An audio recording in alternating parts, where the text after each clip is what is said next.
Chapter 1. What a mess. A relentless sense of confusion coursed through Su-Mu's body. His mind felt like a sieve. He was plagued by a splitting headache, and darkness enveloped his vision. Reflecting on the recent events, he couldn't help but curse his own impulsiveness. Su-Mu had been attending an exhibition in the land of little days, celebrating the globally popular anime, One Piece. As he gazed at a Luffy figurine adorned with colorful lights, he couldn't resist reaching out to touch it. To his astonishment, the figurine of Luffy actually blinked. In that moment of shock, a spark from the lights sent a jolt of electricity surging through him. In an instant, he felt the world spin, and darkness descended upon him. What a mess! Su-Mu cursed vehemently. After regaining some composure, his vision and hearing returned, accompanied by the sound of howling winds. He opened his eyes, hoping that someone in the exhibition hall would call for emergency assistance. But instead of the stylish exhibition, he was met with a chaotic battlefield, rife with gunfire and flying sparks. "Where on earth am I?" Su-Mu exclaimed, his face paling in disbelief. He felt an overwhelming urge to relieve himself. Have I really been transported? Having read novels and watched films, the thought struck him immediately. Then where exactly have I ended up? Is there a system to assist me? A series of questions flooded his mind, and he could hardly fathom that a wise university student like himself would find himself in such a predicament. The sounds of explosions echoed around him. The cries of soldiers filled the air, and the clash of weapons resonated amidst the smoke and flames. When a broken blade whirled past and embedded itself just a centimeter from his groin, cold sweat broke out all over him. Damn it, that was a near miss. Su-Mu jolted upright, suddenly realizing that he was on a battlefield.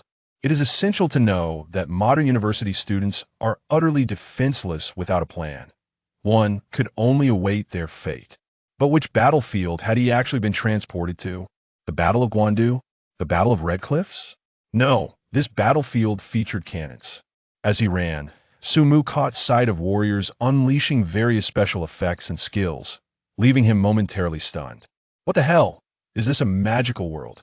But then he noticed a familiar colossal structure, emblazoned with two large black dots and a seagull emblem. The Navy. Su-Mu froze. Wait, he suddenly looked around.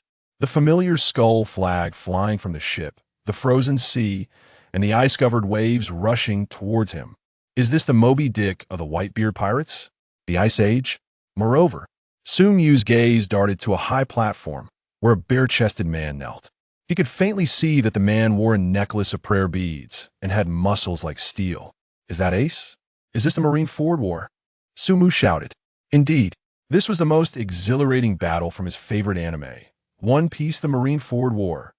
As a rabid fan of pirates, Su-Mu never imagined that the exhibition would possess such magical powers, transporting him right into the Marineford War.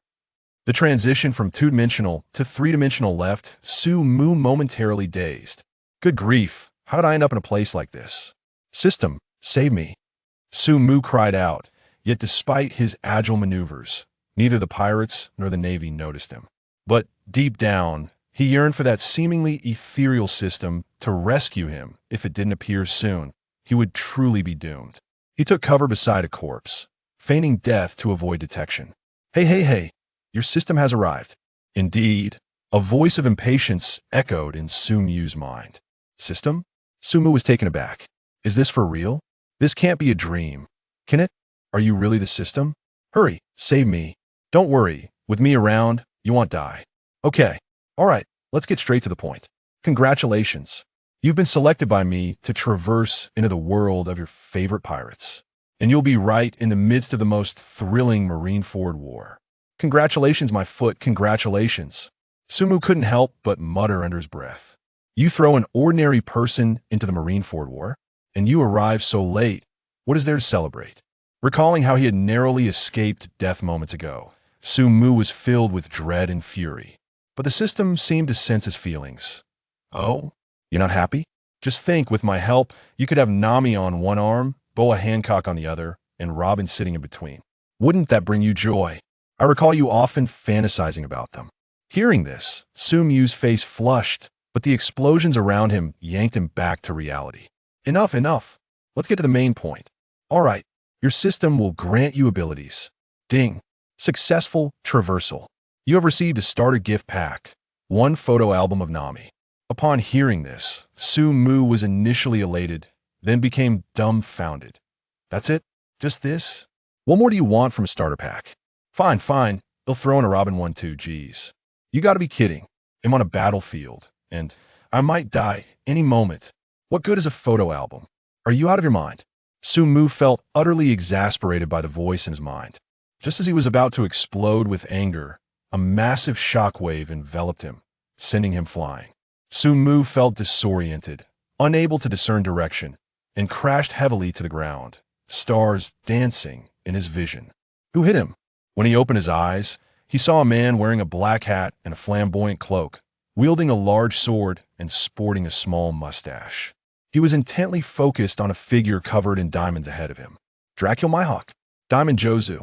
Sumu gasped, recognizing the two imposing figures before him, exuding an aura of unparalleled power, straight out of the anime. The world's greatest swordsman, Dracula Mihawk, and a 3rd Division commander of the Whitebeard pirates, Diamond Jozu. That shockwave was merely a consequence of Mihawk's slash. Yet it felt as if he had been hit by a truck. Mihawk, you will not lay a hand on my father. Jozu, having withstood Mihawk's strike, smiled and addressed him. At that moment, Mihawk slowly adjusted his sword, his gaze still razor-sharp, murmuring, the attack was deflected. Meanwhile, Sumu lay on the ground, his body on the verge of collapse, tears of despair welling in his eyes. How did he end up encountering such powerful figures right away? If these two started fighting, he would surely perish in the crossfire. System, am begging you, please grant me some abilities. Sumu began to plead, desperate not to become the most pathetic traveler in history, dying upon arrival. Oh, I almost forgot.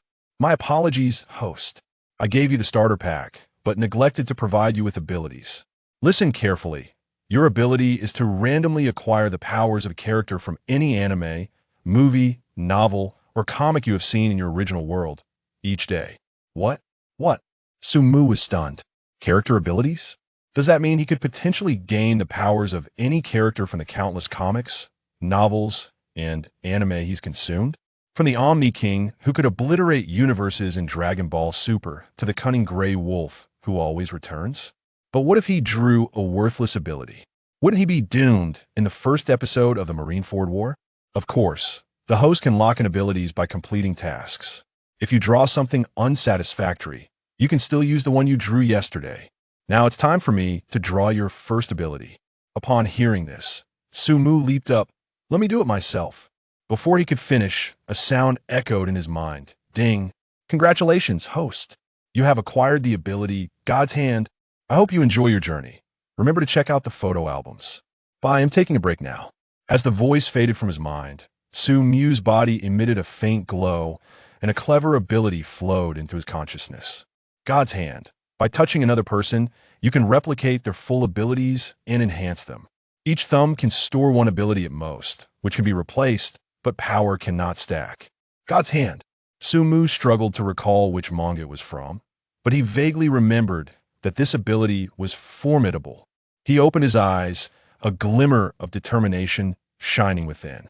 Amidst the smoke of gunfire, the anguished cries of pirates and naval soldiers echoed, permeated by a faint scent of blood. Who could possibly allow him to take a moment's respite? He truly yearned for just a brief reprieve. Let him rest for a moment. As Sumu anxiously sought a target, he suddenly felt the sky above brighten dramatically. Looking up, the blinding yellow light sent a sharp pain through his mind. Before him stood a lecherous man clad in a navy cloak with a yellow lining. Monkey D. Kizaru. Sumu was taken aback, for indeed, hovering not far above him was none other than the Marine Admiral, Kizaru. What kind of formidable figures was he encountering upon his arrival? The world's greatest swordsman, a Marine Admiral, damn it. This system truly did not wish for him to survive. Yet, fortunately, Kizaru's attention was evidently not on Sumu. His gaze was fixated on the Moby Dick, not far from him. Following Kizaru's line of sight, Sumu beheld a majestic and imposing figure. With a naginata held in one hand, a black headscarf, and a flowing white cloak. The scars across his chest radiated the aura of a king. Whitebeard. Sumu squinted his eyes, unable to suppress his exclamation. Edward Newgate. To be honest, he held a profound admiration for this man, renowned as the strongest in the world. Unfortunately, in Sumu's recollection, Whitebeard ultimately met his demise on the battlefield. He glanced at Kizaru, sensing the nefarious intent as the yellow light emanated from him. What did he intend to do to Whitebeard? Yada no Kagami. A feeble voice rang out, and countless streams of yellow lasers erupted from Kizaru's body. The spectacle was truly magnificent, with yellow lasers filling the sky. Sumu stared, momentarily entranced by the multitude of yellow lasers, before his expression shifted dramatically as he cried out, "What the hell? Is this Kizaru's Yada no Kagami?" Feeling the terrifying power within the lasers, Sumu's face turned pale, a singular thought racing through his mind. Dodge! He must escape. To be struck would mean certain death. 10 of him would not suffice to survive. Yet his divine hand had yet to begin its replication. Utterly powerless, how could he evade? You better give me a real dodge. Sumu, in desperation, closed his eyes and fervently shouted in his mind, huddling down with his hands clasped around his head. This damned war left him no moment to relax. Watching the war from a distance seemed exhilarating, but now, amidst the battlefield, Sumu truly grasped the cruelty and oppression that enveloped this place. This was the stage for the strong, a prison for the weak. At this very moment, one misstep could see him reduced to mere flesh and bone beneath the onslaught of lasers, akin to sniper rounds. Yet, the anticipated pain did not arrive trembling. Sumu slowly opened his eyes to see a blue flame burning in the air. It repelled all the yellow lasers a moment, where the blue phoenix appeared to Sumu like a divine being. Wow, Marco! Impressive. Sumu, overwhelmed with joy, wept with gratitude. The one shielding him from the onslaught was none other than the 1st Division commander of Whitebeard, the indomitable Marco. Thank goodness for you, Marco. Today you are my savior. Thank you, my adoptive father. In just a few minutes, Sumu had encountered such a plethora of remarkable individuals. Indeed, this was the Marineford War, a chaotic affair beyond. He must draw closer to the Moby Dick, lest he be ruthlessly eliminated by the Navy. It is not to say that the Navy lacks righteousness. Rather, on this battlefield, aside from the 7 warlords of the sea, anyone not donning the Navy's uniform is treated as a pirate. Sumu does not wear a Navy uniform. Thus he is undoubtedly a pirate. Should he linger here, he would either be obliterated by cannon fire or be stabbed by the advancing Navy. Just as Sumu was making his way towards the Moby Dick, a figure clad in Navy attire wielding a curved sword suddenly obstructed his path. Damn the Whitebeard pirates! Perish! A Navy soldier interjected, cursing loudly before lunging at Sumu with a gleaming blade. Sumu's expression shifted dramatically as he instinctively raised his hand to block, while swiftly twisting his body to evade the attack. Surprisingly, he managed to dodge it.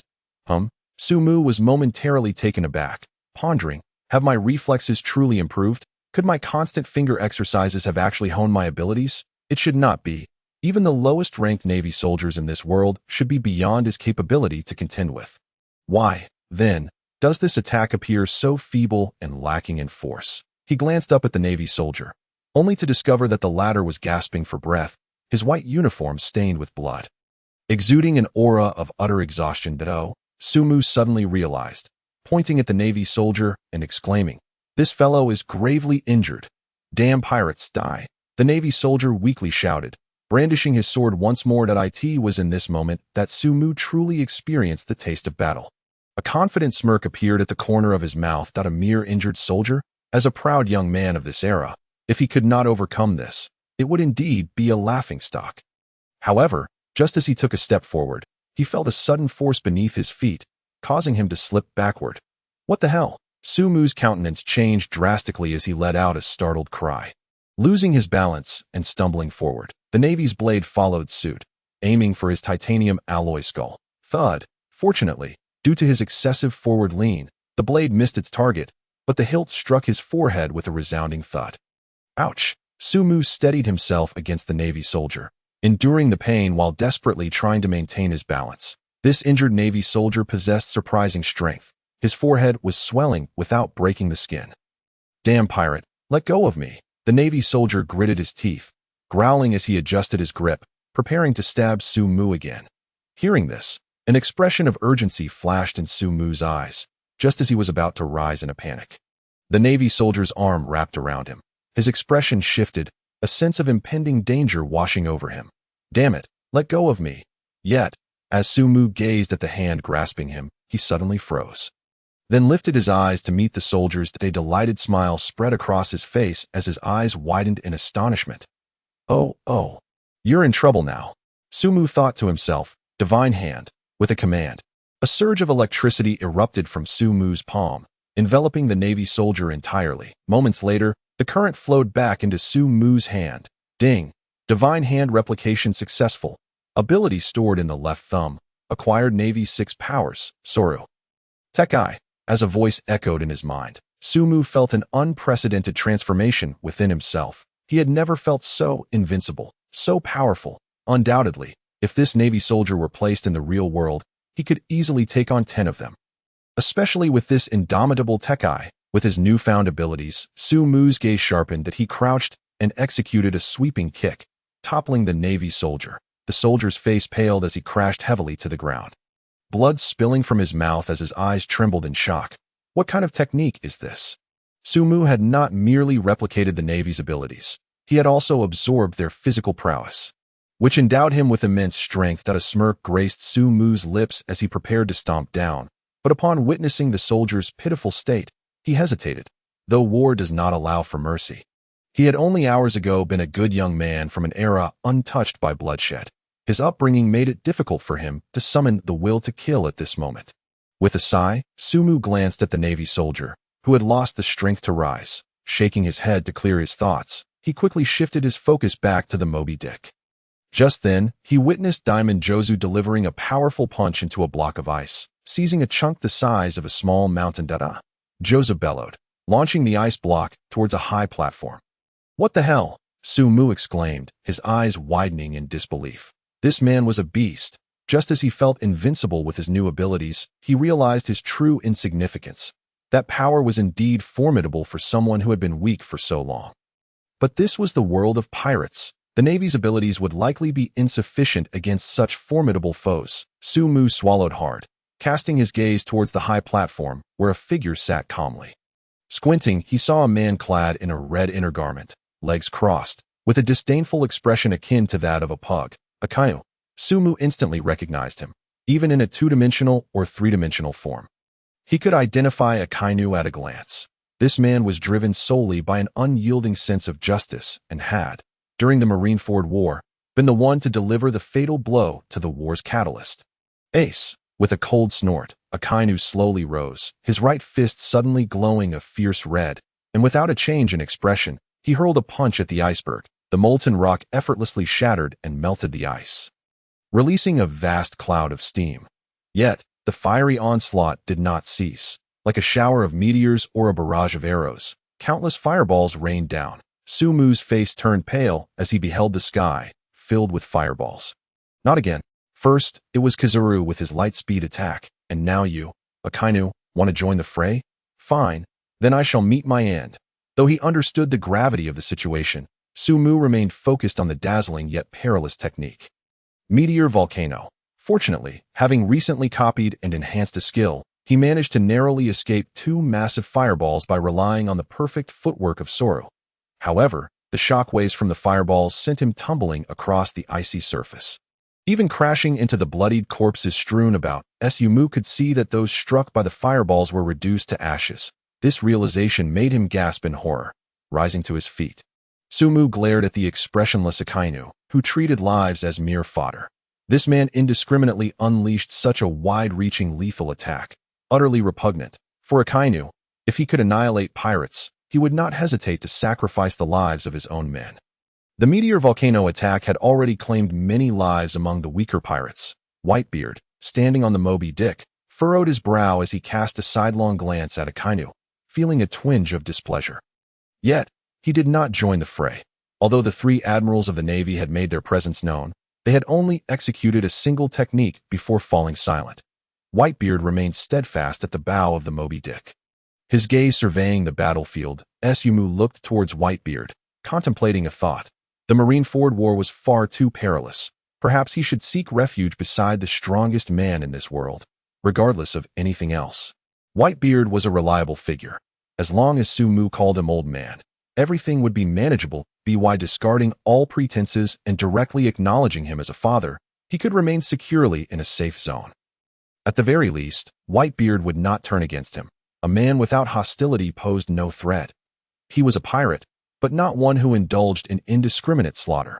Moreover, Sumu contemplated seizing the opportunity to cozy up to Whitebeard. If he succeeded, the wretched Akainu would be left glaring at him. He chuckled at the thought, convinced that with Whitebeard's abilities, in this Marineford War, aside from Garp and Sengoku, everyone else would be insignificant. Akainu was no exception. With this in mind, Sumu dashed towards the Moby Dick.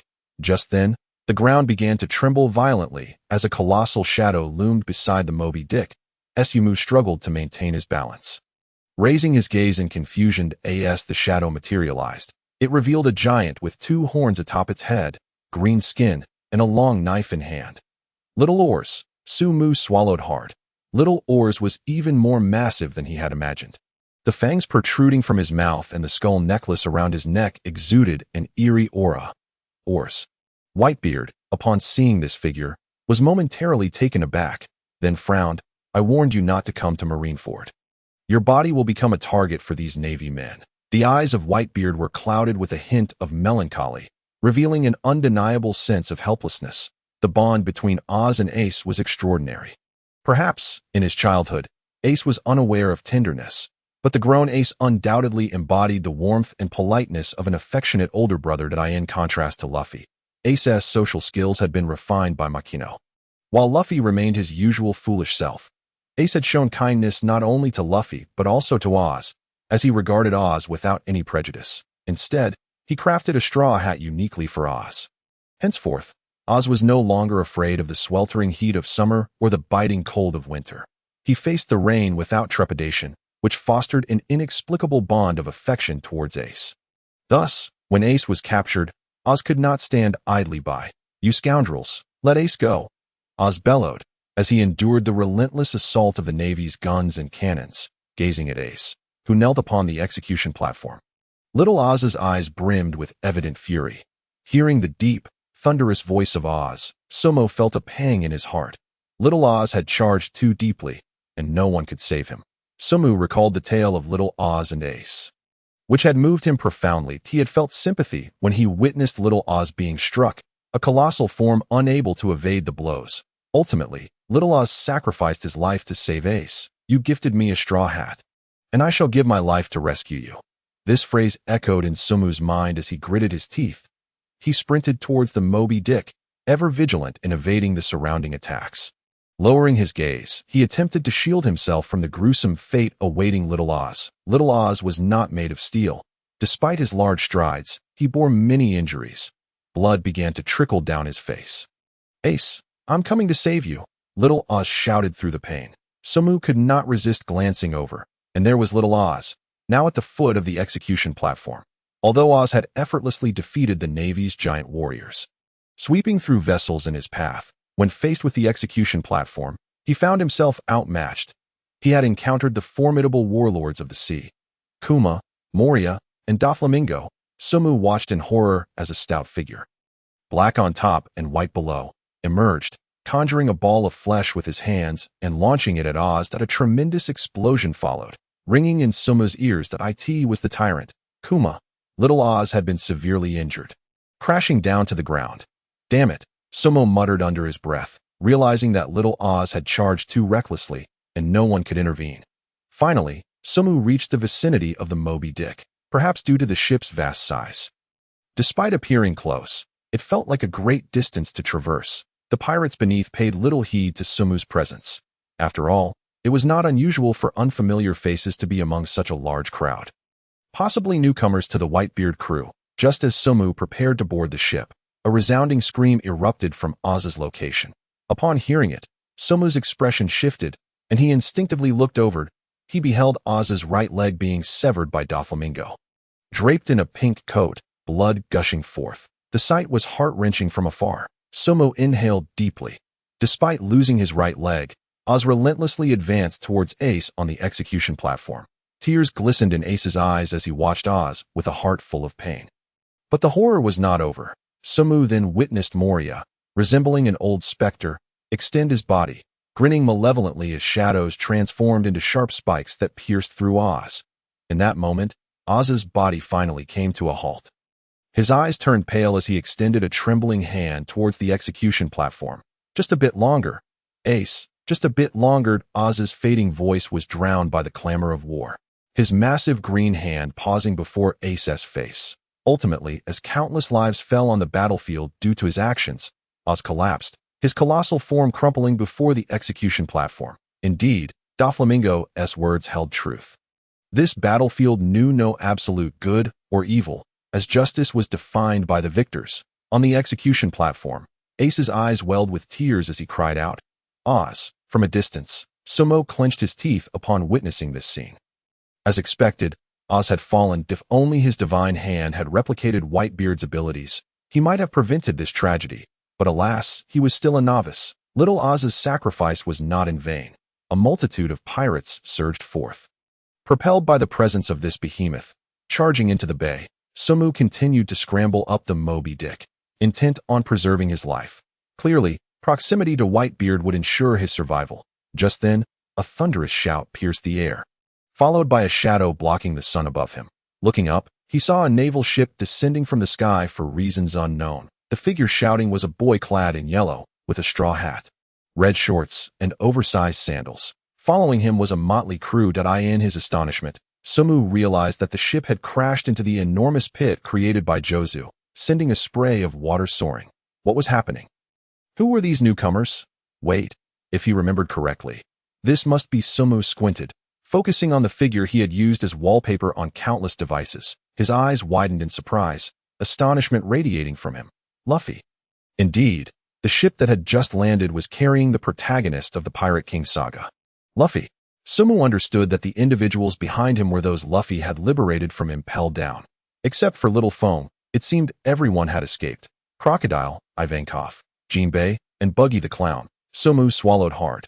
The main character had entered the fray, and he could gauge that the Marineford War was just beginning. The main conflict had only recently commenced, with the Whitebeard pirates having just arrived. With Luffy joining the battle, there was still much more to unfold. He thought to himself, I must hurry and get close to Whitebeard. A sense of urgency filled Sabo as he scrambled towards the Moby Dick. He was aware of the brutal reality that lay ahead. Without the ability to replicate some skills, he knew he would not survive. Unfortunately, he could not fly. The Moby Dick towered high, presenting quite a challenge. Ace. Suddenly, a drawn-out shout pierced the battlefield. Huh? Oh no! Sabo, startled by the sound, lost his footing and fell from the ship mid-climb. Rising from the ice, he pondered how boarding a ship could be so arduous. Raising his gaze, he saw Luffy atop the highest point of the ship, shouting fervently towards Ace on the execution platform. Luffy. Ace, noticing Luffy, instantly changed his expression, an indescribable look crossing his face. Luffy's shout resonated powerfully, capturing the attention of many pirates. Even Garp, upon seeing Luffy's arrival, widened his eyes in alarm. Realizing the potential disaster, these two brothers were a handful. Humph. Garp, the hero, could not let the grandson of Dragon, the revolutionary, escape unscathed. Akainu glared at Luffy, his murderous intent unmistakable. The various members of the Navy were equally taken aback by the sight of Luffy's group. A chaotic assembly of pirates, prisoners, and revolutionaries, not to mention the warlords of the sea. How had such a motley crew come together? Sabo, well versed in the script, felt no surprise. He was solely focused on his own survival. Fortunately, at that moment, no one had noticed him. Although it was a battlefield, he had grown accustomed to playing the role of the underdog. He had honed his skills, adept at hiding in the grass or lurking around corners with a weapon drawn. Sabo gazed at Luffy, murmuring to himself, Luffy, please don't come over here just yet. Let him finish his business with Whitebeard before you join the fray. He recalled that Luffy would soon approach Whitebeard to inform him of the Navy's intention to execute Ace prematurely. The commotion caused by the king of the pirates was always significant. Should others take notice, it would undoubtedly be a grave insult to his stealthy tactics. After a brief acclimatization to his current capabilities, Sabo sprang into action, his mind momentarily clouded. Yet he found himself instinctively climbing upwards, step by step. He was no ordinary person. A single leap could elevate him significantly, although he couldn't reach the top in one bound. Sabo managed to grasp the ship's hull and, with another jump, clawed his way to the edge of the vessel that at last he had made it aboard. Grasping the ship's edge, Sabo propelled himself upwards, landing steadily on the Moby Dick. It must be said that the physique bestowed by his replicated abilities was indeed extraordinary. Positioned slightly towards the rear, he gazed forward to behold a broad, imposing silhouette standing at the bow. The figure exuded an air of authority, a powerful presence that momentarily left Sabo breathless. This was none other than the strongest man in the world, Whitebeard. Sabo swallowed hard, steeling his nerves as he approached slowly. However, every movement he made did not escape the notice of Whitebeard, who remained with his back turned, tall and unwavering, his voice resonating with gravitas. As a man seasoned by countless battles, Whitebeard could easily discern hostility in others. Clearly, the aura radiating from Sabo posed no threat in Whitebeard's eyes, and thus he paid him little mind. "Old man," Sabo exclaimed, undeterred by his discovery. Instead, he eagerly called out to Whitebeard that it was certain that addressing him as such would not be amiss. In the midst of the war at Marineford, no one else could claim that title. Only Whitebeard could. "Old man, save me." Upon hearing this cry, Whitebeard cast a puzzled glance over his shoulder, and after observing Sabo's appearance and stature, his brow furrowed. "Which pirate crew do you belong to, little brat?" he inquired, clearly aware that Sabo was not part of his main ship's crew, as he recognized all his own men. Moreover, Sabo bore no tattoos, indicating he was likely a new recruit from one of the subordinate crews. "That I'm not a pirate, old man." Sabo shook his head, speaking truthfully. But, I am also not a marine." Realizing he had no knowledge of Whitebeard's subordinate crews, he refrained from fabricating a story that might provoke Whitebeard's ire. It was wiser to be honest. Having called him old man, Whitebeard would be unlikely to strike him down. Remaining near Whitebeard would ensure his safety. After all, those who had dared to attack Whitebeard had been unceremoniously cast aside like refuse. "The Revolutionary Army? No, you don't resemble that group," Whitebeard muttered, dismissing Sabo with a light chuckle. "Little brat, this is a battlefield. I know not how you managed to sneak in, but you had best preserve your life." Sabo, undeterred, continued toward Whitebeard, his eyes fixated on the formidable man's legs. If only he could brush against them. Yet Sabo hesitated. No one could approach Whitebeard without reason. This seasoned veteran of the seas was acutely aware of his surroundings. Would he allow a stranger to touch him? Absurd. Even Ace, who was family, had never dared to encroach upon Whitebeard's personal space while he was asleep on his own ship. Swallowing hard, Sabo feared that approaching would result in being sent flying. "Old man, I actually came to deliver some intel." Intel regarding Ace. Sabo's eyes darted, and upon mentioning Ace's name, Whitebeard's imposing figure shifted slightly, a glimmer of interest flashing in his eyes that Sabo's heart soared. Clearly, Whitebeard cared deeply. Little brat, what intel could you possibly possess?" While Whitebeard exhibited some disdain for Sabo, a flicker of curiosity regarding the information remained evident in his gaze. "That I have unexpectedly come upon crucial information, and I hope you will believe me." "Old man." Whitebeard remained silent, his piercing gaze fixed intently upon Sabo, emanating an aura that demanded honesty. Feeling the weight of Whitebeard's stare, an overwhelming pressure settled upon Sabo's heart. This man was terrifying with just a glance.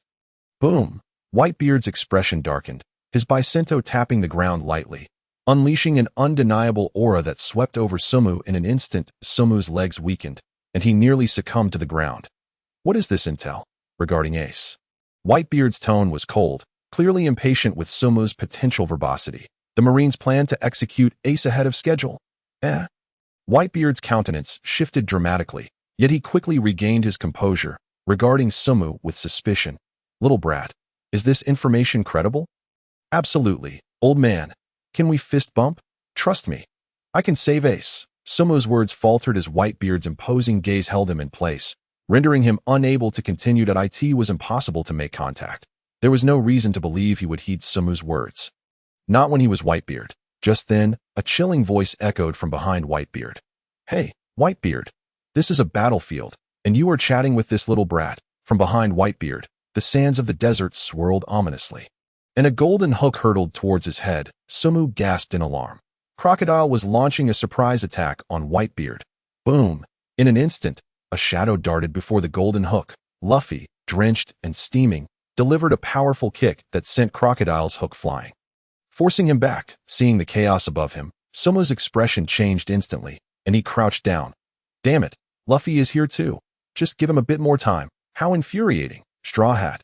Why are you protecting Whitebeard?" Crocodile snarled, glaring at Luffy. "Who knows? All I know is that Ace really likes this old man." Luffy shot back, his gaze unwavering as he locked eyes with Crocodile, not wishing to linger after his failed ambush. Crocodile begrudgingly leapt off the ship. "What?" Sabo slowly raised his head, exhaling deeply as he turned to face Luffy, swallowing hard. Oh, this was Luffy. That iconic straw hat was indeed his trademark, along with those flip-flops. Having watched him on television, collected figures, and admired wallpapers, it was surreal to see this anime character manifest before him. "Hey, old man," Luffy called out to Whitebeard, his eyes wide and unyielding, devoid of any fear in the face of the world's strongest man. "We all want to save Ace. I'm telling you, the Marines plan to execute Ace ahead of schedule." Hearing this news, Whitebeard said nothing. Initially skeptical of Sabo's report, Luffy's confirmation led him to believe this information was likely true. He recognized that this was Ace's brother, the very arm that Shanks had wagered on in the new era. "Kid, what are you doing? Do you know who the enemy is? Acting recklessly like this could cost you your life." Whitebeard's Bicinto struck the ground again, his words laden with reprimand and caution. Clearly, he was displeased with Luffy's audacious arrival and his loud declarations. "Hey, damn it." Sabo was nearly knocked to the ground by the force of Whitebeard's presence. Gasping in disbelief to his astonishment, Luffy was unfazed. Instead, he frowned and shouted, "Stop talking nonsense. This isn't your concern." The moment those words escaped his lips, Whitebeard was momentarily taken aback, and the pirates below deck were left dumbfounded. "Yet it didn't end there. I know you want to become the Pirate King, but it's me who will become the Pirate King." Luffy's voice resonated across the battlefield, drowning out the sounds of combat. Ivankov and Buggy, who had followed Luffy, stared in shock, cold sweat beading on their foreheads. What was this guy doing, confronting the world's strongest man so boldly? What on earth was he saying? Garp's expression darkened, his head in his hands, gritting his teeth in exasperation. His grandson was at it again. As the pirates below looked on in astonishment, they caught sight of a small, slender figure nestled between Luffy and Whitebeard. "Hey, who is that?" "Whitebeard, the Straw Hat Kid. And then there is a person no one knows about, the one standing between Whitebeard and Luffy. Not even the two of them are aware of his presence." "Wow, Luffy, your voice is incredibly loud." Sabo struggled to stand up, oblivious to the fact that in the eyes of those below, he was sharing the stage with both Whitebeard and Luffy. Regardless, standing alongside Whitebeard required a certain degree of courage. Eventually, both Whitebeard and Luffy noticed Sabo's existence. Whitebeard paid little heed to Sabo, merely curling the corner of his mouth at Luffy's loud exclamation. "Well, I hope you won't slow us down, or else I won't go easy on you." Luffy, on the other hand, squinted his eyes at Sabo, tilting his head. Pot lid head. Indeed, Sabo had just gotten a haircut a few hours prior to his arrival, resulting in a hairstyle reminiscent of a pot lid. What pot lid head?" Sabo was taken aback. Luffy called him pot lid head. "This kid really enjoys giving people nicknames. I'm not pot lid head. My name is Sabo. What pot lid head?" "Hey, uncle, I'm going to save Ace." Luffy paid no further attention to Sabo, took a deep breath, and prepared to dash forward. "Luffy, wait." Sabo hurriedly called out to Luffy. Whitebeard was formidable, but perhaps Luffy would be easier to approach. It wasn't that Whitebeard was unapproachable, but rather that Sabo was too intimidated to approach him. Back when Ace had just boarded the ship, he had contemplated battling Whitebeard daily, only to be mercilessly sent flying each time. This man was not easily approached unless one took the initiative. Upon hearing this, Luffy halted, turning around with annoyance. "What do you want, you guy?" With that, Luffy puffed out his chest and delivered a classic self-introduction to Sabo. "I am not Wong Luffy. I am Monkey D. Luffy, the man who will become the Pirate King." "Oh, Wong Luffy, hello?" "Oh, Wong Luffy, hello?" Samuku extended his hand with a slight smile, demonstrating the concept of treating others with their own methods. He eagerly awaited Luffy's flustered reaction, allowing him to experience the frustration of having his name miscalled. Huh. Luffy was astonished, then resting his chin on one hand, muttered, "This guy, could it be he has poor hearing? You really are dumb. Can't even remember someone else's name." Luffy laughed, swatting Samuku's hand away, and then, unable to restrain himself, he patted Samuku on the shoulder. "But it's fine, pot lid head. I'm off." Huh. Samuku was genuinely taken aback by Luffy's antics. Indeed, one should never expect to rile up a fool. However, despite his speechlessness, Samuku felt a flicker of joy within. He had just made contact with Luffy. That's right, Luffy had touched his hand, and they had shared a moment of connection. "Oh!" Samuku exclaimed, watching Luffy leap off the ship, unable to contain his delight. Ding! The divine hand replication succeeded. Acquired all abilities and a portion of the personality of Monkey D. Luffy, stored in the left index finger of the divine hand. Gum Gum Fruit. Physical techniques. Ding! Strengthening successful. Learned observation Haki. Learned Conqueror's Haki. A surge of powerful energy suddenly coursed through Samuku's body, a smile gracing his lips. He had replicated Luffy's abilities. Moreover, Samuku recalled that at this moment, Luffy's Conqueror's Haki and Observation Haki were not yet fully developed. However, thanks to the enhancement from the Divine Hand, he had successfully acquired both Observation and Conqueror's Haki. This meant that he was now stronger than Luffy. Not only did this imply that Samuku possessed the powers of the Gum Gum Fruit, but he also gained Luffy's physical prowess and all his techniques. Whitebeard, standing behind, seemed to sense the change in the aura surrounding this slender young man, and his gaze towards Samuku shifted. "This little brat," he mused, "seems to have transformed." Samuku slowly opened his eyes, feeling as though he had undergone a metamorphosis. Not to mention, on this battlefield, as long as he refrained from provoking those high-ranking admirals, preserving his life would be no issue whatsoever.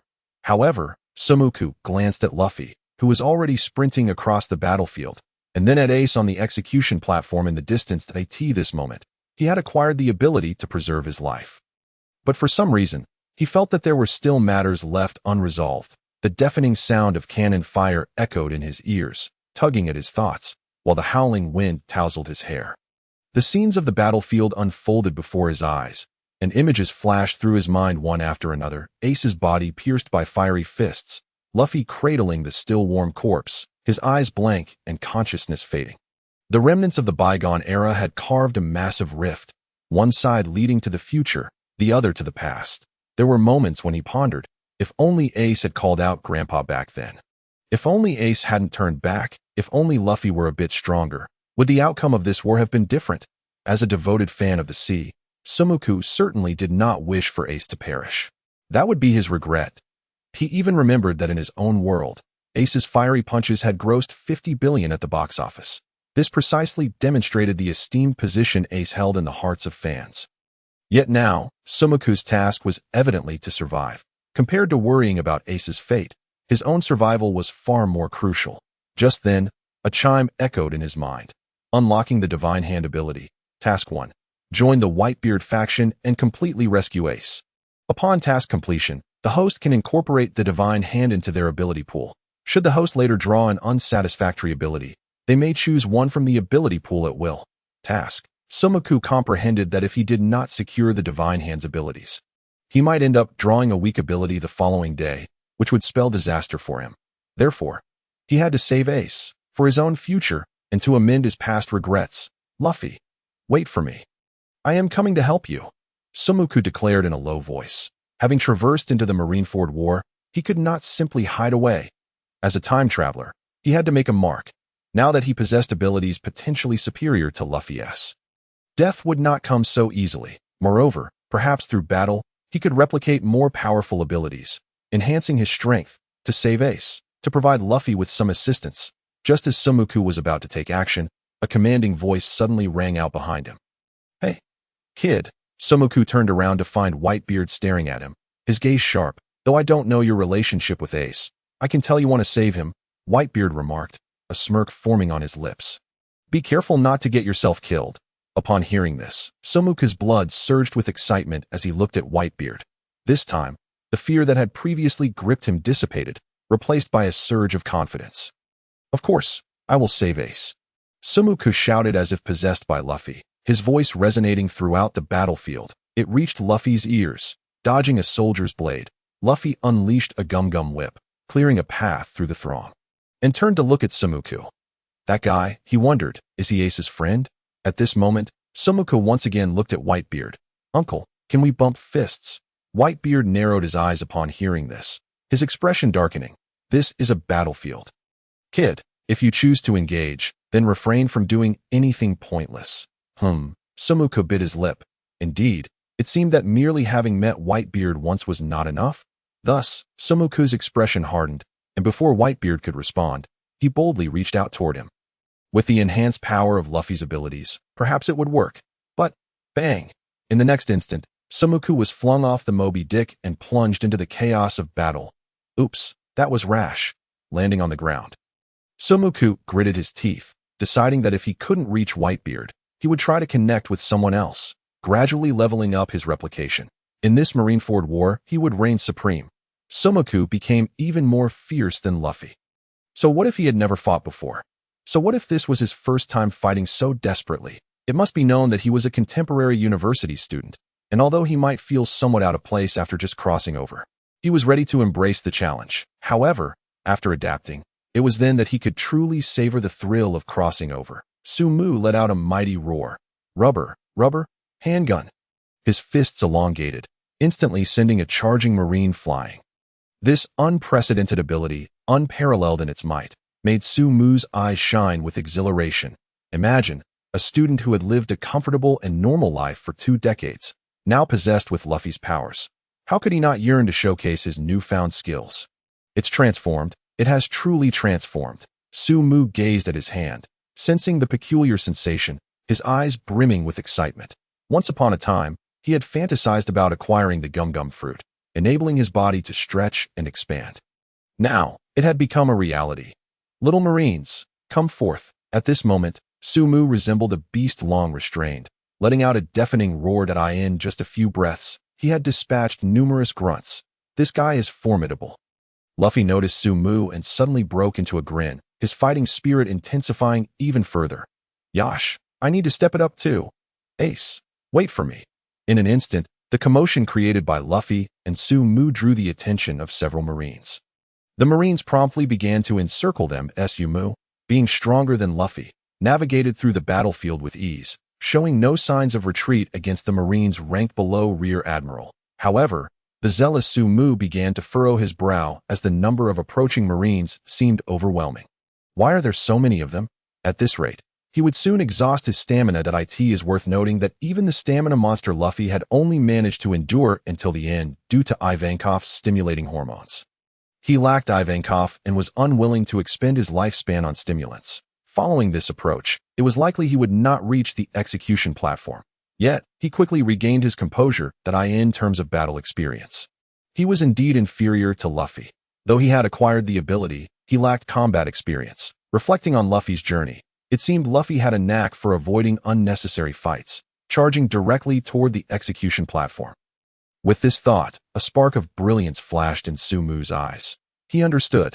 Those grunts who couldn't keep up with him, he simply had to dash forward to conserve energy. When faced with troublesome foes he couldn't evade, he would exert all his effort to swiftly defeat them.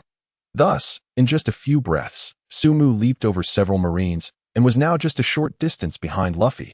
At this moment, Luffy was clearing out enemies from all directions while intently confronting a towering marine giant. The colossal figure effectively blocked Luffy's path. Luffy jumped up, eager to strike the giant. Suddenly, another giant appeared, swinging a metal rod and knocking Luffy to the ground. Bang! Damn it!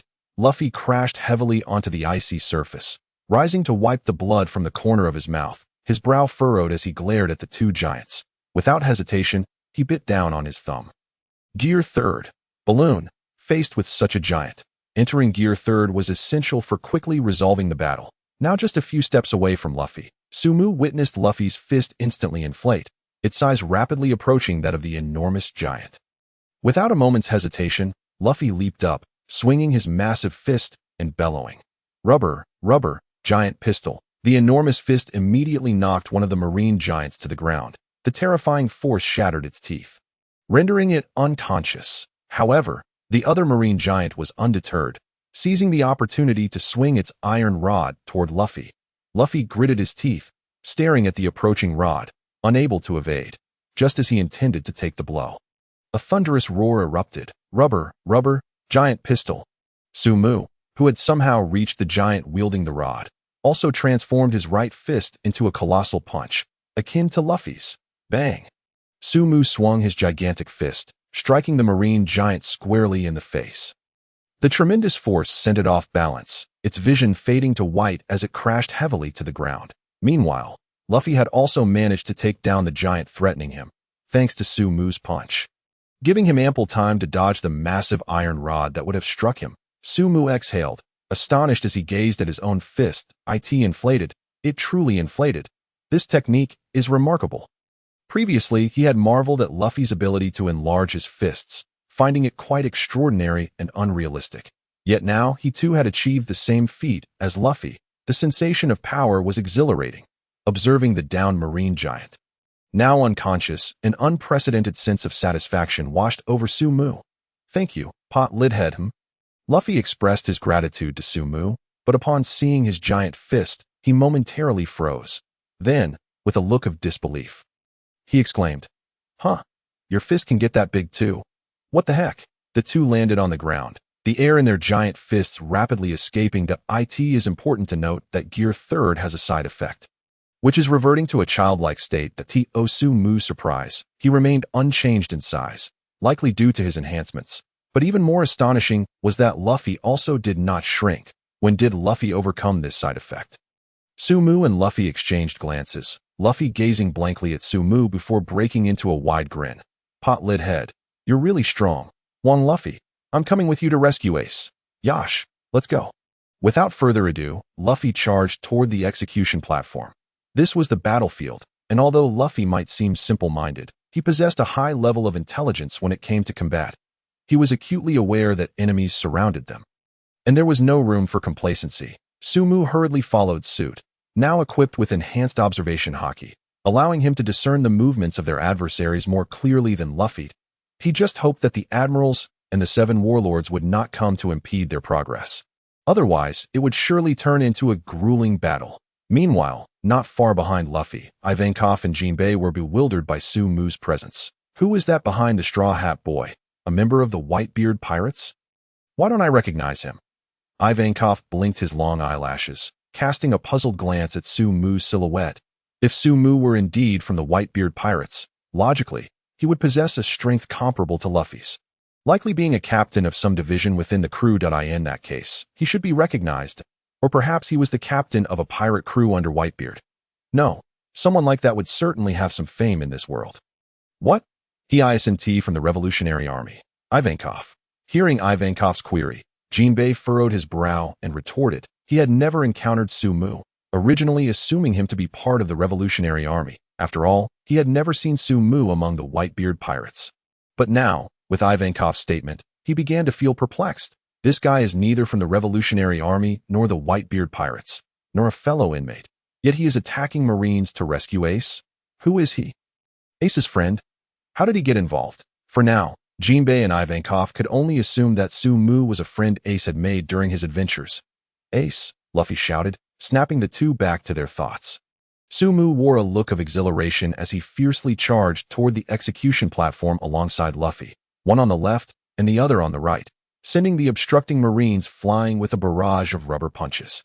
Oh, Luffy was astonished to see Sumu's arms stretched just like his own. You have the same ability as me. However, with Luffy's single-minded nature, he didn't ponder further, simply believing that Sumu had consumed a devil fruit similar to his. After all, given Luffy's intellect, he would never suspect that Sumu was utilizing his own abilities. Sumu's gaze remained fixed ahead. Despite having knocked several Marines aside, he was still furrowing his brow. These were merely the minor players. Soon, the powerful warlords and vice-admirals would make their entrance. Sumu swallowed hard, and just as his thoughts settled, a dangerous aura suddenly enveloped them. Clouds of smoke swiftly ensnared the two. Smoke? Sumo furrowed his brow, momentarily bewildered by the nature of the encroaching smoke. However, Luffy's expression transformed drastically. as if confronted by a formidable adversary. With acute instinct, he deftly evaded several tendrils of smoke that lunged toward him. The smoke twisted into sharp, elongated forms, swirling ominously around the two that those Sumu stood alongside Luffy. The smoke seemed to harbor no intent to assault him, instead converging solely upon Luffy, glancing in Luffy's direction. Sumo barely blinked before a figure with azure hair and a cigar materialized amidst the smoke. Smoker. Sumo instantly recognized the individual before him. It was indeed the Navy's smoker. "So it is you. Old friend." Sumo's gaze darkened, his expression growing increasingly grim. Smoker, the wielder of the smoke fruit, belonged to the Logia class. Neither he nor Luffy possessed the ability to utilize Haki, rendering them incapable of inflicting harm upon him. They were, in essence, destined to be the recipients of punishment. This was precisely why Smoker, despite being battered time and again, could still overpower the future Pirate King. Rubber, machine gun. As the future Pirate King, Luffy refused to be an easy target. Evading the onslaught, he leaped into the air, furiously swinging his fists. Observing this, Sumo instinctively slapped his forehead. "Luffy, have you forgotten that your attacks are futile?" Indeed, the smoke wraith effortlessly dodged Luffy's strikes, his agility allowing Luffy's fists to pass harmlessly through him. Subsequently, his lower body transformed into a propulsion mechanism, propelling him directly toward Luffy. Seizing the opportunity while Luffy was airborne and vulnerable, Smoker swiftly drew his weapon, decisively pressing it against Luffy's throat. Familiar tactics. A familiar capture. The two plummeted to the ground, with Luffy being forcefully pinned against the icy surface, rendered immobile. Sumo, witnessing this predicament, felt no surprise. It was not an exaggeration to deem Smoker Luffy's nemesis. "Damn it, I can't touch him either. I can't use Haki." Sumo gritted his teeth. Although he had replicated Luffy's abilities, Luffy at that moment was devoid of Haki, rendering any enhancement futile. Without Haki, he couldn't lay a finger on Smoker. Seeing Luffy pinned down, Sumo, in a moment of desperation, kicked at Smoker. Unsurprisingly, lacking Haki, he merely sent Smoker's form into a haze of smoke. Yet, strangely, this inadvertently diminished the force of Smoker's grip, granting Luffy a fleeting chance to breathe. "It's working." Sumo keenly observed the weapon at Luffy's throat wavering due to his attack. "Keep going. Luffy, get up. Are you not going to save Ace?"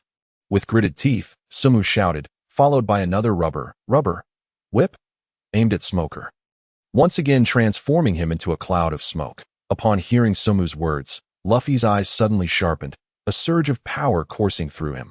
Seizing the moment while Smoker's strength diminished, Luffy pushed against the ground and executed a flying kick. Breaking free from his restraints, that I almost died. "Thanks, bowl cut," Luffy exclaimed, extending his tongue and coughing lightly, a mischievous glint dancing in his eyes. Unable to defeat him, he could still flee. Thus, Luffy promptly began to sprint to the side alongside Sumo. Sumo recalled that Smoker was still incapable of using observation Haki. As long as they mingled within a crowd, he would be unable to track them. However, Smoker would not allow the two to escape his sight. Before Luffy could gain distance, Smoker transformed into smoke once again, appearing beside him. Sumo's expression darkened. It was not merely Luffy who was targeted by the smoke's assault, but he himself was also ensnared. The smoke silently coiled around him, as if intent on binding him. How bothersome! Feeling the acrid and suffocating smoke enveloping him, Sumo coughed and cursed, his brow furrowed in frustration, with the smoke blocking his path. What could he do? Just as Sumo's expression grew dire, a fragrant sweetness wafted towards him, dispersing the choking smoke that in that moment. The air seemed imbued with a delightful aroma, as if pink bubbles were emerging all around him. Great fragrant kick, a feminine voice pierced through, yanking Sumo back to reality. That a woman clad in a purple, high-slit chipao, possessing an exquisitely alluring figure, delivered a kick that sent Smoker flying. As Sumo regained his senses and noticed the smoke dissipate, a wave of relief washed over him as he glanced at his savior. How delightful! Her ears adorned with serpentine earrings and her long black hair cascading down, she exuded an aura of regal authority that demanded respect. Boa Hancock. Sumo's pupils dilated. This was the Empress. As he took in Hancock's visage, Sumo felt his heart momentarily halt in awe of her beauty. Goodness, she is stunning. Although he knew of her beauty, he had not anticipated it to be so breathtaking. In the realm of two dimensions, Distinguishing beauty could be challenging, yet at this moment, transitioning from 2 to 3 dimensions, Sabo discovered that her allure only intensified. A mysterious, captivating aura seemed to envelop her visage, rendering him spellbound. Sabo stood transfixed, drooling, unable to tear his gaze away. It was only when Hancock uttered a displeased remark that he managed to regain his composure. "Smoker, remove your weapon. How dare you treat my beloved so disrespectfully? It is utterly unforgivable." The regal aura emanating from Hancock bore down upon them. Although Sabo had acquired Luffy's abilities, he felt an overwhelming impulse to obey Hancock's commands. He even felt as though he had never encountered a woman before. Yet, despite the power he possessed, Hancock's beauty was so potent that even a Navy vice admiral would need to resort to self-harm to quell his desires. Many who encountered Hancock found themselves captivated by her allure. Those seasoned by tumultuous seas could hardly withstand it, let alone an 18-year-old brimming with youthful vigor. "Boa Hancock, why are you helping that straw hat brat? You are one of the 7 warlords." Indeed, even a pirate, even a warlord, could not be trusted. Smoker, bracing himself against the ground, spoke with a hint of irritation, still feeling the lingering pain from Hancock's strike. "Humph. Do you think my affairs concern you?" Hancock shot back, her expression darkening, her voice growing more assertive as she glared at Smoker. "I shall do as I please." "Smoker, how dare you address me so casually?" Hancock. Just as Hancock's words faded, Luffy, now liberated, flashed a toothy grin and called out, "It's you." "Yes," Hancock replied, her demeanor shifting entirely at the sound of his voice. The regal facade melted away, revealing a blushing countenance. As she turned to Luffy with starry eyes, Sabo was left dumbfounded. While he was aware that Hancock was infatuated, he never anticipated such an exaggerated transformation. He had assumed that the notion of a character's sudden change of expression was merely a stylistic choice in anime. Yet now, the reality was even more pronounced. The transitions of her expressions were swifter than he could track. "Luffy, here is the key to free your brother from his cuffs." Hancock, blushing, presented the key to Luffy. Upon seeing it, Luffy's face lit up with joy, a broad smile breaking across his features. Sabo also glanced at the key, nodding in agreement. With the key in hand, if they could reach the execution platform, Ace would be saved.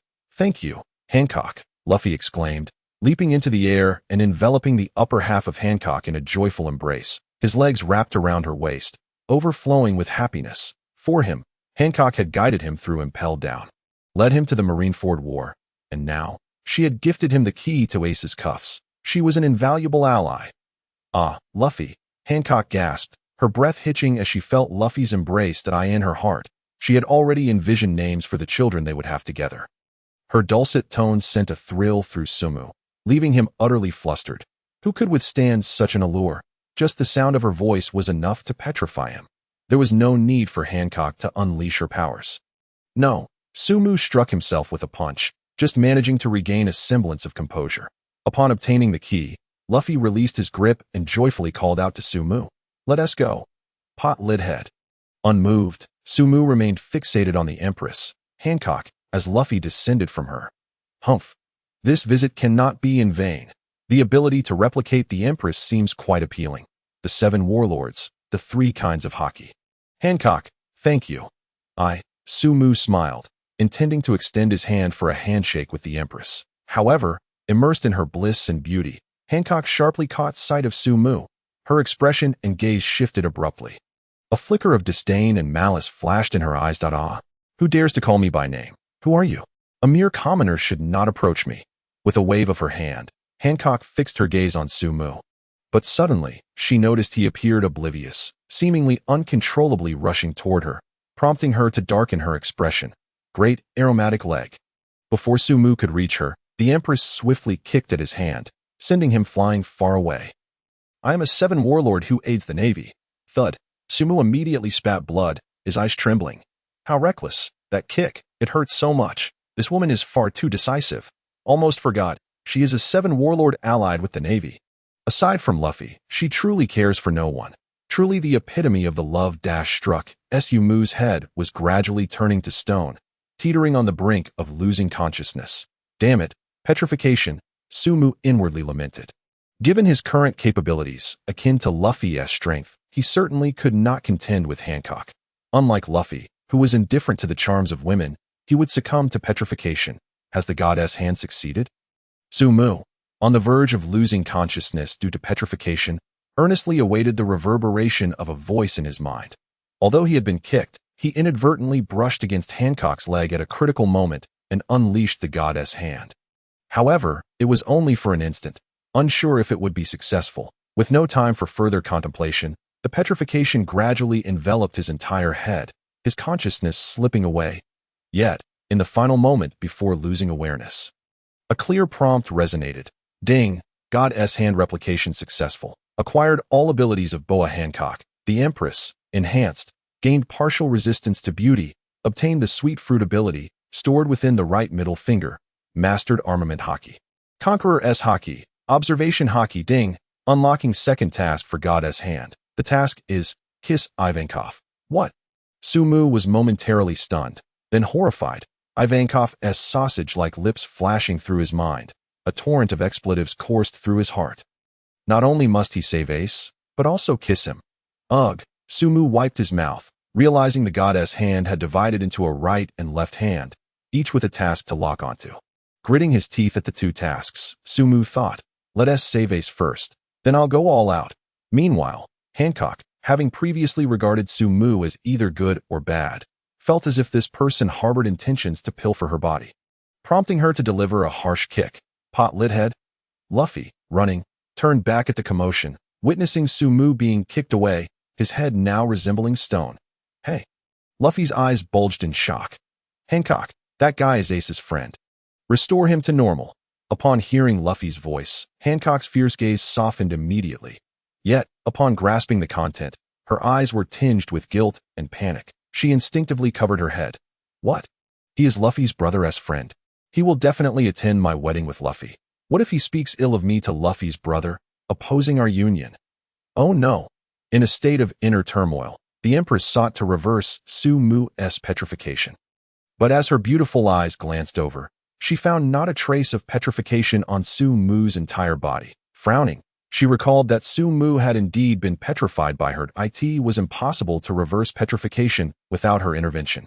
Yet Sumu had somehow undone it. Could he, like Luffy before him, be immune to her allure and thus evade petrification? No, that kick should have forcibly petrified Sumu. Logically, he could not have broken free.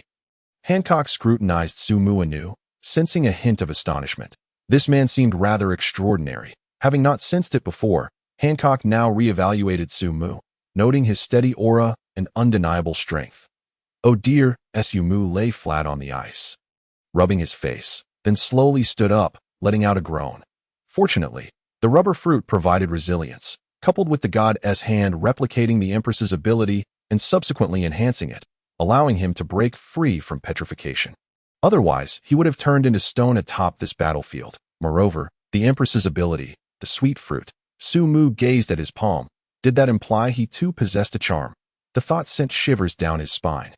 And he immediately shook his head. No. He, a vigorous young man, would not resort to such enchanting tactics. This ability, he, Sumu, would never utilize. Replicating Hancock, he merely sought to enforce petrification, alongside the three types of Haki and martial arts.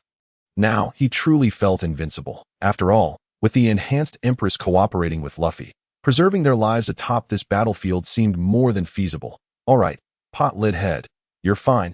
Let us go.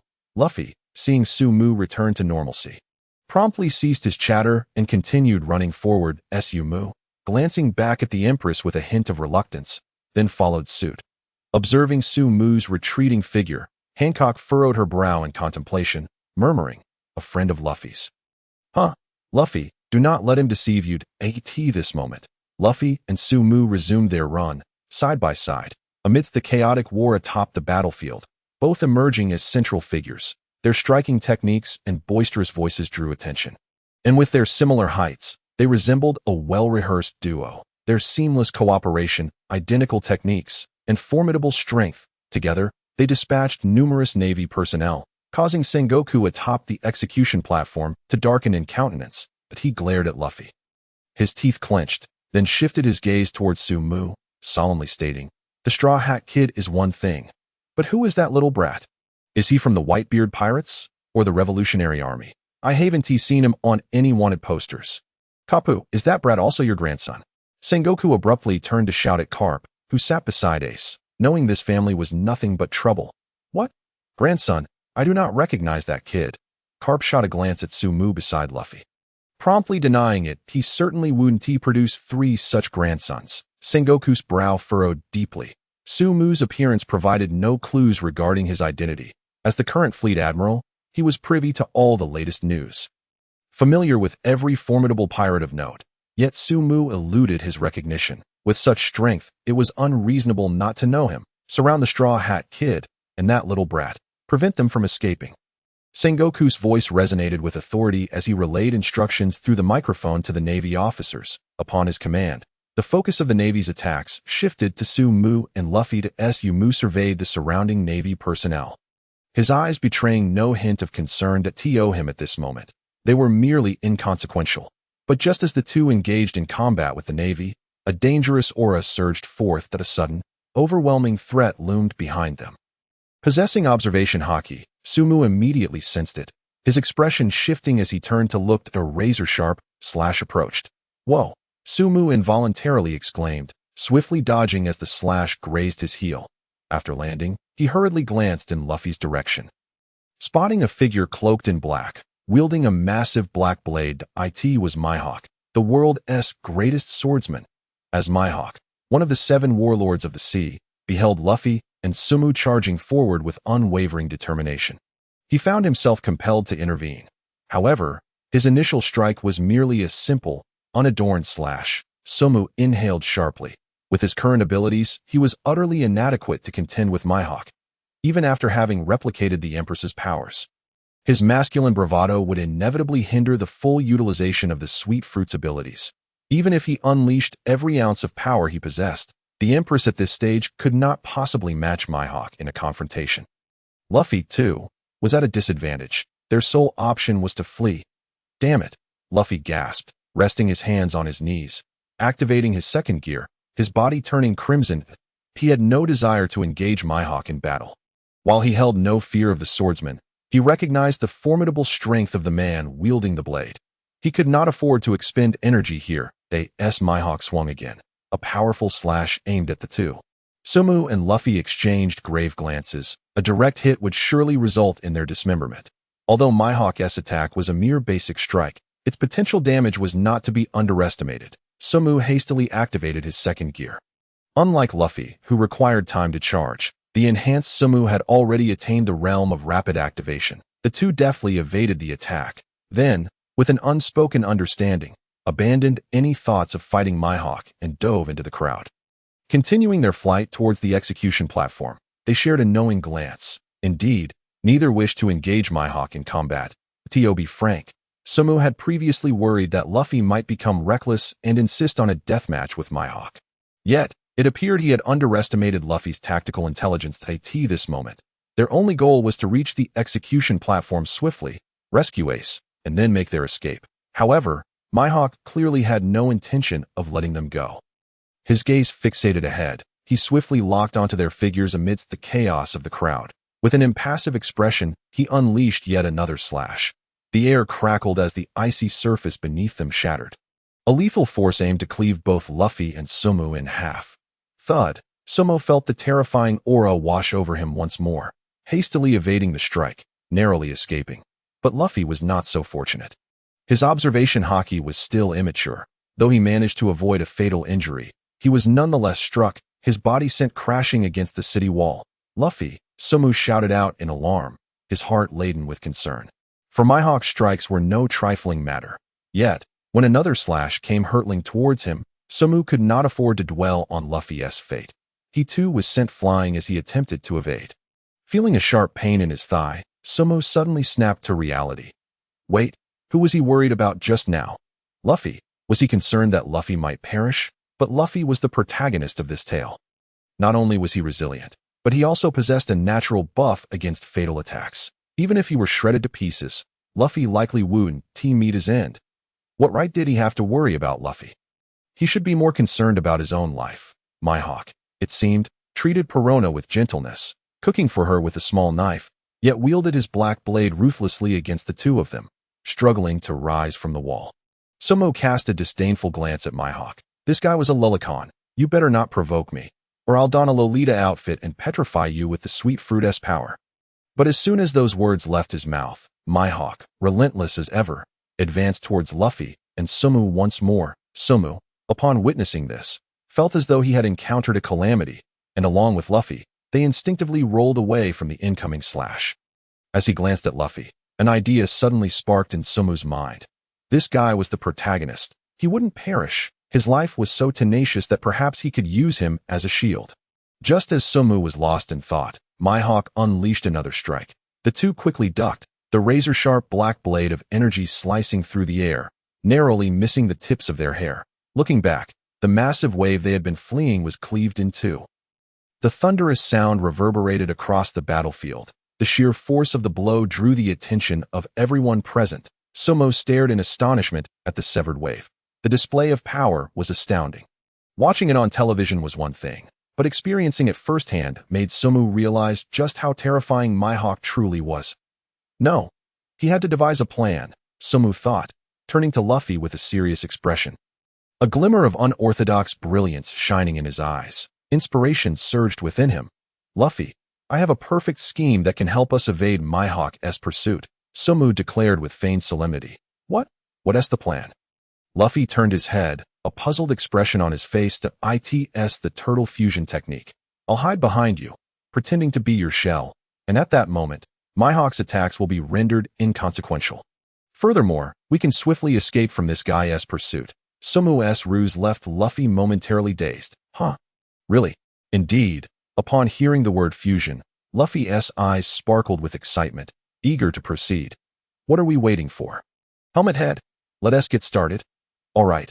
Rubber, shield, Sabo shouted, then leapt onto Luffy's back, clinging to him with all force, his legs wrapped around Luffy's waist, while his arms reached around his chest, completely enveloping Luffy and hanging onto him. In this way, he managed to ensnare Luffy while allowing him to maintain mobility. Strangely enough, it truly resembled a turtle shell attached to Luffy's back. Haha, look at you, Sabo chuckled softly, peering over Luffy's shoulder at Mihawk. His eyes filled with provocation and disdain. Now that I'm bound to Luffy, you think you can't dodge my attacks? You want to challenge me? Luffy, with his protagonist aura, definitely one die. If that's the case, who could possibly harm him while I'm clinging on? Sabo couldn't help but marvel at his own genius. Fusion complete. Let us go. Luffy felt Sabo's fusion and his morale soared.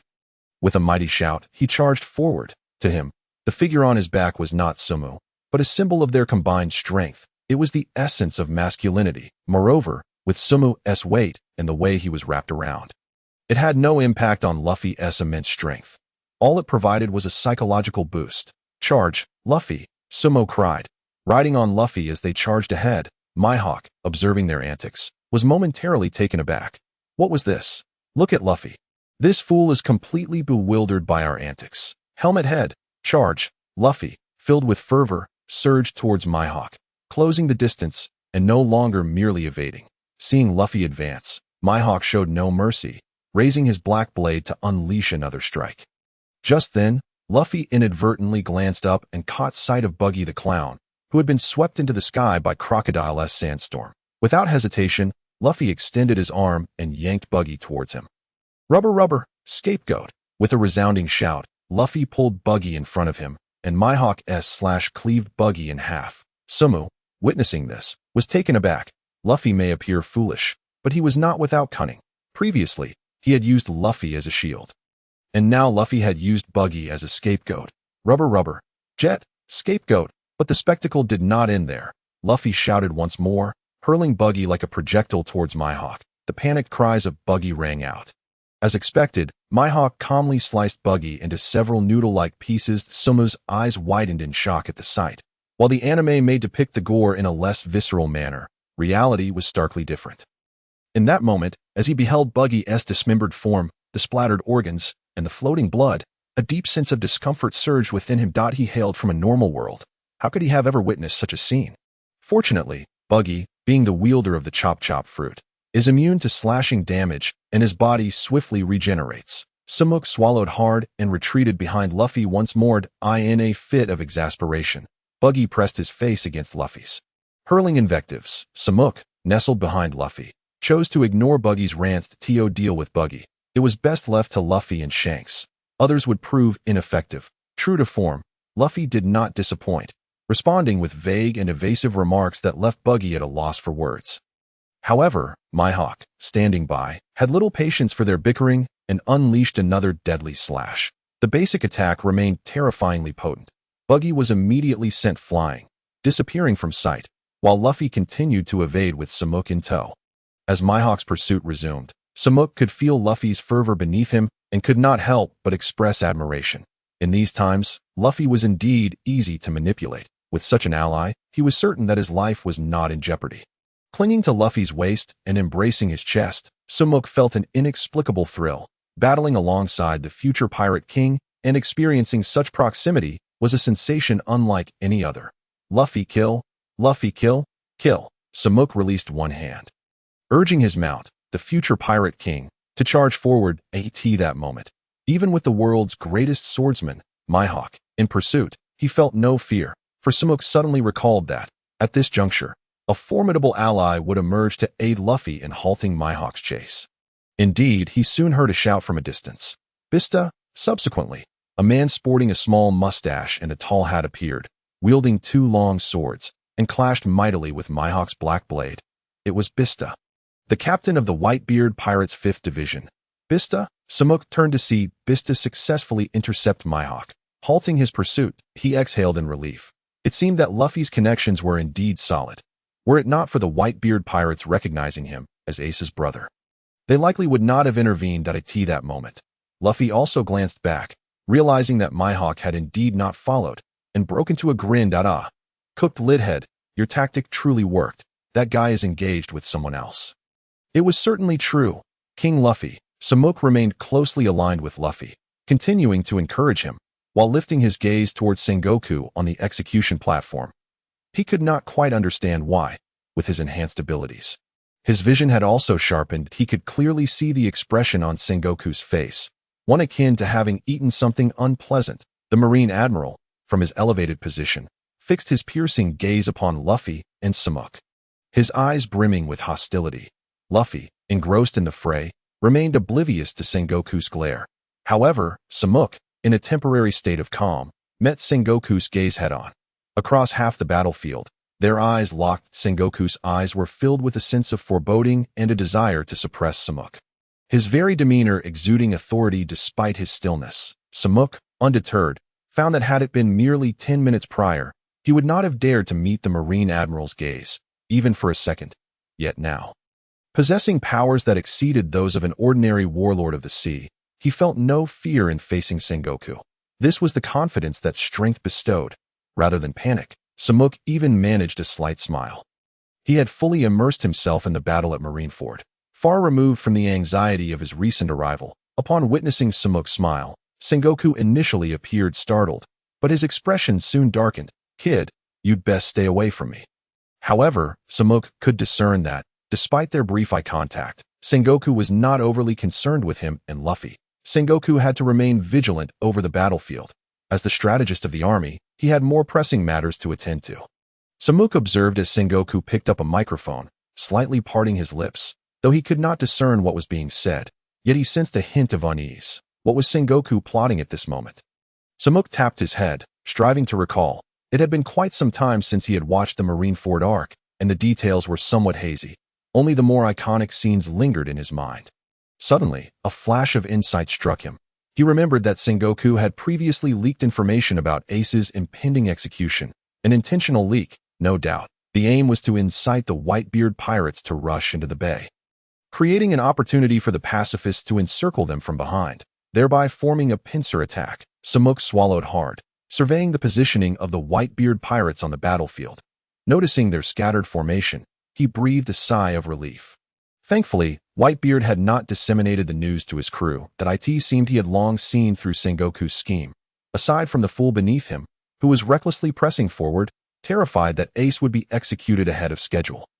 No sooner had Samuk's thoughts settled than a group of shadowy figures emerged from the rear of the battlefield that a series of explosions accompanied by yellow laser beams erupted. The beams surged into the battlefield with alarming intensity, their formidable power instantly sinking several pirate ships. As the shadows emerged from the smoke of the explosions, a legion of war machines resembling Bartholomew Kuma was revealed. Samuk was all too familiar with these machines. Back in Sabati Archipelago, it had taken all of Luffy and his friend's strength to defeat just one. That looking at the number of these pacifists, Samuk clenched his teeth. Such overwhelming combat power, once unleashed, would wreak havoc upon the Whitebeard pirates. Sengoku, realizing that his previous scheme had failed, no longer cared. He promptly ordered all pacifists to charge the pirates. As the command was given, the pacifists sprang into action, their speed astonishing, unleashing countless laser beams that swept across the battlefield. As Samuk dodged alongside Luffy, they narrowly escaped the onslaught of laser beams, the blasts sending Luffy tumbling to the ground repeatedly. After a flurry of lights, Samuk glanced towards the outer bay, witnessing numerous pirates fall. The scene was nothing short of hellish. The sounds of screams, shouts, and sobs floated through the air, echoing in Samuk's ears. That moment, Samuk realized that, since awakening his observation Haki, his hearing had seemingly intensified. He absorbed these sounds, his heart undergoing a subtle transformation. This was the battlefield, cruel, merciless, a ceaseless cycle of slaughter. Life seemed to slip away faster than time itself. He began to comprehend the feelings of the coward. Kobe, as he had once desperately sought to halt Akainu's massacre. That he and Kobe were alike, both experiencing this scene for the first time. Samuk was lost in thought until Luffy's sudden fall brought him back to reality. Damn it! My legs, they're losing strength. Luffy knelt on one knee, propping himself up with one hand, gasping for air, beads of sweat forming on his forehead. Upon hearing this, Samuk glanced at the back of Luffy's head. Recalling that this man had been fighting for quite some time, from Impel down to now, he had endured Magellan's poison, faced a pack of wolves, survived a brush with death, and had hardly rested throughout. Now, on this battlefield, they had fought tirelessly, surely exhausting their strength. Luffy, Samuk said, feeling a pang of sympathy. He loosened his grip and dismounted from Luffy. Huh? Cooked Lidhead, why are you getting off? We should keep combining, Luffy exclaimed. A hint of urgency in his voice. Samuk, hearing this, pressed his lips together, just as a streak of yellow light flashed before him. The Admiral Kizaru had appeared beside them. Yo yo yo, both of you are here. With a flash kick, Samuk and Luffy were unable to evade and were sent flying by a powerful blow. Samuk gritted his teeth in frustration. Of all times, Kizaru had targeted them, just as he was worried. He and Luffy collided into a sturdy arm. Turning to look, he recognized a familiar fish-like face. Jinbei and a host of revolutionaries and pirates had stepped forward to shield them. Jinbei cast a glance at Samuk, then addressed Luffy. You two go rescue Ace. We'll hold off the Admiral here. Upon hearing this, Luffy's fighting spirit reignited, and he steadied himself on his slightly trembling legs, gritting his teeth to stand tall. Oh, stop. We cannot stop. Let's go. Pot lid head, Luffy exclaimed as Sumu furrowed his brow, realizing that Luffy was determined to press on, no matter the cost. That it was the same when he had rescued Robin, risking his own health and life to save them. In that case, Luffy, I have another plan. Sumu exhaled deeply, calling out to Luffy, who was about to take off. What plan? Luffy inquired. Do you remember how I hung on to you just now? Now you can do the same to me. I will carry you to the execution platform, and you can take the opportunity to rest. Sumu explained that he had come to understand that Luffy hanging on him was akin to him hanging on Luffy. After all, they were bound together. If one died, the other would too. With that, Sumu turned his back to Luffy, spreading his arms wide. Come on, Luffy, let's merge again. Seeing this, Luffy's eyes lit up once more, and he nodded eagerly. All right, pot lid head, let's merge. He then mimicked Sumu's earlier pose and hung onto his back. The two transformed into a single entity once again. However, this time, Luffy took on the role of commander. Pot lid head, charge. Over there, Luffy commanded that he felt an inexplicable connection with Sumu, as if they shared an unspoken understanding. To this moment, Sumu also felt a surprising trust in Luffy. Luffy, hold on tight. We are off, Sumu shouted, firmly planting his feet and charging forward. Rubber, rubber, machine gun. Sumu struck forward with fervor, his right middle finger and left index finger, Luffy's and Hancock's abilities, were unleashed simultaneously. Although their combat prowess could not be stacked, their abilities complemented each other. Luffy lacked Haki, but Hancock possessed it. The Haki enveloped his fists, its power only increasing, and a gap was immediately created among the Navy troops. Just then, a massive figure appeared beside Sumu, the giant admiral of the Navy, charging at him with a sword. Sumu glanced up, and a colossal blade swung toward him with such speed that evasion was impossible. "Pot-lid head," Luffy shouted urgently, gripping Sumu's hand tightly. To his surprise, Sumu raised his fist and met the giant sword head-on. Where the fist clashed with the blade, arcs of electricity crackled. Sumu's gaze hardened, and with a mighty roar, his muscles swelled, and he delivered a punch that sent the blade reeling back. "Eh?" Luffy exclaimed, his eyes widening in astonishment. If he were in Sumu's position, he would have dodged such a lethal strike. Yet, Sumu had confronted it directly, even pushing the sword back. "Pot-lid head, you're amazing." At that moment, Sumu watched as the giant sword flew back, the massive figure staggering backward, and he couldn't help but smile. He felt exhilarated by this immense power.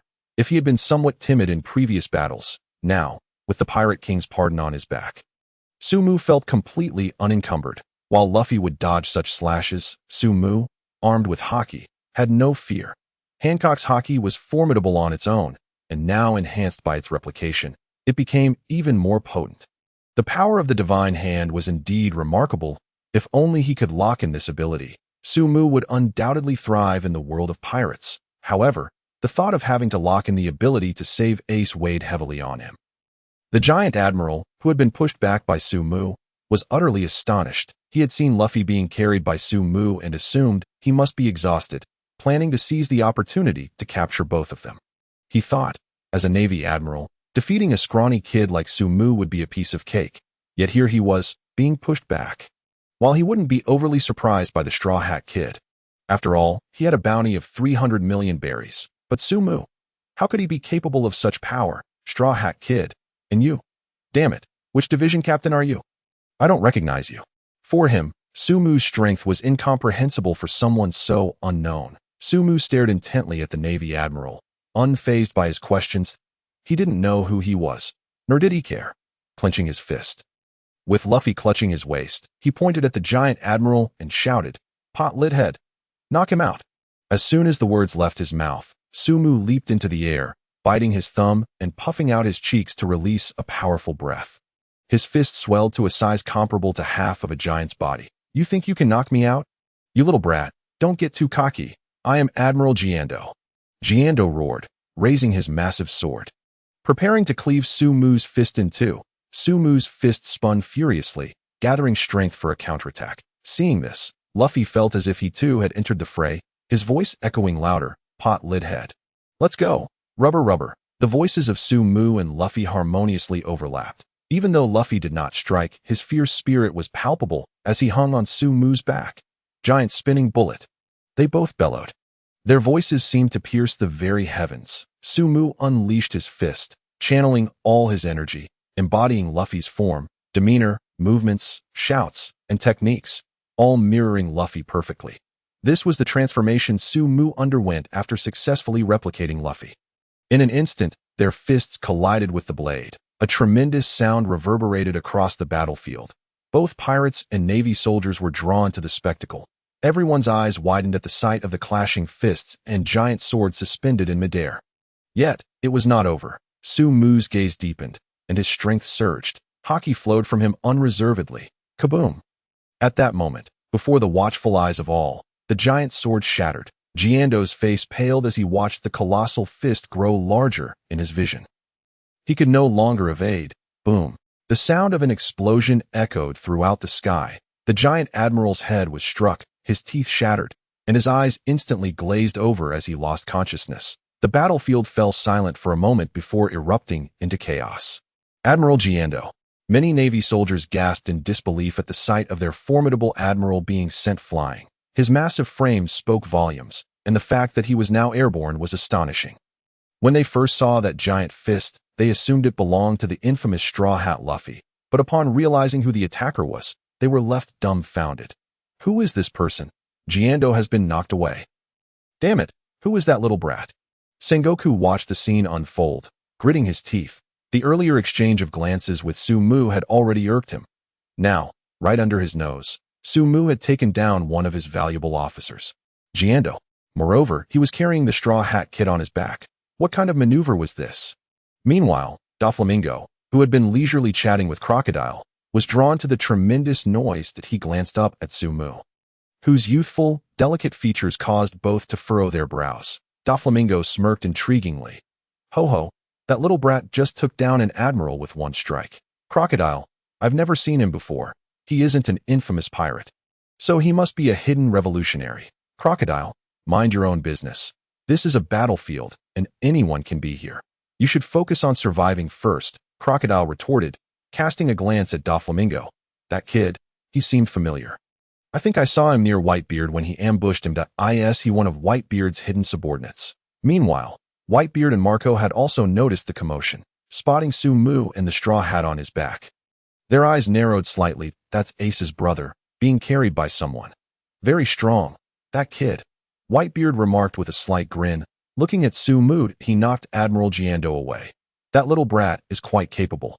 Ace, another powerful ally has come to your aid. I cannot remain idle any longer. Squard, my foolish son. No matter what, you will always be my son. Whitebeard gently patted the shoulder of Squard, who had just been misled by Akainu and wounded, and smiled softly. With his injuries, he leapt from the Moby Dick, his gaze resolutely fixed ahead. Oh, the pot-headed one, Squard. Luffy exclaimed, hanging on to Sumo's back with eyes alight. This is the power of fusion. Sumo landed from the sky, and hearing Luffy's words, couldn't help but chuckle, casting his gaze towards the fallen Marine Vice Admiral, his fighting spirit undiminished. In this moment, his adrenaline surged. No one could stop him. Sumo inhaled deeply. King Luffy. Oh, the pot-headed one, let's charge. The two shouted in unison, akin to a pair of wild twins. Just as they were about to spring into action, the ground trembled violently. Sumo, utilizing his keen observation Haki, sensed an overwhelming aura, and immediately turned to look at Whitebeard. The latter had, unbeknownst to them, already taken his stand on the battlefield. At that moment, he clawed at the air with both hands, yanking downwards as if intending to tear the very void apart. Seeing this, Sumo's face changed dramatically. Was Whitebeard about to unleash his ultimate move? It was well known that the power of the Tremor fruit was not to be underestimated. The massive waves that sought to ascend to the heavens had been conjured by Whitebeard himself. Now, as he struck again, the earth shook violently. The ground seemed poised to be uprooted. The sky turned tumultuous, and even the sea was torn asunder. The surface of the ocean segmented into several sections. Marineford, at that moment, resembled a fragile sailboat adrift in a cataclysmic tidal wave. After a colossal shockwave, Marineford had been reduced to ruins. The terror of the Tremor fruit was indeed formidable. Sumo's complexion paled as he struggled to maintain his footing. Observing the surrounding damaged buildings and tilted islands, a tempest of emotions surged within him. Is this truly the world's strongest man? With a single strike, it felt as though an entire world was on the brink of collapse. Yet, without pause, Whitebeard leapt into the air once more, delivering another punch towards the void. The shockwave instantly penetrated the battlefield, shattering walls and sweeping away all structures in its path, heading straight for the execution platform. Boom! A deafening explosion erupted before the execution platform, enveloping the area in smoke and obscuring everything. Sumo and Luffy, witnessing this, involuntarily narrowed their pupils, a sense of astonishment washing over them. Whitebeard's attack was indeed ferocious. Ferocious as it was, Sumo understood the anime's rule that no harm would come to the characters, fully aware that Sengoku and Garp on the execution platform would emerge unscathed. This blow would surely be thwarted. As expected, when the smoke from the explosion cleared, the execution platform remained intact. In fact, both Sengoku and Garp stood there, unfazed and unmoving. Sumo looked down, and as the smoke dissipated entirely, three similar figures came into view.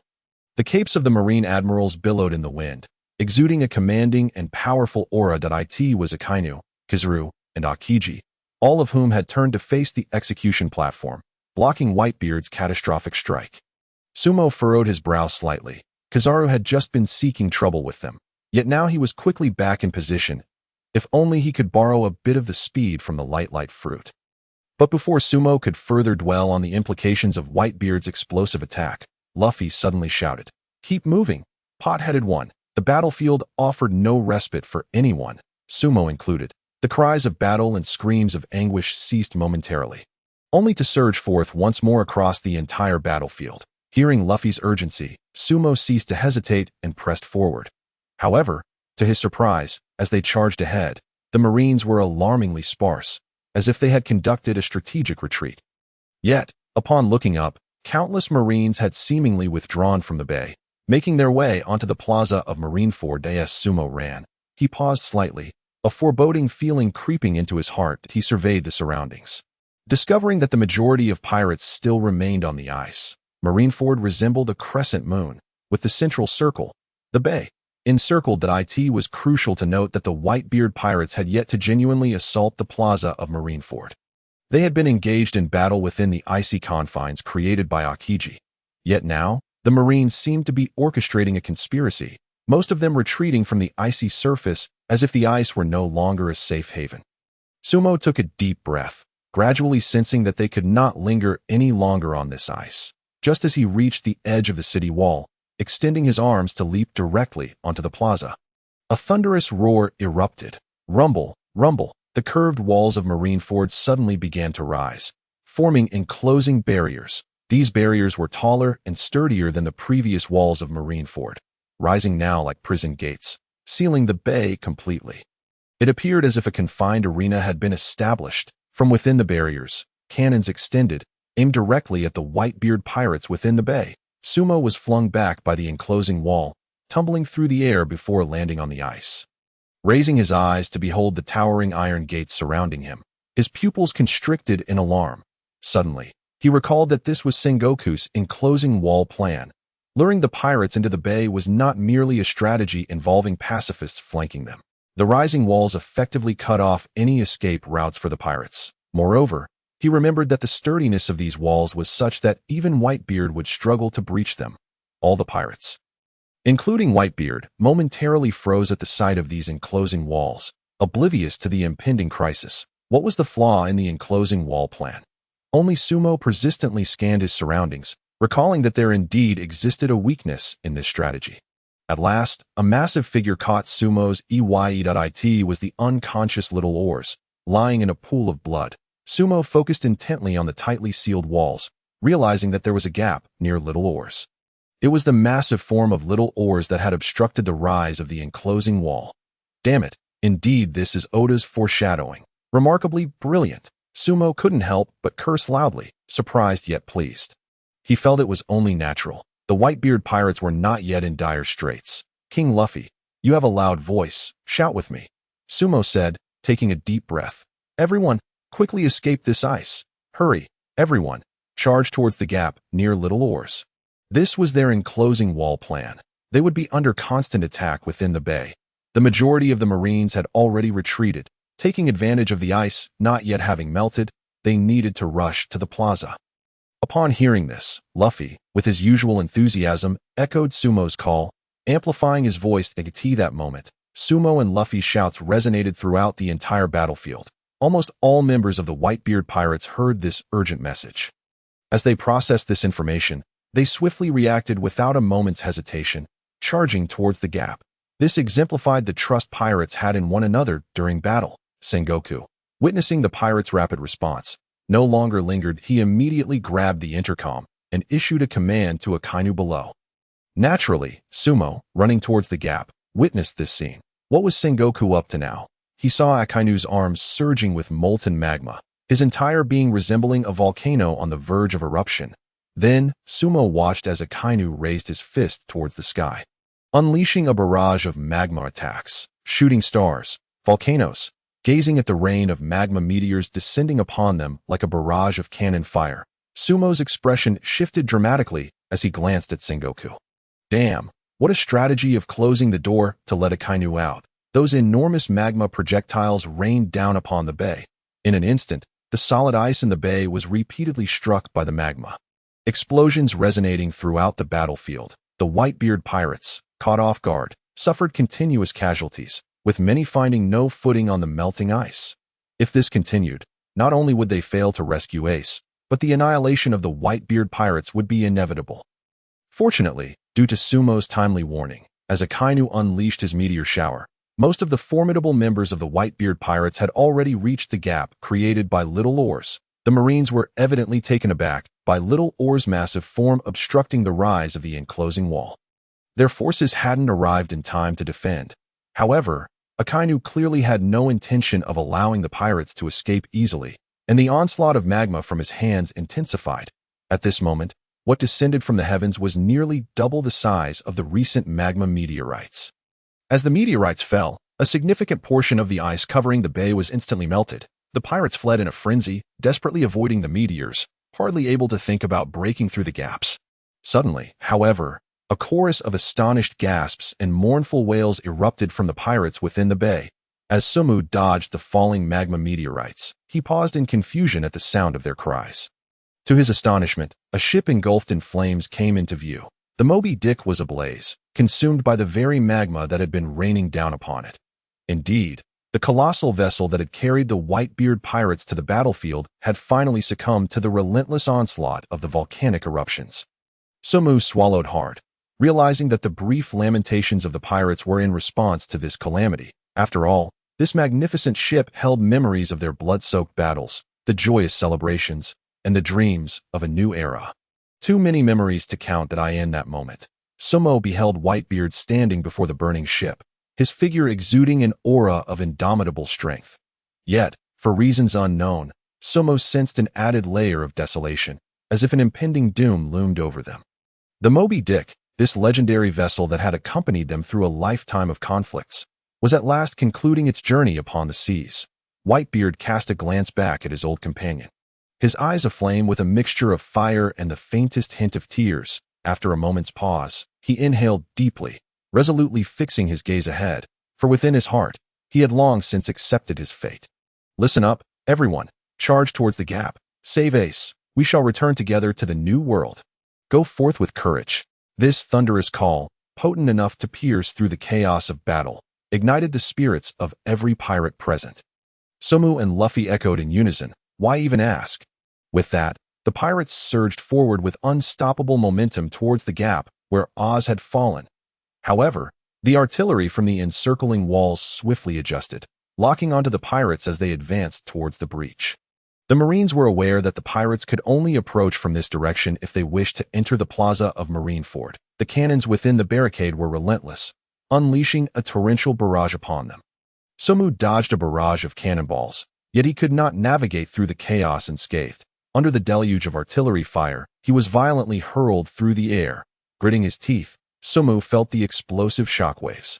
And despite the protection of his Haki, he still experienced a jolt of pain. The tremendous force propelled him skyward, and he fought to regain his balance.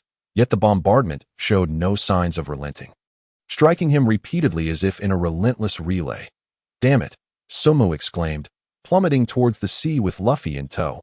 He barely had time to glance down, mistakenly believing he was landing on solid ice, when Luffy suddenly shouted, "Cabbage head! Water!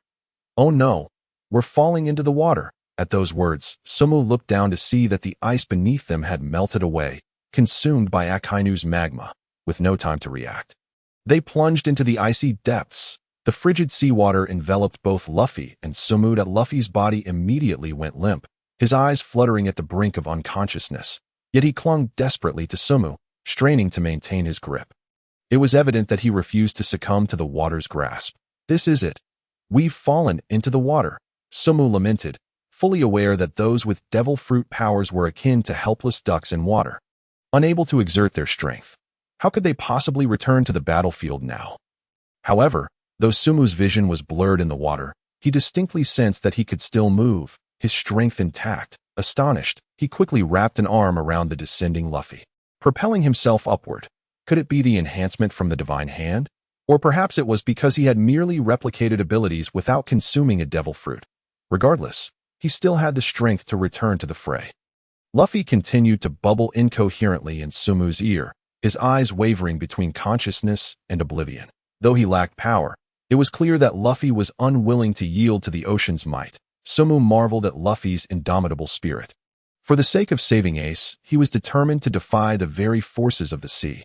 Fortunately, Sumo still possessed strength. Outside, The artillery roared, and molten meteorites continued to plunge into the sea. Sabo fought against the discomfort in his eyes, straining to see the surface as he swam upward. Yet, he knew that Akainu's meteor shower would not cease so easily. He spotted several colossal meteorites hurtling towards the water's surface where he was submerged. His expression changed dramatically as he kicked his legs with renewed urgency. The meteorites acted as chains, preventing him from ascending. With all his might, Sabo evaded the onslaught of lethal magma meteorites crashing into the water, leaving him with little time or energy to swim upwards. His swimming skills were already subpar, and now burdened by Luffy. Evading the magma was a feat in itself. Fortunately, Sabo's replication of Luffy's abilities had significantly enhanced his lung capacity and breath-holding duration, preventing him from descending into despair. Gritting his teeth, Sabo glanced at Luffy, who was expelling bubbles as if he were unaware of the need to hold his breath if they did not ascend soon. Luffy would surely meet his end. Sabo gritted his teeth and narrowly evaded another torrent of scorching magma. The magma hissed as it met the water, creating a cacophony of bubbles and causing the temperature around Sabo to rise alarmingly. Yet, just as things seemed dire, a flash of blue caught his eye. Upon seeing that blue figure, Sabo's expression shifted and a wave of joy washed over him. "Jinbei!" he shouted, unable to contain himself, but forgetting he was underwater. He promptly swallowed a mouthful of water. Indeed, the figure that had suddenly emerged from the depths was Jinbei, the former warlord of the sea and a master of fishman karate. Earlier, Jinbei had witnessed Sabo and Luffy being blasted into the water and, after evading Akainu's meteor shower, had hastily leaped into the sea. He understood that both Sabo and Luffy were devil fruit users. If left unchecked, these two formidable allies would surely drown. One was Ace's brother, and the other a potential friend of Ace. Both were here to rescue him. Who could accept their demise in such a manner? At that moment, Jinbei spotted Sabo and Luffy beneath the waves. Luffy's state was as he had expected. However, he was astonished to see that Sabo still had the strength to hold on to Luffy and seemed capable of swimming. This kid, did he not consume a devil fruit? But how did he manage to deliver such a colossal punch that sent Django flying? Jinbei shook his head, dismissing further thoughts, and looked up at Sabo.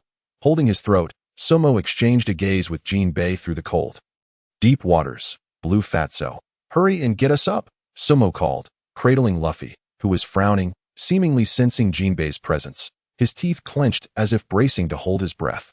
Jinbei seemed to hear Sabo's unspoken plea, his expression growing serious as he shouted, "Kid, I'll get you up, but you better hold on tight." With that, Jinbei's body twisted, his hands slicing through the water, a frown forming on his brow as he gritted his teeth and directed his shout towards Sabo. "Ocean current shoulder throw." Hearing the call, Sabo exhaled in relief. Finally, assistance had arrived. Go save Ace. Then, a powerful current was seized by Jinbei, who hurled it over his shoulder like a ferocious tiger charging towards Sabo and Luffy. The waves surged closer, prompting Sabo to steel himself, straightening his body. Just as he prepared to embrace the wave with Luffy, he felt an unexpected surge of energy from Luffy. Luffy suddenly tightened his grip on Sabo, his previously pale eyes now sparkling with clarity. It was as if he had sensed the approaching tide. Sabo was taken aback. Did Luffy realize they were about to break free? But before he could ponder further, the forceful wave enveloped them instantly. A tremendous power surged forth, propelling Sabo rapidly towards the surface, yet causing him no harm whatsoever. Jinbei's formidable mastery of water, as the wave burst forth from the depths. Sabo and Luffy gasped for air, but the tidal wave showed no signs of abating, continuing its ascent towards the sky. Its height quickly surpassed the towering barricades, carrying Sabo and Luffy straight towards the plaza of Marineford. Luffy released Sabo, extending one hand to grasp the mast of a colossal ship surging forth with the tide, finally shedding the sense of helplessness brought on by the sea. Sabo, harnessing the force of the waves, soared alongside Luffy towards the square before the execution platform, flying straight ahead. Meanwhile, below, the three admirals stood guard at the execution platform, persistently thwarting the Whitebeard pirates' attempts to breach the gap. Just as the pirates were being hurled away by cannon fire, and the Navy's concentrated assault left them on the brink of peril, a familiar and elongated cry resonated through the air. "Give Ace back to me." Clutching the mast and riding the waves, Luffy could not contain his roar. The crowd, hearing this, instinctively looked up towards the heavens. There, amidst the tumultuous waves, it appeared as though the very sea had transformed into a canopy of twinkling stars above the square. The surf unveiled two familiar and striking figures. The onlookers gasped, unable to suppress their astonishment. Waves? Where did these waves come from? What is happening with these waves? So high. Riding the waves was Ace. Another shout echoed. And before the eyes of all, the massive wave finally lost its forward momentum, crashing downwards. Ultimately, it exploded with a thunderous roar before the three admirals. The overwhelming force shook the heavens and earth. Both the Navy and the pirates charging towards the breach were left in shock. Sengoku and Garp straightened up involuntarily. Who could it be? Who managed to break through the encirclement with such speed? As the waves receded, the crowd gazed towards the center of the splashing water, where a straw had emerged, a figure so familiar to everyone. Kneeling and supporting himself with a gigantic mast, stood regally amidst the explosion of waves. Yet, even more astonishing was what followed. Above the mast that Luffy was clutching, a diminutive figure appeared. One hand grasped the upper part of the mast, while the lower half of his body hovered in midair. Creating a vertical line with Luffy, the two exuded an air of dominance. The sight was breathtaking. As the crowd finally discerned the two figures, their eyes widened in disbelief. An unknown little brat, the Straw Hat Kid. Damn it! Sengoku's face turned ashen atop the execution platform. He had seen Sumu. He had seen Luffy. These two had consistently appeared in his line of sight. Each time, they caused quite a commotion. They clearly held him in contempt. Those damned brats. Garp, is this the grandson you raised? They are wreaking havoc here on the battlefield with utter impunity. At this moment, Garp's expression turned grim as he glanced at Luffy. Luffy was indeed causing trouble for the Navy, but that little brat above him was someone he did not recognize. What connection does that kid have with Ace? As Sumu and Luffy landed, they both raised their eyes to face the three admirals of the Navy. Perhaps influenced by Luffy, Sumu showed no signs of retreat in the face of these formidable opponents. The sight of the two of them confronting the three admirals amidst the waves was not only imposing, but also quite rare. Yet, before the duo who had created such a startling presence, the three admirals maintained their composure.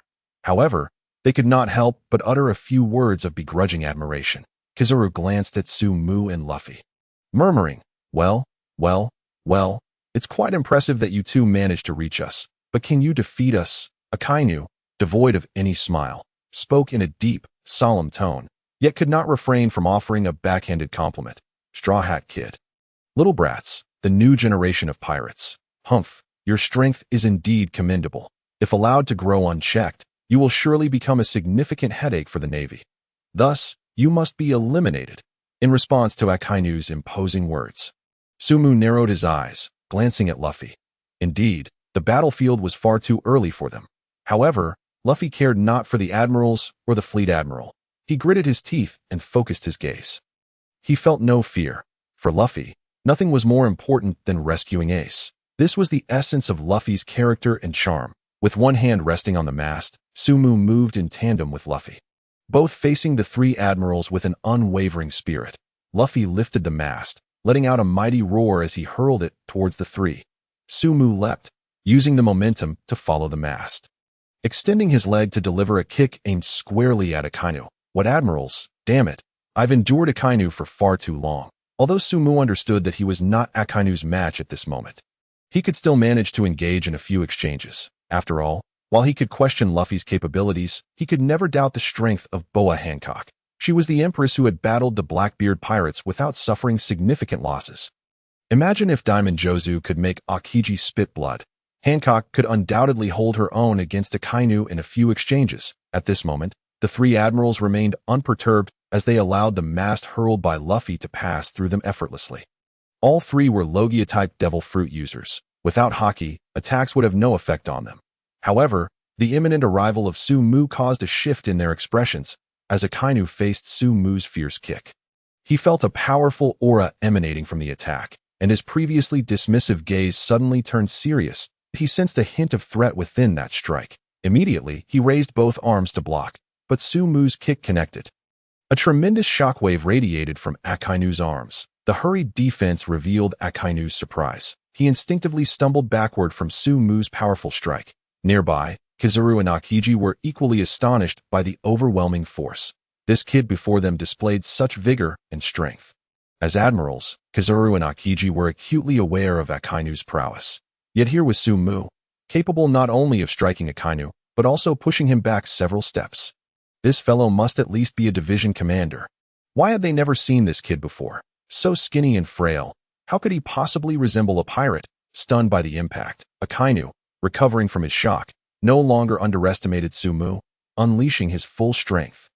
Sumu gritted his teeth, pressing a foot against Akainu's arms, and looked up to see searing magma rapidly crawling across Akainu's face. The magma, having accumulated for just a brief moment, surged towards Sumu with unstoppable force.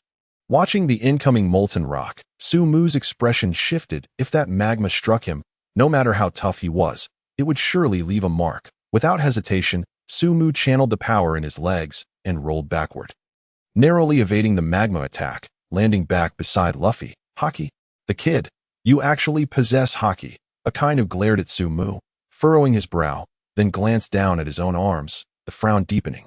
What kind of ability is this? I feel as if a portion of my skin has turned to stone. Hearing Akainu's low growl, Sumu's lips curled into a slight smirk. Surprised? Delighted? Dare you underestimate him again?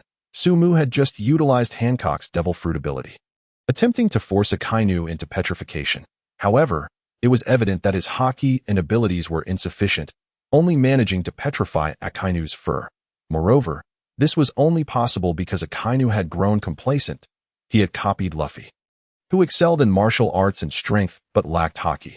After 2 years of training, Luffy had focused on learning and solidifying his Haki, resulting in his significant growth.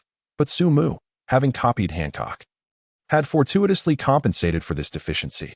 Thus, Sumu effectively possessed the skills of a 2-year-later Luffy, complete with the powers of the sweet fruit. This strike would undoubtedly carry weight.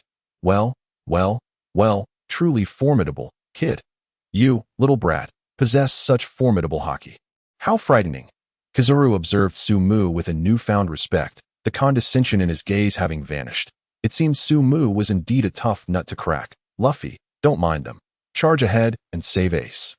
Sumu urged Luffy, his gaze fixed intently on Ace, who knelt on the execution platform.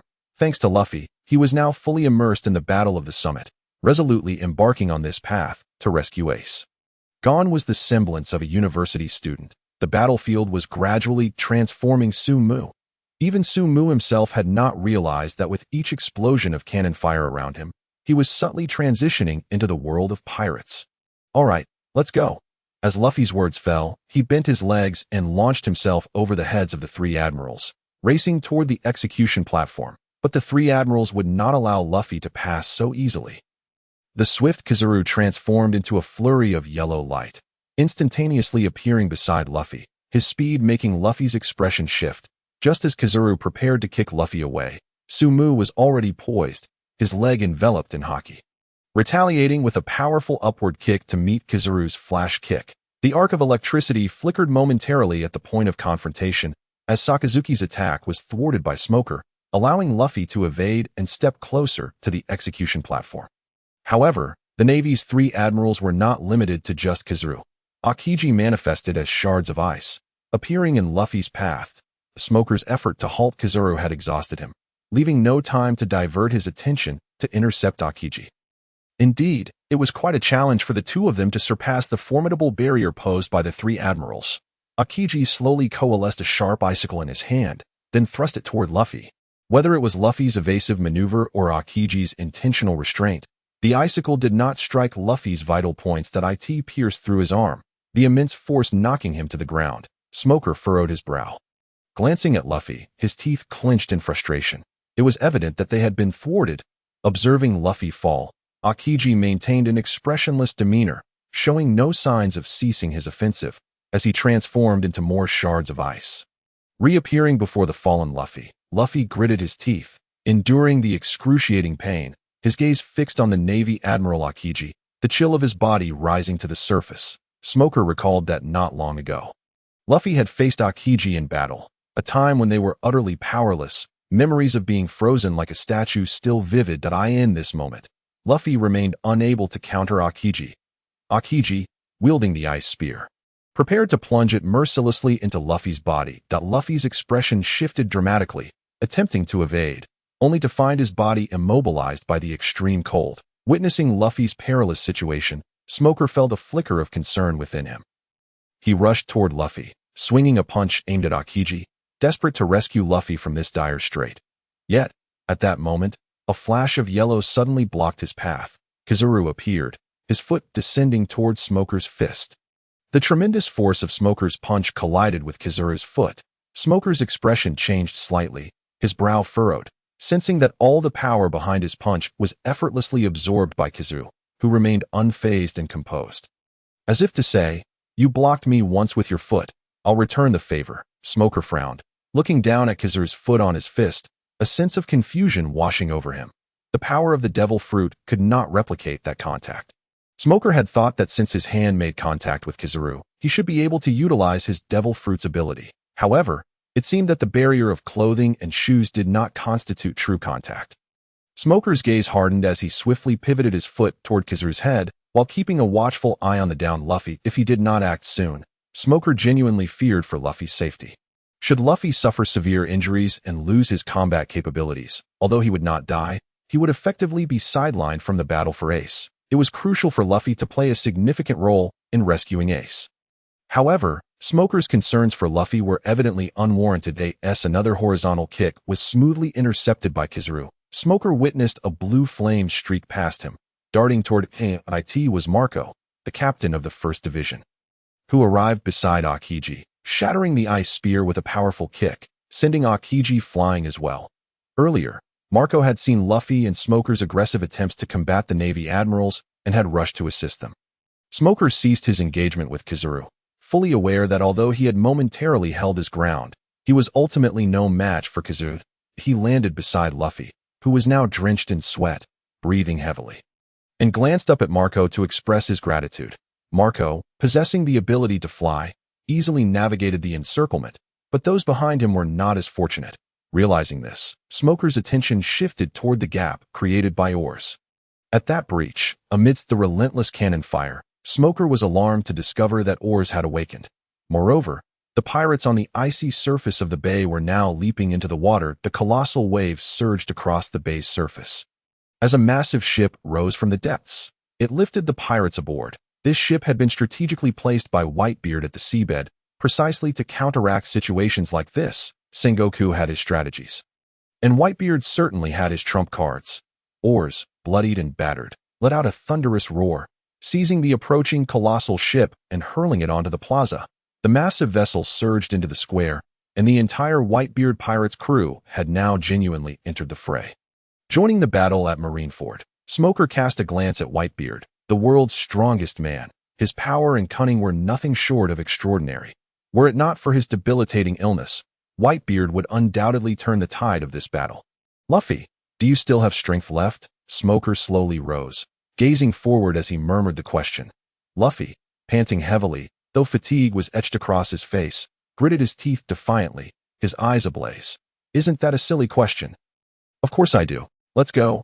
Cooked Cap, seeing Luffy still persevering through his exhaustion, his spirit undiminished, Smoker felt a surge of inspiration within himself.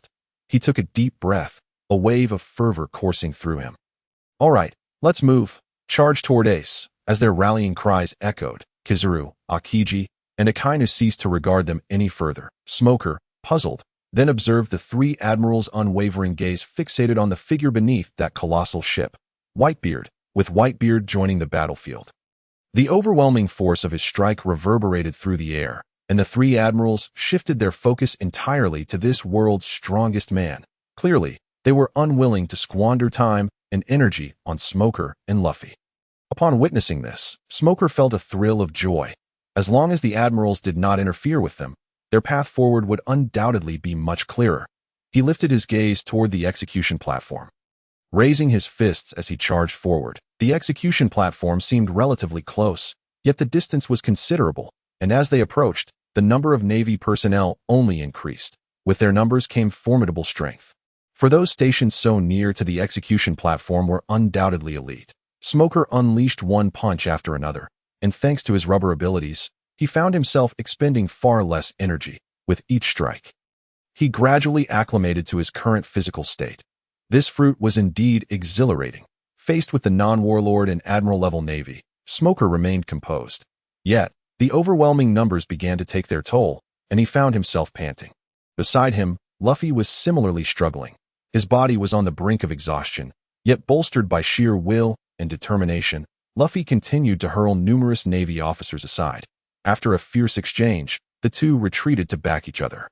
Their backs pressed together. Sweat beaded on Smoker's forehead as his eyes scanned the encroaching Navy. These soldiers seemed to have received some command, as their focus of attack fell squarely on the two of them. Glancing at Sengoku, who loomed above, Smoker realized he had been correct. As Fleet Admiral, Sengoku could not allow their aggressive maneuvers to continue unchecked. Looking around, only Smoker and Luffy charged at the forefront. If they did not heighten their vigilance and attack intensity against these two, it was likely that even without an admiral, their defenses might be breached. After the shift in focus, Smoker and Luffy naturally found themselves encircled by the Navy. Smoker gritted his teeth, surveying the cloaked Navy officers surrounding them. Each of these soldiers was formidable. If they continued to fight them one by one, they would inevitably exhaust themselves. Indeed, although these individual soldiers might not seem threatening, they were playing a war of attrition. The vice admirals were no easy foes. To defeat them, Smoker would have to exert considerable effort. After Smoker had dispatched the giant Vice Admiral Jander with his giant spinning ball move, the attention it garnered made many aware of Smoker's prowess. Though they had not encountered him before, they perceived him as a figure whose strength rivaled that of the warlords. Moreover, his loud voice and reckless demeanor suggested that with a sufficient number of soldiers surrounding them, they could successfully thwart or even annihilate the two of them. Certainly, it is essential to dispatch a considerable number of vice admirals and admirals for this task at this moment. Both Sumu and Luffy furrow their brows as they face a formidable group of individuals clad in cloaks. Luffy is evidently exhausted, while Sumu, though in good condition, cannot withstand such relentless attrition from the adversaries. Luffy, I possess a strategy that could enable us to break through the encirclement, but it hinges on your willingness to comply. Sumu spoke slowly, his gaze continuously scanning the advancing Navy. What strategy? Quit with the nonsense. Just tell me. As long as it leads to Ace's rescue, I'm all in. Luffy responded with a determined tone. All right, I shall commence. Sumu affirmed, nodding in agreement with Luffy's consent. Subsequently, his expression turned composed as he fixed his gaze upon the oblivious Navy, letting out a cold chuckle. Monkey D. Luffy. Sumu suddenly stepped forward, seizing Luffy's body, his arm extending and wrapping around him in spirals. Monkey D. Luffy, become my sword. Hey, what's going on? What are you doing? Luffy exclaimed in bewilderment as Sumu's elongated hand ensnared him tightly. Observing Luffy's reaction, Sumu smirked, surveying the encircling Navy, his confidence surging, prepared to experience the might of the future pirate king. Monkey D. Luffy, unleash your iron fists and render them unconscious. Gum Gum, Pirate King Tool. Sumu grasped Luffy, initiating a wild spin reminiscent of Demacia. His arm lengthened, transforming Luffy into a spinning top, hurling him towards the surrounding Navy. Luffy, with his exceptional combat intelligence, quickly grasped Sumu's intent. He tucked his neck, drew back a fist, and as Sumu spun, he unleashed a powerful punch, striking the faces of the Navy. The expansive area of this spinning attack had a diameter of at least 10 meters. Furthermore, due to the combined strength of Luffy and Sumu, the impact was formidable. Not only did this conserve Luffy's stamina, but it also provided ample offensive space for both of them. Sumu's arm wrapped around Luffy, fortified with the protection of Haki, ensured that Luffy suffered no harm. I am truly a genius. Charge, Monkey D. Luffy, Sumu bellowed, his arm's strength intensifying as his rotation accelerated, causing the ground beneath him to almost cave in. He knew that Luffy was impervious to dizziness, and having copied Luffy's ability, he too was unaffected. Since they were immune to dizziness, they would create utter chaos. Small-time Navy, small-time Vice Admirals. How can you avoid this lethal Luffy top? Charge, Monkey D. Luffy. Sumu shouted once more, prompting Luffy to join in the battle cry, his fists swinging relentlessly, struggling to kick as well. Charge, however, just as Sumu prepared to push further, tightening his muscles to unleash greater power. A figure clad in yellow broke free from his grasp and soared into the air. Gazing at the familiar yellow figure, Sumu momentarily halted, then stared in astonishment. No way. Monkey D. Luffy, due to Luffy's struggles. Sumu inadvertently launched him away. Luffy, suddenly airborne, was momentarily stunned but assumed it was intentional. With determination in his eyes, he soared towards the execution platform. Gum gum, Superman. Sumu clapped his hands in frustration, rushing towards Luffy's direction. Fortunately, the navy that had encircled them had been scattered due to their combined technique, allowing Sumu's path to be less congested. As Luffy approached the execution platform, he called out, "Ace, I'm coming." However, Ace, upon seeing Luffy's approach, displayed not joy but concern. He was acutely aware that the execution platform was far more perilous than the ground below. Sumo also recognized that Luffy could not easily ascend to the execution platform. He noticed Sengoku's arms subtly move, as if preparing to act. Yet, before Sengoku could make a move, a familiar flash of yellow reappeared before the airborne Luffy. Not again, Kizu. Wasn't he entangled with Whitebeard? How did he return so quickly? Kizaru pouted, casting a casual glance at Luffy in midair, then lifted his leg to deliver a light-speed kick. With no space to dodge, Luffy took the full force of the blow. Boom! A dull thud resonated as Luffy plummeted to the ground like a bird with broken wings. Sumu's brow furrowed as he punched away a nearby navy. Swiftly kicking down another vice admiral, he observed Luffy's descent, relieved to see him land at Ivankov's feet. That Kizaru, always pulling stunts, truly deserving of his title as the fastest fruit user. However, he soon began to breathe heavily, beads of sweat trickling down his forehead. Reaching the execution platform proved more challenging than he had anticipated. Kizaru's reinforcements were alarmingly swift. Both Luffy and Sumu were fatigued.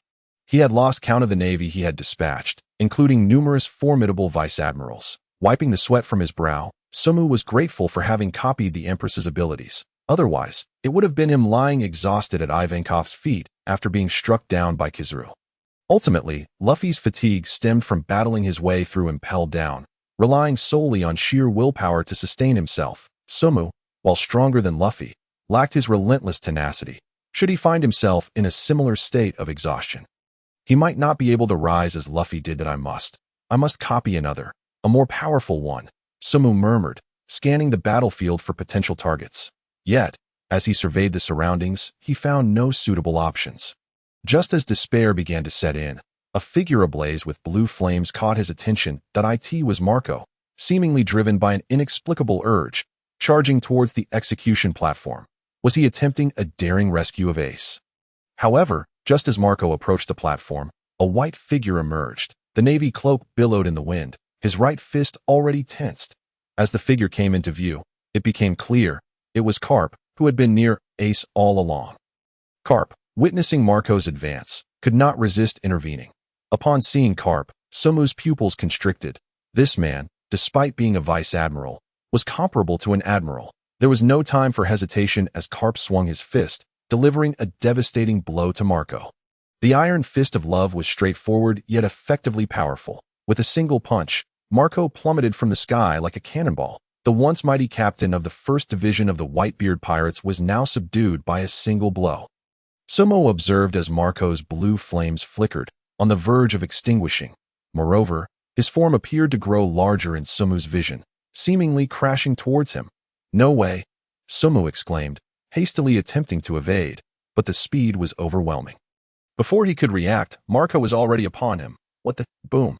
Marco collided with Sumu, creating a thunderous sound. The immense force was akin to a bulldozer, dragging him and leaving a long scar on the hard ground. Sumo felt a tremendous power pressing down on him, and he struggled to halt his momentum. Was this the strength of Garp? Fortunately, Sumu possessed the abilities of the gum-gum fruit, which mitigated the pain of Marco's impact more than he had anticipated. Ouch! That hurt, Marco groaned, clutching his head and neck, his eyes filled with apprehension as he gazed at Garp's imposing figure. This injury will take a while to heal. Little Marco, get off me, get off me. Sumu protested as Marco inadvertently sat on him, pushing him away in an attempt to rise. Marco noticed Sumo beneath him, quickly rolling off to stand up, a pained yet apologetic expression on his face. Sorry, I didn't mean to crash into you. Sumo braced himself on the ground, gradually standing up, exhaling deeply, and began to grumble at Marco. Honestly, why did you have to provoke Garp? It's one thing to anger him, but to collide with me as well. Sumu found himself at a loss for words. In such an expansive battlefield, how could he have encountered this situation? It was truly astonishing. Wait a moment. The captain of the Marco the Phoenix Whitebeard pirates was right before him. Sumu's eyes lit up as he beheld Marco, gripping Marco's hand. He exclaimed, "Ah, old Marco, what a fortuitous encounter." Ding! The replication of the goddess hand was successful. Upon hearing that sound, all of Sumu's previous grievances transformed into sheer delight. Ding! He had acquired all of Marco's abilities and a portion of his loyalty to Whitebeard. He gained the powers of the bird fruit. Mythical Zoan, Phoenix form, enhanced armament Haki, observation Haki, and physical prowess. As the notifications echoed in his ears, Sumu slowly opened his eyes, feeling as though he had been reborn in a whirl of blood. Rejuvenated, all previous fatigue had utterly vanished. Moreover, he could distinctly sense the flame of life surging within him. The blue flames of the phoenix. Taking a deep breath, Sumu pondered Marco's level of strength. As Whitebeard's right-hand man, it would not be an exaggeration to say he was the best below the 4 emperors. Furthermore, having witnessed recent events, he knew that Marco had single-handedly taken on the 4 emperors' Big Mom and had also battled against the 2 commanders of Kaido. King and Queen. His strength was indeed formidable. With this newfound replication of Marco's abilities, he would no longer have to fear for his life on the battlefield. After all, with Marco's healing capabilities. As long as he wasn't besieged by the 3 admirals, it would be nearly impossible for him to perish. However, he must avoid provoking those 2 at the execution platform. Sumu's gaze sharpened as he assessed the loyalty of the Whitebeard pirates. It seemed that each replication was influenced by certain traits of the individual. This realization made him feel as if he had wholly aligned himself with Whitebeard's faction in this war.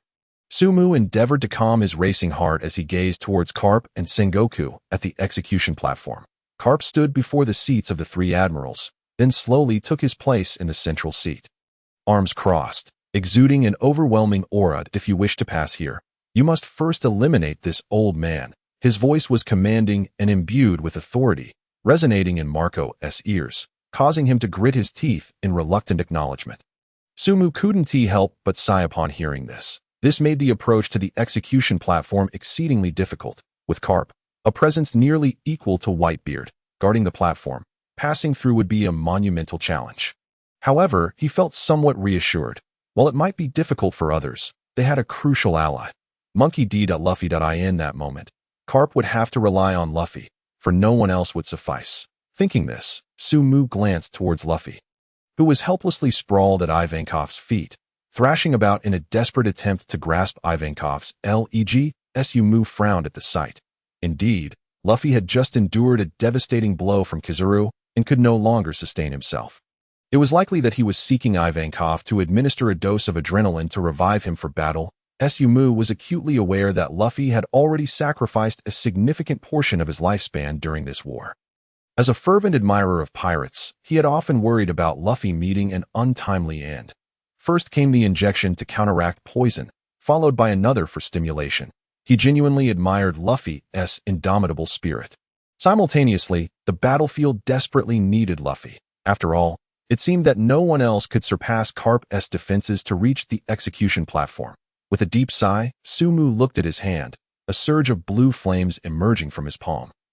Warm yet not scorching, it radiated a faint life force. The sensation was utterly extraordinary. Sumu marveled, staring intently at the center of his palm.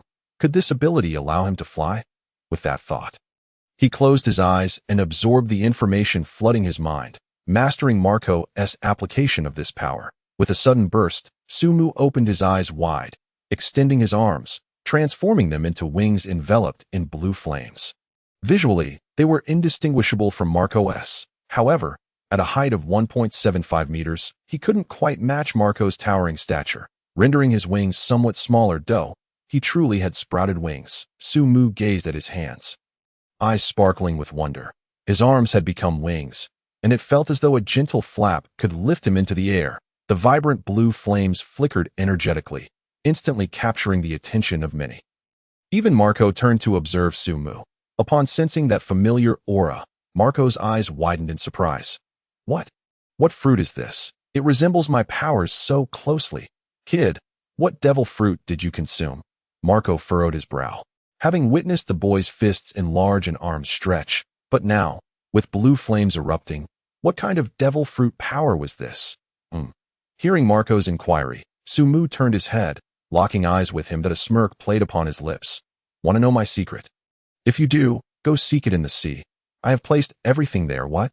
What is this? Marco, recognizing the familiar tone, frowned in confusion. Humph. Sumu dismissed Marco, suddenly spreading his wings and soaring into the sky. He couldn't very well tell Marco that he had a system. At this moment, feigning ignorance was his best strategy. Riding the currents, the cool breeze enveloped him as he soared freely through the sky. A sensation akin to gliding or parachuting. This flight required no effort. He felt as if he had truly transformed into an immortal phoenix, flapping his wings as he ascended, high above the battlefield. Sumu experienced an exhilarating escape from the oppressive atmosphere. Having replicated Marco's abilities, he finally possessed a measure of control in this war. How exhilarating. Monkey D. Luffy, get up quickly. Let us go save Ace. Sumu bellowed from the sky, his voice echoing downwards, prompting the Navy and pirates to look up in surprise. That Marco? No, that's the kid next to the straw hat. How come his abilities are so similar to Marco's? This kid is quite peculiar. The members of the Whitebeard pirates marveled at Sumu's appearance, noting the striking resemblance to Marco's powers. Meanwhile, Sengoku's forehead twitched with anger, his expression darkening at Sumu's audacious display, which drew unwanted attention. Kid, you are far too ostentatious, utterly arrogant and oblivious. If you wish to rescue someone, you better not come near me. He had never regarded Sumu as a threat, considering him insignificant compared to Whitebeard and the captains of various divisions. Yet, Sumu repeatedly appeared in his line of sight, challenging his authority, from knocking Admiral Django away to breaking through the encirclement against the three admirals, and now effortlessly soaring through the air while boldly calling for Garp's grandson to rise and save Ace. It was an insult to the Navy. A continual affront. It was utterly intolerable. All Navy personnel, exert every effort to surround the Straw Hat Kid and that boy. They must not break through. Concentrate fire. Sengoku shouted furiously into his walkie-talkie, clearly incensed by Sumu's audacity. On the other side, after much pleading, Luffy finally received a shot from Ivankov. His body began to transform, strength surging back into him. Hearing Sumu's call, he spread his arms wide, looking up at Sumu in the sky, murmuring, I know, stop nagging. Ace, I'm coming. Seeing Luffy stand once more brought a smile to Sumu's face. With Luffy below and Sumu above, the two charged once again towards the execution platform. The battle was about to reignite. In the square, Whitebeard gasped heavily, lifting his gaze to catch a glimpse of the sky. Suddenly, he spat out a mouthful of blood, and despite the pain, a faint smile tugged at the corners of his lips. You little brat, full of vigor. In that case, I must also muster my spirit. With a deep, resonant roar, Whitebeard braced himself against the ground and swung his blade, straightening his posture with determination. The blade met the onslaught of Akainu's magma fist once more. At this moment, he was fiercely engaged in battle against the two admirals, Akainu and Akiji, and he stood resolute against them. However, not far away, Marco furrowed his brow, perceiving that his father's condition was evidently worsening. If the fighting continued, it was likely that Whitebeard's health would deteriorate further. This concern was not unfounded. Indeed, Whitebeard's movements were becoming increasingly sluggish. Suddenly, a dry cough escaped him, and his body weakened, causing him to drop to one knee. Another mouthful of blood spilling forth. Yet, facing the admirals, such an opening could not be squandered. Akainu immediately flickered forward, delivering a punch to the lower part of Whitebeard's chest. The searing magma erupted, and blood splattered, leaving a gruesome gash in Whitebeard's body. His injuries were now even more severe. Upon witnessing this scene, the surrounding pirates gasped in shock, their voices filled with concern. Marco cried out, charging towards Whitebeard, his hands enveloped in blue flames, ready to assist in healing him. But the bothersome Kizaru was omnipresent, unleashing several beams of yellow laser to obstruct Marco. In an instant, the Whitebeard pirates were thrown into disarray upon seeing their captain grievously injured. Damn it, father! The cacophony of worried cries drew the attention of the descending Sumo, who paused mid-flight, his gaze following the crowd. Sumo stared at the gaping, blood-soaked wound on Whitebeard's body. Momentarily stunned, he swallowed hard. Feeling a pang of empathy, Was that an injury a human could endure? He watched as Whitebeard coughed up blood, barely managing to repel Akainu after taking a hit. Yet, at this moment, numerous Navy soldiers were charging toward Whitebeard. Swords drawn, aiming for his chest. "Stop it!" Marco shouted, his eyes ablaze. But the nearby Admiral Kazuru, like an unyielding adhesive, fired several more laser beams, piercing through Marco's body. In agony, Marco fell to the ground, helplessly watching the advancing Navy soldiers. With his deteriorating condition, Whitebeard could hardly evade, allowing the blades to pierce his flesh. The surrounding cannon fire quickly compounded the damage, causing Whitebeard's form to sway as he teetered on the brink of collapse. "Father!" Upon witnessing this, not only Marco but all the pirates gasped in alarm. Filled with dread, was the world's strongest man about to fall? On the execution platform, Ace repeatedly banged his head against the ground, desperately shouting to his father. That moment, he understood the true value of life. Watching Whitebeard near collapse, his vision blurred, and he was overwhelmed with guilt for his recklessness and disregard for warnings. Regret flooded him for being captured. Why hadn't he listened to Whitebeard and stubbornly pursued Blackbeard instead of leaving the ship? The cold shackles were the cruelest punishment, forcing Ace to witness his friends perish in their attempts to save him. While he remained powerless, the blood-soaked battlefield tormented him deeply. At this moment, Sumo, witnessing the scene, felt tears welling up in his eyes that he could no longer maintain the demeanor of an outsider. One thought consumed him. He wanted to rush forward and protect Whitebeard from the attacks. Whitebeard's charismatic presence had profoundly affected him long before his arrival in this world, and now, amidst the chaos, those feelings resonated even more deeply. Seeing Whitebeard endure such assaults, Sumo felt an indescribable pain deep within his heart. He turned away, abandoning his approach to the execution platform, flapping his wings and soaring towards Whitebeard. Yet at that moment, an aura of authority emanated from Whitebeard, centered around him. The once faltering figure of Whitebeard suddenly regained strength. Slowly rising to his feet, it was as if he sensed that Sumo, who was charging ahead, was about to retreat. That a commanding and invigorating voice echoed across the battlefield, reaching Sumo's ears. "You little brat. Get back to your own attack route. It's south, not your place to save me. I am Whitebeard. What you must do is save Ace." Whitebeard's voice was heavy yet resonant, piercing through the battlefield. It seemed as though it was meant specifically for Sumo and Luffy. His profound observation skills allowed him to recognize that the two most likely to save Ace were Sumo and Luffy, and he would not permit himself to impede their progress. That thunderous shout immediately stunned Sumo. He paused in midair, his eyes trembling, gazing at Whitebeard. Struggling to calm his tumultuous emotions, he felt the blood coursing through him at an unprecedented speed. His heart racing faster than ever before. Whitebeard's words made him realize that he and Luffy were gradually becoming pivotal figures in this battle. Unlike before, Sumo now felt the weight of responsibility upon his shoulders. Just a short while ago, he was merely a novice, yet now he had become someone whom Whitebeard trusted and relied upon. This transformation stemmed from his ability to replicate Luffy's prowess, drawing the attention of others as he followed in his footsteps through countless battles. His remarkable performance had garnered immense attention, making him a focal point on the battlefield. Indeed, he seemed to overshadow even Luffy in prominence. He had participated in battling the three admirals, aided in the defeat of Giant, and clashed with Mihawk, all while transforming into a blue bird, leaving many astonished. Appeared Sumo was indeed more captivating than Luffy. Furthermore, having consistently followed Luffy, everyone gradually began to recognize him as Pot Lid Head. "Yes, charge, Pot Lid Head, go rescue Ace." Suddenly, voices erupted around Whitebeard. Those voices echoed in agreement.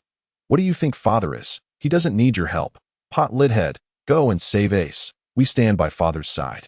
As these voices rang out, Sumo's vision gradually filled with the figures of the Whitebeard Pirates Division leaders and numerous crew members. They had come closer when they witnessed Whitebeard's injuries and now stood resolutely around him.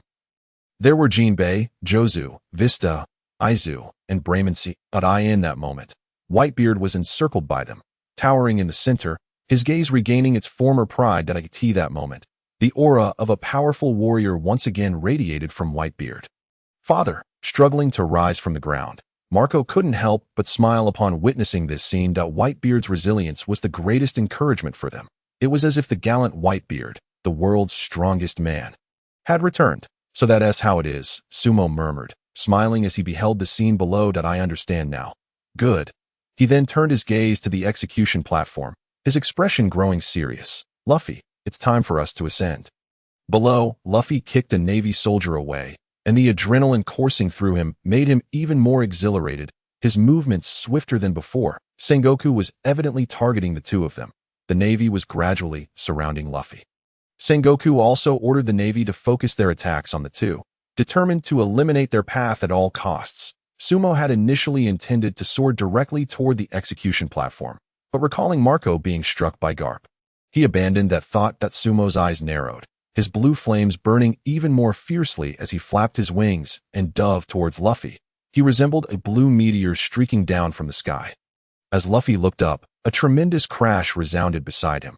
The Navy soldiers who had aimed their swords at him were sent flying by Sumo's descent. Sumo steadied himself with one hand on the ground, gradually lifting his head to meet the astonished gazes of the Navy surrounding him, his eyes filled with passion and a hint of enjoyment. What do you think? Don't I look cool descending from the heavens? Are you scared? However, the moment Sumo landed among the crowd, the Navy soldiers surged forward like a tide, recognizing that the two individuals Sengoku had ordered to be eliminated had finally arrived. Sumo was taken aback by the sheer number of Navy soldiers surrounding him. What is going on? Why are there so many Navy soldiers? In the realm of animation, one recalls that Luffy faced considerably fewer obstacles during his adventures. Could it be that his own actions have provoked such widespread ire? The battalion of Navy soldiers, both caped and non-caped, is not to be underestimated, especially by someone like Sumo, who now possesses powers rivaling the highest ranks of the Yonko. However, should he be beset by a multitude of vice-admirals, his situation would be far from favorable. Moreover, Sumo observes that Admirals Kizuru and Akiji have also abandoned their confrontation with Whitebeard to encircle them. If the admirals join this effort to eliminate them, the odds would indeed be stacked against them. This predicament appears insurmountable for just himself and Luffy. As Luffy strides to Sumu's side, fists clenched, he remains blissfully ignorant of the gravity of their situation. No matter the multitude of admirals ahead, he would charge forth without hesitation. Sumo notices the numerous wounds adorning Luffy's body and takes a deep breath before gesturing slightly. Flames of azure ignited on Luffy's form, a manifestation of the phoenix fruit's power. Capable of mending injuries. Fire. What is this? It doesn't burn. Luffy exclaims in astonishment at the blue flames enveloping him. That is my ability. It can heal your wounds. Luffy, time is of the essence. The Navy is truly intent on executing Ace ahead of schedule. As he gazes at the tightly packed ranks of Navy soldiers, Sumu's brow furrows in concern. As he surmised, it seems the time has come for Sengoku to genuinely consider executing Ace prematurely. Should they delay any further, they would undoubtedly fail to save him. I understand, Luffy declares, and in an instant, he launches himself into the throng of Navy soldiers like an arrow released from a bow. Sumu, witnessing this, feels a chill run down his spine, but he has no choice. He can only follow suit and fight their way through. This is the war on the top, where no room for complacency exists. At that moment, Sengoku, standing at the execution platform, fixes his gaze on Luffy and Sumu, who have approached the base of the platform.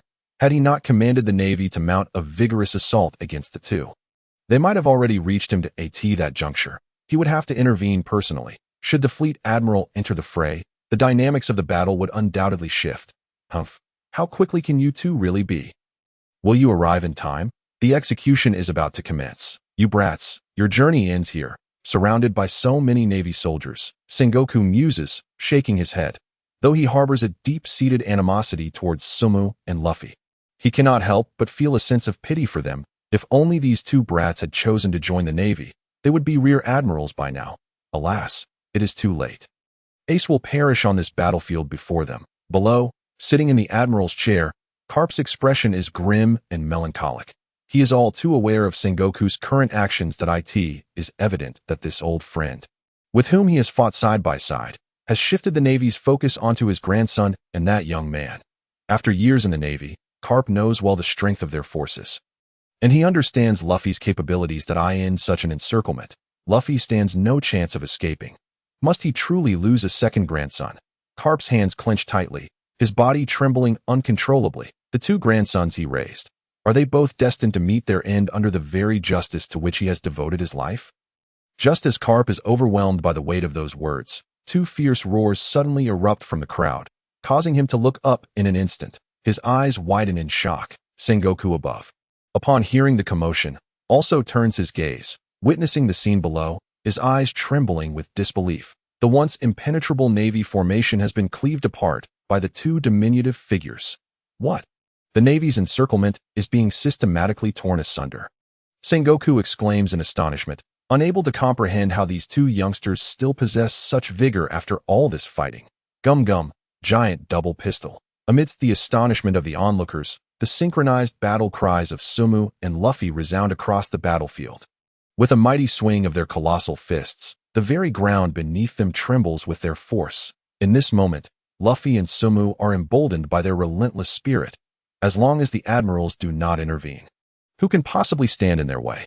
Furthermore, Sumu wields the abilities of 3 different devil fruits, granting him an undeniable advantage. The Phoenix fruit primarily enhances defense and self-recovery, while Hancock's sweet fruit amplifies offensive capabilities, petrifying foes and rendering them incapable of fighting back. Luffy's Gum Gum fruit optimizes his resilience and augments his striking range. Having assimilated these powers, Sumu has devised a strategy for their effective utilization, an embodiment of a top-tier player's awareness. Gum Gum, petrifying whip, Sumo bellows, coating his leg with armament Haki, while channeling Hancock's petrifying abilities, executing a sweeping kick that sends a multitude of Navy soldiers into stone. The combination of his left index and middle fingers unleashes a synchronized barrage. While he may not achieve the full combat potential of Hancock and Luffy combined, the synergy of their powers proves formidable. Moreover, he still possesses Marco's abilities to bolster their efforts. Sumu contemplates that as each of their abilities differs, they can be unleashed in tandem for maximum effect. When it comes to physical combat, he opts for Luffy's prowess, while he can utilize Hancock's and Marco's Haki as well. Ultimately, Sumo must select the most potent abilities from all 3 to enhance his strength.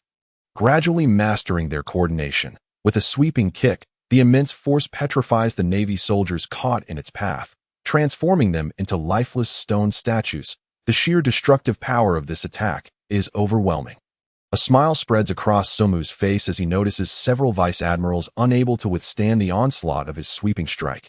Gum Gum, jet, blue flame petrifying machine gun. Following this, Sumu unleashes a devastating ranged assault.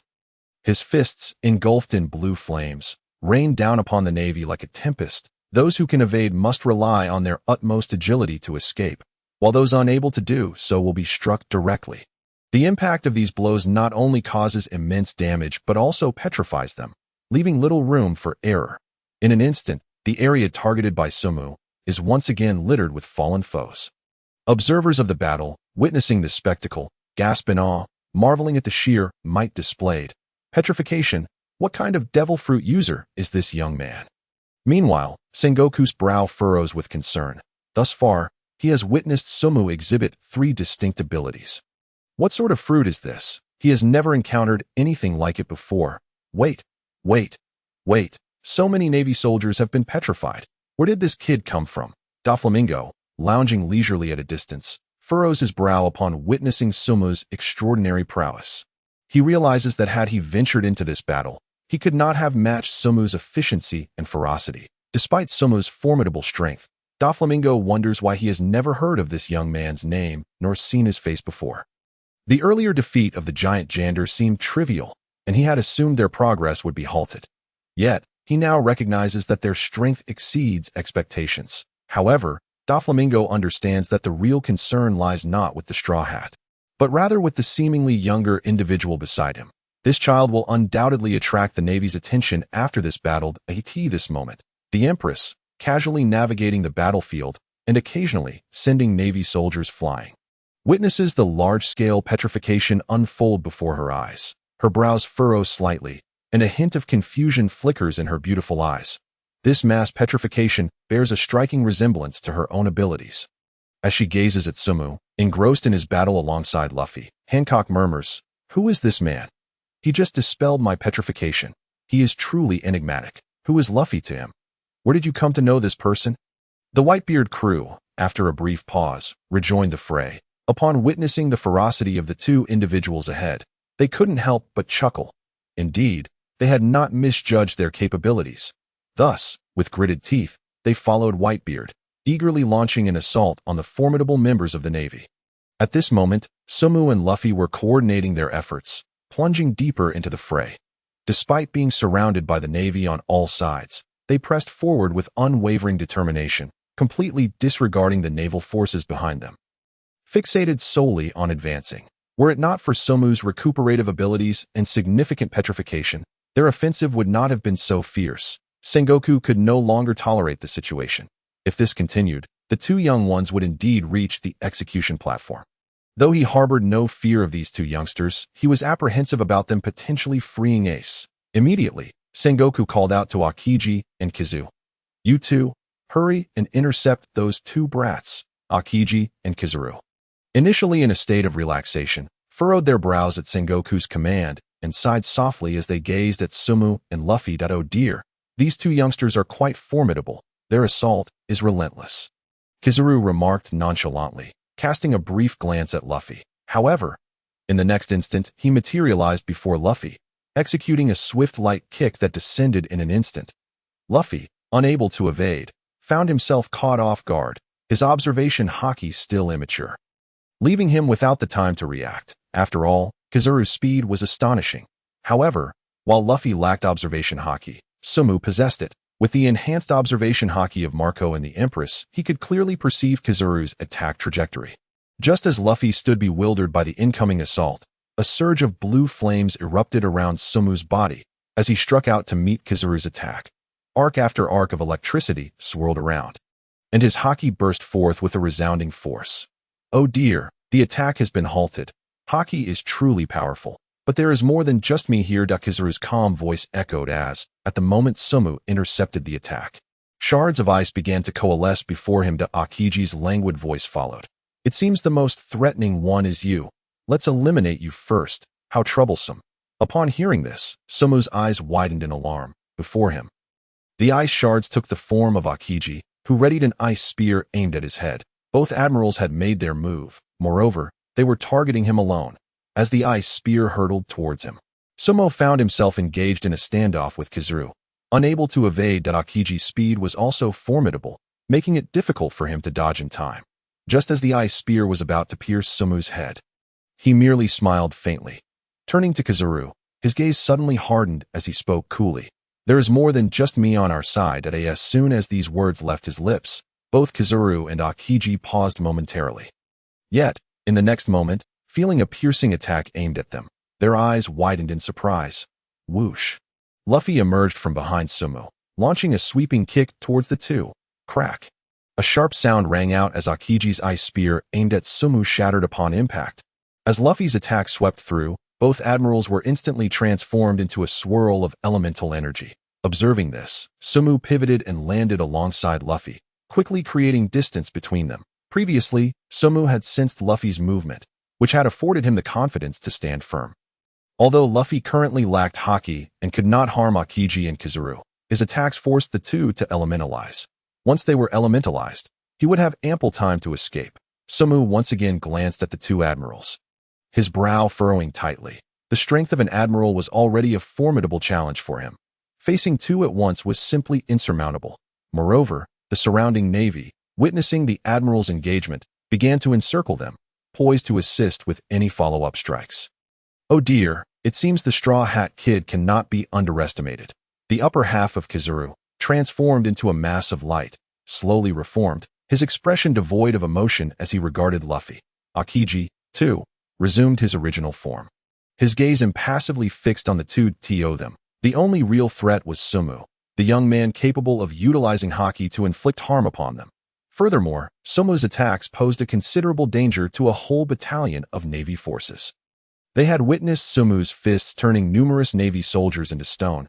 Additionally, it appeared that this young man possessed boundless stamina, showing no signs of fatigue despite his relentless advance. The two admirals exchanged glances, then nodded slightly in unison, transforming into elemental forms and vanishing from sight. Sabo's expression darkened, a cautious demeanor taking hold. He was uncertain if he could withstand simultaneous assaults from both admirals. The flash of yellow light flickered before Sabo, followed by the appearance of icy shards around the luminous glow. Aokiji and Kizaru were once again launching a coordinated attack against him. Clearly, their objective was to eliminate the greatest threat first.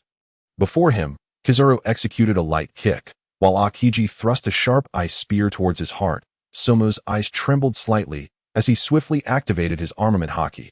Enveloping himself in blue flames, he had no time to evade. Kizaru's kick was too swift, and Aokiji's attack seemed poised to freeze his movements. These two admirals were truly determined to ensure his demise. Boom! Somu gritted his teeth as Kizaru's kick connected, and Aokiji's ice spear plunged violently into his chest. Instantly, a wave of excruciating pain surged through him, propelling him like a cannonball across the battlefield, leaving a long trail in his wake, dust swirling into the air. This commotion once again drew the attention of numerous pirates, many casting worried glances in Somu's direction. That little brat with the pot-lid hairstyle just took a hit from both admirals. It's over. He must be gravely injured. Yet, as the dust settled, Somu's figure, kneeling on one knee, slowly came into view. Cough, cough. The blue flames surrounding Somu blazed even brighter. Although he clutched his chest, coughing lightly, no blood seeped from his mouth, from his composed and tranquil expression. It was evident that enduring a blow from both admirals had not inflicted significant harm upon him. As the onlookers caught sight of Somu's demeanor, they were taken aback, unable to suppress their astonishment. This young man withstood the combined attacks of two admirals. I clearly saw both strikes land squarely on him. How is he unharmed? Hearing the murmurs of the crowd, Somu gradually raised his gaze towards the two admirals, the blue flames swirling around him like a radiant blue star. Thankfully, with the phoenix fruit and its enhancements, enduring the combined strike of the two admirals was not overly challenging. Even Zoro, with an ordinary body, could withstand the combined force of Kaido and Big Mom. Thus, Somu's resilience against the admirals did not seem exaggerated. Though dear, it appears our attacks did not have much effect. Kizaru glanced at Somu, who bore no visible injuries, his eyes reflecting mild surprise. If one attempt was insufficient, then a second would suffice. Aokiji, on the other hand, spoke in a flat tone, clearly eager to conclude the battle swiftly. If they delayed any longer, potential reinforcements could arrive to assist them. Just as the two were about to launch another offensive, a commotion suddenly erupted from the execution platform. The two admirals paused momentarily, and Somu and Luffy exchanged glances before instinctively looking in the same direction. Click! A heavy and resonant voice echoed from Sengoku. Now, this command made everyone on the battlefield pause for a brief moment. Not far away, Whitebeard, gasping for breath, cast a wary glance at Sengoku. A foreboding feeling creeping into his heart, Sengoku's voice rang out once more. Now, we will proceed with the execution of Port Gasti. Ace, the execution begins immediately. Sengoku's words seemed to carry a magical power, plunging the previously chaotic battlefield into a chilling silence for a fleeting moment. But after this silence, anxious, furious, and defiant voices erupted like an explosion across the top of the battlefield. The members of the pirate crew, including Whitebeard, Marco, Jozu, and Vista, were all struck with shock as their pupils dilated. They gazed towards the execution platform, where two naval soldiers had already grasped their blades tightly. Their gazes sharp enough to pierce through the chaos of battle. The atmosphere was palpably tense. Luffy and Sumo both felt a jolt of urgency, their eyes fixed on the execution platform, wishing they could leap to the rescue. Sumo cast a furtive glance at the two admirals before him, his brow furrowing. Ace was about to be executed? But now, the two admirals stood in their way, blocking any path forward. In the blink of an eye, Sumo's extraordinary vision caught sight of the two executioners, who had already raised their swords. In a matter of seconds, if no one intervened, Ace would meet his fate. The suddenness of the situation was overwhelming. Quickly, he had to think of a way out. What was the course of the story again? Damn it, stop right there. Whitebeard's voice thundered as he looked at Ace on the execution platform, unleashing a roar of fury. Yet, this very roar sent waves of discomfort through his body. Suddenly, his vision blurred and became hazy, his condition deteriorating once more. Whitebeard coughed up blood, the pain forcing him to one knee, his conqueror's haki dissipating entirely. Unyielding despair, hatred, and rage radiated from his increasingly dazed eyes. The captains of the various crews, noticing the sword poised over Ace, disregarded the enemies beside them and made desperate attempts to rush towards Ace. Sengoku's premature execution had indeed thrown the entire battlefield into disarray. The pirates were like ants on a hot stove, their anxious expressions revealing their urgency. If this continued, Ace would be executed.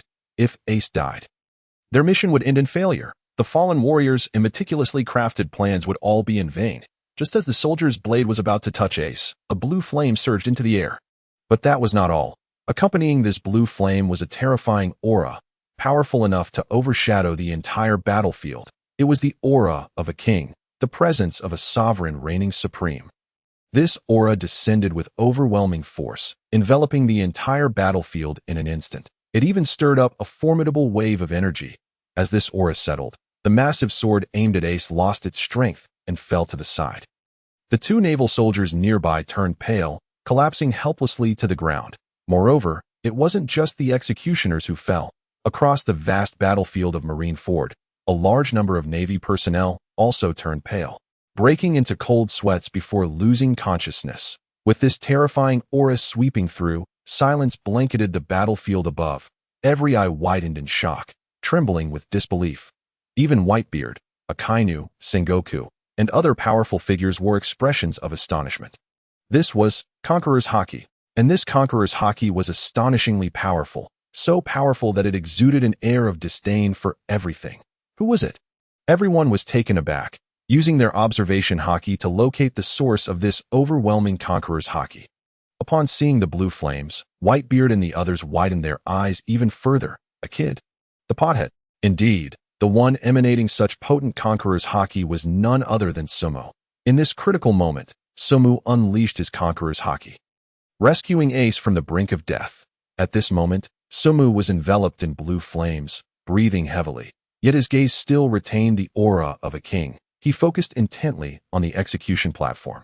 And when he saw the executioners collapse beside Ace, he finally breathed a sigh of relief. He had caught up just in time. Sumo let out a long breath, patting his chest and murmuring to himself. Earlier, witnessing Ace's impending execution had left him frantic, his mind racing through the original story to figure out how to save Ace. In his moment of panic, he glanced at Luffy, whose eyes were wide with shock, and suddenly remembered in the original story. It was Luffy who inadvertently unleashed his Conqueror's Haki in the face of crisis, thereby saving Ace. That's right. He had Conqueror's Haki too. Sumo didn't want to gamble on whether Luffy would indeed unleash his Conqueror's Haki, as in the story. After all, Luffy's Conqueror's Haki was still immature at this stage. However, with his enhanced abilities, Sumo could skillfully control his Conqueror's Haki, and thus chose to use it to stun the executioners. Fortunately, he acted in time, temporarily saving Ace. His replication of Luffy's Conqueror's Haki was already formidable, and after enhancement and strengthening his own abilities, it reached an exaggerated level. However, this display of Conqueror's Haki drew the collective attention of the Navy. Sumo could even distinctly sense that Akainu, who had not prioritized him as a target, was now casting his gaze in his direction. Sengoku on the execution platform and the two admirals before him also fixed their sharp stares upon him, their eyes filled with palpable killing intent. In the original story, it was Luffy who unleashed his Conqueror's Haki, drawing the ire of the entire Navy, seeking to stifle such a promising individual in his infancy. But now, the one unleashing Conqueror's Haki was him. Did this not mean that he had now become the target of the Navy's wrath? Moreover, his Conqueror's Haki was even stronger than what Luffy had displayed back then.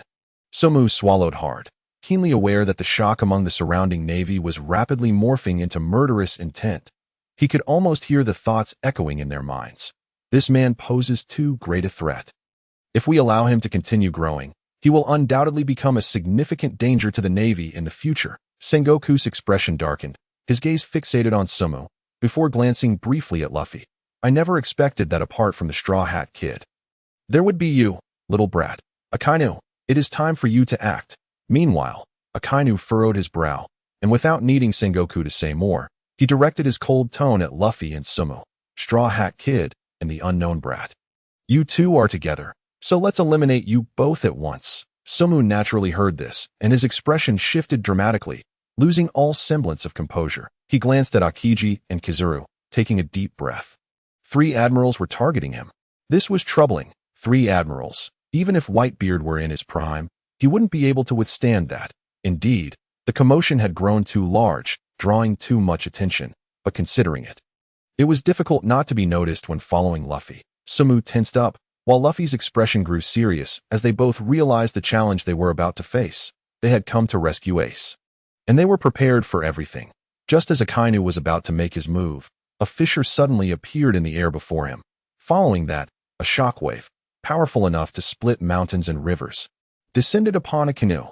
In that moment, Akainu's body seemed on the verge of crumpling, and he immediately spat out blood, flying backwards. Sabo was momentarily stunned, looking towards the attacker, who was none other than Whitebeard, now standing with resolute eyes. But that was not all. Sabo then noticed a fierce wind stirring up sand and dust near Akiji and Kizu. Marco flapped his blue wings, appearing beside Kizaru with an imperceptible speed, and delivered a powerful kick to Kizaru's abdomen. Kizaru was sent flying, rolling to the side as yellow flashes flickered around him. The remaining Akiji was not spared either, as Diamond Joza charged out from the swirling dust raised by Marco. Half of his body transformed into diamond, crashing into Akiji with unstoppable force. Witnessing this scene, Sabo and Luffy were momentarily taken aback, astonished expressions illuminating their faces. The three admirals had all been sent flying. They had been thwarted? At this very moment, Whitebeard stood tall, his naginata planted firmly on the ground, his imposing demeanor restored. Drawing a deep breath, he bellowed, "From now on, the Whitebeard pirates shall fully protect those two brats. We will rescue Ace at all costs." Whitebeard's voice resonated across the battlefield like thunder, leaving every pirate momentarily stunned. This command from the captain, who led all the crews, reignited the fervor within the hearts of the pirates. At this moment, their singular focus was to protect Sabo and Luffy. Whitebeard's gaze was laden with gravity as it settled upon Sabo. Clearly, he was betting everything on these two individuals. Whether they could save Ace now rested solely upon them. Upon hearing Whitebeard's commanding words, Sabo felt an overwhelming sense of pride welling up within him. This was the acknowledgement and trust of the world's strongest man. He was willing to rally all the pirates to ensure that they too ascended to the execution platform. It seemed that this first stop after his crossing was well worth it. It was only when Luffy called out that Sabo snapped back to reality. "Pothead, let's go." Sabo nodded vigorously, invigorated, and alongside Luffy. They charged forward once more with unwavering determination. Observing the relentless advance of the naval forces, Sabo remained entirely unperturbed, for he beheld that all the pirate captains under the banner of the Whitebeard pirates had swiftly positioned themselves to intercept the approaching navy. At this moment, Sabo and Luffy were no longer solitary figures charging headlong into the fray against the multitude of naval officers. With Whitebeard's command, they were bolstered by a sufficient number of allies. The admirals had been delayed, and the various vice-admirals were ensnared in combat, while the unity of the Whitebeard pirates had never been more resolute. The pirates, with unwavering focus, understood that futile skirmishes were of no use. They required two formidable breakthrough fighters to rescue Ace. Likewise, the Shichibukai were effectively obstructed. Dracula Mihawk had intended to pursue Sabo and Luffy once more, but he was momentarily thwarted by the intervention of the Empress, who emerged as an unexpected ally of the Navy. Crocodile, too, motivated by a desire to avoid incurring a debt to Luffy, stepped in to impede. Almost every pirate was fervently striving to clear a path for Sabo and Luffy towards the execution platform. On one side, Mihawk watched as Luffy and Sabo surged forward, gradually distancing themselves from him. He could not help but squint his eyes and murmur in admiration. These two possessed an uncanny ability to transform those around them into allies. Wielding the most formidable power upon these seas, especially that young boy, Mihawk's gaze fixed on Sabo, it seemed that no one truly recognized him or knew his name. Yet, despite this, the crew of the Whitebeard pirates placed their unwavering trust in him. As did the straw hat boy beside him. At this moment, Sabo gazed upon the expansive path before him, marveling at the cohesion of the Whitebeard pirates. Ahead lay a throng of pirates obstructing the advancing navy. While Ivankov and his comrades provided support from behind, they had forcibly carved a pathway for the two. The cannon fire from the navy rained down unceasingly, yet Sabo felt not a single blast near him. Looking up, he saw a multitude of pirates leaping into the air to intercept the cannonballs, a series of explosions lighting up the sky on the battlefield. Everyone was united in purpose, the momentum to rescue Ace reaching its zenith. With the minions no longer in their way, this time, Sumu and Luffy charged towards the execution platform with an unstoppable force. The high execution platform now loomed before them, mere moments away from Ace's side. After all their battles, they were finally just a step away. With determination, Sumu gazed at the towering platform. No longer hesitating, he and Luffy extended their hands, ready to leap to T that instant. The revolutionary Ivankov swiftly intervened, utilizing the powers of the scissor fruit to transform the ground into a staircase directly leading to the platform. Suddenly, a clear path opened before Sumu and Luffy, a long staircase leading straight to Ace. Ecstatic, they wasted no time in ascending this staircase, racing towards the execution platform. It was only a matter of time before they reached the platform, and rescuing Ace would no longer be a mere fantasy. As Sumu ascended the slanted stone steps, his blood surged with adrenaline. Though the cannon fire continued to rain upon them, none struck true. Amidst the cacophony of battle, the sound of explosions echoed like a torrential downpour. Yet, Sumu and Luffy paid no heed to the surrounding attacks. Their eyes were solely fixed on the figure of Ace kneeling at the platform's end. Upon the lengthy stone staircase, no enemies emerged to obstruct them. Akainu had been repeatedly sent flying by Whitebeard, powerless to intervene. Aokiji was ensnared by the two division commanders. Kazuru was unable to move due to Marco's relentless assault. All the Navy watched in vain as Sumu and Luffy approached the execution platform, their eyes trembling with frustration and disbelief. Conversely, Sengoku atop the platform furrowed his brow, yet his gaze bore no hint of panic, as though he possessed an unseen trump card. Indeed, just as Sumu and Luffy were about to ascend the platform, a resounding explosion erupted before them. Instantly, smoke billowed, and a formidable aura emanated from within. Sumu's expression hardened as he recognized the familiar presence, a sense of foreboding washing over him as he focused on the figure. It was the naval hero, Monkey D. Garp, clad in navy attire, his face adorned with a white beard, standing resolutely before them, his jaw clenched in determination. Upon seeing Garp, Sumu took a deep breath. This man was formidable. Even surpassing the admirals, Sumu understood that Garp was wrestling with profound inner turmoil, standing opposed to his own grandson on this battlefield. Indeed, Luffy's identity as a pirate mirrored that of Ace. Unlike their previous encounter at Enies Lobby, where Garp could choose to let Luffy go unnoticed, the stakes were now irrevocably altered. They were enemies in a life-or-death confrontation. One side represented duty and justice, while the other embodied familial bonds. If the weight of justice were not so heavy, how could Garp stand before Luffy, unable to bear the sight of Ace kneeling at the execution platform? "Grandfather, what are you doing? Move aside," Luffy exclaimed, momentarily taken aback upon seeing Garp blocking his way. But Garp's expression was grim, and he spoke with great difficulty, his voice laden with gravity. "How could I possibly step aside?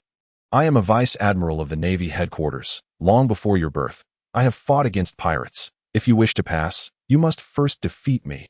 As powerful as Garp was, his words came with an undeniable strain, his breath becoming labored. "Straw Hat Luffy, this is the path you have chosen. Grandfather, please move aside. I don't want to fight you." Luffy shook his head, refusing to take action against Garp. "But I am your enemy," Garp shouted, his voice filled with anguish and weighty resignation. In that moment, Sumo sensed that the one suffering was not solely Garp. Luffy was undoubtedly in pain as well. Glancing at Luffy, Sumu saw him grimacing.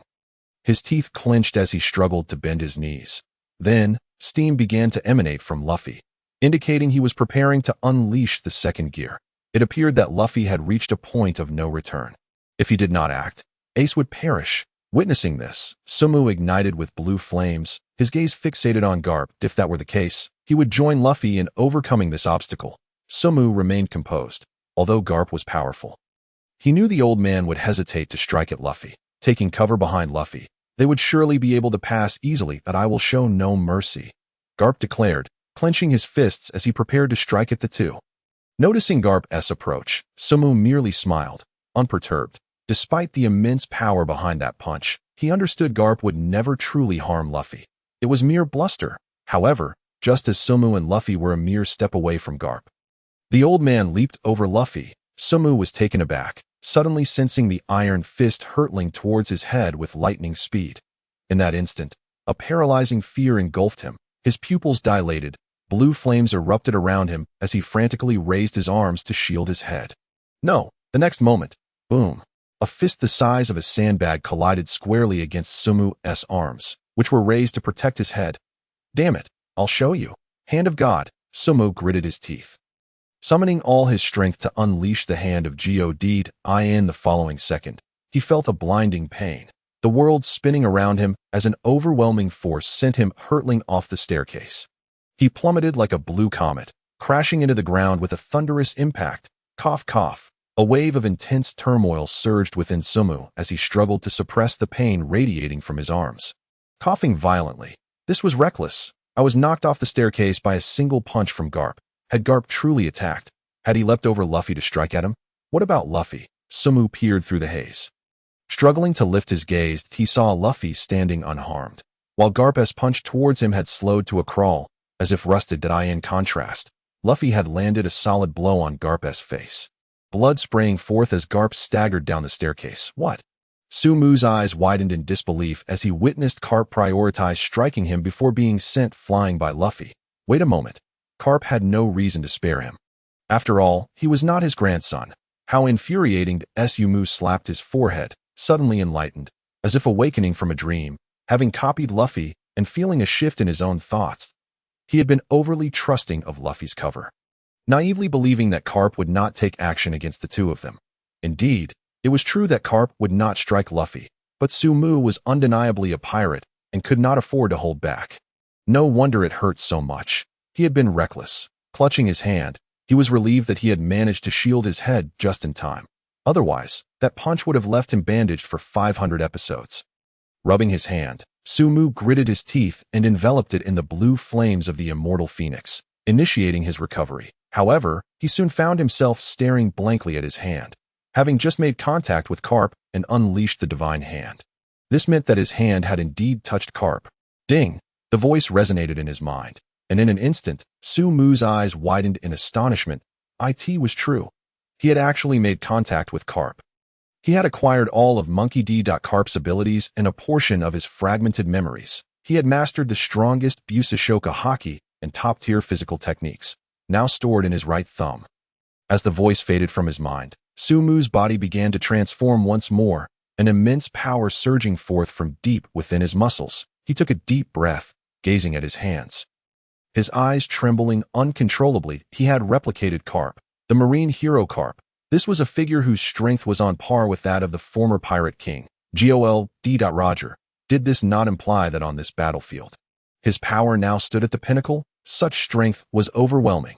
As he beheld the endless flow of power emanating from his hands, Sumu swallowed hard. His gaze subtly shifting, he gradually rose to his feet. And with Garp's strength coursing through him, the pain in his hand dissipated entirely.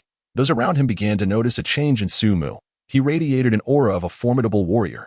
Nearby, Whitebeard observed Sumu rising and let out a sigh of relief. He understood Garp's strength, and that punch had not been light. However, upon glancing at Sumu again, Whitebeard furrowed his brow, sensing that the latter's aura had undergone yet another transformation. From the moment he had first seen Sumu until now, this young boy seemed to be growing stronger with every passing moment, leaving Whitebeard increasingly perplexed by him at this moment. Sumu redirected his attention towards the execution platform. Luffy had knocked down Garp and was now ascending the stone steps to stand beside Ace. Seeing this, Sumu smiled faintly. Now that Luffy was by Ace's side, rescuing him was within reach. However, there remained another figure at the edge of the execution platform, the commander of the Marines, Sengoku. At this moment, Sengoku's eyes betrayed none of his earlier composure. His brow furrowed tightly, his gaze now laced with anxiety. He had initially thought the last line of defense was Garp, but he had never anticipated that Garp would be taken down in a single blow. Garp, you are ultimately still their grandfather, Sengoku muttered, casting a glance at Luffy before gritting his teeth. Yet, as the fleet admiral, he was well prepared for such an occurrence. Now, with only Straw Hat Luffy present, he deemed himself capable of handling the situation. If that little brat Sumu were around, given the strength he had displayed, he could potentially delay Sengoku, allowing Luffy to rescue Ace. Fortunately, Garp had proven somewhat useful by sending that unknown brat flying. Finally, Luffy reached Ace. He stood before Ace, beaming with joy. Yet, Ace did not share in that joy.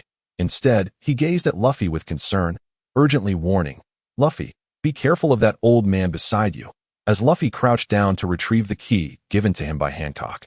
He momentarily froze at Ace's words. Raising his gaze, he suddenly found himself confronted by a blinding golden light that a terrifying aura enveloped him instantly, realizing the formidable power emanating from the old man before him. Luffy's expression shifted dramatically. He had not anticipated the strength of this elder. The aura he emitted was truly frightening. Sengoku no longer remained a mere observer. An immense energy radiated from his body. Enveloped in a golden Buddhist light, the Hito Hito no Mi, mythical Zoan, Buddha form, Sengoku's form expanded until he resembled a colossal Buddha. An irresistible force bore down upon Luffy and Ace from above. Upon witnessing this, Luffy hesitated not for a moment. He clenched his jaw and swiftly reached for the key, intent on freeing Ace as quickly as possible. However, at that moment, Kizaru intervened, casually shooting a laser beam from his fingertip. Severing the key from Luffy's grasp, it was unclear why he chose not to target Luffy's head instead. With the key shattered, it tumbled before the executioner, who lay unconscious on the platform. This sudden turn of events left Luffy momentarily stunned. He rushed forward to retrieve the broken key, desperately attempting to piece it back together. But Sengoku would not afford Luffy such a luxury. How could he permit Luffy to act right under his nose? At this moment, facing Straw Hat Luffy and a shackled Ace, he knew that a single devastating punch would determine their fates. Whether Luffy survived was uncertain, but due to the Sea Prism Stone, Ace, an ordinary man, was certain to perish. With that thought, Sengoku wasted no time, gritting his teeth as he unleashed a powerful punch. The terrifying momentum showcased the decisiveness and might of the Marine Admiral. As this unfolded, the atmosphere on the battlefield reached a freezing point. All understood that the Admiral's punch could obliterate everything on that execution platform, including Ace. Both Luffy and Ace's expressions changed dramatically, their eyes widening as the golden flash drew nearer. In a moment of desperation, Luffy barely reacted in time. He shielded Ace with his body. Biting his thumb and summoning all his strength to blow air, he aimed to enter Gear 3rd, utilizing the balloon technique to absorb the impact of the impending strike.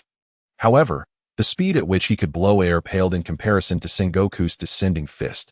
Just as he exhaled a single breath, he saw Sengoku's fist nearly crashing down upon him and Ace, leaving his face pale with dread. This was bad. He was about to be struck.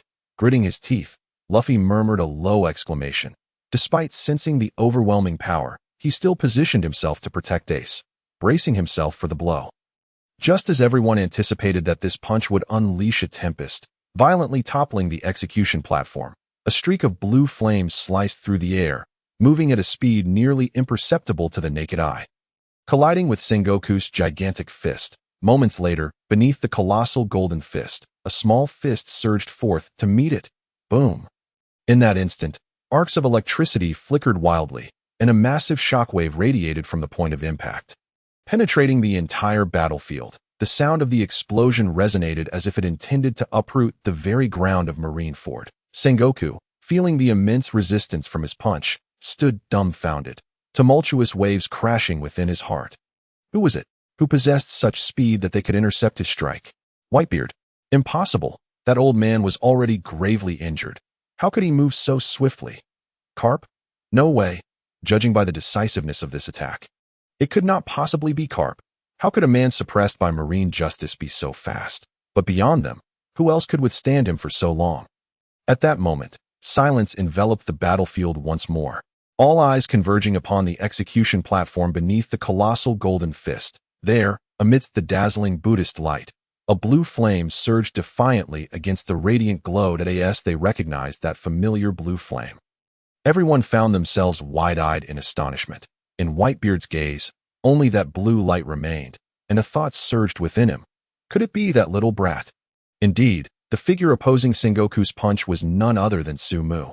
Sumu, enveloped in blue flames, stood with unwavering composure, matching Sengoku's mighty fist.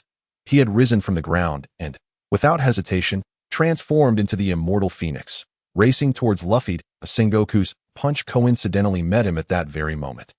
Sumu's gaze fixated on the clash of fists, as an endless stream of power surged from his hands. Sengoku's punch was indeed formidable. Had he not replicated Garp's abilities at a crucial moment, he would never have been able to withstand it. Little brat? It was him again, That boy with the pot-lid head.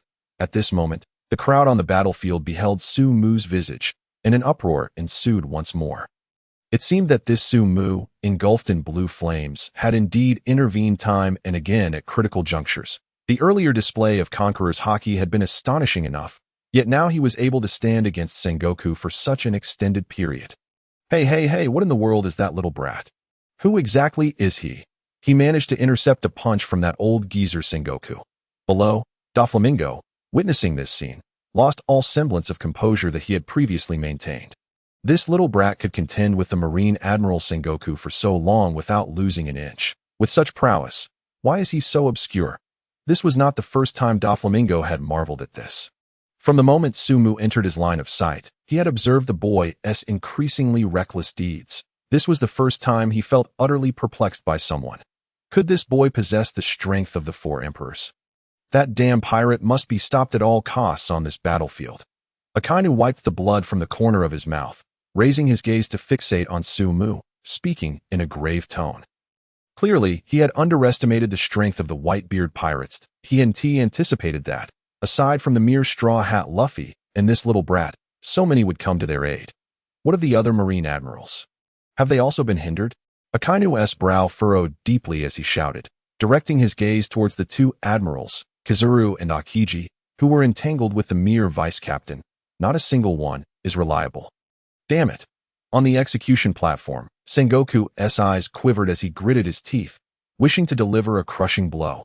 Yet below, as if rooted by an indomitable spike, Su-Mu offered no retreat, and his fist was met with a wave of piercing pain. Again, you, brat.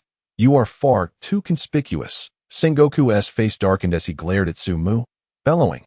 Old man, what business is it of yours?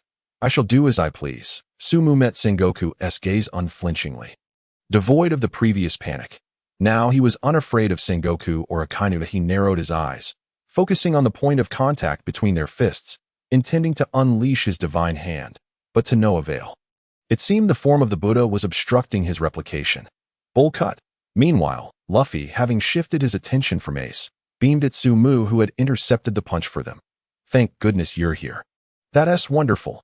King Luffy, stop grinning and hurry up with the key to unlock Ace. The execution platform is about to collapse. Sensing the execution platform swaying precariously, Su-Mu called out urgently, although most of the force from his confrontation with Sengoku was absorbed by both sides. A small portion transmitted to the platform. No matter how sturdy it was, it could no longer withstand the strain. All right, but the key has broken. Luffy gazed at the fractured key, his brow furrowing instantly. The key is broken? Su-Mu was momentarily taken aback, but quickly formulated a plan, exclaiming, King Luffy, quickly wake up Sanji over there, the soldier on the execution platform. Have him fashion you a key. Hurry. Su-Mu's gaze fell upon the fallen executioner, shouting that he vividly remembered that classic scene from the original anime where Ace was rescued, though Luffy's key was shot down by Kizaru. The executioner nearby was impersonated by Mr. in the original. Mr. 3, having been knocked unconscious by Conqueror's Haki, awoke just in time to create a key from his wax fruit to help Ace break free from his shackles as the platform collapsed. Su-Mu also understood that his arrival may have shortened their time on the execution platform, causing Mr. 3 to still be unconscious. Sanji? Luffy hesitated briefly, his mind racing in this tense moment. Finally, his gaze landed on an executioner nearby. Upon spotting the number 3 atop his head, Luffy immediately recognized him. 3? So that's it. Hey, wake up, wake up! Luffy rushed over, grabbing Mr. 3 and repeatedly slapping him awake. With each swift and forceful slap, Mr. 3's face became red and swollen as he regained consciousness. Damn it! Why was I suddenly out cold? Upon seeing Luffy, he exclaimed in surprise, Straw Hat Kid, you made it! However, as he looked up, Mr. 3 was met with the enormous golden fist overhead, and the sight of Su-Mu firmly pinning it down. His eyes widened, nearly popping from their sockets. What is that thing? Hey, time is running out. Hurry, 3, make a key. Without waiting for Mr. 3 to process his shock, Luffy shouted urgently, quickly Sanji, use your wax to create a key to unlock Ace. Su-Mu also urged, his teeth clenched in anxiety. He could feel that the execution platform was on the verge of collapse. If they didn't hurry, it would be disastrous. Huh, alright. Straw Hat Kid, I'll make a key right away. Mr. Point 3 responded, immediately utilizing his wax fruit powers to begin transforming. His ability to masquerade as an executioner here was a testament to the encouragement he received from the spirit of Little Foam. And he naturally wanted to assist Luffy in rescuing Ace. Hurry, hurry, Mr. 3 mumbled, but the more anxious he became, the more chaotic his wax transformations became, failing to take the shape of a key. Meanwhile, Sengoku, seeing yet another ally arrive, lost all semblance of calm, unleashing a surge of power from his hands. If he delayed any longer, that Straw Hat Brat would truly rescue them. The execution platform could collapse, but as long as he could stop them, it wouldn't matter.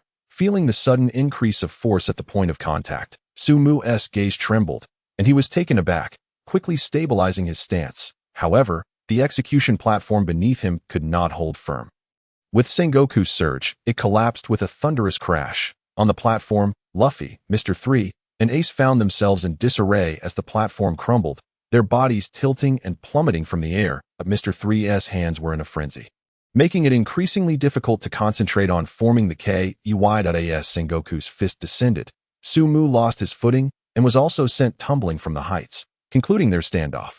Glancing back at the three plummeting figures, Sumu immediately transformed his arms into a pair of wings, rushing towards them. Simultaneously, the Marines, witnessing the collapse of the execution platform, ceased their restraint, seizing cannons to fire at the descending trio. The cannon fire rained down like a deluge, targeting the three in the air. That if Luffy and Mr. 3 were struck by the cannon fire, it would be manageable. However, for Ace, shackled by Sea Prism Stone, being hit would mean certain death or severe injury. Just then, Mr. 3 finally fashioned a key, hastily throwing it to Luffy as they descended. Luffy, seeing the ferocious cannon fire approaching, grabbed the key and rushed to unlock Ace's shackles. Yet upon touching the Sea Prism lock, a wave of weakness washed over him, making it momentarily difficult to align the keyhole. At the same time, Sengoku, also descending, noticed Luffy grasping the key. His eyes widened in alarm, realizing the urgency of the situation, and charged towards them at great speed. In an instant, Luffy, Ace, and Mr. 3 found themselves trapped between the cannon fire ahead and Sengoku behind. But this time, unlike before, Luffy had Sumu by his side. In this dire moment, Sumu descended like a savior, enveloped in blue flames, sweeping his leg to clear a path through the cannon fire. Boom! The cannon fire erupted in a series of explosions around them, enveloping the area in a haze of smoke and obscuring all sights around the execution platform. Sengoku was taken aback. The cannon fire was ineffective, and he had to intervene to stop Luffy. Watching as Luffy inserted the key into the handcuffs, Sengoku unleashed his devil fruit ability once more, transforming into the Buddha. Straw Hat Kid, you shall not unlock those shackles, Sengoku roared, unleashing a fierce shockwave that surged towards the group. Sumu sensed the impending threat, and as he swept aside the cannonballs, he once again flapped his wings, focusing intently on the shockwave. The blue flames enveloped his body, transforming his wings back into fists. And with a powerful punch, he shattered the shockwave, clean and decisive, without a hint of hesitation, showcasing the formidable strength of Garp's fists. What? Damn it, brat, who exactly are you?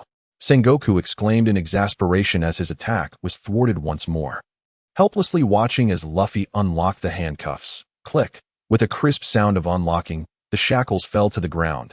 Thud on the battlefield. An unexpected silence descended. Everyone looked up, holding their breath as they gazed into the billowing smoke of artillery fire. Had they succeeded? Suddenly, a terrifying flame burst forth from the smoke. Within that dark cloud, a massive fiery passageway emerged.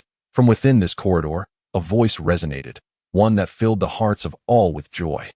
You've always been like this, Luffy. You never listened to me, recklessly charging ahead. Upon hearing that familiar voice, Sumo's eyes lit up, and he joyfully looked down. There stood Ace, engulfed in flames, having been liberated from his shackles. Grasping the descending Luffy with one hand, he strode upon the blazing inferno, truly embodying the King of Flames. Ace. Sumu and Luffy both exclaimed with radiant smiles, Ace. The shackles fell to the ground, and Ace was rescued, entirely freed from the oppressive execution platform. On the battlefield, Sengoku clenched his teeth, his expression darkening to an extreme as he beheld the fiery passageway. Just moments ago, It seemed as if the Navy was the one at a disadvantage. Watching helplessly as Ace was saved, unable to intervene, flames, accompanied by Sumu's azure fire, blazed fiercely, transforming into a towering inferno that cascaded down from the sky, crashing to the earth. Witnessing this scene, the Whitebeard pirates atop the battlefield erupted in jubilant cheers. Ace had been rescued. Well done, both of you, Straw Hat Boy. You have truly accomplished it. From impel down to now, you are indeed a capable man. Ace's rescue was fantastic. Thank you, Pot-Headed Boy and Straw Hat Luffy. That kid with the blue flames is simply outrageous. Managing to thwart Sengoku's attacks twice on the battlefield, the pirates gazed at the unharmed Ace, lavishly praising Sumu and Luffy. Luffy, you are truly remarkable.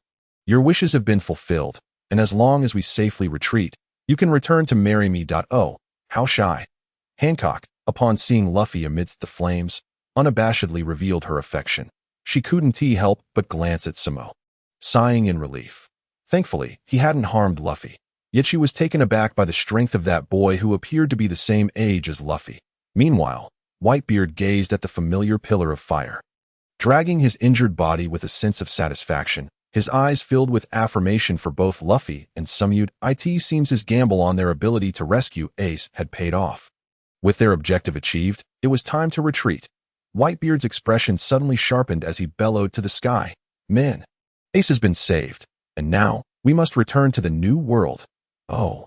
Whitebeard's voice was infectious, instantly resonating in the ears of all pirates. Ace's escape from the execution platform meant their mission had succeeded halfway.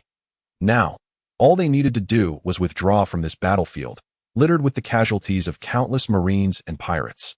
And the Whitebeard pirates would declare victory in this top war. Let's go. Together back to the new world. Brothers, charge. Ace has been rescued. Let's break through together.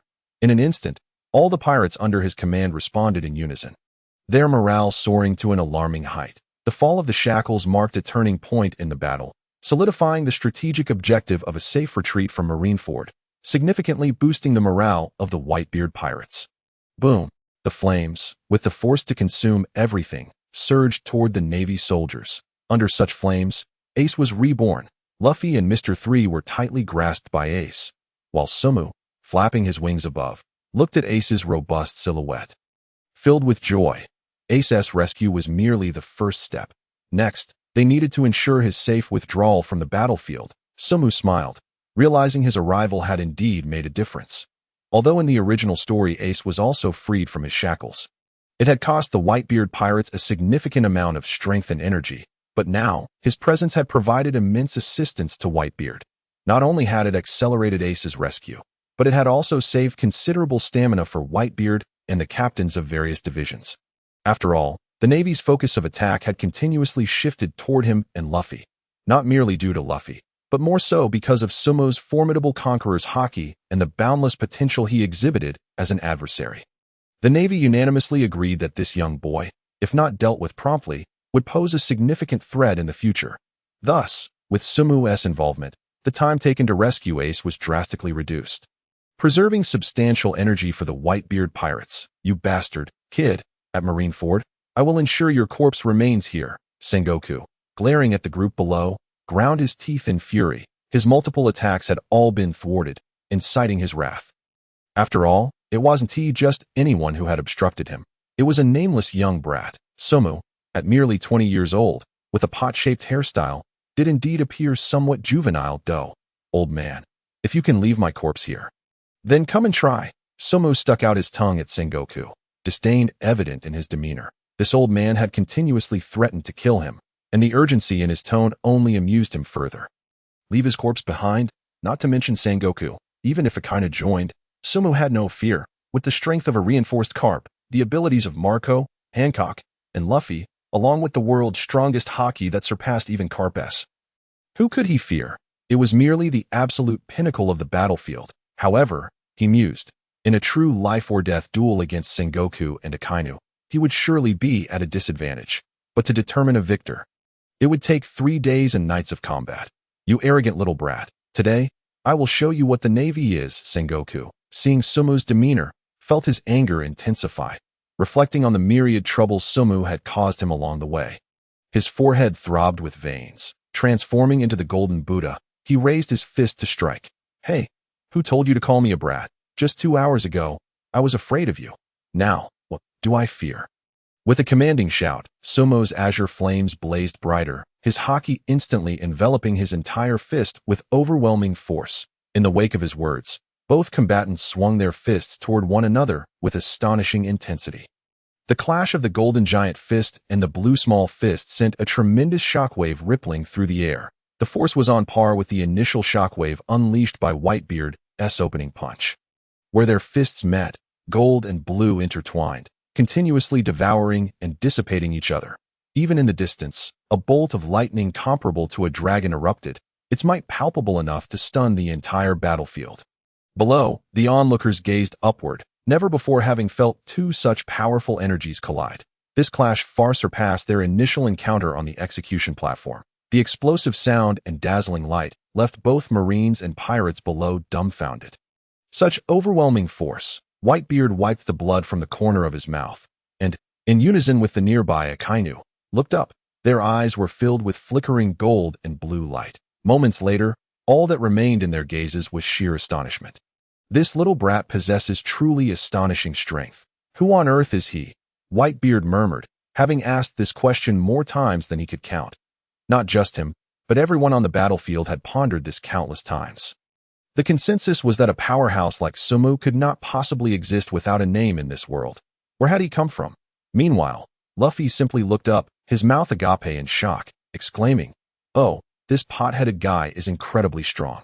No wonder he is Ace's friend. That punch seemed even stronger than Grandpa's.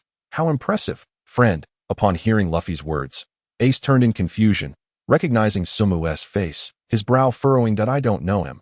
Isn't he one of Dada's pirates?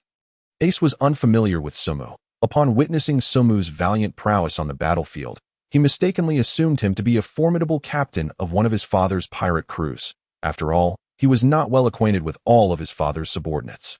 Even if someone were renowned in the world, what concern was it of Luffy or Ace? The two brothers should remain oblivious to one another, unlike others who kept a vigilant eye on the newspapers. Staying informed about the actions of powerful pirates, Ace had his own priorities. Regardless, one thing was clear.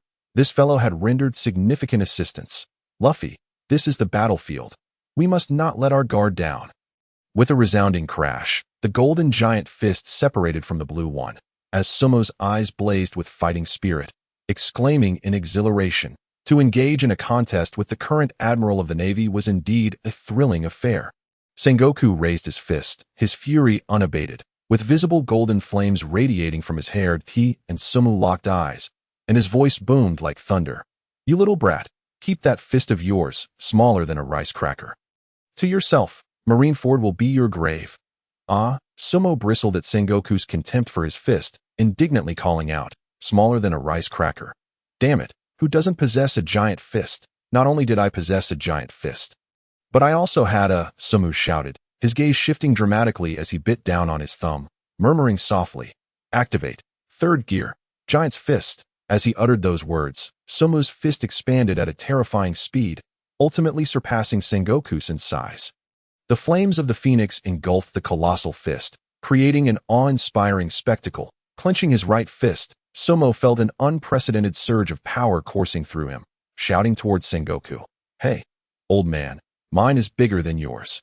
Everything about me is larger than you." Sengoku's brow furrowed, the golden Buddha form revealing the veins bulging on his forehead. "That fist again, brat. You're becoming a real eyesore." With that, their giant fists collided once more. And this time, Sumo exuded an even more potent aura than before. As their fists clashed, the battlefield trembled once again. Onlookers gaped in shock at the two combatants. Were they about to overturn the battle at the top? Garp's expression darkened, feeling the bump on his forehead, glancing at the gritting teeth of Sengoku, his brow knitted in concern. "Sengoku seems to be struggling." He thought that it had been ages since anyone had matched Sengoku in direct confrontation. Was that kid truly so formidable? It had also been a long time since such a large-scale battle between the Navy and pirates had occurred. Garp clenched his fists, exhaling deeply, when he looked up again.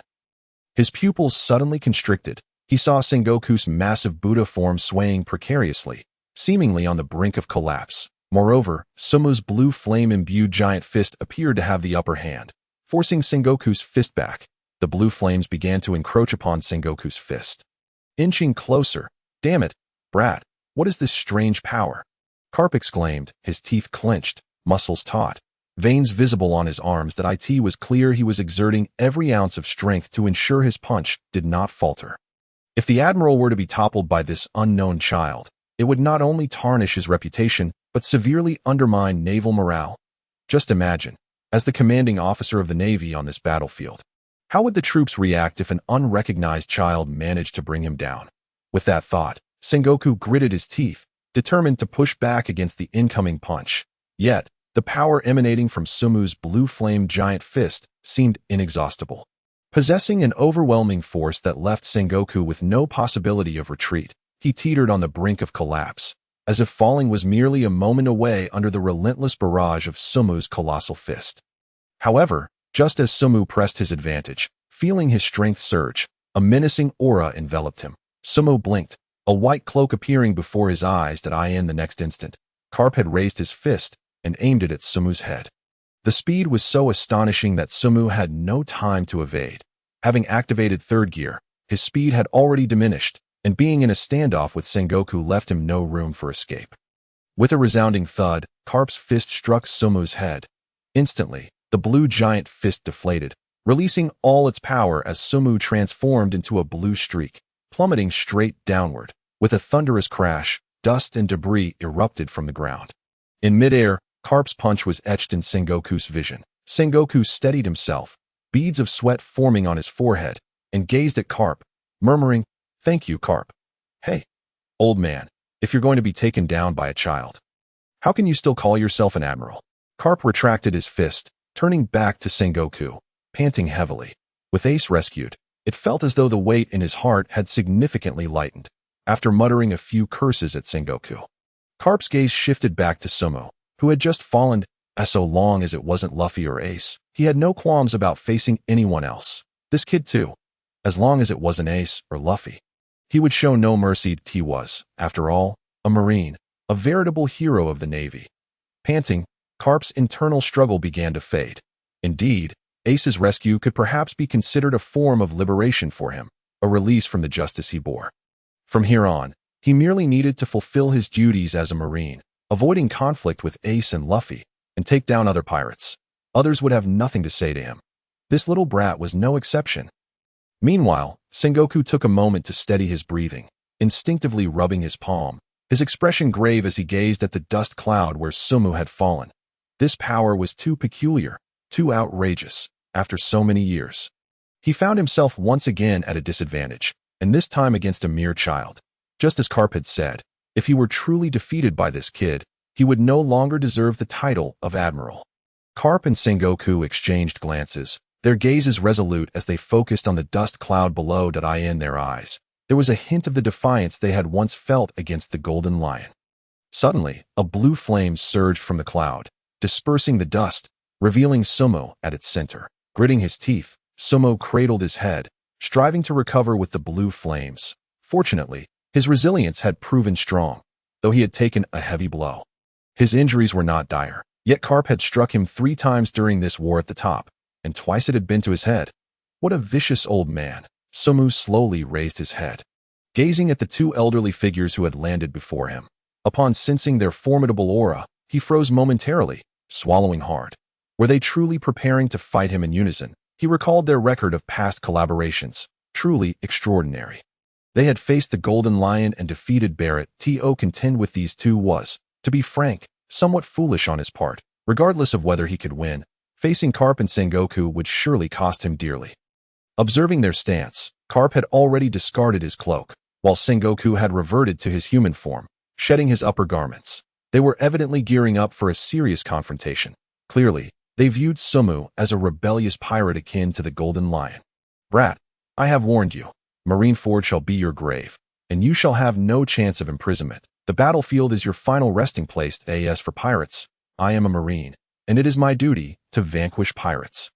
Hearing their words, Sumo gradually stood up, his expression somber as he met their gazes, his own eyes filled with determination. "If that is the case, Then I have no choice, as he observed the two elderly men opposite him clenching their fists tightly. Their feet itching to spring into action. Sumu took a deep breath. His complexion suddenly shifted, and with a flick of his hand, he declared, "Hey, in that case, I can only make my escape. Who would engage in combat with you? I am not a fool. Ace has already been rescued. If I don't flee now, when will I?" He scoffed. "Only a dog would fight you." Upon uttering these words, Sumu turned and fled. While running, his gaze swept across the battlefield. Taking in the other Navy personnel, to his surprise, he discerned a notable decline in the morale of the sailors. It appeared that since Ace had been successfully liberated from the gallows, the spirits of many Navy members had taken a hit. Particularly striking was the lack of response from the current fleet admiral. Instead, they seemed to be ensnared by a mere child, exhibiting an utter lack of momentum and purpose. Previously, everyone had a singular aim, to obstruct the advance of the Whitebeard pirates. But now, the Navy was adrift, bereft of orders from the admiral, uncertain of their next course of action, lacking a definitive objective. Their passive defense had shifted to a need for proactive offense, which indeed threw the Navy into disarray. What they required at this moment was a leader to issue a directive to alter their strategy. With that thought, Sumu let out a light snicker and cast a glance back at the two formidable figures. If he could unsettle the emotions of this chief leader, surely he would be oblivious to the current chaos within the Navy and would refrain from formulating immediate strategies. In such a scenario, how could an unadjusted Navy hope to thwart the retreat of the Whitebeard pirates? Ignoring Garp's words, he had lent both his and Luffy's minds to the Revolutionary Army's dragon. After all, Sumu sneered, a plan forming in his mind. Without a moment's hesitation, he halted, turned back, and cheekily addressed Sengoku. "Hey, old man Sengoku. Not only are your fists smaller than mine, but they lack endurance too. You simply can't withstand me. You'll be sent flying in no time. Can you keep up, you little mutt?" The moment those words escaped his lips, they reverberated in Sengoku's mind like thunderclaps. In an instant, Sengoku felt an overwhelming surge of indignation as he gazed at Sumu's retreating figure, an inexplicable sense of frustration welling up within him. How could a dignified fleet admiral endure such humiliation? Yet, faced with Sumu's provocation, he found himself unable to counter. Should he pursue and eliminate this brat? But that seemed unrealistic. Sumu's strength was evident to both Sengoku and Garp that if both sides insisted on fighting, victory would surely be claimed by one of them. However, if Sumu chose to evade them, what could they really do? Could they eliminate him in one blow? That was utterly impossible. Even a battle lasting several days and nights might not suffice to defeat this rascal. Moreover, this battlefield was not solely occupied by Sumu. With Sumu potentially blending into the melee, the situation would become even more challenging. This realization only fueled Sengoku's frustration while simultaneously rendering him helpless. If only another expert could join, they would surely be able to corner this brat and leave him no escape. This was precisely why, after Sumu replicated Garp's abilities, he felt no fear for his own safety. Unless 4 Akainu, or 3 Sengokus, or even 2 Garp were to confront him, who could possibly kill him during his determined escape? I'm infuriated, absolutely infuriated. I am the fleet admiral, for heaven's sake. You little brat. Who do you think you are? Stop right there. You scoundrel. Baku. Sengoku's head seemed ablaze as he shouted after Sumu's retreating figure. Without further ado, he charged after him at breakneck speed. In that moment, Sengoku found himself more intent on shattering the thorn in his side than on eliminating Ace. You think you can catch me? Sumu leapt into the air, transforming into a blue phoenix. His speed nothing short of astonishing. With Garp's perfected technique Soru, combined with Marco's inherent swiftness, Sumu's velocity was beyond Sengoku's reach. You can't catch me, old man Sengoku. Nana, come on, short legs. Hit me, you fool. If you can. Sumu let out a hearty laugh, soaring above the battlefield. Meanwhile, Sengoku, unable to even catch a whiff of his exhaust, could only clench his fists and impotently roar in frustration at the direction Sumu had flown. Witnessing Sengoku's flustered demeanor brought immense satisfaction to Sumu. Throughout his tenure as fleet admiral, this old man had always been the epitome of composure. Yet now, he was utterly ruffled by Sumu's antics. Nonetheless, what Sumu desired most was for Sengoku to remain unsettled. Surprisingly, it was Garp who unexpectedly assumed a serious demeanor. Observing Sumu's remarkable speed, He quietly exhaled if he couldn't catch up. Then so be it. This kid was far too swift. If Sumu wished to flee, no one could impede him. Spotting Sengoku, who was practically bursting with rage, Garp stepped forward and restrained him. Enough, Sengoku, stop chasing. Let that fellow go. Sengoku, his face flushed red, struggled against Garp's hold, impotently kicking and punching in the direction of Sumu, clearly incensed. Not only had he just rescued Ace in front of Garp, but he had never even exchanged blows with such an insignificant brat. If he had never fought anyone else, like Garp, that would be one thing. But to have never even faced this nameless little imp was infuriating. The taunts he had endured were especially galling, a provocation that seemed to transcend this world. It left him seething, with nowhere to vent his pent-up fury. This brat had been sabotaging his plans from the very start. That wretched little scoundrel. Garp, just hold me back. I fear I might lose control and flatten him into a pancake. Hey, Garp bellowed, unable to contain his frustration at Sengoku's relentless pursuit. Look at this battlefield. Does the Navy still resemble a navy? You are the fleet admiral. Garp's outburst jolted Sengoku back to reality, yanking him from the abyss of blind rage that it was true. He hadn't been so openly mocked in decades, and his rationality had indeed been momentarily eclipsed by fury. Gradually, he began to regain composure, re-establishing the mindset and poise expected of a fleet admiral. After taking a moment to steady his breathing, Sengoku surveyed the battlefield, nearly succumbing to Sumu's antics. He had almost forgotten that Ace had already been rescued, and that the Whitebeard pirates were now preparing to retreat. He scanned the Navy personnel. He noted the clear decline in morale following Ace's rescue. The majority of the Navy seemed unable to effectively obstruct the Whitebeard pirates' escape route. Suddenly, Sengoku grasped that Sumu had deliberately provoked him. How infuriating! He had nearly fallen into that brat's trap. Shaking off Garp's grip, Sengoku's expression darkened as he inhaled deeply, seizing a microphone that had somehow materialized. All Navy personnel, listen up, engage fully to obstruct the Whitebeard pirates' retreat. No matter who it is, show no mercy. We are the Navy. This is our headquarters, our home turf, Marineford. Let Marineford become the graveyard for these scoundrels. As for Ace, Akainu, I leave him to you. Soaring high above, Sumu heard this command and frowned slightly. Observing Sengoku's emotions gradually stabilizing, he sighed softly. With this proclamation, the morale and objectives of the Navy would likely be reignited. Indeed, a person worthy of being fleet admiral was not so foolish. His words resonated with the authority of a leader, genuinely capable of uplifting spirits. However, given the time that had elapsed, it was likely that the Whitebeard pirates had already begun their swift retreat. Looking down, Sumu was indeed not surprised to see that most of the members of the Whitebeard pirates had already retreated to the section of the encircling wall. Next, all they needed to do was navigate around the wall and reach the crescent-shaped openings on either side to board the various pirate ships under Whitebeard's command and depart from this battlefield. A smile spread across Sumu's face. His presence atop this vantage point had indeed proven beneficial. Now he merely needed to ensure Ace's safe retreat. His gaze roamed the battlefield until it swiftly locked onto the figures of Ace and Luffy. At that moment, Akiji was engaged in combat with the two Ace and Admiral. He was acutely aware of the current situation and had begun to obstruct the escape route of the Whitebeard pirates. Fortunately, Ace's Mara Nomi offered him a slight edge against Akiji's ice, and after several exchanges, he had yet to fall into a disadvantage. Without hesitation, Sumu sprang into action, descending from the sky to position himself between Akiji and Ace.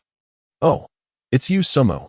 You've arrived," Luffy exclaimed with a grin upon seeing Sumu land. He was well aware of Sumu's formidable strength. With him present, there was no longer any need to fear this icy admiral. "Hey, Luffy, quickly take Ace and go. I'll hold him off," Sumu said, rising slowly and casting a glance back at Luffy before locking eyes with Akiji. Previously, having merely replicated Marco had left him lacking in confidence to confront Akiji. But now, things were different. Having copied Garp, he felt assured in his ability to handle Akiji with the right measure.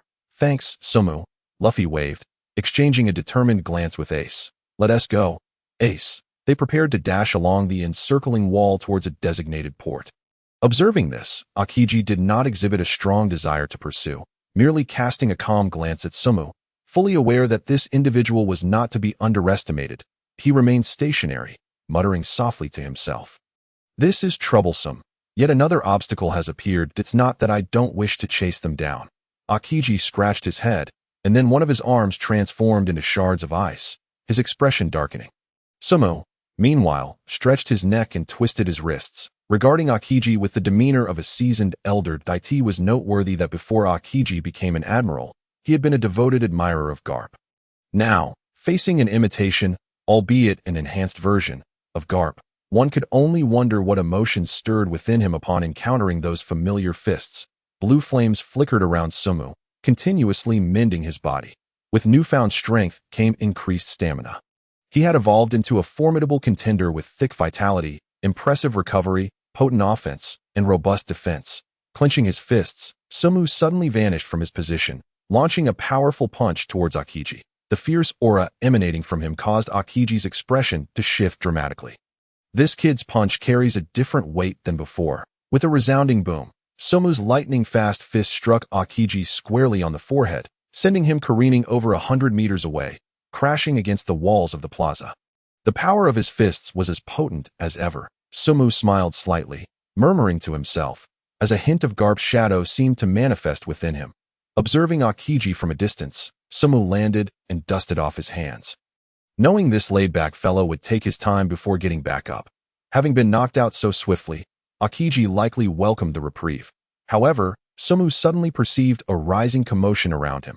The cacophony drew his attention, and he furrowed his brow as he surveyed his surroundings. Before him, the mighty ship of the Whitebeard pirates, the Moby Dick, had sprouted wheels and was now charging across the battlefield of Marineford.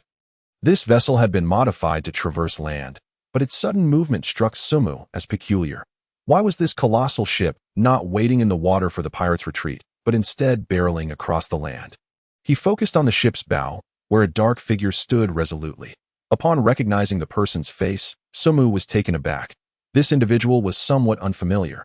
Who was it that had taken the helm of the Moby Dick during the battle? As he racked his brain, Sumo recalled that the one commanding the Moby Dick was none other than Swordo, a member of Whitebeard's crew. He was the very pirate who, deceived by Akainu's treacherous words, had once betrayed his captain by inflicting wounds upon him. However, moved by Whitebeard's embrace and magnanimity, he had rejoined the crew. Now, Swordo had come not for any other reason, but to atone for his previous betrayal. The Marines, hearing Sengoku's orders, were invigorated with purpose, determined to eliminate every member of the Whitebeard pirates they encountered. One by one, they sought to slay their adversaries. Moreover, with the members of the Whitebeard pirates currently intent on fleeing without a desire to engage in battle, their situation became exceedingly precarious, making them easy targets for the encroaching Marines. This predicament swiftly plunged the Whitebeard pirates' retreat into turmoil. Witnessing this scene, Swordo resolutely conceived a plan. He would pilot the Moby Dick to the front lines, sacrificing himself to ensure the safe passage of Whitebeard and his crew. Seeing this unfold, Sumo shook his head in admiration. Swordo was indeed a fitting captain of the Whitebeard pirates, demonstrating that he would not tolerate idleness among his ranks. The current battlefield was clear. A mere retreat would not suffice. Someone had to stay behind to cover their escape. Otherwise, they would only suffer needless casualties while fleeing time and again. Well, if someone is covering the rear, I should take my leave as well, Sumo thought, brushing off his sleeves and turning his gaze towards Luffy once more. If he didn't act soon, he might miss his opportunity to escape. He needed to follow Ace and Luffy to safety. Otherwise, he feared Ace might do something reckless, turning back only to repeat past mistakes. In the original narrative, Ace had perished after being provoked by Akainu's taunts. With that thought, Sumo hurriedly set off after them, knowing that as long as he could protect the two, Ace's impulsiveness would not matter. After all, who could possibly kill Ace under the protection of someone as powerful as him? Moreover, Ace was accompanied by Jinbei and Ivankov, both formidable allies. This time, it had to be flawless. He awaited the moment when the massive ship would reach behind them to provide cover. However, just as Sumo prepared to charge forward, the colossal vessel suddenly came to a halt. His acute observation skills, honed through experience, sensed this shift immediately, causing him to pause. He turned to look beneath the ship that a pair of enormous hands had seized the Moby Dick.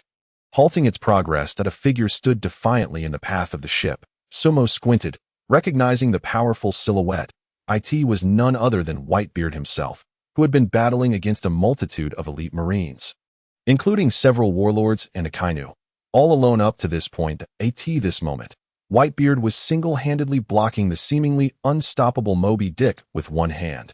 Blood dripped from the corner of his mouth, staining the ground below. The toll of battle had evidently been immense. Though Sumu's arrival had allowed Ace to escape earlier, Whitebeard's body was still in a state of severe decline. The ravages of disease had taken their toll. And this might truly be his last ounce of strength. It was unclear whether Whitebeard, much like Luffy, was fighting with unwavering resolve until the very end. Old man, what are you doing? You need to tend to your wounds. Let me cover for you while you retreat, he urged. Leave the Marines to me.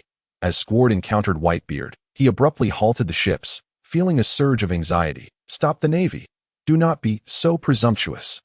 Whitebeard suddenly roared, his gaze strikingly icy. Squard, that sword of yours does not pose a threat to my life. But do you comprehend how unfilial it is, as captain, to have you cover my retreat?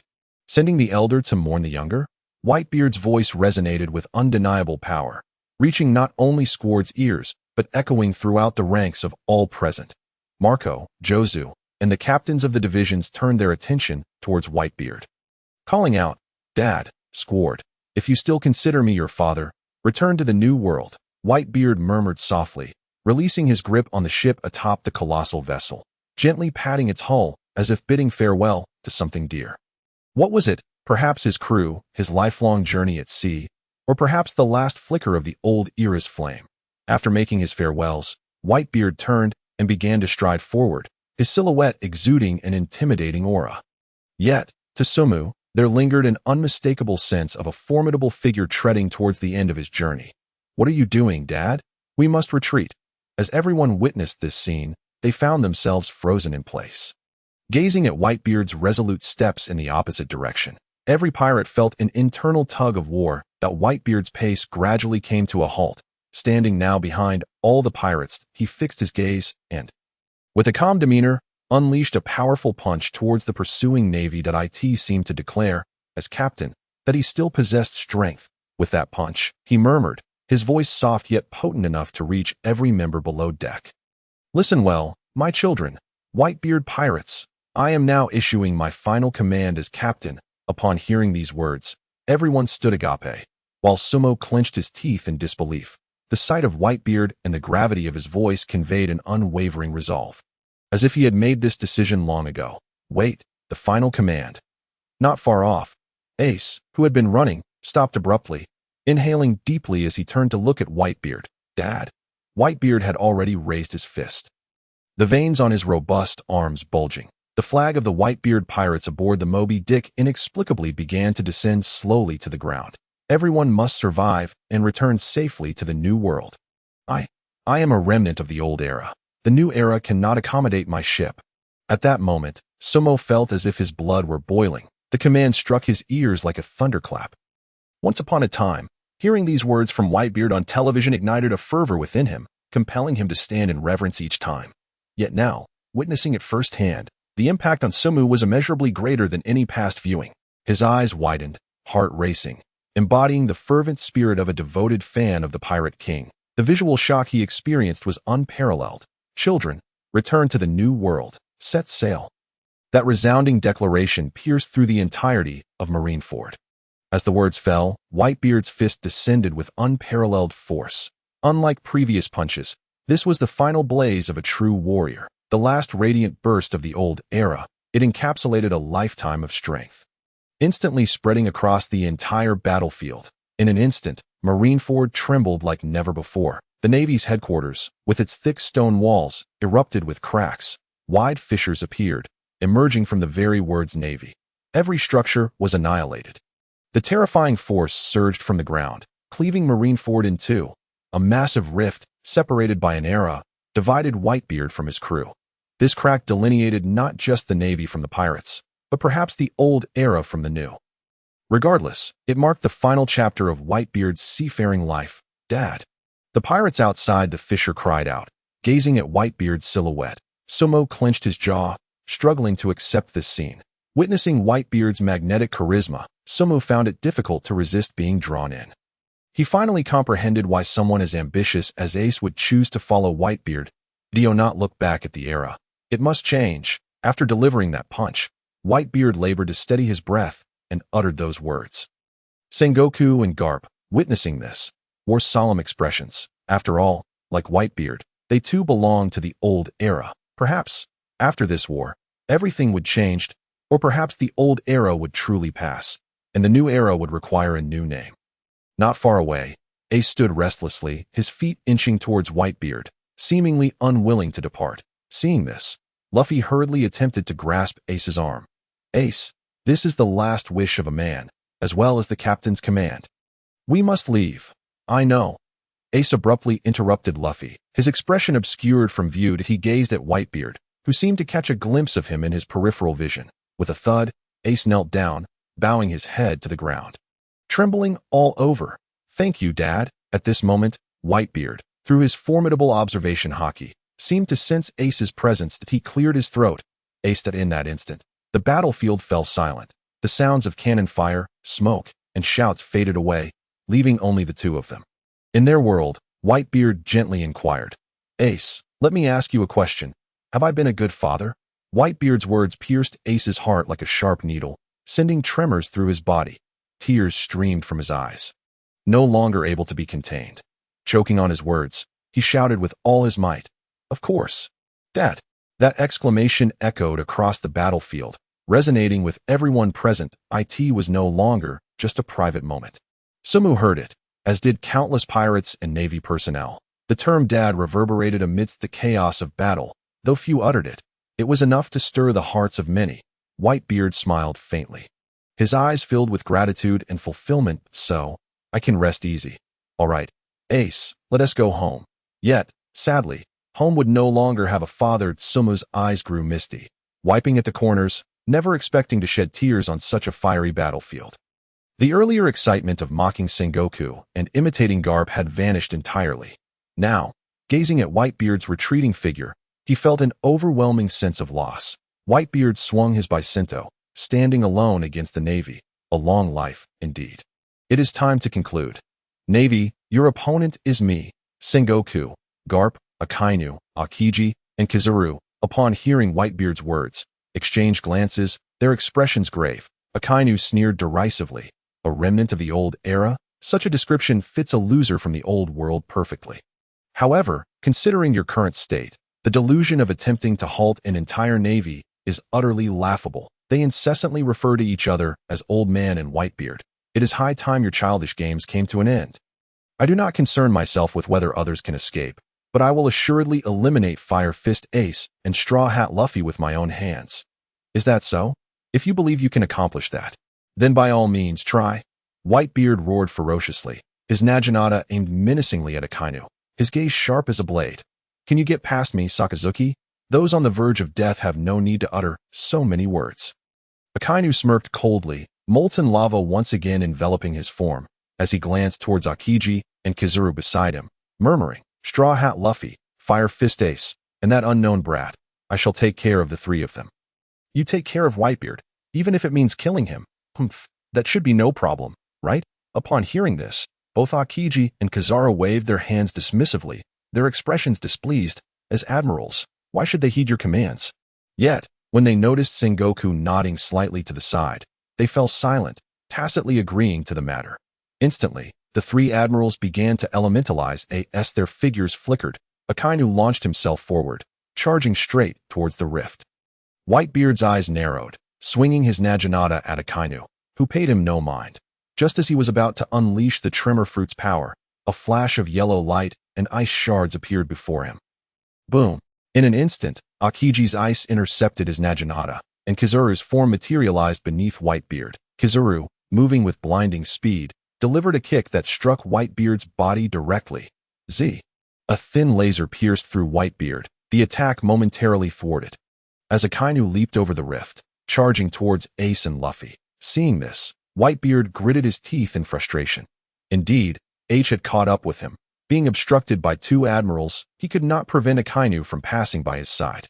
Cough. A dry cough escaped him as Whitebeard's expression darkened, glancing at the two admirals beside him, a fierce power suddenly erupting from his body. With a swing of his naginata, he unleashed the tremor fruit's might, sending Aokiji and Kizaru flying. He glanced back at Akainu with a weary breath.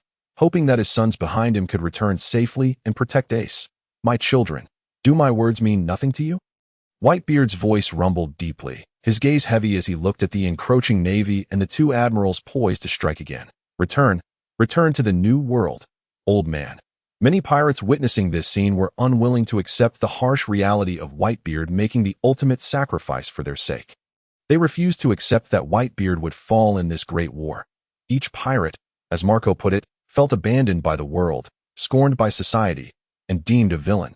Yet it was Whitebeard who had instilled in them a sense of worth, transforming their lives into something extraordinary. At this moment, they all yearned to leap across that rift, determined to face the Navy in a final stand. They were resolute in sharing life and death with Whitebeard. However, the 1st Division captain, Marco, clenched his teeth and suddenly bellowed, "Everyone, back to the ship. This is the old man's command, the final order from our captain. Do not betray the old man's intentions. Do not let his legacy go to waste. Together, we shall return to the new world." Sabo observed Marco's faltering words, tears streaming endlessly from the corners of his eyes. That it was evident that perhaps he was the one who felt the deepest sorrow for Whitebeard. In the original anime, everyone remembered Luffy losing his brother, yet they were unaware that Marco had lost everything. As the 1st Division captain, he had lost his captain and his comrades. But the old man, there are no buts. Go, Marco roared. Vista, Jozu, as the captain of the 1st Division, take them away. After the captain of the 1st Division and the two most representative figures of the Whitebeard pirates uttered these words, the crew finally began their retreat. Each of them suppressed their reluctance, turning away while grappling with their innermost feelings as they sprinted towards the ship at the edge of the sea. Indeed, they could not betray Whitebeard's intentions. He could not die in vain. They must survive. Seeing his crew resume their escape, Marco exhaled in relief. Then, with tear-filled eyes, he gazed at Whitebeard's back. That he faced an entire navy. The admiral and vice-admirals who struck fear into the hearts of pirates. Yet, perhaps this was the essence of the old man. Please allow me one last act of defiance, to watch you until the very end. Marco possessed remarkable flying abilities. His retreat would have been the swiftest. Yet he chose to remain in place because he wished to witness his captain, Whitebeard, live out his life. But at that moment, within Marco's gaze, a flicker of blue flames suddenly ignited upon Whitebeard's white cloak. The flames were strikingly bright, yet incredibly gentle, reminiscent of his kind nature. What is that? Marco's attention sharpened, realizing that the blue flames did not originate from his abilities. Aside from himself, there was only one other who possessed such power. That brat, Flames. Whitebeard, too, sensed the gentle, soothing warmth that was gradually healing his wounds, murmuring softly, "Marco, no, who is it?" Whitebeard paused momentarily, only to see a blue flame streaking across the sky like a shooting star. The flame was fierce and radiant, imbued with an undeniable sense of conviction. Its arrival immediately drew the attention of numerous navy and pirates alike. Blue flames? Who is that? Wow! The flames swiftly crossed the vast rift, ultimately crashing down beside Whitebeard before the astonished eyes of all. As the flames dissipated, Sabo's figure suddenly emerged in front of everyone. Instantly, the scene erupted into chaos. In contrast, Sabo's gaze remained resolutely steadfast, staring fiercely at the advancing navy, exuding an unwavering determination, as if prepared to embrace death. Moments ago, witnessing Whitebeard being struck by Kizura's laser, Sabo could no longer restrain himself. Stirred by Whitebeard's words, he could not allow the old man to face the navy alone. The world's strongest man, besieged by so many navy forces, he had previously gritted his teeth in frustration.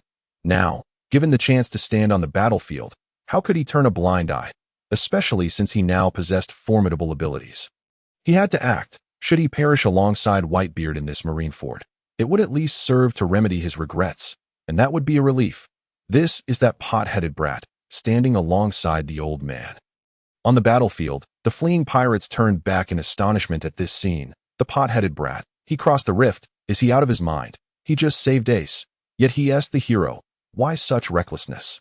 Pot-headed brat, come back. Let us return to the new world together. Hey, that kid. He could have escaped, yet he returned. It truly defies comprehension. Crocodile furrowed his brow. It was already displeasing to him to escape under the cover of his sworn enemy.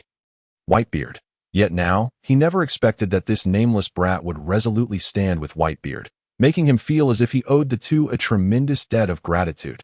He immediately shouted, "Kid, don't be so arrogant.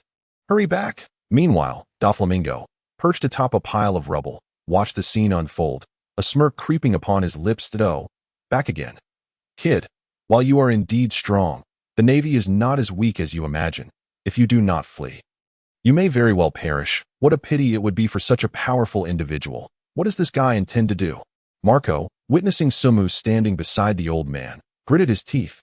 "Did we not agree to retreat?" Though he is not a member of the Whitebeard pirates, the legacy left by the old man was intended for those who came to rescue Ace, allowing them to escape alive. Now, it is evident that this guy has no intention of retreating. "Damn it, brat. Have you come to deliver yourself as well?" Sengoku caught sight of Sumu, and the anger that had just begun to subside surged back within him. "I have stated before that Marineford is your burial ground, and I shall not waver on that promise." Hearing the words of those around him, Sumu's gaze gradually darkened, and he suddenly shouted, "Silence! What I choose to do is none of your business, is it?"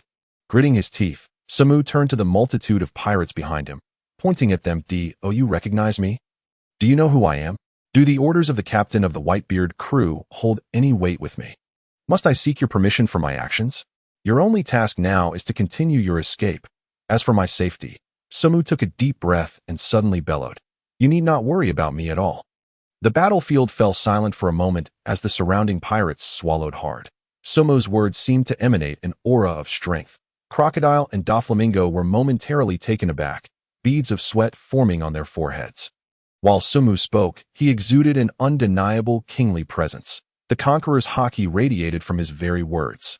"Hey, let's go. We mustn't concern ourselves with him." Upon hearing Sumu's declaration, the pirates resumed their flight without hesitation. Observing this, Sumu exhaled deeply, turning to face the naval forces, his blue flames surging around him with a fierce crackle. "Hey!" Suddenly, the Whitebeard, standing beside him with a sword in hand, slowly spoke. Sumu remained unfazed by the voice. If Whitebeard wished him to leave, he would surely refuse immediately. That was simply who he was. Once he resolved on a matter, he would follow through without hesitation. "What is it, old man? Don't you dare hold me back, brat." Before Sumu could finish his thought, Whitebeard interjected. Sumu froze, glancing at Whitebeard in surprise. He hadn't expected Whitebeard to allow him to stay. A faint smile crept across Whitebeard's lips as he tightened his grip on the Naginata. "From the moment I first laid eyes on you aboard the ship, I sensed an aura that does not belong to this world. However, for reasons unknown, brat, you seem to grow stronger in battle. And that foreign aura about you has grown fainter. Though I do not know from where you emerged, I recognize that you have your own ambitions on this battlefield. You are not my subordinate. You possess your own will, and I shall not hinder you." But, as Whitebeard spoke, he raised his weapon, the tremor fruit's power enveloping it as he swung fiercely forward. "That I said, don't hold me back, boy." The moment his words fell, a terrifying shockwave surged forth, cleaving the ground and sending a group of Marines flying. In that instant, Sumu, standing so close to Whitebeard, felt his heart race and his breath quicken. He clasped his fists, gazing ahead, and shouted, "Oh, I will not hold you back." The silhouettes of Whitebeard and Sumu, both wreathed in blue flames, appeared formidable, one grand, the other diminutive. Marco, observing this scene from behind, relaxed his furrowed brow. "Fine, if that brat wishes to act this way, so be it. Dad has said nothing." Moreover, Marco gazed at Sumu's slender figure, murmuring to himself, "Perhaps you can truly assist Dad. Perhaps we need not sacrifice him for our sake." Yet, upon this thought, he scoffed at himself. Impossible. That's an entire Marine force. If only Dad were still young and unscathed by injury, and it is regrettable for that young man, who appears so youthful. With such formidable strength and conqueror's haki, his potential is certainly immense. Besides, his silhouette bears an uncanny resemblance to Roger S. Standing alongside Whitebeard, Marco couldn't help but wipe the corner of his eye. As in a fleeting moment, he truly mistook that young man for Roger. Yet perhaps it was merely an illusion cast by the blue flames enveloping him at this moment, witnessing the Marines scatter under Whitebeard's powerful slash. Sengoku's expression darkened. However, he did not direct his fierce gaze at Whitebeard but rather at Sumu, who stood nearby, fists clenched yet still inactive. Without a moment's hesitation, Sengoku's physique once again swelled, transforming into a colossal Buddha. Sensing Sengoku's predatory gaze, Sumu inhaled deeply. This time, he no longer felt the previous frivolity in facing Sengoku. His opponent was not merely Sengoku, but the entire naval force before him, Aokiji, Kizaru, and Garp. Sumu was acutely aware that among so many formidable foes, he might truly not escape alive. Yet to fight alongside Whitebeard was undoubtedly preferable to watching him battle alone and suffer. Moreover, though Whitebeard was gravely injured and far from his prime, Sumu was certain that even this half-broken Whitebeard remained the greatest threat to the Marines, capable of turning this battlefield upside down. With this in mind, Sumu felt no fear. Having gained such extraordinary power, he could not fathom why he had grown indifferent to pain and even death. Since he no longer feared for his life, what else was there to fear? With this thought, Sumu clenched his fists, blue flames swirling around him, and the armament Haki quietly enveloping him that he lifted his head. His gaze piercing through the ranks of the Marines. The Conqueror's Haki radiated an intimidating aura. Just a mere glare caused numerous Marines to turn pale and collapse.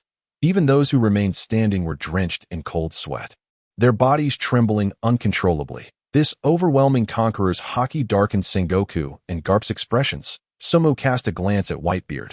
Their eyes met, as if they had both resolved to engage in battle.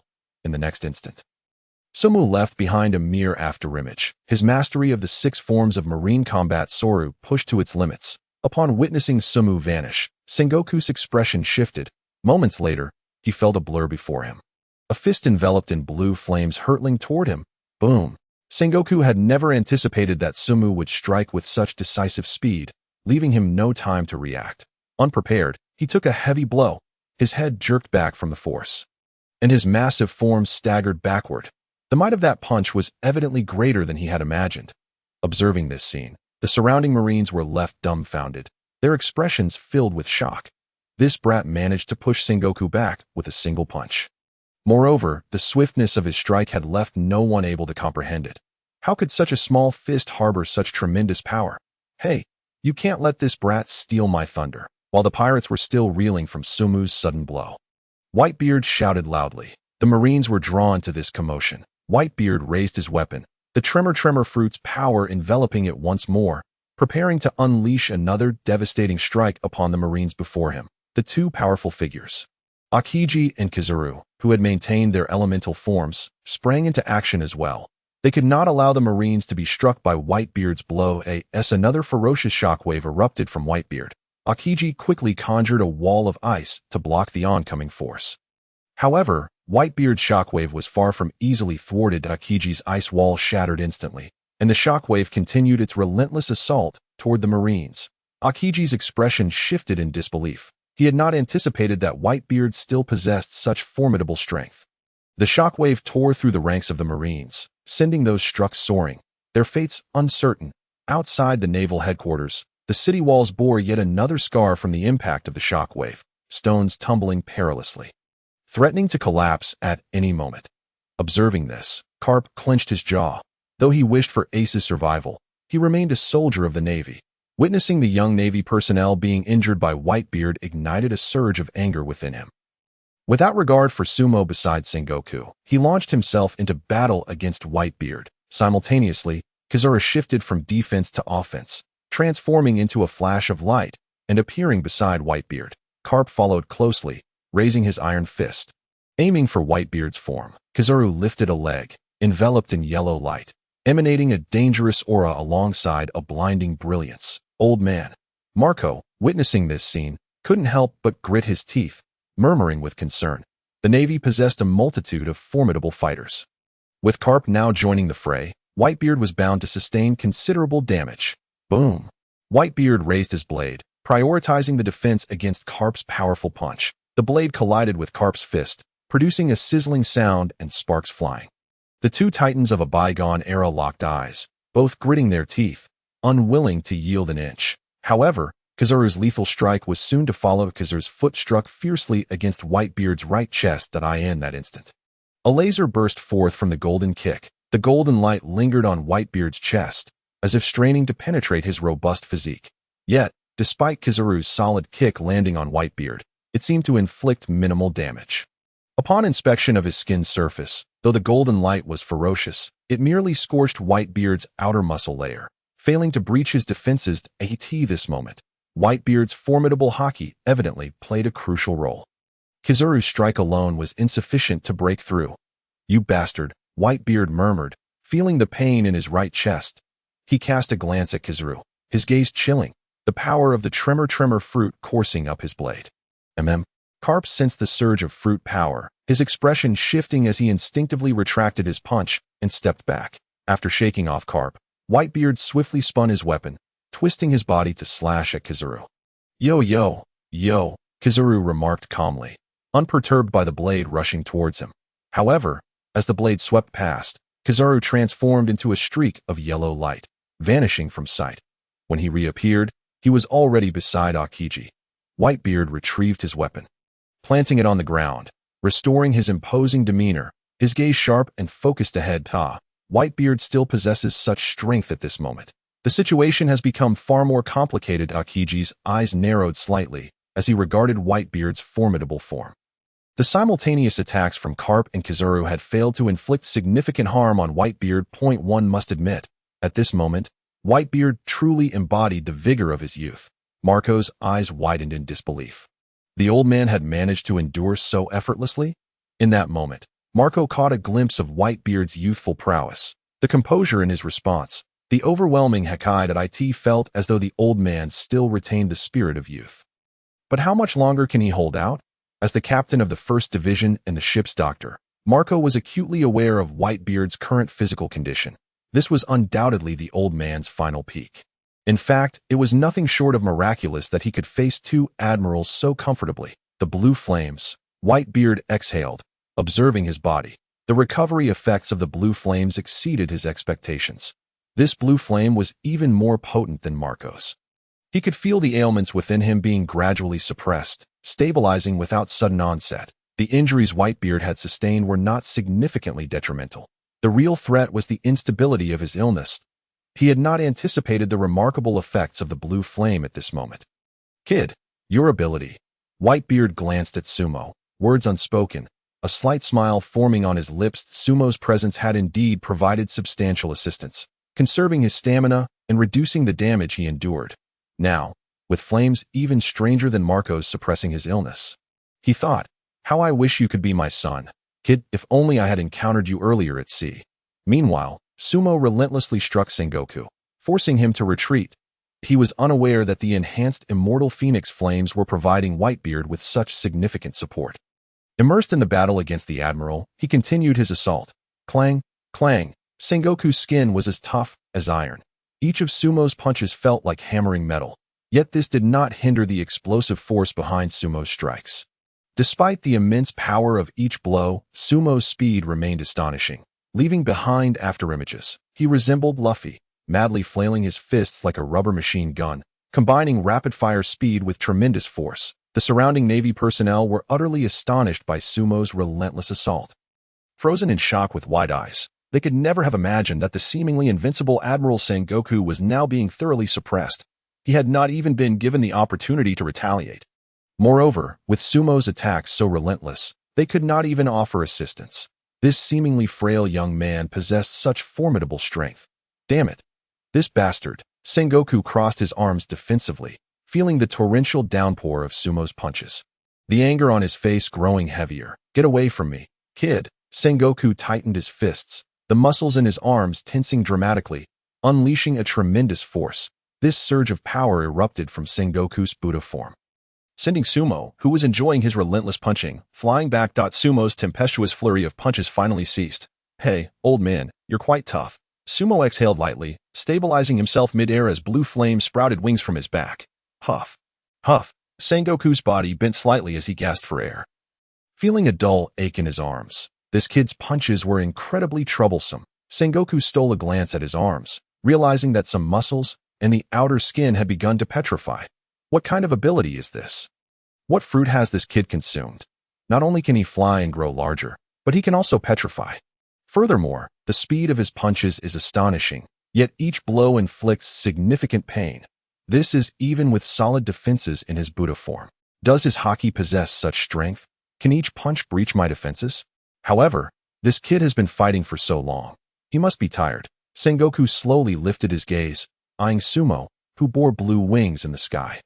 Gazing at Sumo's expression, devoid of any sign of fatigue, his pupils dilated in horror. What? How is that possible? This kid has been attacking non-stop since the beginning, and he doesn't feel exhausted. Does he possess such boundless stamina? Old man, what's the matter? Can't keep up? Tired? If you're tired, just lie down and rest for a while. After all, you're the admiral, you call the shots, Sumo casually remarked, casting a composed glance at Sengoku's current state. As for feeling tired, Sumo genuinely did not sense much fatigue. This high-intensity punching routine seemed almost commonplace for his body at this moment. Moreover, with each replication of his ability, Sumo felt revitalized as though he had been fully restored. Consequently, he felt as if his stamina had not diminished at all. Coupled with the fact that he had just replicated Garp's ability, Sumo felt that his energy reserves could sustain him for quite some time. Perhaps this is the legacy of the Monkey D. family. It's not just about having thick bloodlines, but also possessing extraordinary stamina that never wanes. Tired? Brat, do not jest. I shall not yield until I have vanquished you pirates. Upon hearing Sumu's voice, Sengoku felt a surge of anger, retorting vehemently. Humph, old man, I am no pirate now. Sumu continued. In truth, I do not wish to defeat you, for I possess no so-called stance. Everything I do is merely to preserve my own existence and to remedy past regrets. Sumu raised an eyebrow, gesturing towards the chasm. Indeed, his opposition to the Marines stemmed solely from his desire to rescue Ace and fulfill his mission. Influenced by the charismatic persona of Whitebeard, he had temporarily resolved to assist in escorting Ace and the other pirates to safety. Only once they had truly escaped would Ace be considered saved at AS for becoming the sworn enemy of the Marines. He had never truly contemplated such a notion. Remedying regrets, not a pirate, lacking a stance. What a ludicrous and absurd jest. Sengoku's golden-hued hand swept through the air, dispelling his earlier fatigue in an instant that he straightened up, his gaze piercing as it fixed upon Sumo. Ultimately, you are just a naive child who knows nothing. Brat, what do you seek? If you are not a pirate, then what drives your struggle? Lacking a stance and relying solely on fervor to determine whom to assist. What do you take this war for? Do not treat this conflict as a trivial game for capricious children. Everyone here has gambled their lives. Sengoku's furious outburst silenced the battlefield, leaving only the sound of Sumu's wings flapping in the sky. Sengoku's eyes narrowed, his tone softening. If you lack a stance, why not uphold the side of justice? Brat, is your passion truly more valuable than your life? In the sky, Sumu's expression was inscrutable, yet Sengoku's words struck home. No one knew Sumu, nor did they understand his identity or stance. Sengoku's remarks undoubtedly heightened the tension among the pirates. Was this a public counsel to betray? Though, it could hardly be termed betrayal. Brat, is your fervor truly more important than life itself? If you lack a stance, why not stand firm on the side of justice? Sengoku's words echoed in Whitebeard's ears. The meaning was clear to all. After a brief understanding of Sumu, the astute among them realized that he did not belong to any faction.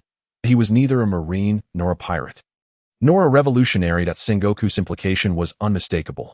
If Sumu had no stance, why not attempt to uphold justice, which meant siding with the Marines? Should he choose to abandon aiding the pirates, Sengoku would overlook past grievances and assist him in solidifying that position of justice.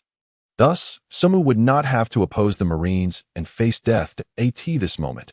Whitebeard ceased his assault on the Marines, and the combatants Kazuru and Garp also halted their actions. The Marines looked up, their gazes fixed on Sumu in the sky, their hearts silently reflecting.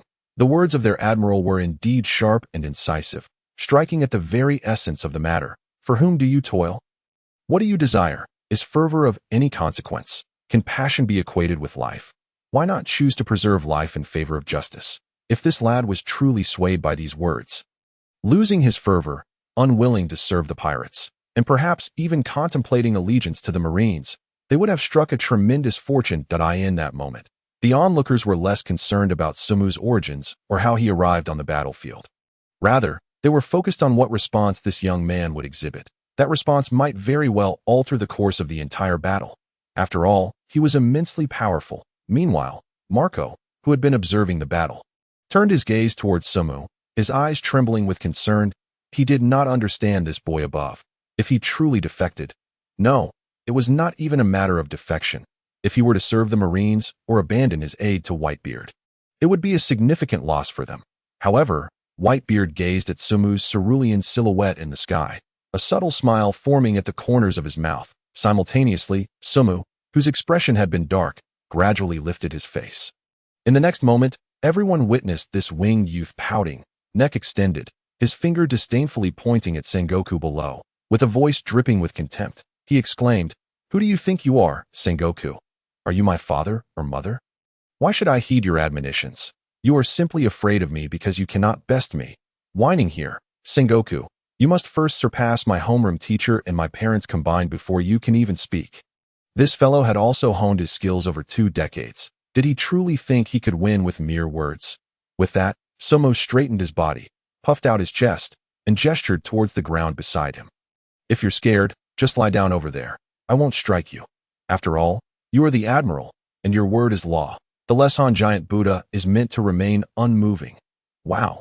As soon as Sumu's words fell, everyone seemed petrified in place, their eyes wide with disbelief. Stunned into silence, they found themselves unable to respond. The entire Marine force had not anticipated that their admiral would not only fail to persuade the boy, but would instead be met with brazen ridicule. An open mockery, a humiliating derision, and the one delivering the mockery was none other than the Marines' leader. This lad not only dismissed Sengoku's words, but also returned countless taunts. Some of those taunts were even beyond their comprehension.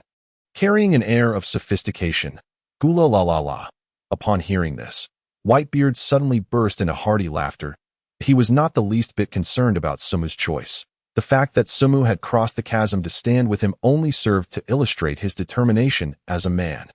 "Sengoku, you have truly miscalculated in front of this lad. Gula ha ha ha. Damn it, this rascal speaks with audacity, so unruly." Sengoku, transformed into a giant Buddha, trembled uncontrollably. He could not fathom why this boy ignited such fury within him. What was the reason?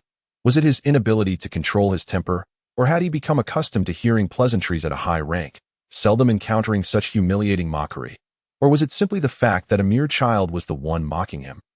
Regardless of the reason, Sengoku now yearned to strike this boy down with a single punch. "Garp, join me. We must take this brat down. I will ensure he is utterly crushed." Observing Suma's demeanor, Sengoku had no choice but to call for Garp. After all, relying solely on himself to eliminate this boy would not be an easy feat yet.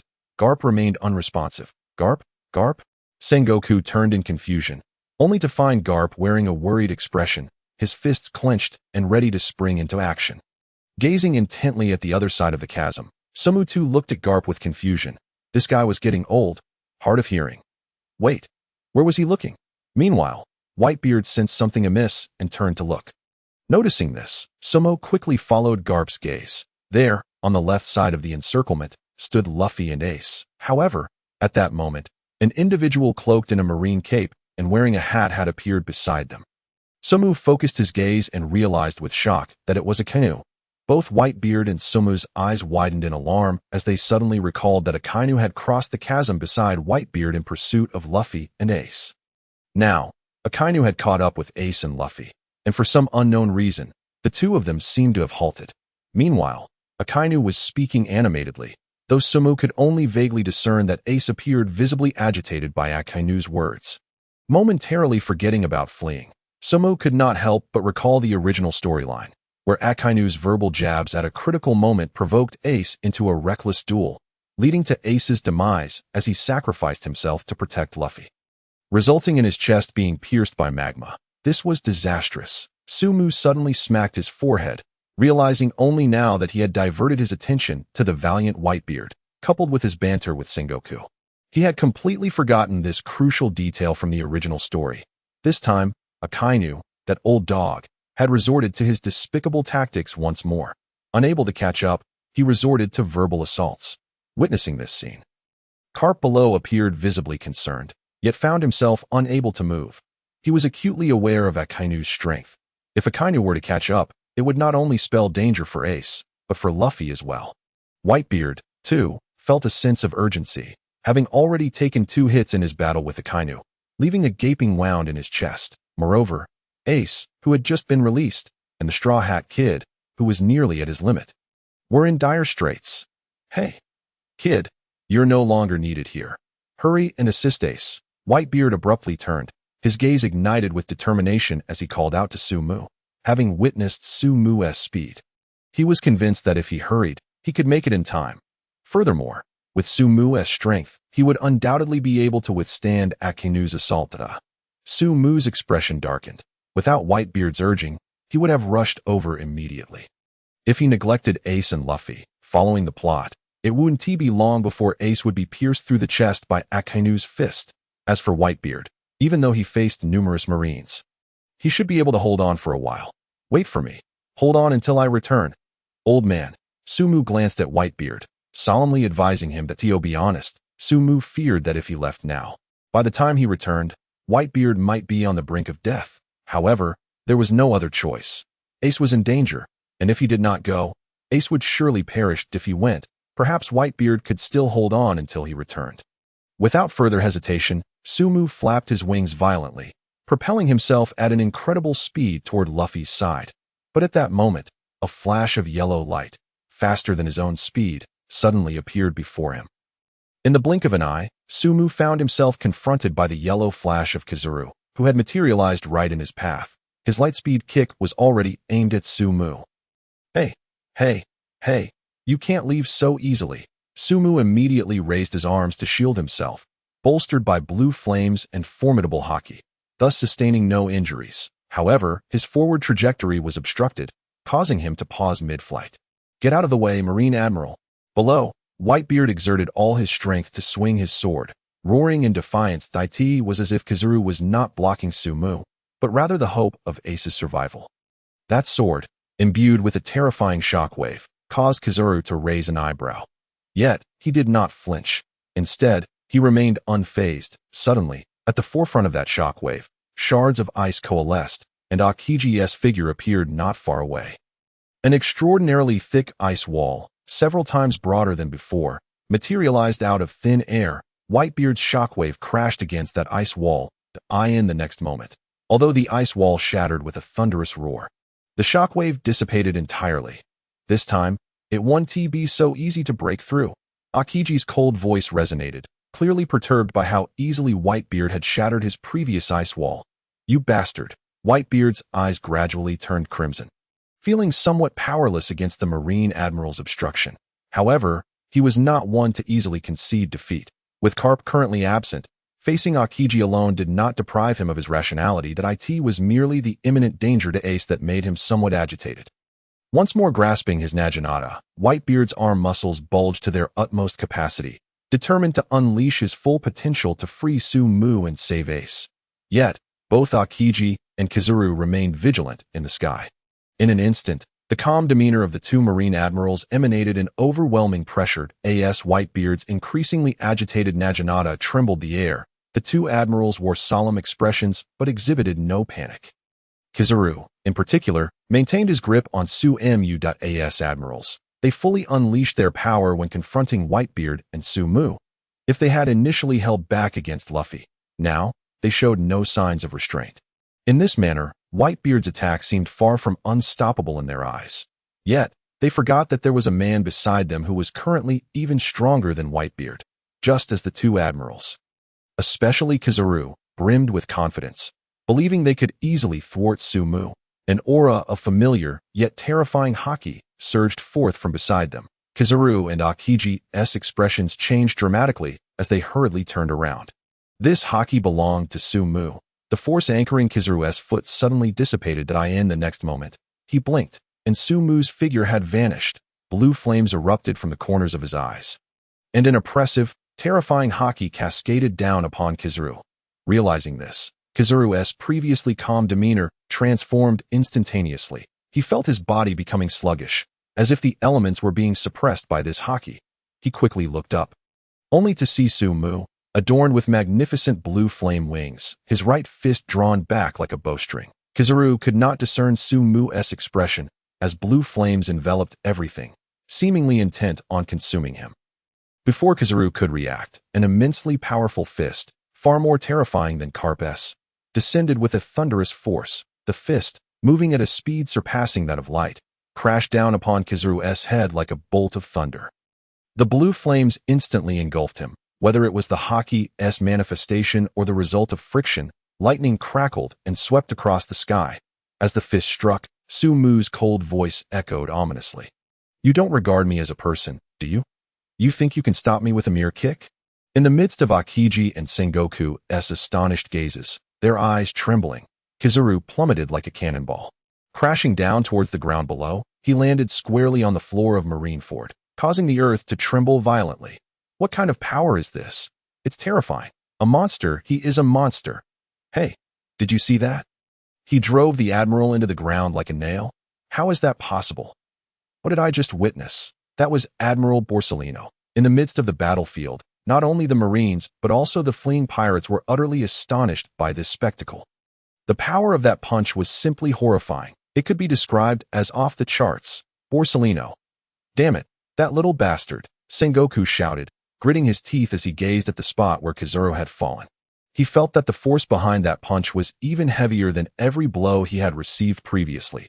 He could also sense that overwhelming Haki. After taking such a punch to the head, Kizaru would undoubtedly be in a bad state. In the worst-case scenario, he could lose his ability to fight entirely. Indeed, it was no exaggeration. At this moment, Sumu in the sky was slightly gasping for breath. This was the first time he felt winded after replicating Garp's strength. Earlier, Sumu had been anxious about Ace's predicament, and in his haste to break free, he had unwittingly exerted considerable force. However, this had successfully allowed him to escape. Ace, wait for me. Sumu locked his gaze on Ace's direction and immediately soared toward him. This time, no one came to obstruct him, as both Aokiji and Sengoku had yet to recover from the shock of that punch. Sumu furiously flapped his wings, hastening toward Ace. Meanwhile, at the spot where Kizaru fell, cough, cough. Ouch, that hurt so much. Kizaru spat out a mouthful of blood, clutching his head in agony. A Marine Admiral. He had rarely sustained injuries during this battle. However, Sumu's strike had made him feel as if he had endured all the injuries from the past years in one go. So terrifying. Wiping the blood from the corner of his mouth, Kizaru gritted his teeth against the pain and stood up, still somewhat aghast as he recalled Sumu's punch. The oppressive Haki contained within that fist was simply overwhelming. Where on earth did that guy come from? He is so strong. Kizaru squinted his eyes towards Sumu's direction, muttering softly, "What terrifying Haki? He just passed by. Ah, forget it. I've sustained quite a heavy injury. I need to head back and rest." The yellow monkey gently rubbed his head, gesturing towards the navy not far away, and spoke. Moses, greetings. Could you kindly prepare a stretcher to lift me back? Oh dear. I have sustained grave injuries. It hurts immensely.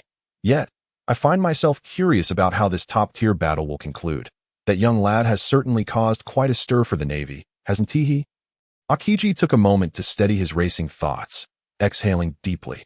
Experiencing the overwhelming might and dominance of that punch at such close range made him acutely aware of the consequences had it been directed at him. His gaze shifted to the yellow monkey, who lay leisurely on a stretcher, preparing to depart from the battlefield. It seemed that he was the one fortunate enough to avoid further combat. However, in the present moment, Aokiji's attention turned towards Whitebeard, who stood resolutely before him, his expression gradually growing more solemn. As one of the highest-ranking admirals in the Navy, second only to Sengoku, he bore the weighty responsibility of leading the offensive against Whitebeard. Moreover, if he failed to act soon, the Whitebeard pirates would likely retreat entirely. "Ace, don't stop. Run," shouted a nearby pirate, alarmed at Ace's sudden halt. "Ace, he is trying to deceive you. Don't fall for it." Another urged. "Yes, Ace, let us hurry." Jinbei chimed in, unable to contain his concern. Yet Ace, with gritted teeth and a face twisted in fury, turned to confront Akainu, who was advancing towards them. "What did you say? Repeat that." Ace roared at Akainu. If Akainu's words had been aimed at him, Ace would have been indifferent. However, Akainu's insults were directed at Whitebeard, the man he revered above all. As many had commented, had Ace not turned back, he would cease to be Ace, just as Luffy would have done. Ace could not ignore Akainu's taunts. Whitebeard is merely a failure of this era, a remnant of a bygone age. Humph, he seems to possess some self-awareness. However, Akainu adjusted his hair and cap, a smirk playing on his lips. He is not just a remnant. He is the most pitiful failure of the old era. Compared to Gold. Roger, what has Whitebeard truly achieved? Is it you lot?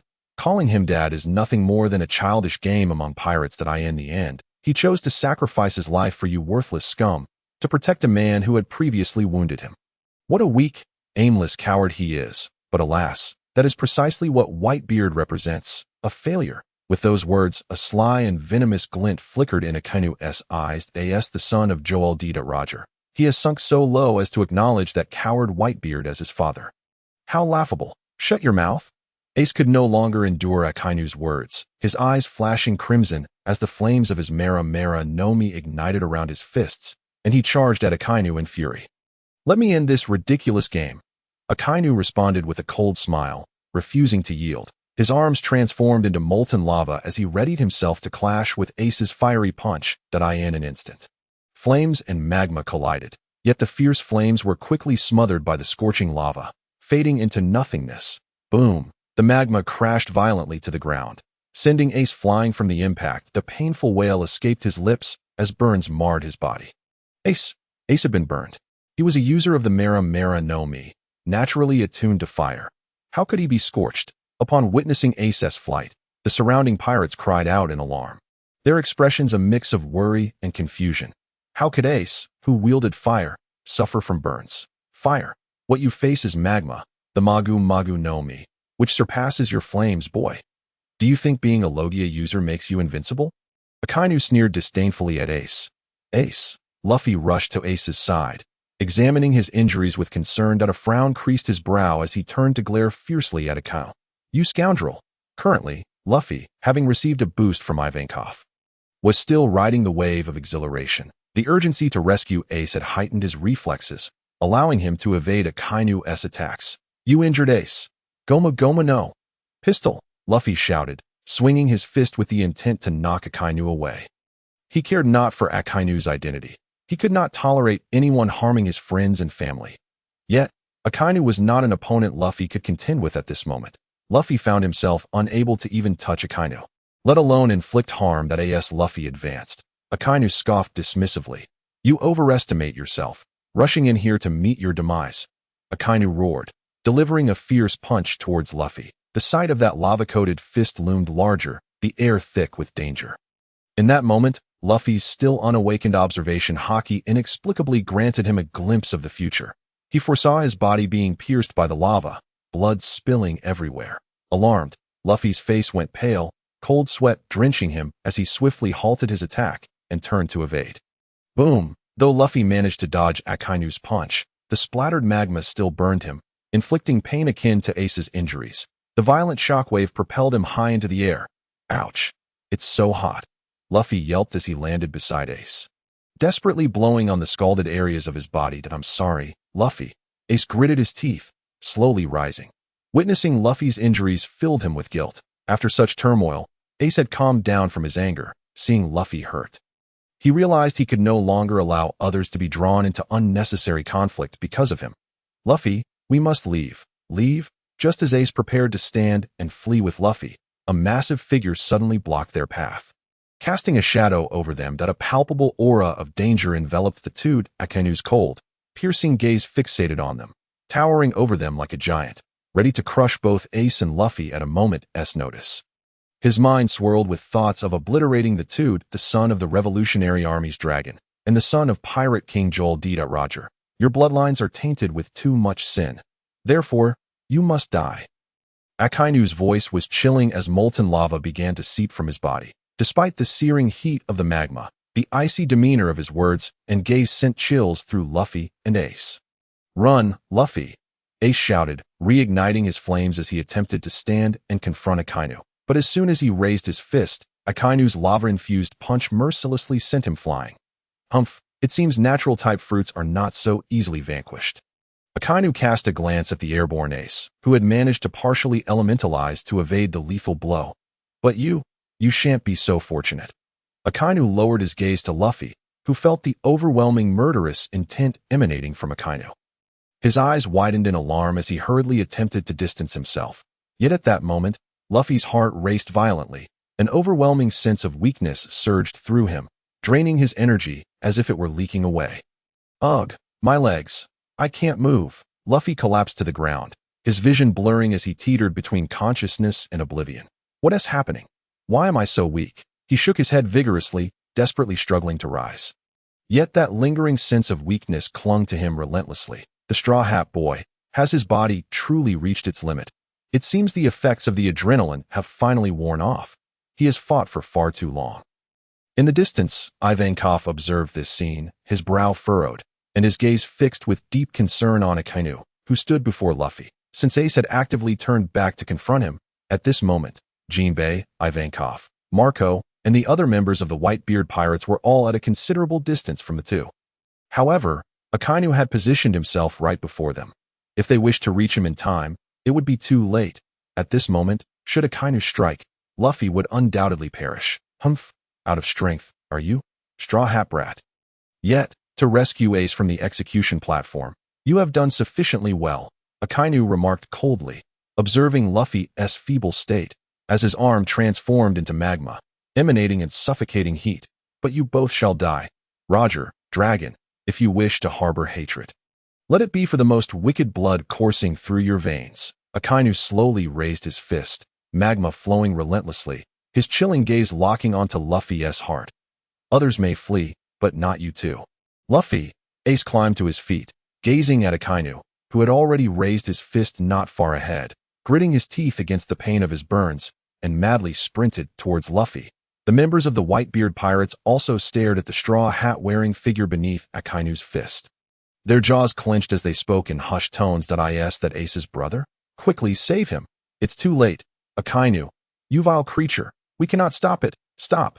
Feeling the approach of everyone around him, Akainu let out a cold smile.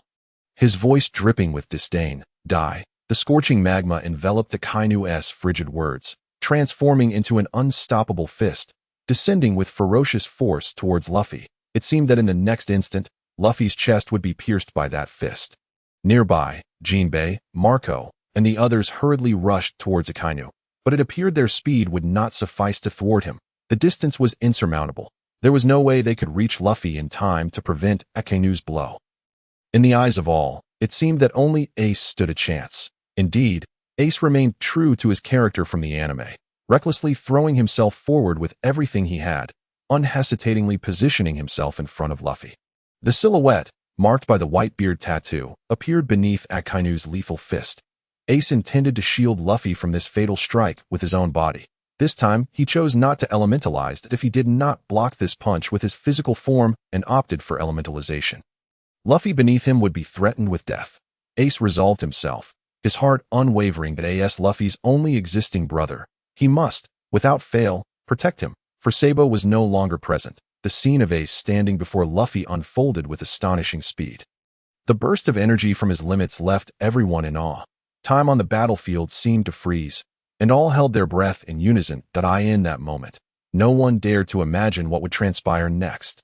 Marco and Jinbei's eyes trembled involuntarily, their mouths agape in disbelief, struggling to accept that Ace stood before Luffy. If that were the case, Ace would surely perish on the other side of the fissure. Garp's expression had darkened to its utmost, unable to bear the thought of either Luffy or Ace being killed by Akainu. Upon witnessing Ace leap before that crimson fist, Garp's breath halted, his heart momentarily ceasing its rhythm. Whitebeard's gaze was equally somber. At that moment, his eyes turned towards the sky, where Sabo was desperately rushing towards them. But Sabo was still in midair, far too late. There would be no miracle. Everyone understood that Ace's body would be pierced in the next moment. To reach him in time, only the speed of light could accomplish it. This moment, Akainu's fist was merely a hand's breadth away from Ace's form, while the distance separating everyone else from Akainu was insurmountable. No matter how swift they were, they all seemed to envision Ace's body being struck down, perishing on the battlefield. They also foresaw the conclusion of this paramount war and the fate of the Whitebeard pirates. No one could stop Akainu now. The closest, Ace, had exhausted all his strength to barely position himself before Luffy. Before, Ace ultimately chose to save Luffy, and Luffy, witnessing Ace's appearance before him, found himself unable to push him away. Without a doubt, in the next moment, he would be holding the breath of Ace, whose life force was waning, whose chest bore a gaping wound, and would cry out to the heavens in despair as he lost consciousness. On the battlefield, no one could alter this conclusion. It seemed like a program set within the narrative of the anime that no one could disrupt or change it, including the boy who had emerged during the Paramount War. Enveloped in blue flames. Even if he were faster than anyone, could he surpass the speed of light? Indeed, only something faster than light could save Ace now, but just as everyone had envisioned the conclusion. When all had prepared for the fate of Port Gasti. Ace, when everyone understood that Luffy was about to lose his brother, even Whitebeard believed that Sabo, the most likely to arrive, could not make it. A flash of yellow light, accompanied by overwhelming blue flames, suddenly appeared beside Akainu. An incredibly furious and terrifying aura transformed into an invisible wave, sweeping towards Akainu in an instant. It was a speed that transcended the power of the Goro Goro no Mi. Surpassing all, the blue flames, imbued with an overwhelming Haki, enveloped a leg, blue and gold, the two colors intertwined. The terrifying force seemed capable of shattering the void itself. The sudden surge of terrifying power left Akainu momentarily stunned. His pupils contracting, his fierce fist aimed at Ace seemed to slow in the face of this formidable, terrifying Haki. Then, Akainu heard a cold voice beside him. Light flash, kick, boom. As the words fell, that gigantic fist filled with magma was struck by a leg that seemed capable of tearing the void. In an instant, Akainu felt a searing pain surge through his arm. That dreadful fist, which had been mere moments from striking Ace, lost all its power due to that kick. Following this, a tremendous impact surged forth, sending him hurtling away. On the battlefield, Akainu's magma-coated form flew backward like an arrow released from its bow. Ultimately, he crashed into the enclosing wall not far away with a resounding boom. Even the barrier, which Whitebeard could not break, was now dented by Akainu's collision, swaying precariously as if on the verge of collapse. The sudden turn of events left everyone dumbfounded. No one had anticipated such an outcome. Every face turned pale, filled with shock. In this battlefield of paramount conflict, they had grown accustomed to astonishing sights. Yet, those moments paled in comparison to the current spectacle. What just happened? Did you see that? What was that flash, that flame? I couldn't see anything at all. All I saw was Akainu flying away. Ace is alive. That fist was so close. Whose speed was that fast? Who could be faster than light? The members of the Whitebeard pirates trembled as they spoke, struggling to calm their racing hearts. Indeed, none had grasped what had transpired. It was too swift, too swift. Akainu's fist had been so near Ace and was descending at high speed. Almost everyone believed there would be no miracle. Ace was to be pierced through. Yet, a miracle did indeed occur, and it happened so suddenly and left them bewildered. Marco, Jinbei, and the others opened their mouths but could not find the words. Ace had been saved. It was just a blink, and Akainu had brutally collided with the enclosing wall. Yet, beneath his fist, Ace remained unscathed. The Marines and Whitebeard on the other side also witnessed this scene. And immediately, a wave of astonishment swept through them. Admiral Sakazuki was struck by an unknown force, leaving everyone pondering the nature of the attack. The yellow monkey, lying on a stretcher, lifted his head slightly and murmured. Garp's previously sullen expression transformed into one of surprise and confusion as everyone paused to discern the identity of the assailant who had attacked Akainu. Who could it be? However, upon catching sight of a colossal blue flame hovering above Ace, their eyes involuntarily quivered. This magnificent blue flame, just in time. At such a critical moment, this ability was activated. From within that enormous blue flame, a voice gradually emerged as the flames unfurled. At its core appeared a figure revered as a deity among pirates and a grim reaper among the navy. Upon recognizing the visage of this figure, all members of the Whitebeard pirates inhaled sharply, followed by expressions of joy and surprise. It was him. That kid. The one with the pot-lid hairstyle. Once again. It was him. Pot-lid head. You saved Ace and the others. Remarkable. Absolutely incredible. Pot-lid head. You sent the Admiral flying. Indeed, emerging from the flames, adorned with a pair of azure wings of fire, was none other than SM, who had been but a moment ago at a distance from Akainu. This little brat again. How is it that he is everywhere? Sengoku's expression darkened once more, struggling to suppress the fury boiling within him. Now nearly at its limit, this upstart, appearing out of nowhere, consistently disrupted their schemes at crucial moments. How could he not be infuriated? Meanwhile, Whitebeard's gaze fell upon SM, unable to suppress a wry smile. How did this kid manage to catch up? Just moments ago, when Akainu swung his fist, SM was clearly at a distance. How did he cover that ground in the blink of an eye? Truly, he was becoming increasingly unfathomable. No wonder he is Luffy's uncle. He is indeed a tremendous help. Above Ace, SM clapped his hands and let out a sigh of relief, unable to contain his admiration. To be frank, I suspect that guy was once known as Monkey D. Kizu. This maneuver is simply brilliant. SM smiled faintly, gazing at his hands. How did he manage to arrive here? When he struck Kizaru, he had instantly unleashed the hand of God, and then rushed towards Ace. When he saw Akainu's fist descending, he was still a bit away from him. At that moment, panic set in, according to his superior knowledge of physics. The time Akainu's fist took to descend was far shorter than the time it would take for him to reach Ace. If that were the case, before he could intervene, Ace would have been pierced through. Yet just as all his efforts condensed into that perilous moment, time seemed to freeze at last. A voice of exhilaration echoed in his mind. Ding! The hand of God has been successfully replicated. Acquired the abilities of Monkey D. Kizaru, along with the influence of his lazy demeanor, acquired the power of the Pika Pika no Mi and reinforced it, stored in his right index finger. Regardless, he had replicated Kizaru's abilities and enhanced them. Although it was not the speed of light in the truest sense, combined with the Phoenix's capabilities, his speed surged, and he quickly arrived. With that thought, SM glanced towards the incapacitated Kizaru lying on a stretcher on the other side of the fissure. Truly, he was the finest of actors. Even while on a stretcher, he could lend a hand. That was perilously close. He almost failed. SM exhaled deeply, patting his chest. Fortunately, the mission was not a failure. Ace, at that moment. Marco's shout below snapped SM back to reality. Marco, Jinbei, and several other members of the pirate crew rushed to Ace's side. Are you all right? Ace, are you hurt? Jinbei hurriedly inquired about Ace's condition. No, I'm fine, Ace exhaled, his eyes trembling, his voice and breath unsteady. Cold sweat dripped from his forehead. Just moments ago, he had distinctly felt the enormous magma fist behind him, and images of his own demise flooded his mind. It seemed as if, in some unseen realm, that fate was already sealed. Now, although he stood here alive and unharmed, his heart felt as though it had traversed the gates of the underworld. It was truly fortunate that he was unscathed.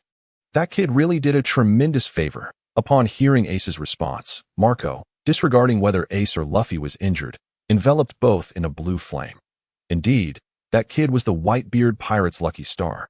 Without him, rescuing Ace would have been a daunting task. Jinbei couldn't help but echo the sentiment. Ace stood on the ground. Luffy struggled to recover from his fatigue, raising his head to see Ace standing before him, feebly calling out. Subsequently, finding solace, he relaxed all his defenses and lay down beside Ace. For Luffy, Ace's presence as an elder brother provided unparalleled security. In truth, that was indeed the case. Ace would willingly sacrifice his life to protect Luffy, observing his brother swiftly succumbing to slumber at his feet. Ace recognized that Luffy had expended too much energy in his attempt to save him. Without hesitation, he lifted Luffy onto his back, just like they did when they were children. Ivankov, witnessing this scene, let out a slow breath, a gentle smile gracing his lips. The choice made by Straw Hat Boy, risking his life, has indeed borne fruit. How wonderful that both Ace and he are still alive. All right, Ace, Marco, let us move quickly. Jinbei pointed towards a nearby cove where a large sailing vessel awaited. Wait a moment, Jinbei. What is it? Jinbei halted in confusion as Ace turned around to gaze at SM, who soared through the sky with blue wings. SM sensed Ace's gaze and immediately locked eyes with him. Though I do not know who you are, thank you for saving us. Ace murmured, bowing deeply while carrying Luffy on his back. SM was momentarily taken aback. To be honest, he felt a bit embarrassed by Ace's earnest gratitude. It's nothing, just a minor act. SM scratched his head, breaking into a smile. Now, you all should hurry and flee. That fellow over there is about to get back up. SM pointed towards Akainu, who was staggering to his feet after falling from the surrounding wall. Upon seeing Akainu rise unsteadily, Ace's expression shifted. After thanking SM once more, he prepared to escape with Luffy. By the way, Ace. But suddenly, SM called out to him. What is it? Ace turned back in confusion. It asked nothing, just a reminder. This time, don't look back. SM smiled faintly, speaking gently. The war has not yet concluded. His words left Ace momentarily stunned as he recalled his father, Whitebeard, still engaged in fierce combat against numerous Navy soldiers. Initially intending to assist his father, SM had temporarily set aside that objective to save him, and in that fleeting moment of clarity, Ace realized that everyone on this battlefield was fighting for him. I understand that I want to look back. Ace lowered his head, lightly biting his lip, speaking solemnly. All right, let us go. With a powerful flap of his enormous blue wings, SM turned his back to Ace, facing the distant Akainu. He smiled slightly, his silhouette stirring emotions within Ace. This fellow, who bore a resemblance to a pug, would be entrusted to me.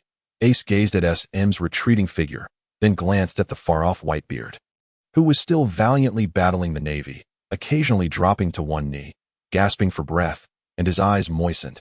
Yet this time, he did not hesitate. He turned and ran. He could not betray the resolve of those who believed in him once more. The pain is unbearable. At that moment, Akainu slowly rose, murmuring in a deep voice that he squeezed his arm, only to discover with astonishment that a small portion of his muscle had turned to stone. Lifting his gaze, he saw Ace and Luffy unscathed and beginning to flee once more, causing his expression to turn icy. A fierce, menacing gaze pierced through the air, settling upon the soaring figure of Sabo. Once again, the nefarious deeds of the Marines had come to light. Boy, you didn't even wait for me to find you. You delivered yourself right to my doorstep. Akainu gritted his teeth, his voice low yet resonant in Sabo's ears. Release those two, and you must remain. You are still young, possessing such talent. Had you been a Marine, I would have held you in high regard. But if you choose to oppose the Marines, then you might as well accept your demise. Boy, with a thunderous roar, Akainu transformed into magma, launching a powerful punch towards Sabo. Waves of searing magma shot forth like cannon fire, racing towards Sabo. Sabo cast a glance at the terrifying torrents of magma, his expression betraying no hint of fear. Though Akainu was ruthless and spoke with conviction, his attack was far too slow. Just as the magma reached the brink of contact, Sabo transformed into a flash of yellow light. Vanishing from sight, in the very next instant, he reappeared above Akainu, engulfed in a blaze of blue flame, his massive wings exuding an aura of undeniable power. Sabo raised his fist, mirroring Akainu's decisiveness, and struck downwards. Rubber, jet, pistol, the cold voice echoed as his elongated fist descended with the same unyielding force as Garp's. Akainu's face froze in rage as he sensed the overwhelming energy, abruptly looking up. In that fleeting moment, just as the fist descended, he could not evade it, taking the blow squarely to the face. Ding! The hand of God. This punch carried not only Luffy's elastic strength, but also Garp's might, Hancock's petrifying touch, and Kizaru's speed. With such an array of enhancements, this seemingly simple punch held the power to shake the heavens. Instantly, it shattered Akainu's composure. For a brief moment, his face appeared to cave in from the impact. Subsequently, he crashed to the ground of Marineford, creating yet another crater upon the floor. With a swift motion, Sabo retracted his extended fist, his form still soaring in the air. The blue flames of his wings enveloped him, radiating an aura of dominance that left many pirates in awe, even inspiring a sense of reverence. How incredible! His speed is so rapid that we can scarcely perceive it. Once again, he has brought Akainu to his knees. Go, pot-lid head. You are magnificent. What a splendid performance. Defeat Akainu. I have long harbored disdain for him. Such an admirable figure. Pot-lid head. Though I am a man, I adore you. Despite the cacophony below, Sabo remained undisturbed. Immersed in his own world, as a top-tier player in the national server, he meticulously mapped out all his abilities in his mind. He had already devised how to combine and utilize them effectively. Moreover, his opponent was Akainu. Not only was the crowd exhilarated, but he himself relished the moment. This man, a twisted embodiment of justice, indiscriminately slaughters even his own comrades and innocent civilians. What absolute justice, in Sabo's eyes. He was merely a cold, unfeeling machine. The massacre order that claimed innocent lives, along with the indiscriminate attacks during war, filled him with disgust. Do not speak of obeying orders. Following orders should not come at the expense of one's comrades.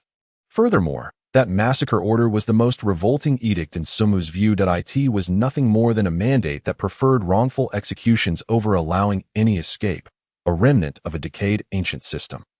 Thus, Sumu had always disdained Akainu's methods. Once, when Whitebeard had severely wounded Akainu, the tables had now turned. "Hey, Sakazuki, are you dead yet? If you're alive, get up, take your beating like a man." Sumu pointed down at the smoke below. Shouting loudly, from within the haze, a series of coughs emerged, and as the smoke dissipated, Akainu's kneeling figure became visible. His face was bloodied, clutching his chest, trembling from the evident damage inflicted by Sumu's punch. Sumu cast a cool glance at him and said in a low voice, "What's the matter? Can't take it anymore. Even if you can't, you must endure the beating." As soon as the words left his mouth, Sumu flickered, closing the distance to Akainu in an instant. Raising his fist for another strike, he intended to give Akainu no respite, simply wishing to pummel him. However, Akainu, as a Marine Admiral, was not to be underestimated. This time, he dared not take Sumu's attack lightly. Channeling all his strength to evade the punch, Sumu's fist struck the ground with immense force, shattering the surrounding floor within a 10-meter radius. The power of that singular blow was nothing short of terrifying. Noticing Akainu rolling on the ground, seemingly performing acrobatics, Sumu was momentarily taken aback. Though quite skilled at rolling, aren't we? Sumu's gaze shifted slightly, transforming into a flash of yellow light once more, zipping above Akainu. Rubber rubber, jet, blue flame stamp. With a sharp cry, Sumu raised his foot and aimed it downward toward Akainu. Yet, Akainu's evasion was quicker than anticipated. Narrowly escaping the strike, Sumu's fiery right foot struck the ground, creating yet another crater and sending debris flying amidst a cloud of dust. Emerging from the smoke, Akainu swiftly regained his footing, his eyes narrowing with a vicious glare directed at Sumu. Sumu frowned slightly. Having missed twice, it was evident that Akainu had heightened his vigilance. Perhaps Akainu possessed high battle intelligence, quickly discerning the flaws in Sumu's attacks. Sumu had previously employed Luffy's techniques, and after taking a hit, Akainu had clearly recognized the pattern. Each of Sumu's moves typically involved a brief charging period. Although Sumu had reduced the charging time by activating his second gear, the process still existed, allowing Akainu to exploit the openings. Now, it was Akainu's turn to take the offensive. He was not the sort to be easily subdued, merely relying on defense. Not only against Sumu, but even against Whitebeard, he would seek to regain the upper hand through relentless attacks. At this moment, he was entirely engulfed in magma, charging towards Sumu with impressive speed. To Sumu's surprise, Akainu's pace was far swifter than he had anticipated. As the searing heat enveloped him, Akainu pressed closer. Sumu quickly transformed into a yellow flash, dodging with urgency. Yet, Akainu, a combat prodigy, utilized his formidable observation Haki to predict Sumu's landing. In that instant, countless streams of magma surged towards Sumu, with the molten streams drawing ever closer. Nearly impossible to evade, Sumu gritted his teeth, clenched his fists, and summoned blue flames to shield his body. Rubber rubber, blue flame machine gun. As the words fell, Sumu unleashed a barrage of punches, each colliding with the oncoming torrents of magma. Sparks flying in all directions, the magma rained down like a storm, while Sumu's fists flew in equal measure. The explosions resonated through the air, creating a spectacular scene. However, just as Sumu shattered the magma, Akainu's figure suddenly appeared beside him. A menacing aura surged towards Sumu. Having just unleashed the meteor volcano, Akainu had keenly sensed the opening created by Sumu's punches. Without hesitation, he surged forward to strike. His entire being transformed into magma, channeling all his power into his right fist. Gazing at Sumu, a lethal gleam ignited in his eyes. Hellhound! With a thunderous roar, Akainu's right fist hurtled towards Sumu's chest with ferocity. At this moment, Sumu, having just retracted his fist, felt an overwhelming power emanating from Akainu's fist, far surpassing that of his initial strike. His complexion changed drastically, as he experienced for the first time a palpable sense of crisis amidst this summit war. Particularly upon hearing the name of the technique Akainu was uttering, Sumu was filled with dread regarding that punch. Hellhound! This move was Akainu's ultimate killing technique. Whitebeard had once suffered a devastating blow from it. Losing half his face and having his entire chest pierced through, it was the most grievous and life-threatening attack he had endured in this fierce battle. As he gazed at the approaching fist, Cold sweat instantly enveloped Sumu's body, prompting him to muster all his strength as he activated both the phoenix fruit and the glint fruit to their fullest. Blue flames and golden light flickered as Sumo, propelled by extraordinary speed and the explosive power of a life-threatening moment, narrowly evaded the strike. However, due to the force of his charge, he crashed heavily onto the floor, rolling for dozens of meters. Crap, crap, Sumo exclaimed repeatedly as he tumbled. Stop, stop. He exerted every effort to stabilize his uncontrollable body, extending one hand to grip the floor, gritting his teeth as he bellowed. With a screech, Sumo's hand carved a long scar of over 10 meters on the floor, causing cracks to spread beneath it, finally allowing him to regain his balance. With so many abilities to coordinate, he found himself lacking in proficiency, often failing to unleash his full power. That was a close call. That attack was terrifying. Sumo lifted his head, gasping for breath, only to notice cold sweat already beading on his forehead. Akainu's assault was nothing short of horrifying. That in the original story, Whitebeard, with his massive physique, had been blasted with such force that it created a gaping hole that if he, with his comparatively smaller frame, had been struck, he would have surely lost half his body. It dawned on Sumo why it was said that in battles among the strong, there is no absolute dominance. The weaker side could potentially exploit a flaw and deliver a fatal counterattack. As he looked towards Akainu in the distance, Sumo deeply grasped this truth. Although he currently possessed greater strength than Akainu, he understood that Akainu's attack still held the capacity to kill him decisively. Just moments ago, he had nearly fallen prey to a critical opening, suffering grievous injury or even death in a single blow. Thankfully, he had replicated the glint fruit. Thank goodness for my second uncle. Damn it, did I really evade that? How is that possible? Akainu gasped heavily, leaning on one hand against the ground, clearly having expended considerable energy with that last technique. It was only natural. If such a highly aggressive killing move could be used continuously, Akainu would be invincible, wouldn't he? How is it that Sumo had evaded at such close quarters? Moreover, he recalled the earlier punch aimed at Ace, which Sumo had managed to intercept with his incredible speed. Kid, it seems you are the greatest enemy of the Navy. Compared to Whitebeard, humph, I recognize you even more. I must eliminate you. Akainu's eyes gleamed with a fierce crimson light as he surged forward, propelled by an intensely scorching magma. Akin to a monstrous beast of molten rock, Sumo straightened his stance, adjusting his breath, unperturbed as he faced the seemingly unstoppable Akainu. Without a hint of fear, he retaliated with a powerful punch. The two fists collided, and the winds of change began to swirl. Akainu's intensely heated fist did not affect Sumo in the slightest. His armament Haki completely shielded him from the extreme heat. As their fists separated, they crashed together once more with tremendous force. The two engaged in a frenzied exchange of blows, waves of air erupting from the center of their clash, leaving a radius of 100 meters devoid of any onlookers, even sending fragments of stones soaring into the air. Kid, victory always belongs to the righteous. Stand down. You cannot defeat me. Akainu's forehead was beaded with veins as he exerted himself to swing his fists, shouting at Sumo, "Shut it! Are you out of energy?" Akainu's audacious words caused Sumo to furrow his brow, retorting defiantly. However, Sumo's gaze sharpened slightly as he looked at Akainu with satisfaction and exhilaration. "All right. I've enjoyed myself thoroughly. Now, let me deliver the final blow." As soon as he finished speaking, Sumo swiftly flickered into the air above Akainu's head. Engaging in direct combat with him had indeed provided a thrilling experience reminiscent of Luffy's fights. Akainu's magma fruit was indeed one of the most formidable abilities in terms of offense, matching the power of Sumo's punches. However, Sumo had only exerted 50% of his strength. Akainu's grand technique had been entirely evaded, and he had yet to exhaust himself significantly. Since Akainu had caught on to Luffy's technique, it was time for a change in strategy. After all, he possessed more than just Luffy's moves. Little Akainu. Let me show you something both novel and familiar. That a cunning smile spread across Sumo's face as he felt the surface of his skin begin to emanate magma. Sumo's fist gradually transformed into molten rock. Witnessing the magma flow from his hands, Sumo's expression radiated joy and satisfaction. 2 minutes prior, when he had struck Akainu's face, he had already successfully unleashed the Hand of God. Ding! Hand of God copied successfully. Acquired all abilities of Sakazuki, stored in the left ring finger, obtained the magma fruit.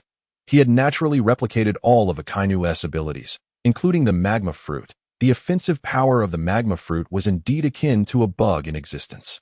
This was precisely why, upon seeing the Hellhound, Sabo immediately recognized it as Akainu's ultimate killing move. With knowledge of the Hellhound, Sabo's instinctive response had been to evade, not to block, for he understood that the penetrative power of this attack was exceedingly strong. Blocking it could very well result in his hand being rendered useless. But now, with Akainu having exhausted his Hellhound, it was Sabo's turn to eye in his mind. He recalled everything he had learned about Akainu's technique, the method of use, and the opportune moment for deployment. He took a deep breath, feeling magma erupting from every pore. Subsequently, all his power coalesced into his right fist. A terrifyingly sharp aura radiated outward, centered on his fist. Sensing this dreadful presence, Akainu's face turned pale as he suddenly looked up. Seeing Sabo's right fist enveloped in magma, that he stood momentarily stunned, his eyes darting between confusion and astonishment. Huh? How does this kid have magma on his hand? I never attacked him. The magma isn't from me. Wait, why is that magma coming toward me? Hellhound! Sabo roared, aiming for Akainu's chest as he delivered a devastating punch. Akainu, jolted from his stupor, recognized the familiar and menacing technique. His face turning ashen, his eyes appeared as if they might pop from their sockets in shock. His own technique was being used against him, yet the looming threat of death left him no time to contemplate, forcing him to evade with all his might. However, he lacked the speed that Sabo possessed, and having been momentarily stunned, he had no chance to escape. Boom! Sabo's fist struck Akainu's heart with tremendous force, unleashing a torrent of magma that instantly pierced through his entire chest. The splattering blood was vaporized in an instant by the searing heat. Onlookers on the battlefield stared wide-eyed at the sight of Sabo piercing through Akainu's heart. No way. Are you kidding me? Akainu's chest has been penetrated. What? That's a Marine Admiral, and he has just been pierced by this kid's punch. Impossible. Impossible. This kid is incredibly strong. Admiral Sakazuki. Medical personnel. Hurry and assist. Both pirates and Marines on the battlefield covered their heads in disbelief, unable to accept what they had just witnessed. The strongest of the three Marine Admirals, Akainu, had been pierced through his entire chest by this kid. Hey, is that Admiral really dead? This must be a joke. Don Quixote Doflamingo, who had been leisurely observing from the sidelines, was now visibly unsettled. Had the Navy truly encountered trouble in this war? Were they to lose an admiral? Could that little brat truly bring down an admiral on the battlefield? Crocodile's face turned pale, his cigarette dropping to the ground.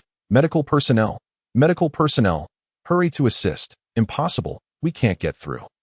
Whitebeard is blocking our way. Do not utter any words of despair. Push forward with all your might. No matter the cost, the death of a great general would severely undermine the morale of our Navy. Meanwhile, the various vice admirals are engaged in battle against Whitebeard, while simultaneously organizing the soldiers below for rescue efforts. Sengoku and Akiji are wholly immersed in their struggle with Whitebeard, completely oblivious to Akainu's predicament.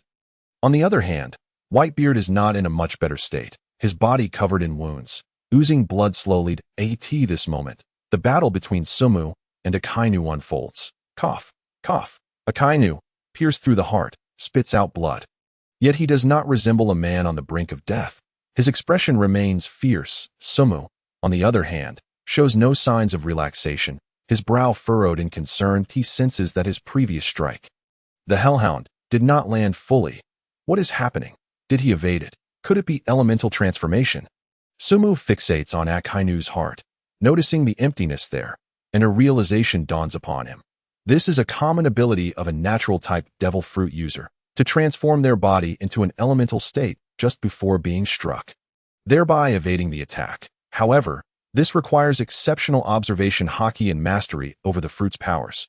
Earlier, Akainu could not move quickly enough to evade and had to predict the trajectory of Sabo's punch, transforming only part of his body in advance. Although a portion was still hit, the vital area was protected, preventing fatality. To an outside observer, it appears Sabo has pierced Akainu's chest, but in truth, Akainu had intended it that way. Frankly speaking, Akainu deserves his reputation as the strongest admiral of the Navy. That in such dire circumstances, he remains composed enough to devise a countermeasure. Witnessing Sabo utilize the same technique as his own, he quickly adapts and responds accordingly. Cough. Damn it. Akainu grinds his teeth, enduring the excruciating pain in his chest. Unleashing a tremendous surge of power once more, he seizes Somu's hand, glaring fiercely. Observing this, Somu's expression shifts slightly as he attempts to retract his arm. However, he discovers that Akainu has a firm grip on his arm, rendering him unable to escape from Akainu's chest. Hellhound! A deep growl escapes Akainu's lips. Once again, a terrifying aura envelopes his right fist. Identical to the one before. You have nowhere to run. Akainu bellows, delivering a powerful punch towards Somu's chest. Somu is astounded to see Akainu capable of executing the Hellhound, a technique that demands considerable stamina. In such a state, clearly, Akainu's endurance exceeds his expectations. After battling Whitebeard, he now confronts Somu, managing to unleash two such attacks in quick succession, each possessing undiminished power. Faced with the approaching Hellhound, Somu, held fast by Akainu, cannot evade. He can only watch helplessly as Akainu's fist penetrates his chest, a torrent of magma erupting skyward, thick and searing hot. Yet, when the punch lands, Akainu's expression falters. He gazes at Somu's chest in astonishment, his mouth agape, his voice trembling with disbelief. What is happening? Akainu sees that Somu's chest has transformed into magma, mirroring his own elemental state to evade the attack. Moreover, Somu's transformation appears even more flawless, completely dodging the blow without sustaining any harm. Surprised, are you? Somu smiles, relishing the myriad expressions on Akainu's face, his heart filled with delight. This is merely a case of learning and applying knowledge on the fly. While he could not evade entirely, the magma fruit is indeed a natural type, allowing for swift partial elemental transformation. However, his mastery over the fruit's powers and the strength of his observation Haki surpass Akainu's, allowing him to execute the technique with greater finesse. Magma. Akainu, witnessing the magma transformation, feels a tremor in his eyes. Unable to contain his exclamation, he had initially believed that the magma from Somu's Hellhound was his own, merely utilized by Somu. But now, witnessing Somu's entire body morph into magma, Akainu struggles to accept it, a storm of emotions surging within him. This boy is truly peculiar. Enough, time to let go. Somu's gaze sharpens as his left leg is enveloped in yellow light, delivering a powerful kick. Though Akainu swiftly retracts his fist, he fails to evade in time. Sent flying several dozen meters, he stands firm, his lower body anchored like a rock, leaving a long scar in the ground as his heel drags. Cough. Once the force dissipates, Akainu coughs up blood, gasping for air. Having used the Hellhound 3 times, battling Whitebeard, facing Somu, and pursuing Ace, Akainu's stamina has evidently reached its limit. Moreover, the injuries inflicted by Somu are not trivial. Even the Admiral's strength has its bounds that he crouches down, clutching his wounded chest, trembling as he raises his gaze to Somu.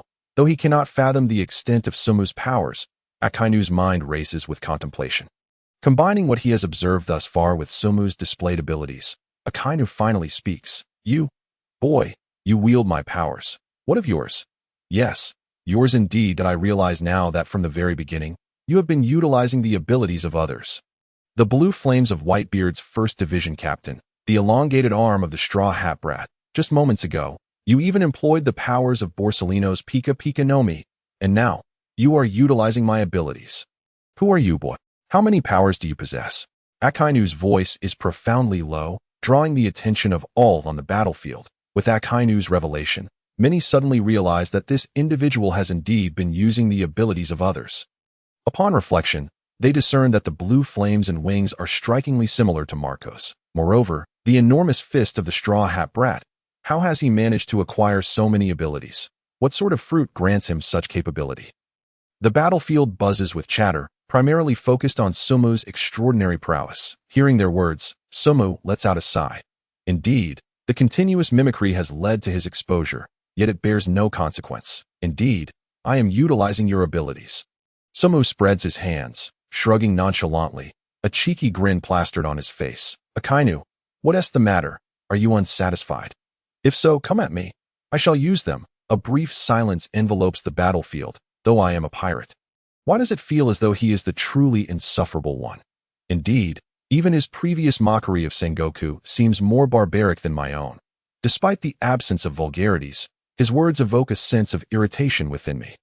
The various pirates swallow hard, their gazes fixed on Sumu's rather embarrassing expression. Yet they remain eager to uncover the secret behind Sumu's ability to wield such powers. This phenomenon is astonishing and rare throughout the entire pirate world. Sumu, naturally aware of the doubts swirling in the minds of those present, swiftly concocts a tale to explain. Humph, Akainu, seeing your inquisitive demeanor, I will reluctantly divulge my secret.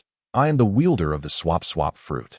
Capable of exchanging my lifespan for powers, the abilities I am currently using are all those I have traded my lifespan for. With a duration of 24 hours, I have exchanged for too many abilities. Expending too much of my lifespan, my time is now limited, merely square rooted, plus 1, divided by 3.14, multiplied by 10, divided by 0.1 year. Alas, therefore, young Akainu, there is no need for you to kill me. I shall perish soon enough. I simply wish to wander the world one last time before my demise. Sumu shakes his head, murmuring with a heavy heart. The onlookers on the battlefield gradually display expressions of confusion. Although they cannot comprehend the symbols and formulas embedded in Sumu's words, they sense the weight of his statement. Yet, judging by this demeanor, it appears that this young man has exhausted his life force to attain such formidable abilities. Furthermore, it seems he is overdrawn to the point of no return. His days are numbered. However, what is this swap fruit? Why have they never heard of it? Has this fruit ever been documented? Ah, I see. Don Quixote Doflamingo gazed thoughtfully at the massive blue flame wings of Sumu, murmuring in contemplation. The swap fruit belongs to the Paramecia type, yet does it truly exist in this world? Perhaps it is an ancient fruit not recorded in any texts. No wonder this fellow possesses such a plethora of abilities. How much lifespan remains to him after exchanging for so many powers? With this thought, Doflamingo's furrowed brow suddenly relaxed, a sinister smile gracing his lips. This implies that once this young man meets his end, this fruit will reappear at that juncture. Will the artificial devil fruit factory be able to produce it? Humph, I truly look forward to it. Cadres, who among you desires this fruit? However, Doflamingo's gaze darkened as he looked towards Sumu. This young man's Haki is truly terrifying. He sacrificed his lifespan to rescue Ace, squandering what should have been a powerful life. A most foolish act indeed. That it is well known that although Sumu has acquired the fruit's abilities, it does not imply that his original strength is diminished. The potency of his Haki speaks volumes. Moreover, with so many fruit abilities, if he were not inherently strong, how could he wield them so effectively? Little do they know, Sumu is indeed rather weak. Once 24 hours pass, he will revert to that powerless university student. To retain this ability and deposit it into the ability pool, he must complete that task. Sumu glanced at Ivankov, his eyes drawn to those alluring lips, sending a shiver down his spine, raising goosebumps all over. No, absolutely not. Bowl Cut Luffy, resting on Ace's back, inexplicably heard this clearly and sensitively. He awoke, turning to Sumu, murmuring softly, "So, such powerful abilities are exchanged for lifespan. To save Ace, Bowl Cut, you don't have much time left, do you? Do you want to go out and see the world?" Luffy took a gentle breath, suddenly signaling Ace to halt. "Luffy, what's wrong?" Ace turned back, looking at Luffy with confusion. Luffy, having regained some strength, descended from Ace's back, standing tall, inhaling deeply before shouting towards the distant Sumu. "Hey, Bowl Cut." Sumu heard Luffy's shout, slightly taken aback, tilting his head. "What's the matter, Monkey D?" "Luffy, you're awake. Why aren't you running? Why are you shouting nonsense? Let's go on an adventure together," Luffy said softly. What?" I said. Luffy, donning his straw hat, raised his voice. "Be my partner. Let's sail the seas and go on an adventure together. Don't you want to see this world? I'm going to be the Pirate King. I will take you around the world to see everything." Luffy's words pierced through half the battlefield, reaching Sumu's ears, rendering him momentarily speechless. Be my partner. This phrase echoed in Sumu's mind, causing him to recall the daily lives of the Straw Hat Pirates he had seen on television before his journey began. At that time, he had mused that if only he could board Luffy's ship, such a life would surely be delightful. But now, he was genuinely hearing Luffy invite him aboard, taking a deep breath. Sumu waved his hand, his wings unfurling dramatically. He looked at Luffy, his expression earnest. "It sounds wonderful, but will I not end up being a burden to you? Just to be clear, Monkey D. Luffy, I intend to board your ship. But you must protect me. I cannot withstand your reckless antics. Luffy suddenly flashed a toothy grin. Don't worry, bowl cut. Haha, it's all good. You needn't worry. Sabo forced a smile. He didn't want to delve too deeply into Luffy's character. For this fellow thrived on chaos. However, he considered that being Luffy's partner would indeed grant him some security. Luffy valued his friends above all and would undoubtedly keep him safe. What if he fails to draw any powerful abilities? Perhaps he could kiss Ivankov once the rescue of Ace is complete? But would that lead to being ensnared in a hellish marriage? With that thought, Sabo cast another glance at Ivankov, feeling goosebumps rise anew. Goodness, if he were to share that kiss, would he not be incapacitated for 3 years, completely devoid of desire? Hey, that kid, I've joined the Straw Hat Pirates. Below, someone broke the momentary silence, their voice trembling with excitement. Did you hear that? That kid has agreed. He has agreed to join the Straw Hat Pirates. This is monumental news. The young man who emerged during the Marineford War is joining the Straw Hat Pirates. What? The Straw Hat Pirates still exist? Didn't they get obliterated by Bartholomew Kuma? You fool. As long as the captain is alive, a resurgence is not out of the question. Indeed.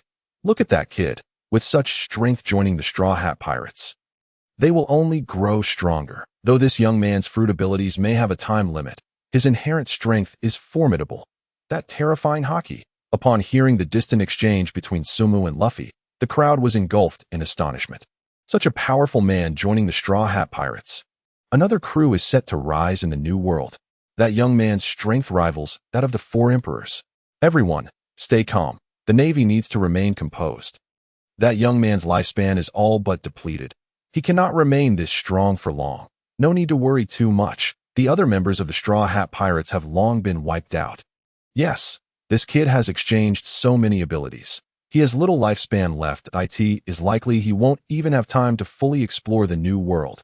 After a moment of contemplation, the Navy gradually calmed down. This young man cannot possibly remain this strong. Sabo, naturally, paid no heed to the Navy's thoughts regarding him, dismissing their claims of limited lifespan as nonsense. They simply lacked mathematical acumen. The answer to that equation was over 100 years.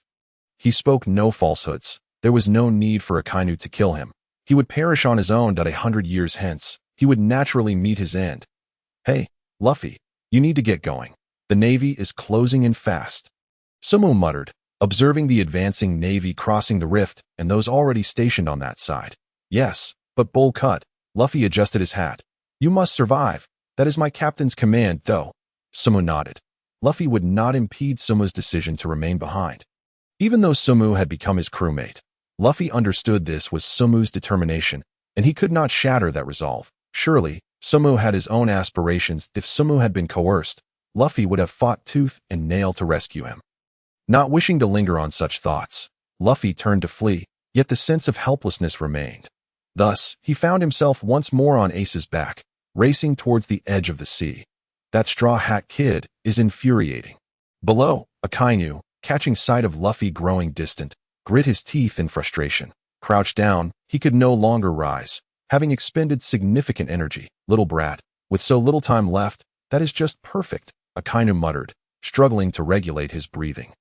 Fearful that Sabo might suddenly charge down and resume his assault at this moment.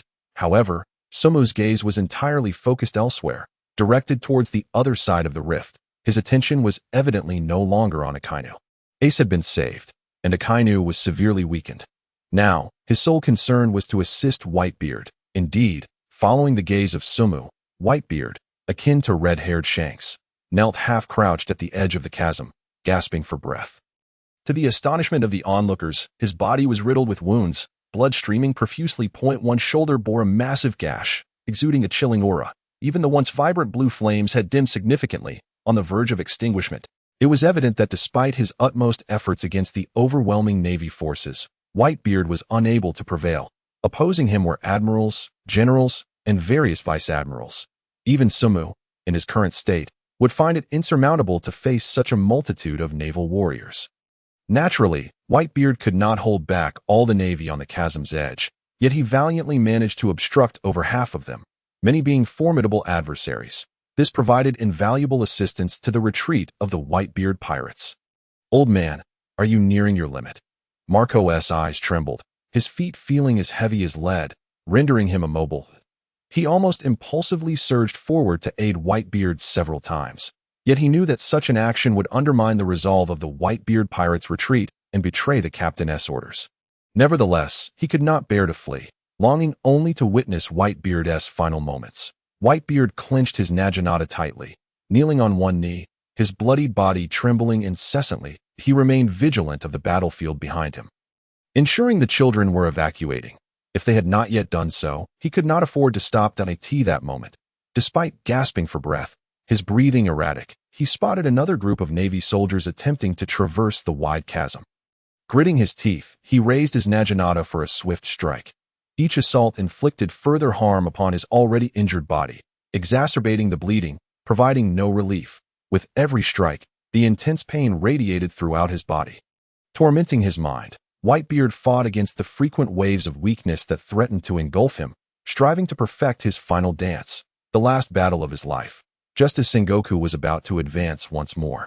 Seeking to utterly defeat Whitebeard, a sudden commotion erupted among the Navy ranks. What is happening? Look over there, behind the fortress of the headquarters. What is that? Upon hearing this, the crowd turned their gazes towards the battered fortress inscribed with the word Navy. There, behind it, loomed a colossal shadow, stealthily observing the battlefield. What is this? The figure gradually became clearer, revealing a giant clad in the prison garb of the Navy. Have I been discovered? The giant, noticing the gazes upon him, paused momentarily, his voice resonating with a low timbre. Hey, this is a prisoner from Impel Down. How did he end up here? Immediately, a Navy soldier recognized the giant from the naval fortress. It was the pirate. The colossal warship, St. Lake's Evil Wolf. What? This pirate was imprisoned in Impel Down, wasn't he? How the hell did he escape? As the stir below intensified, Sumu was momentarily taken aback, glancing at the giant behind the fortress, his brow furrowing. Huh? Who is this fellow? So ugly. Observing the figure with a face resembling a grotesque backside, Sumu was bewildered. Despite being a seasoned admirer of the sea, he could not recall who this individual was. It shouldn't be, such an unattractive visage ought to be recognizable. Before he could ponder further, the Navy erupted into another round of exclamations. Hey, and look, there are more people on the execution platform. Who are they? This time, not only did the Navy shout, but the pirates, too, voiced their astonishment, tinged with resentment. Hearing the Navy's outcry, Sumo frowned slightly. Execution platform? He turned his gaze towards it, and to his astonishment, as the Navy had stated, there were indeed more individuals present. Narrowing his eyes, he focused intently, and as he discerned the figure at the forefront, his pupils constricted sharply. It was a man donning a black hat and a dark cloak lined with red, green pants, exposing his chest, with several firearms strapped around his waist, a brutish figure resembling a pig. This man was none other than the one who had delivered Ace to the Navy, the killer of his comrades, Blackbeard. Marshal D. Teach. Glancing at the gaping maw filled with missing teeth, Sumo inhaled deeply. I recognize this most hideous one. Having identified Blackbeard, Sumo also recognized the crew accompanying him.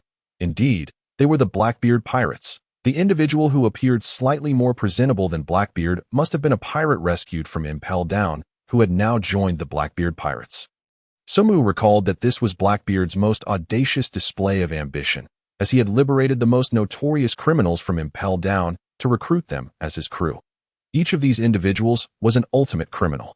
Concealed due to their extreme brutality, the tyrant king, Bartolomeo Pizarro, the drunken pirate, Bacchus Choate, the string hunter, Katarina Devon, and the former warden of Impel Down, Shiryu, of the Rain. What on earth is happening? How did they all come together? The emergence of Blackbeard undoubtedly caused an uproar among the crowd below.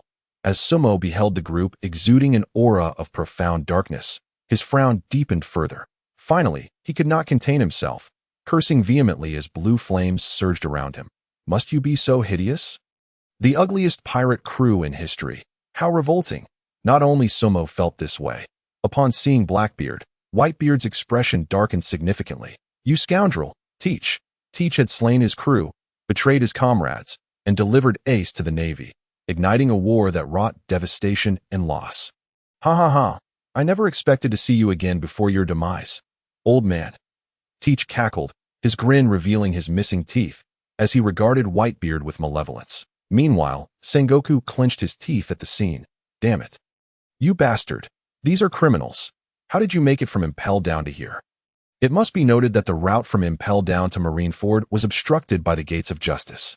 If the gates did not open, no one could pass through. Ha ha ha.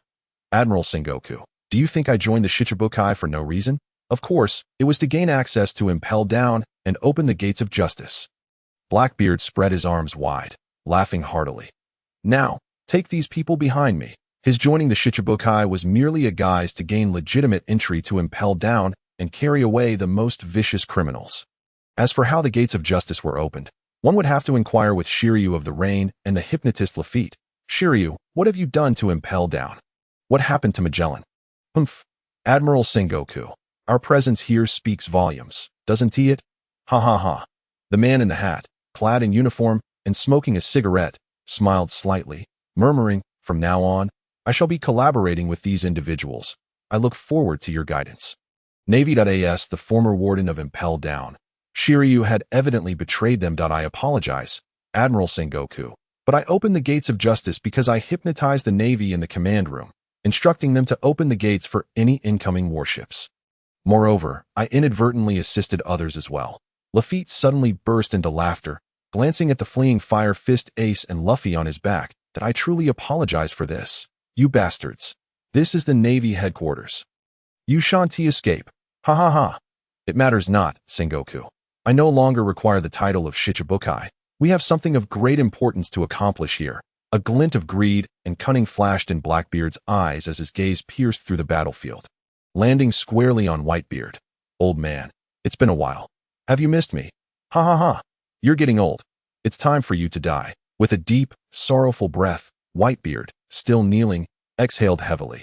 His previously trembling form suddenly ceased its quaking, and his scarred body gradually rose, supported by the Naginata. With a fierce glare, he lifted his eyes, fixing an unyielding gaze upon Blackbeard atop the execution platform. Feeling that piercing stare, Blackbeard's smile faltered, and his body trembled involuntarily. Teach, are you not one of the 7 warlords? How did you come to this battlefield? None of that matters now. You have slain Sachi. You have betrayed the only ironclad rule aboard my ship. Whitebeard suddenly raised his single arm, muscles taut, and the power of the tremor fruit enveloped him. Only you are unworthy of being my son. Teach. With those words, Whitebeard's fist swung towards the Blackbeard pirates on the execution platform. A colossal shockwave surged forth, sweeping everything in its path towards the gallows. Debris tumbled violently, scattering the Navy forces, as the shockwave raced towards the Blackbeard pirates with unparalleled speed. The terrifying force caused the faces of the Blackbeard crew to pale instantly. Boom! The shockwave engulfed the entire execution platform. In an instant, the platform crumbled into countless fragments, the sound of the explosion echoing amidst the swirling dust. What a formidable attack! What has become of the Blackbeard pirates? Have they been annihilated? The young Navy officers below speculated fervently, while Sumu in the sky merely smiled faintly. Clearly, they were still naive, entirely unaware of the principle of smoke and no harm, annihilation. How could that be possible? From beneath the collapsed platform, as the dust began to settle, several dark figures emerged from the shadows. Oh dear, how dramatic, old man. But I suppose mercy is out of the question. Blackbeard casually pushed aside a stone that had pinned him down, brushing off the dust with a smirk. Observing Blackbeard's demeanor, Sumo furrowed his brow. The more he looked at him, the more displeased he felt. Teach, I shall fulfill the dying wish of Sachi, the captain of the 4th Division. Whitebeard brandished his Naginata, pointing it at Blackbeard, his voice deep and resolute. I will take your wretched life, allowing him to rest in peace. Cough. However, as soon as he spoke, Whitebeard felt a sharp pain in his chest and coughed up blood. He clutched his chest, brow furrowed, struggling to maintain his imposing demeanor despite the agony. Old man. Damn it. Why must my illness flare up at this moment? Seeing Whitebeard gagging on blood, Marco and the other pirates could not help but feel a surge of concern. Huh? Old man, it seems your condition is far from ideal. Though I have seen your youthful vigor, you have grown old enough that even if I were to kill Sachi, you would be powerless to stop me. Ha! Whitebeard, it is time for you to perish. You have lingered in this era far too long. Henceforth, let this era belong to us. Blackbeard's gaze shifted from cunning to ferocious, his laughter echoing as it unsettled the pirates on the other side of the crevice. Damn it, that bastard! I must kill him! On the other side of the crevice, Marco, Vista, Jozu, and others could no longer contain themselves upon witnessing Blackbeard's audacity and were ready to charge across the divide to avenge Sachi. Marco transformed into the phoenix, his blue wings unfurling as he soared into the skies, aiming to strike Blackbeard with fierce intent. But just then, a deep voice halted him. Marco. Breathing heavily, Whitebeard spoke with a grave tone. Did I not order you all to retreat? None of you are permitted to intervene. I said it. This man is mine to deal with. The wish of Sachi shall be fulfilled by me. Whitebeard's gaze was fierce, his voice commanding, and as he spoke, he planted his naginata into the ground, unleashing a terrifying aura. Despite the blood continuously dripping from his wounds, his body remained unnaturally upright, seeing Whitebeard in such a state. Sumo understood his concerns. He did not wish for his sons to engage Blackbeard, for once they did, returning would not be so simple. But Sumu was different. He could strike when he chose. With that thought, Sumu's blue wings flared as he prepared to leap across the crevice to rejoin Whitebeard. Yet at that moment, a shard of ice suddenly coalesced beside him. Kid, you have caused the Navy a great deal of trouble. But this time, do not meddle. Let these pirates annihilate one another. Akiji's cold voice rang out, his figure brandishing an ice spear infused with overwhelming haki, blocking Sumu's path. Seeing Akiji, Sumo frowned slightly, his blue flames igniting to counter the attack. Clearly, Akiji recognized that Blackbeard's target was Whitebeard, and he would not allow Sumu to interfere. The Blackbeard pirates emerging from Impel Down were undoubtedly formidable.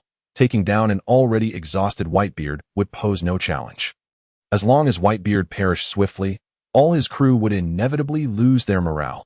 Even if those pirates retreated halfway to the edge of the sea, they could still take the opportunity to pursue and eradicate the majority of Whitebeard's crew, thus ensuring his complete downfall.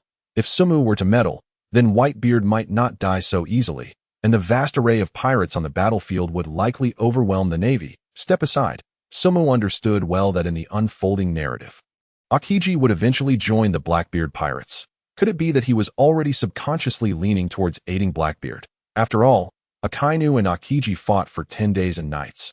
Their powers were surely closely matched. It would take time for Akainu to shake off Akiji's pursuit. Moreover, it was proven that even Rayleigh, the Dark King, could intercept Kazu, indicating that the speed of the light fruit could be countered. Damn it, how bothersome. The admirals are full of trivial matters. On the other side of the crevice, Blackbeard laughed heartily. Teach, let us bring this to a close. Ha! Whitebeard, this works perfectly for me. His face darkened as he spread his arms wide. Suddenly, a thick plume of black smoke billowed from his body. Black smoke? What is this ability? Emerging from his body, is it a Logia type? As the black mist spread, the nearby Navy personnel gasped in astonishment. The smoke flowed like liquid, enveloping the surroundings and soon slithering past Whitebeard's feet. Unbeknownst to the onlookers, numerous fragments of stone, remnants of gunfire, and debris were devoured by the black mist. Even Whitebeard's form seemed to sink slightly under its influence. This is the power I obtained after killing Sachi, the ultimate strength, the dark fruit. Ha!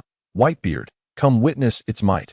Whitebeard's brow furrowed as blood dripped from his wound, merging with the black mist that he raised his fist. Entirely unconcerned with this peculiar ability, after all, he had seen everything in his lifetime of battle.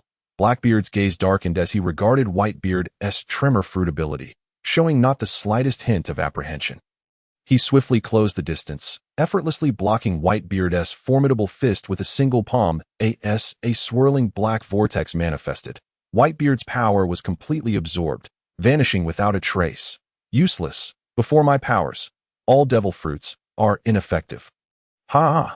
Just as the sinister laughter echoed, Blackbeard's lips curled into a smirk as he struck Whitebeard's bloody wound with a punch.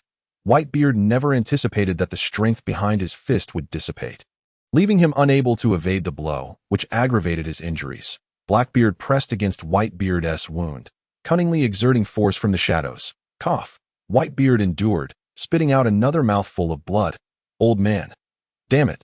That bastard. Don't hold me back. I must assist the old man. Hey, stay calm.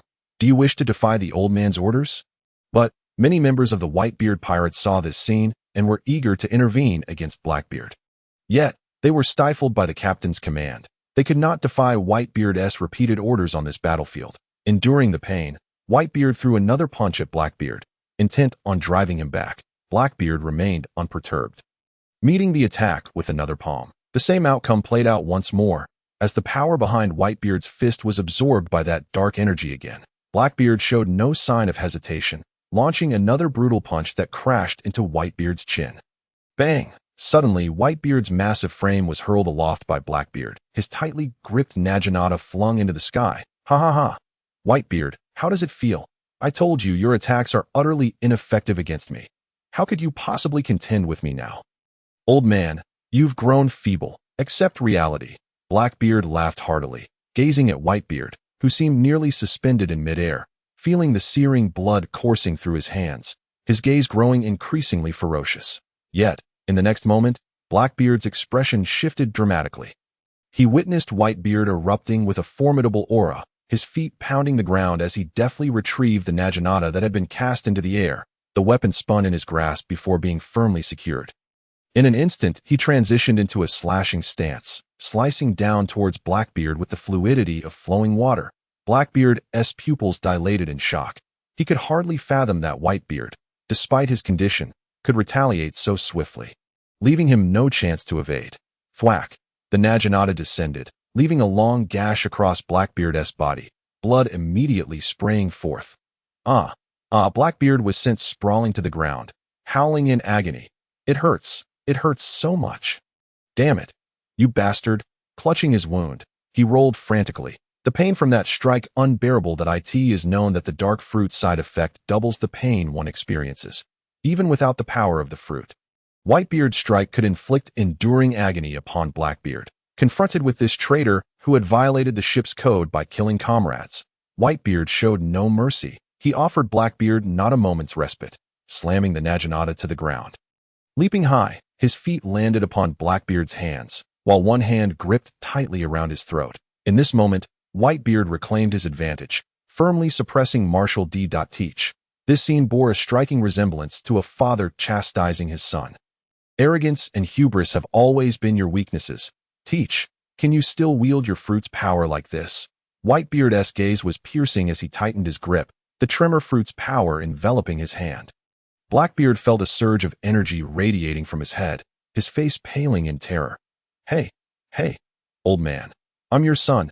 Are you truly going to kill your own son? Hey, old man, after all this time. You wouldn't just kill me over a disagreement, would you? Blackbeard's pleas resonated in Whitebeard's ears, but Whitebeard merely scoffed coldly. I have no son like you. With that declaration, the tremor fruit's power erupted in a cataclysmic explosion at close range against Blackbeard's head. Boom! The sound of the explosion radiated from the center of Blackbeard's head, creating a massive crater in the ground, shockwaves rippling outward. The earth trembled violently, Whitebeard's tremor fruit attack retaining its terrifying potency. Blackbeard's figure was engulfed in smoke and debris. Captain, observing this scene, the members of Blackbeard's crew shouted in unison. The force of the shockwave made their hearts race. What would become of Blackbeard after sustaining such a close-range blow? Was their newly established captain about to perish? Cough, cough. Damn it, you bastard. Yet, amidst the smoke, sounds of coughing and wailing emerged. Blackbeard lay on the ground, his face smeared with blood, several teeth seemingly missing. Though injured, he had not lost consciousness. Nor was he in mortal danger. Damn it, can't you just die quietly, Whitebeard? Even in death, you have to cause me trouble. Blackbeard seethed through gritted teeth. He was still alive. The members of Whitebeard's crew exchanged glances. Astonished by Blackbeard's tenacity, surpassing their expectations, to survive such a close encounter with their father's attack was beyond belief. At the very least, I must kill you, Teach, or how can I face my son? Ace, Whitebeard roared, his tremor fruit power once again manifesting. Damn it, old man. Are you really intent on extermination? Can't you simply die in peace? Feeling the terrifying force in Whitebeard's hand once more, Blackbeard was thrown into a state of panic. That previous blow had brought him to the brink of consciousness. Another like it would surely be unbearable. The tremor fruit's energy began to surge. He shouted desperately, You lot, hurry and help me. Kill him. Just as Blackbeard finished speaking, the leader of his crew, Van Augur swiftly drew his sniper rifle, aiming at Whitebeard's head and firing in a flash. The bullet soared through the air, a sharp crack echoing as it struck Whitebeard's head. Snipers of their caliber infused their shots with Haki to enhance their attack power. The bullet lodged into Whitebeard's skull, blood immediately gushing forth. Ugh! The sudden assault rendered Whitebeard momentarily rigid. The energy he directed at Blackbeard began to dissipate slowly. The bullet, imbued with Haki, left a deep wound on Whitebeard's head, utterly draining his remaining strength. Blood dripped onto Blackbeard, creating a rhythmic drip-drip sound. The battlefield fell eerily silent. As it stopped, Blackbeard gasped heavily. Observing Whitebeard's hand, the terrifying energy had vanished completely. I suspected. He can't keep fighting for long. This monster, how could he possibly endure so much? Seeing Whitebeard's body stiffen, Blackbeard smirked, finally exhaling in relief. As he felt the shackles of power loosening, he swiftly withdrew his hands. Seizing the moment while Whitebeard was at his limit, he delivered a powerful punch to the spot where the bullet had struck. Ugh! Whitebeard's head was left a bloody mess, crimson cascading like rain. He had lost an immeasurable amount of blood in this battle, despite the excruciating pain coursing through his skull and being pushed back by Blackbeard's blow. Whitebeard stood tall, gripping his naginata tightly, at the very brink of falling into the chasm. He planted the naginata firmly into the ground, finally stabilizing himself. Yet, the overwhelming fatigue and pain that enveloped him rendered him immobile. He had reached his limit. Standing alone against the Navy for so long, he had delivered a tremendous warning to Blackbeard's arrival. Even the world's strongest man had reached his breaking point. Old man. On the other side of the chasm, Marco's eyes brimmed with tears, his fists clenched tightly, trembling uncontrollably. Whitebeard's south back was so close to him, yet he felt utterly powerless. Ha ha ha. Well then. Whitebeard, it's time for you to die. The members of the Whitebeard pirates fell silent, watching Whitebeard's silhouette, their hearts heavy with anguish. Was this truly the end for their father? Old man, you've reached your limit and can no longer move. Damn it, I can't do anything.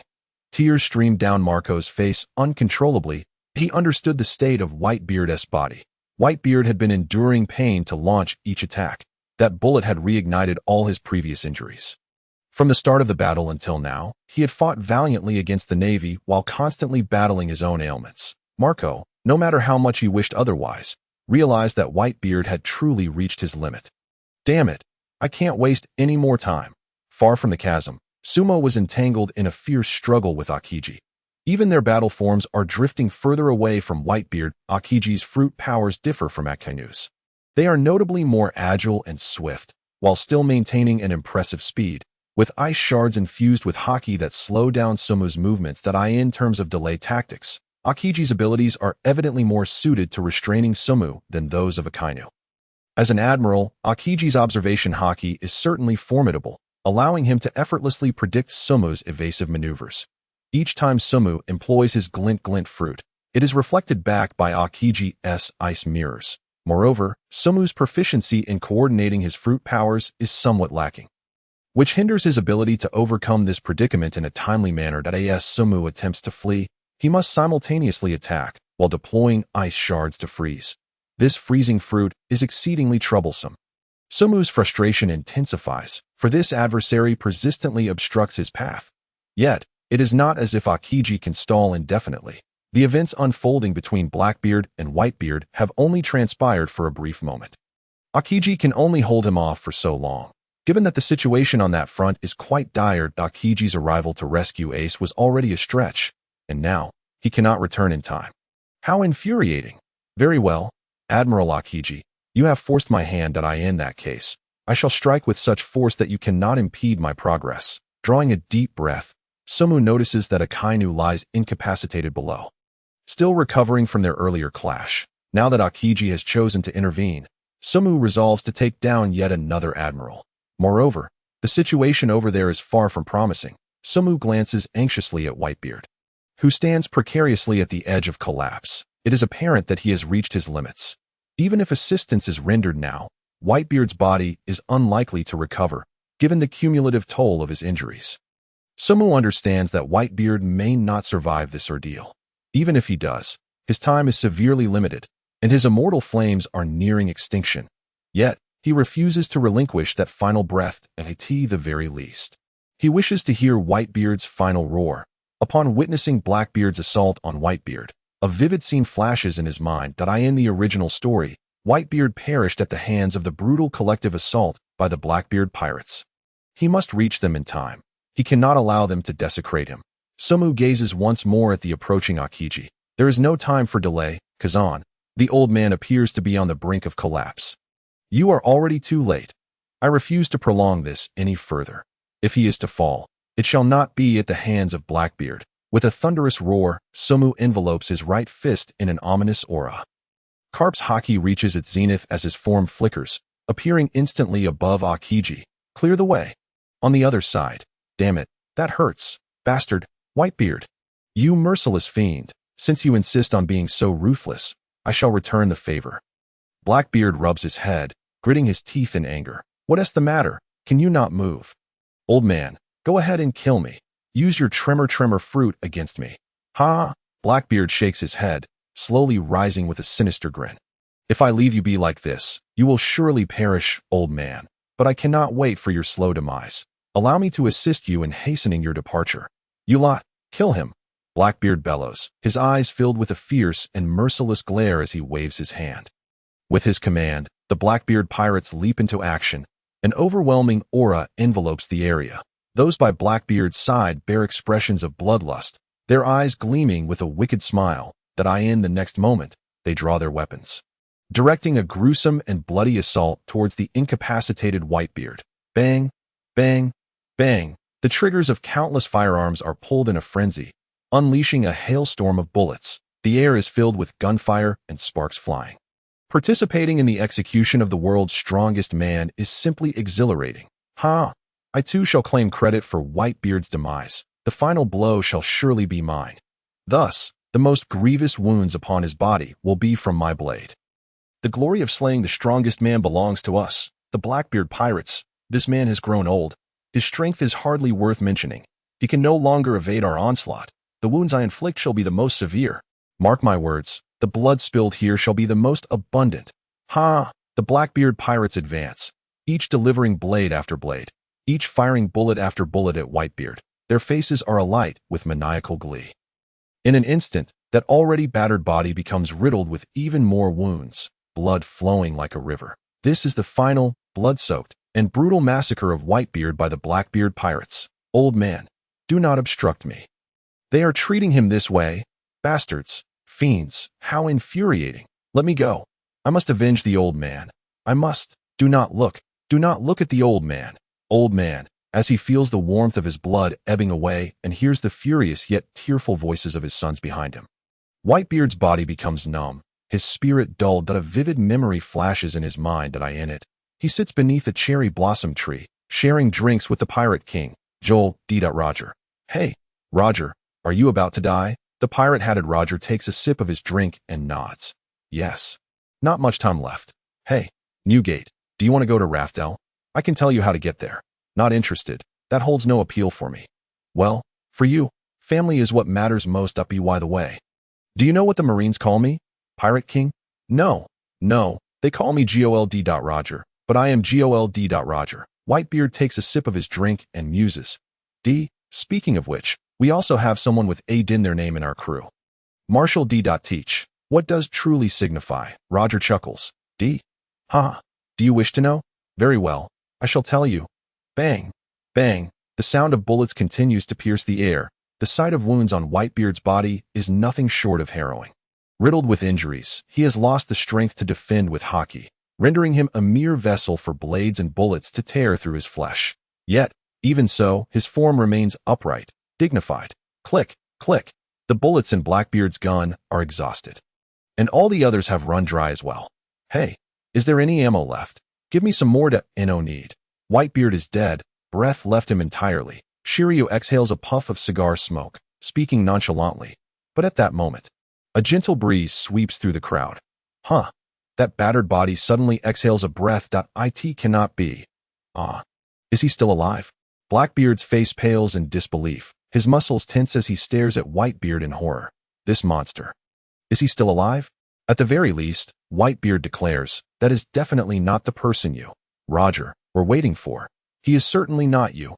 Marshall D. Teach. The body of Whitebeard had grown rigid, and with the last flicker of life within him, he spoke slowly, declaring that this era would not simply fade into despair. Everything would be continuously inherited from the distant past. Moreover, one day in the future, a person who could bear the weight of centuries of history would emerge to challenge this world. That individual could never be you. Teach, Sengoku. What your world government fears will inevitably come to pass. When that treasure is discovered, the world shall be turned upside down. Someone will find it, and that moment will surely arrive. Though I have little interest in knowing when, Whitebeard found himself lacking the strength to continue that he wanted to shout, yet the words eluded him, his chest no longer rising and falling, as if the burden had become too great. Suddenly, blue flames erupted from his body, a wave of warmth enveloping him. Was it you? A faint smile graced Whitebeard's lips as he took a deep breath, finding the strength to utter his final words. In that instant, the essence of his life seemed to blossom with unprecedented vitality, burning with the spirit of his entire existence, that a lifetime exchanged for this last proclamation. One piece. It truly exists. At that moment, the battlefield fell into an unprecedented silence. The live broadcast signal had been activated unbeknownst to anyone, and Whitebeard's voice, the last spark of his life, resonated throughout the world. Everyone stood frozen, speechless. Sengoku trembled, his jaw clenched tightly. As if these two formidable figures from the old era had left the Navy with a monumental dilemma before their demise. Was that the legacy of dreams? Was it the wish to overthrow the celestial dragons? A hope to dismantle the world? Yet, ultimately, everything had come to an end.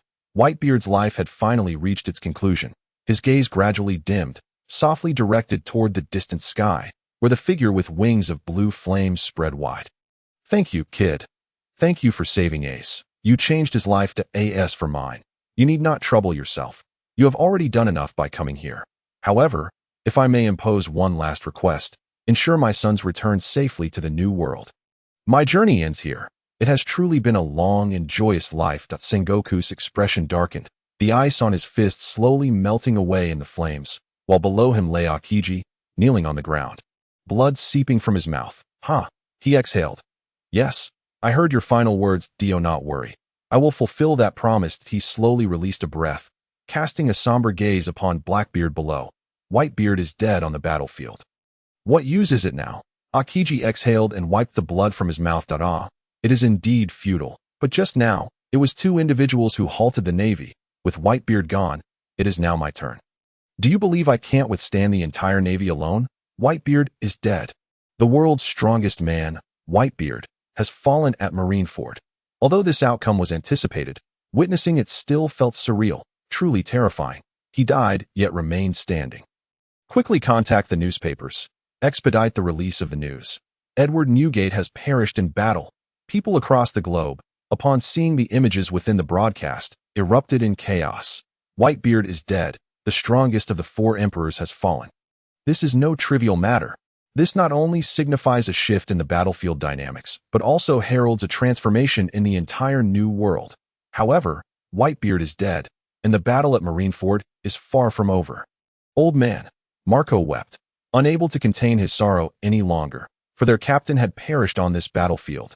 Damn it, the crew of the Whitebeard pirates was in tears, especially the captains of the divisions, whose tears flowed like a torrent. Their adventures as the Whitebeard pirates had come to an end. With their captain gone, the pirate flag that once flew proudly now held no meaning. In the distance, Ace, running with Luffy on his back, suddenly felt his heart lurch, causing him to halt. Jinbe, having sent the pursuing Navy flying with a punch, also felt tears welling in his eyes. Father is dead. Ace, bearing Luffy, fought back tears as he turned to gaze at Whitebeard's upright form, his heart aching. As sorrow surged within him, he felt as though he should have departed with Whitebeard, yet he remained alive at this moment. Ace, let us go. Jinbe wiped his tears and admonished Ace. If Ace could not safely escape Marineford, all their efforts in this battle would be in vain. Ace gritted his teeth, carrying Luffy, and suddenly turned, tears scattering into the sky. What a fine last message, old man. However, since you have passed, it matters not who finds the treasure. Your words hold no weight. Blackbeard wiped blood from his forehead and casually tossed aside his gun. He then glanced at the crew of the Whitebeard pirates on the other side of the fissure, a cold smile gracing his lips. As for you, I shall deal with you later. For now, enjoy your fleeting moments of life. However, whether you can escape Marineford remains uncertain. Blackbeard's gaze returned to Whitebeard's lifeless body, a glimmer of greed flickering in his eyes. Now is the time to commence my experiment. Should it fail, we shall disband the Blackbeard pirates. Everything I have done until now will be in vain. Old man, after your death, allow me to inherit your fruit abilities. You lot, guard this area. Do not let anyone disturb me. Blackbeard unfurled a dark shroud, enveloping both himself and Whitebeard. As the experiment commenced, damn it, Marco, alongside Vista and the others, wiped away their tears, filled with both sorrow and rage that I will kill him. This time, none of you can stop me. What does he intend to do with the old man's body? Get away, you bastard. Stop. Our immediate priority is to retreat. Do you want the old man's death to be in vain? I don't care. I must avenge the old man. You retreat if you wish. Even if I die, I will die alongside the old man. Some pirates, witnessing Blackbeard's demeanor, could no longer contain themselves and stepped forward, unwilling to let their fate be decided without a fight. But amidst their quarrel, an overwhelming pressure descended from the heavens, accompanied by an unfathomable attack. Boom! A terrifying aura cascaded down from the sky, instantly engulfing the crew of the Blackbeard pirates. Swish! Upon feeling this aura, the faces of the Blackbeard pirates turned ashen, their pupils constricted. What is this? Before they could utter a word, that terrifying aura rushed toward them. A violent wave of attack crashing down. Blue flames surged forth. Resembling a meteoric descent, Sengoku's expression darkened. His right fist clenched tightly as he descended from the sky. Flames, magma, shards of ice, the flames of the phoenix, pink energy, and even the pinnacle of Haki swirled upon his right fist. We must flee, quickly, but the captain is still inside. What nonsense. If you don't escape, you'll lose your life. Who is it? Who possesses such formidable power? Who cares who it is? I just got out of prison. I don't wish to die yet. The crew of the Blackbeard pirates shouted in panic, their faces filled with horror. They abandoned Blackbeard, who was conducting his experiment beneath the shroud, and scattered in all directions. And as they fled, that nearly overwhelming force descended with a single punch. In that moment, the battlefield was enveloped in chaos. The surrounding sea began to churn, and the clouds above formed a vortex. A terrifying force pierced through the ocean. Half of Marineford's floor collapsed in an instant, shattering completely. The Navy's fortress could not withstand the assault, exploding into fragments. The force of this punch transcended all powers witnessed on the battlefield. Eclipsing every technique employed during the Summit War, the expressions of the Marines and pirates alike shifted dramatically. While members of the Whitebeard pirates stood frozen in disbelief, they gazed towards the point where the fist would land. A place now devoid of any foothold, debris flew in all directions, dust swirling chaotically, as buildings collapsed with a resounding crash. The very land of Marineford was on the brink of annihilation. What in the world is happening? This attack, on the other side of the fissure, it was obliterated. Is that the bowl-cut head? I saw him. As the rubble cascaded down, the crowd peered through the gaps to see Sumu, his expression dark. At the center of the crater, the members of the Blackbeard pirates were scattered. Beat them, bowl-cut head. Avenge our father. Sumu's appearance ignited a cheer among the pirates. Alas, his punch failed to strike the Blackbeard pirates, instead wreaking havoc on the surrounding structures. However, Sumu turned, his gaze sharp, locking onto the swaying black cloth that enveloped Blackbeard. How could you possibly take Whitebeard's fruit away? Sumu's eyes narrowed, his body transforming into a flash as he surged forward.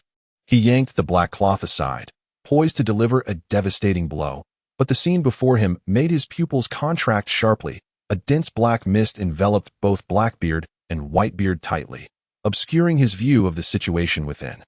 Moreover, the power emanating from that black mist seemed to exert an almost imperceptible allure towards the abilities within his own body. It is said that after a devil fruit user dies, the fruit's power detaches from their body. Could it be that Blackbeard is using his darkness fruit's absorption ability to envelop Whitebeard, thus siphoning the trimmer fruit's power to himself? Get away from me. Disperse. Sumu's hands once again brimmed with the force of molten rock as he hurled another punch at the black mist. Yet that mist acted like a black hole, absorbing all the power from his punch.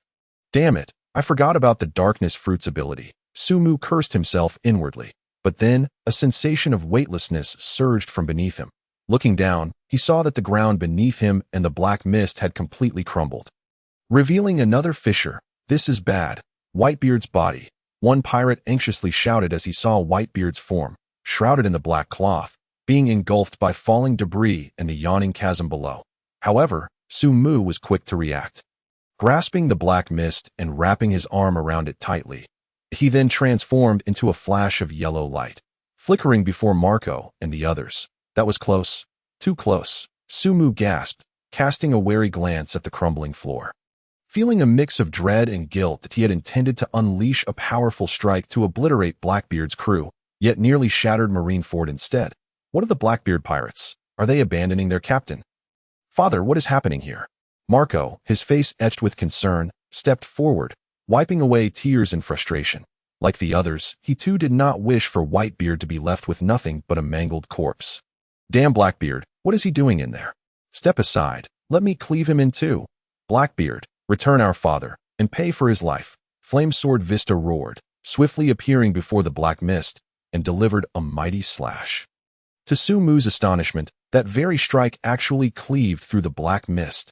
As it parted, the crowd beheld a sullen-faced Blackbeard, alongside Whitebeard, still standing tall even in death.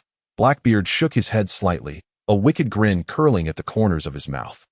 In that smile lay the thrill of long-concealed schemes coming to fruition and boundless ambition. Ha ha ha, what a ruckus outside. What are you all up to, despite being surrounded by the Whitebeard pirates?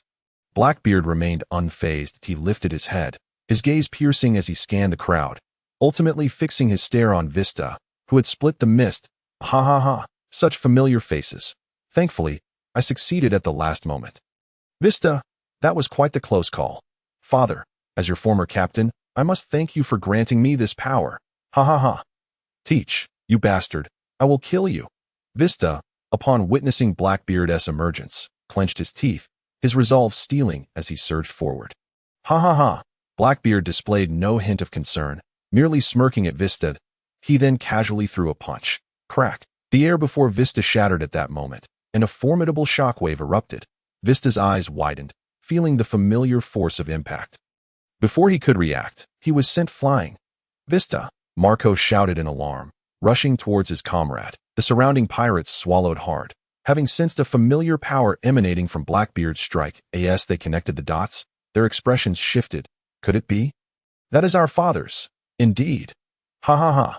This is the tremor fruit of Edward Newgate, Blackbeard proclaimed, a sinister smile creeping across his face as he reveled in the terrifying power coursing through him.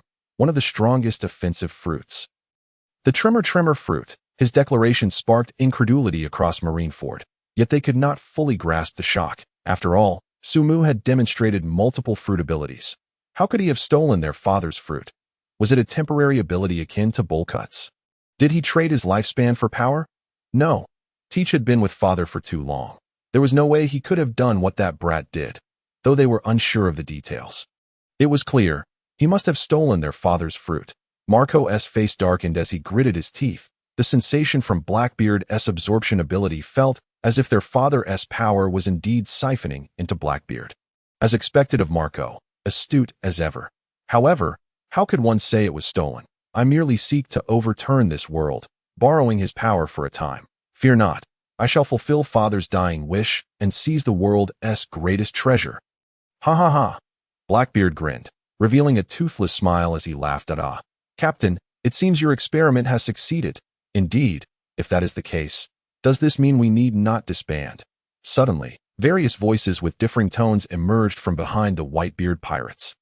Several grotesque figures from the Blackbeard pirates emerged from the smoke, leaping over the fissure towards Blackbeard. Now we can wreak havoc in the new world. How exhilarating. The Blackbeard pirates had officially established themselves. Hadn't they? Should we not hold a banquet upon our return, Captain? After being locked up for so long, it's finally time to showcase my skills. Just so we're clear, I want to be the vice-captain. With Whitebeard dead, are we not the new Yonko? Surely, I shall be the vice to that title. Ha ha ha. This band of pirates, having just lost their captain, were no longer even fit to be called rivals to the Blackbeard pirates. Were they? Hypnotist Lafitte and Range Shiryu chuckled as they disdainfully regarded the Whitebeard pirates. With one captain dead and another receiving an epic enhancement, the Blackbeard pirates and the Whitebeard pirates now existed in entirely different realms. The war concluded, the Blackbeard pirates would return to celebrate, while the Whitebeard pirates could only hold a memorial for their fallen leader. How utterly ironic! In response to their remarks, Blackbeard spread his arms wide and laughed heartily. Ha ha ha. This relentless power is mine. Who among you could possibly intimidate me now? Indeed. Now, with a captain as formidable as myself, none of you should harbor any illusions. However, before he could finish his words, Sumu, with an expressionless demeanor, suddenly took 2 steps forward, in a manner reminiscent of a reinforced punch from Garp.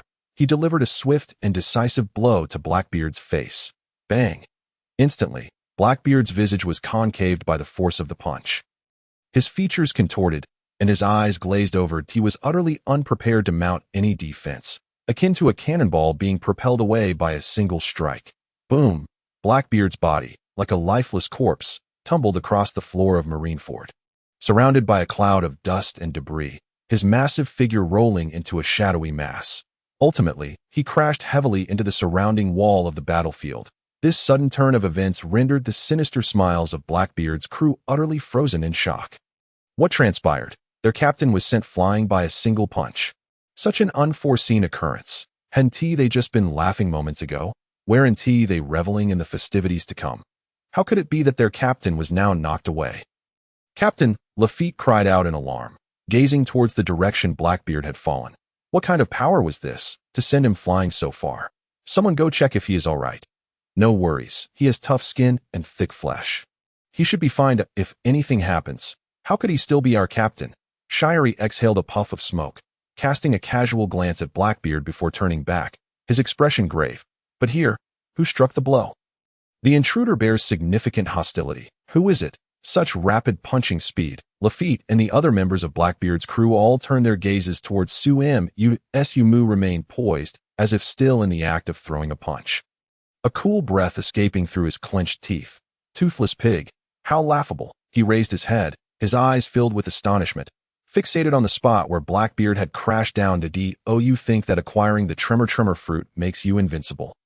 Originally intending to thwart Blackbeard from stealing Whitebeard's fruit, he found himself unexpectedly confronted with this scene beneath the dark cloth. This caught him completely off guard, leaving him unable to prevent this toothless pig from pilfering the fruit. Witnessing Blackbeard's laughter, Sumu could hardly contain his fury and impulsively retaliated with a punch. The laughter was not only unpleasant, but also marred by crooked teeth, truly deserving a beating. Ding! The divine hand has successfully replicated. Acquired all abilities of martial D.Teach, stored in the right ring finger, obtained both the tremor fruit and the dark fruit's powers. Sumu narrowed his eyes. The tremor fruit was not replicated from Whitebeard, but ultimately, it was copied from Blackbeard. This moment, Marco and the others were slightly taken aback. However, upon seeing Blackbeard being sent flying, a wave of cheers erupted. Well done. That despicable Teach dared to steal our father's fruit. Nice job, Gourdhead. Let us all attack together and eliminate these arrogant bastards. Just look at how satisfying it is to see Teach sent flying by a punch. Let us kill him together. Avenging Sachi and our father. Enough. Marco, though feeling a sense of relief at Sumu's blow to Blackbeard, quickly regained his composure. Pay attention to what lies ahead. The Marines are almost upon us if we do not leave soon. How will I explain this to our deceased father? Marco wiped away his tears. Relieved that Ace had already retreated, he turned towards the distant seashore and resolutely shouted, "Everyone, retreat at full speed. Do not engage with Blackbeard's crew. Do not let our father's sacrifice be in vain. This is an order." Marco's voice was exceedingly firm, infused with the unwavering responsibility of a captain of the 1st Division. Upon hearing this command, the Whitebeard pirates momentarily set aside their fury towards Blackbeard. They suddenly realized for what Whitebeard had sacrificed himself. With his strength, after rescuing Ace, he could have retreated safely, but he chose to stay. For what reason? Everyone understood that if they remained entangled in a fleeting hatred for Blackbeard, it would be a true disservice to their father's death. If they did not flee, all of Edward Newgate's injuries would have been in vain.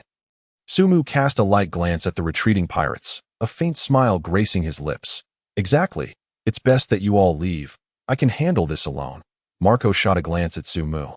Clenching his fists, his eyes still slightly red, wanting to persuade him. Let us leave together. Don't do anything reckless, Dada. This is not your concern, Sumu interjected, straightening his posture, stretching his neck and wrists. His gaze sharp as he faced the members of Blackbeard's crew. This is my personal matter with them. You all should hurry and leave. Besides, without me, it seems they won't let you go so easily. Sumu pointed towards Blackbeard's crew, who had already drawn their reloaded guns and unsheathed their swords. Marco took a deep breath, looking at Sumu with a measure of respect. Take care. If you survive, we will certainly thank you properly for ace. With that, he bowed and turned to flee. Seeing that the Whitebeard pirates were about to depart, Sumu exhaled. Next, it would be his turn to engage in a thrilling battle. His choice not to retreat was not due to anything else, but simply because he found Blackbeard's crew intolerable for his safety. He held no concerns. He had just replicated Akiji, and his stamina had returned to peak condition. With his energy restored, it meant he could simultaneously contend against 2 or 3 admirals without falling behind. Moreover, Blackbeard's crew. Furthermore, if Sumu recalled correctly, shortly, an exceedingly formidable individual would arrive to conclude this conflict. Looks like they are all about to flee. What does the captain say? Should we pursue? I don't know. I haven't stood up yet, Lafitte replied, shaking the cane in his hand, his gaze fixed on Blackbeard amidst the smoke and dust below the surrounding wall. However, given the captain's temperament, the priority must be to eliminate this kid. Lafitte's eyes glimmered with cold amusement. Even if he doesn't do so, I will still kill this little brat. Shirey, biting his cigar, exhaled a plume of smoke. After all, our Blackbeard pirates have just been established, and he has already given us a stern warning. If we do not eliminate him, wouldn't that be an insult to our crew? Ha! Exactly. That first punch he threw at our captain. Let me return the favor. Beside him, Jesus Burgess also laughed heartily, swinging his fists fiercely. Hey, kid, regret hitting our captain. Without waiting for others, Burgess leaped forward, landing in front of Sumu. He wore a disdainful smile, raising his massive fist in a mocking posture, boasting. Though I don't know how our captain was sneak attacked and sent flying by you, it doesn't matter.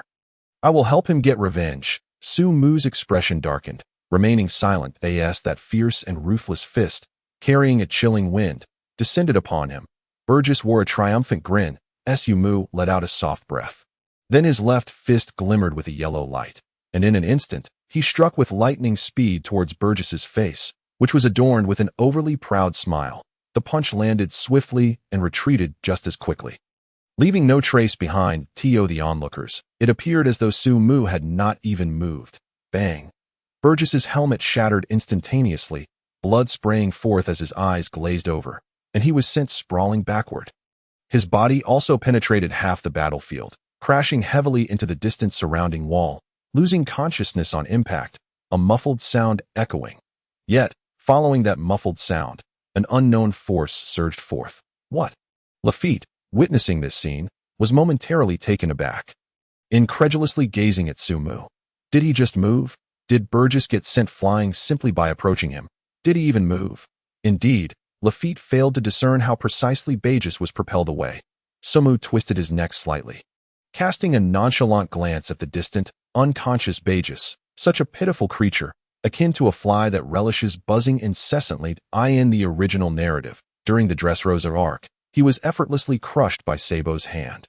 Moreover, that encounter occurred 2 years later. The current Sumu's prowess is at least 1 tier superior to Sabo's, rendering Burgess utterly incomparable. This lad exhibits an oddity.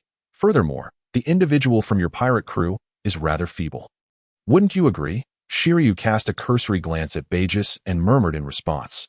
Having just joined the Blackbeard pirates, he was naturally unaware of the members' respective strengths. No, be cautious. This lad possesses peculiar abilities. Wait for the captain. Lafitte narrowed his eyes, then turned his gaze toward Blackbeard's location. Damn, it truly hurts. What kind of attack is this? Curse it. Why does it ache so intensely? Beneath the encircling walls, Blackbeard clutched his head, rolling about in agony. That punch felt as if it struck directly at his nerves, leaving him with a sensation worse than death. Damn, who did this? Who was it? I shall have them torn to shreds." Blackbeard gritted his teeth, allowing blood to flow from his head as he clenched his fist, the powers of the tremor fruit enveloping him. Just right. I haven't had the opportunity to unleash this formidable strength yet. However, as he cast a fierce glare at the figure attempting to discern Sumu's visage, a shadow lunged toward him, drawing ever closer. Blackbeard momentarily paused, then his expression hardened. "What? How dare you attack me? My mood is quite foul at the moment." He then swung a fist at the approaching figure. A fissure spread through the air as that shadow collided heavily against the enclosing wall. Subsequently, the shockwave from the tremor fruit surged forth with ferocity. "Ugh, Captain!" Bagis's cry was drowned by the violent tremors. "Humph! How does it feel? This overwhelming shockwave, this potent fruit, this newly acquired power of mine. How does it strike you?" Blackbeard looked at the first individual ever to be struck by his tremor fruit attack, grinning widely as he spread his arms in amusement. Arrogance, hubris, ambition. These traits had simmered within him for years, now erupting in full force. Yet, upon recognizing the face of the fallen individual, his expression shifted dramatically. "Nanny? Bagis, how could it be you? Hey, what is going on?" Blackbeard rushed forward. Bagis was one of his earliest companions. Having spent considerable time together, and to see him so severely injured was shocking. "Aboba!" Shaking the bloodied, unconscious Bagis, Blackbeard inhaled deeply. "Damn it! I've wounded him by mistake. Curse it! Which scoundrel sent you flying?" Blackbeard seized Bagis. His strength was substantial. He was a reliable division commander, and he could not allow him to perish just like that. Blackbeard turned his gaze towards Sumu, his expression darkening. "Is it that brat again? Very well. Let you be the first to perish under the power of my fruit." In the distance, Lafitte, upon witnessing Blackbeard soaring with the unconscious Bagis, offered a faint smile and glanced at Sumu. "It seems our captain has returned. Shall we begin to settle accounts for what transpired earlier?" Shiryu tightened his grip on his sword. "As I stated before, allow me to deliver the final blow to this individual. No, you need not intervene. I shall handle it, the pirate whose visage I have yet to see. Not one of the notorious wanted criminals, nor a dangerous fugitive, though I know not how you managed to send the captain and that brutish man flying. This peculiar trickery must end here, lad." "Hold on, Shiryu. This fellow is rather strange." "Silence. This is the very purpose of my joining your pirate crew. Let me take charge." Shiryu revealed a bloodthirsty smile, the blade of his sword slowly emerging. Back when he served as the warden of Impel Down, it was his penchant for slaughter that led to his death sentence being commuted. Joining the Blackbeard pirates, driven by ambition, he sought to kill without reservation. And before him stood Sumu, the perfect precedent for his blade. Shiryu advanced slowly, a slight smirk gracing his lips, mist swirling around his face. Sumu cast a disinterested glance at him. Rain Shiryu, who had not displayed much combat prowess in the original work. Sumu could not draw any comparisons nor ascertain his true strength, yet it was evident that he surpassed Moria by a significant margin. After all, he was the warden of Impel Down, who easily dealt with Moria when he intruded upon Blackbeard's stronghold. Nevertheless, Sumu was certainly not Moonlight Moria. "Lad, have you prepared your last words?" "I miss your mother," Sumu retorted, his gaze cold as he fixed it upon Shiryu. He was no civilized man. He had a habit of voicing his disdain for those he found displeasing. Sumu furrowed his brow, casting an irritable glance at Shiryu, strutting about as if you were something special. "If you intend to fight, spare me the chatter, but rest assured, for every act of violence against Whitebeard, I shall repay in kind." One by one Sumu spoke calmly, attempting to steady his emotions. Whitebeard had perished before his eyes, brutally slaughtered by this gang of miscreants. Witnessing that scene in the anime paled in comparison to experiencing it firsthand, igniting a fury within him. Initially, he bore little ire toward anyone here apart from Blackbeard, but after the recent events, it was unmistakable that Sumu's anger was no longer confined to Blackbeard alone. Yet Blackbeard remained a particularly enticing target, especially after seizing Whitebeard's fruit. Sumu could endure it no longer. He yearned to torment that toothless swine repeatedly. "Is that so?" Upon hearing Sumu's words, a vein throbbed on Shiryu's forehead. He extinguished his cigar between two fingers, then raised his gaze, coldly fixing it upon Sumu. His eyes were laced with bloodshot veins, appearing somewhat ferocious. "Such words only intensified my desire to slay you. Lad, it seems my blood is boiling, and the blade at my side aches for your blood. Huh? I hope you can hold on. Do not allow my blade to grow too bored, Shiryu shouted, drawing his sword. His form flickering as he rushed towards Sumo like a gust of wind. Pucci, moments later, a shadow swiftly pierced through Sumo's body. Instantly, a massive gash appeared on Sumo's form. Shiryu materialized behind Sumo, slowly twisting the hilt of his sword. He exhaled softly, a smile curving at the corner of his mouth, then gradually sheathed his blade, not bothering to glance back as he spoke calmly. "Daiti appears to be a single strike, a decisive kill. He doesn't even utilize Haki for defense. It felt like slicing through tofu. There was no resistance whatsoever. How utterly tedious." Shiryu adjusted his hat and retrieved another cigar from his pocket to light. This scene left Blackbeard and his crew momentarily stunned. Oh, what incredible speed. This lad didn't even have time to react before being dispatched. The former warden of Impel Down, Rain Shiryu, is indeed formidable. Very well, we should depart. Shall we eradicate the Whitebeard pirates completely? Let us consult the captain. No. Wait, look at this fellow. Something seems amiss. At that moment, Lafitte suddenly pointed at Sumo, and the others turned to see. They beheld the massive gash on Sumu's body, from which billowing magma began to seep forth. Subsequently, before the astonished eyes of all, it began to heal gradually. What? What is happening? Shiryu, be cautious. This lad is not dead yet. Lafitte furrowed his brow, quickly realizing, and shouted a warning to Shiryu. He had sensed Sumu's strength was no trifling matter. Sending Bagus and Blackbeard flying with a single punch indicated he was far from ordinary. Rain Shiryu took a puff from his cigar, and upon hearing the shout, his gaze shifted slightly, slowly turning his head. Yet, the moment he did, a dangerous aura surged toward him with alarming speed. Shiryu was momentarily blinded by a flicker of yellow light before a fist engulfed in blue flames suddenly collided with his face. In that instant, Shiryu's expression shifted dramatically, his pupils constricting as a chill raced up his spine. The aura emanating from that fist was perilously dangerous. There was no escaping it. Evasion was utterly impossible. Bang! A muffled thud reverberated as the fist struck.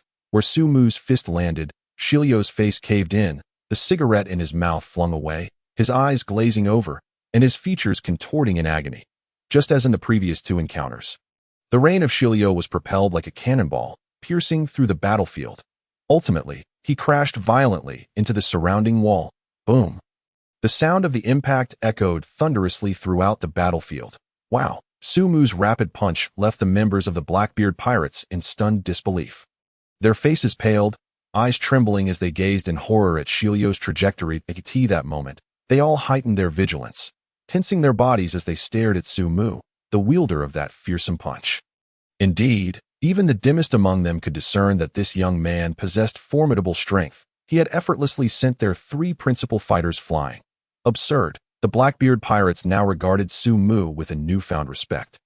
Entirely devoid of their earlier disdain. Could it be that the punch that had devastated Marineford was delivered by this young man? The very fist that had wreaked such havoc was his. Lafitte swallowed hard, and along with the other members of the Blackbeard pirates, suddenly recalled the earth-shattering punch that had been directed at them earlier. Could it be that this young man was responsible for that? If so, did that imply his strength rivaled that of an admiral? Sumu retracted his fist, exhaling a breath of cold air, tiny ice shards swirling around him. He cast a detached glance in the direction where Shiryu had been thrown. A subtle chill radiating from his eyes. Puffing on a cigar, he flicked his wrist and coldly regarded the members of the Blackbeard pirates, murmuring, "Come at me together. Let me see just how formidable your crew truly is." Sumu's words were as frigid as ice, sending a shiver down the spines of the Blackbeard pirates. Glancing down, they noticed the ground beneath Sumu was quietly freezing over. Ice? What is happening? The sniper Van Oka keenly sensed the anomaly, his brow furrowing. What kind of devil fruit user is this young man? Be careful. This fellow is not to be underestimated. Lafitte cast a wary glance at the ice shards on the floor. His expression grave. Sumu's demeanor darkened as he surveyed the crew, a sneer forming on his lips as he shifted his stance. Just as he prepared to strike, a rough voice interrupted. Hey, Lafitte, Van Oka. Regent, what are you doing? Why are you so afraid of this kid? You are my crew now, Blackbeard returned, clutching the unconscious Burgess and tossing him in front of Q. You all, tend to this guy. He's badly hurt. Then, Blackbeard turned his head, wiping the blood from his forehead, and glared at Sumu. "That hurts, kid." Recalling the pain he had just endured, Blackbeard gritted his teeth, a cold, ruthless smile creeping across his face.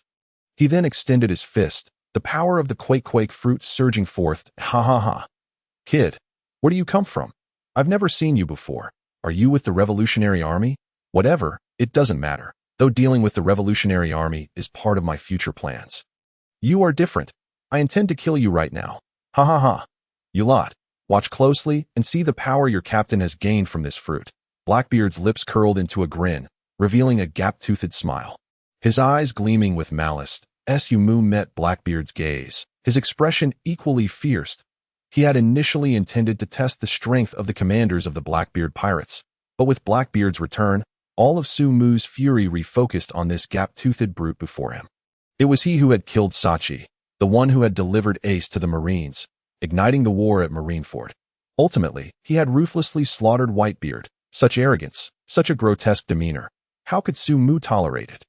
"Taste the power of the fruit that will reshape the world, you fool." Blackbeard's voice resonated ominously as he swung his fist towards Sumu. The air shattered, a long fissure quickly spreading outward from the center of Blackbeard's blow.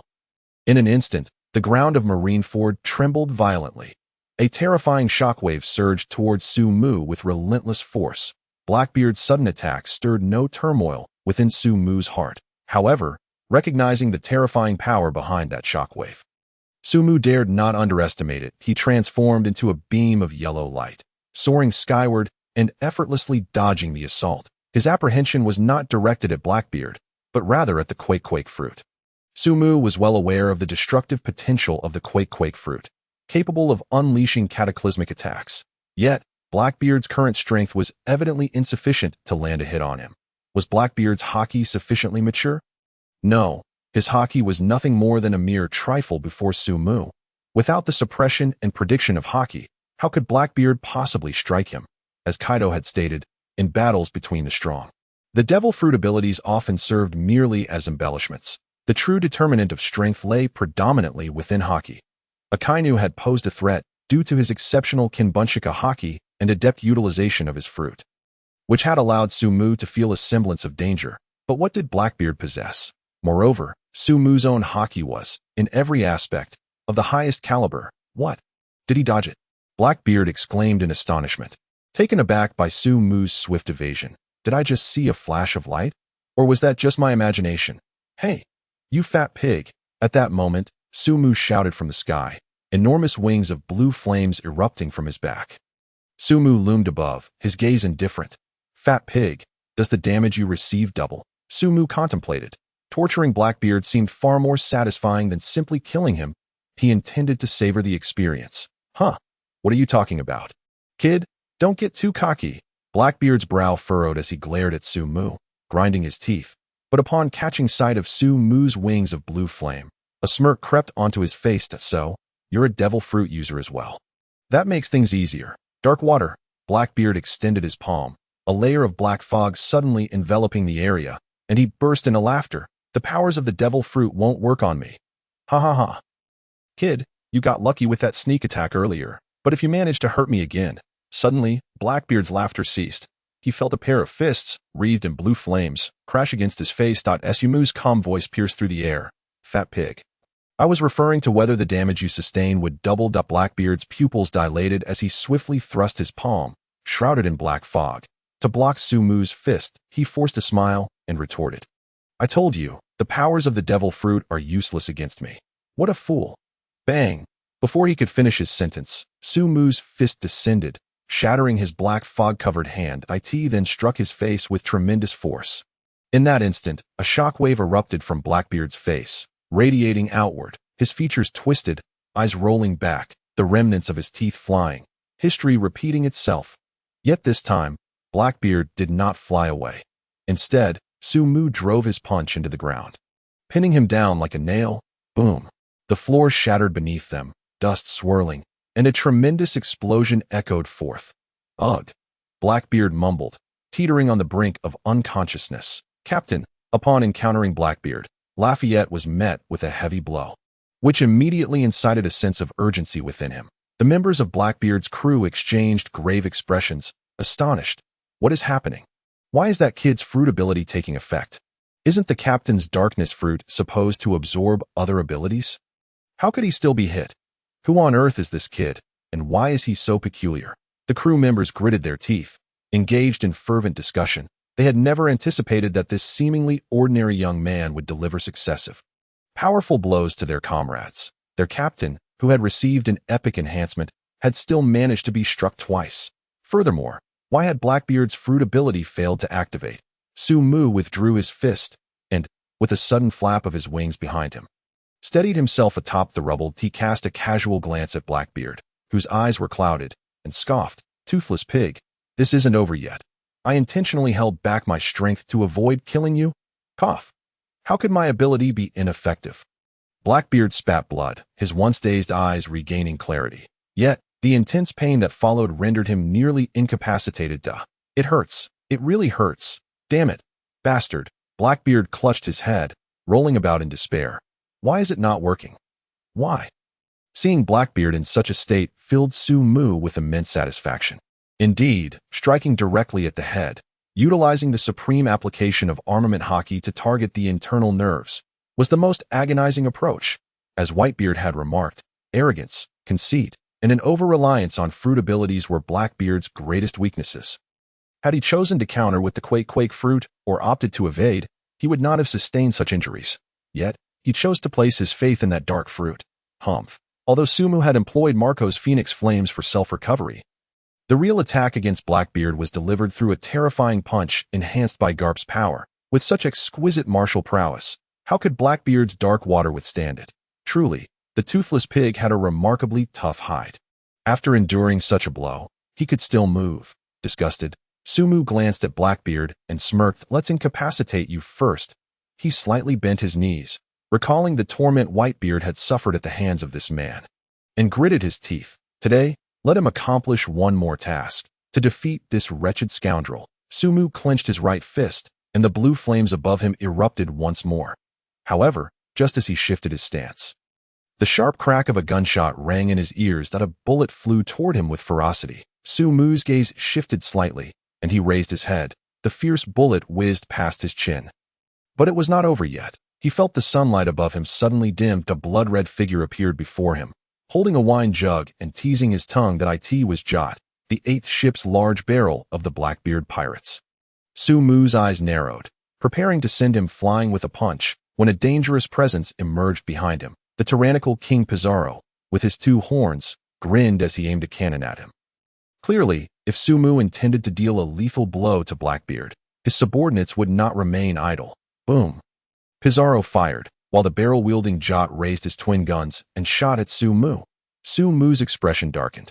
He sensed the formidable Haki infused within their gunfire. That it was evident that Blackbeard's crew members were no mere pushovers. After all, they were dangerous criminals confined in a deep prison. Blackbeard had ascended to the status of an emperor not only due to his own strength, but also because his crew was exceptionally formidable. Bullets whizzed toward him, and Sumu's gaze sharpened, unleashing a massive surge of blue flames around him. The flames formed a protective barrier, absorbing the impact of the 2 attacks. Immediately after, Sumu spun his body, golden light flashing. That he leapt swiftly, first delivering a kick to Jot, sending him flying. Then he turned and struck Pizarro with a fierce whip kick. Bang! Bang! Both men, struck by the overwhelming Haki within Sumu's kick, were sent soaring without any hesitation. Damn! How can this kid be so fast? Lafayette exclaimed through clenched teeth upon witnessing 2 squad leaders being propelled away with incredible speed. Sumu's attacks were not only decisive, but the fluidity of his techniques was astonishing. To Lafayette, it seemed as though within the blink of an eye, the 2 men were kicked away like balls. Sumu cast a cold glance at the 2 who had been thrown out. They had evidently managed to stabilize themselves quickly, unlike ranged Shiryu, who had regained his senses and charged at Sumu with his sword drawn, clearly indicating that Sumu had held back earlier. Do not underestimate him. Let's all attack together and eliminate this kid, just like we did with Whitebeard, Blackbeard proclaimed, lifting his head and rallying his companions. He looked at Sumu's face and couldn't help but spit out another mouthful of blood, the pain in his head still lingering. Who on earth is this kid? Are members of the Revolutionary Army truly this powerful? Blackbeard, clutching his head, spoke gravely as he did. The crew of the Blackbeard pirates tensed, ready to act. Shut your mouth. But in the next instant, Sumu materialized in front of Blackbeard once again, delivering yet another punch. Ah, it hurts. Blackbeard's head was once more driven into the ground, his exposed feet trembling uncontrollably. Sumu gazed at Blackbeard's pained expression and scoffed. It was fortunate that he had controlled his strength. Otherwise, if Blackbeard lost consciousness and could not feel pain, it would be a waste. Yet, it was clear that the Toothless Pig's crew would not stand idly by. Suddenly, a combined attack from several members surged toward him. Sumu remained composed, merely glancing up before transforming into a flash, effortlessly dodging the assault. With their lack of foresight, how could they hope to harm him? Surround him, surround him. It hurts, it hurts. Blackbeard's head emerged, his body trembling as he cautiously regarded Sumu, struggling to articulate his words. This kid, all of you, attack together. You must all attack. Hearing Blackbeard's command, the crew members nodded in agreement, their figures flickering as they encircled Sumu. Surrounded by them, a new, heated conflict seemed to ignite, as the Blackbeard pirates clashed with this unknown youth who had turned Marineford upside down at this moment.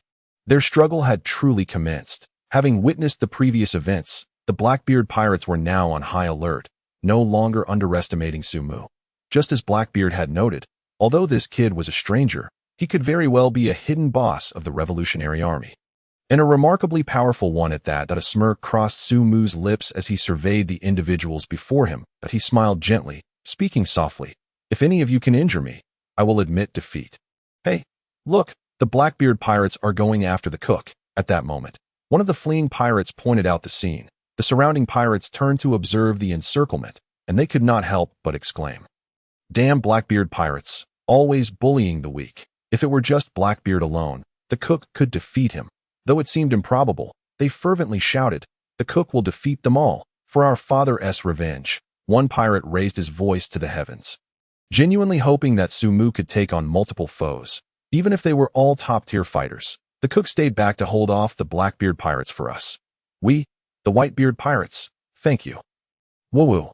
If we truly want to express our gratitude, we must survive. For our father and for him, we cannot let their intentions go to waste. Besides, he is protecting us just like our father did. Meanwhile, within the naval ranks, the orders rang out. Chase them down.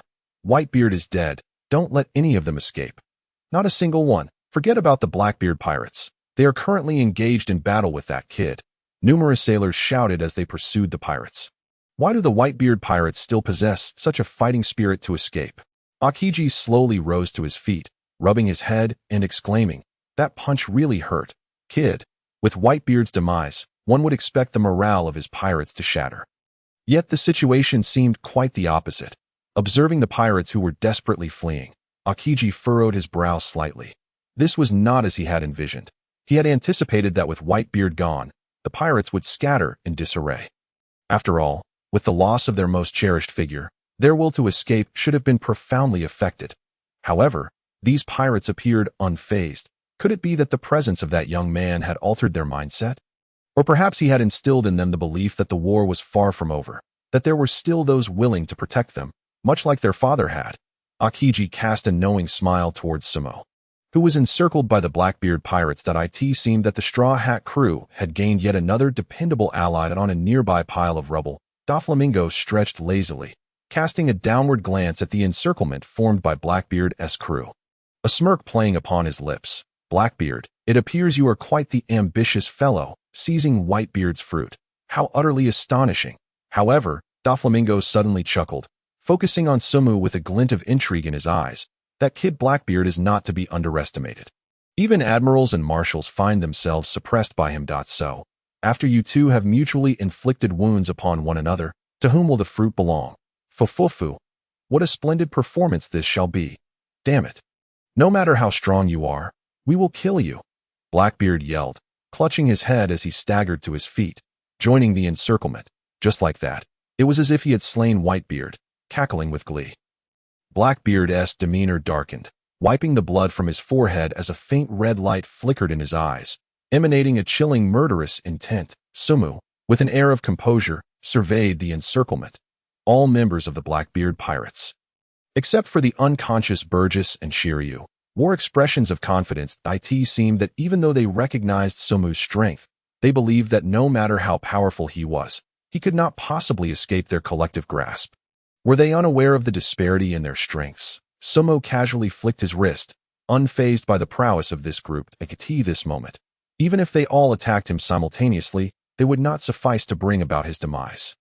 Somu now possessed a speed that transcended light itself, and as his strength surged, so too did the regenerative capabilities of his immortal bird fruit. All of this pertained to his defensive prowess. As for his offensive capabilities, currently, Somu would not strike unless provoked, but should he choose to unleash his power, any opponent he connected with would certainly suffer grievous injury, if not death. Moreover, his fruit abilities had multiplied significantly, and he had also acquired the powers of the darkness fruit and the tremor fruit. When he had previously struck Blackbeard, a fortunate coincidence had activated the goddess hand, granting him the abilities of both the darkness and tremor fruits. However, at that time, Somu had been too engrossed in pummeling Blackbeard to pay it much heed. With a slight smile, Somu dismissed the darkness fruit as inconsequential. What truly mattered was the tremor fruit. Blackbeard, in his current state, was incapable of wielding the full potential of the tremor fruit, but Somu was different. He now possessed the combat abilities of numerous formidable warriors and an extensive mastery of his fruits. Coupled with an unparalleled mastery of Haki, he could assure himself that when he utilized the tremor fruit, he would undoubtedly surpass Blackbeard by a considerable margin. How could the Blackbeard pirates ever hope to contend with him? Rest assured, toothless pig, even if you all attack together, I shall target you specifically. Somu narrowed his eyes, staring intensely at Blackbeard, his gaze seemingly lethal. Feeling the weight of Somu's gaze, Blackbeard involuntarily shuddered, his body tensing as the pain from earlier resurfaced in his mind. Since you are a devil fruit user, your abilities must be ineffective against me. Blackbeard continued to prattle on.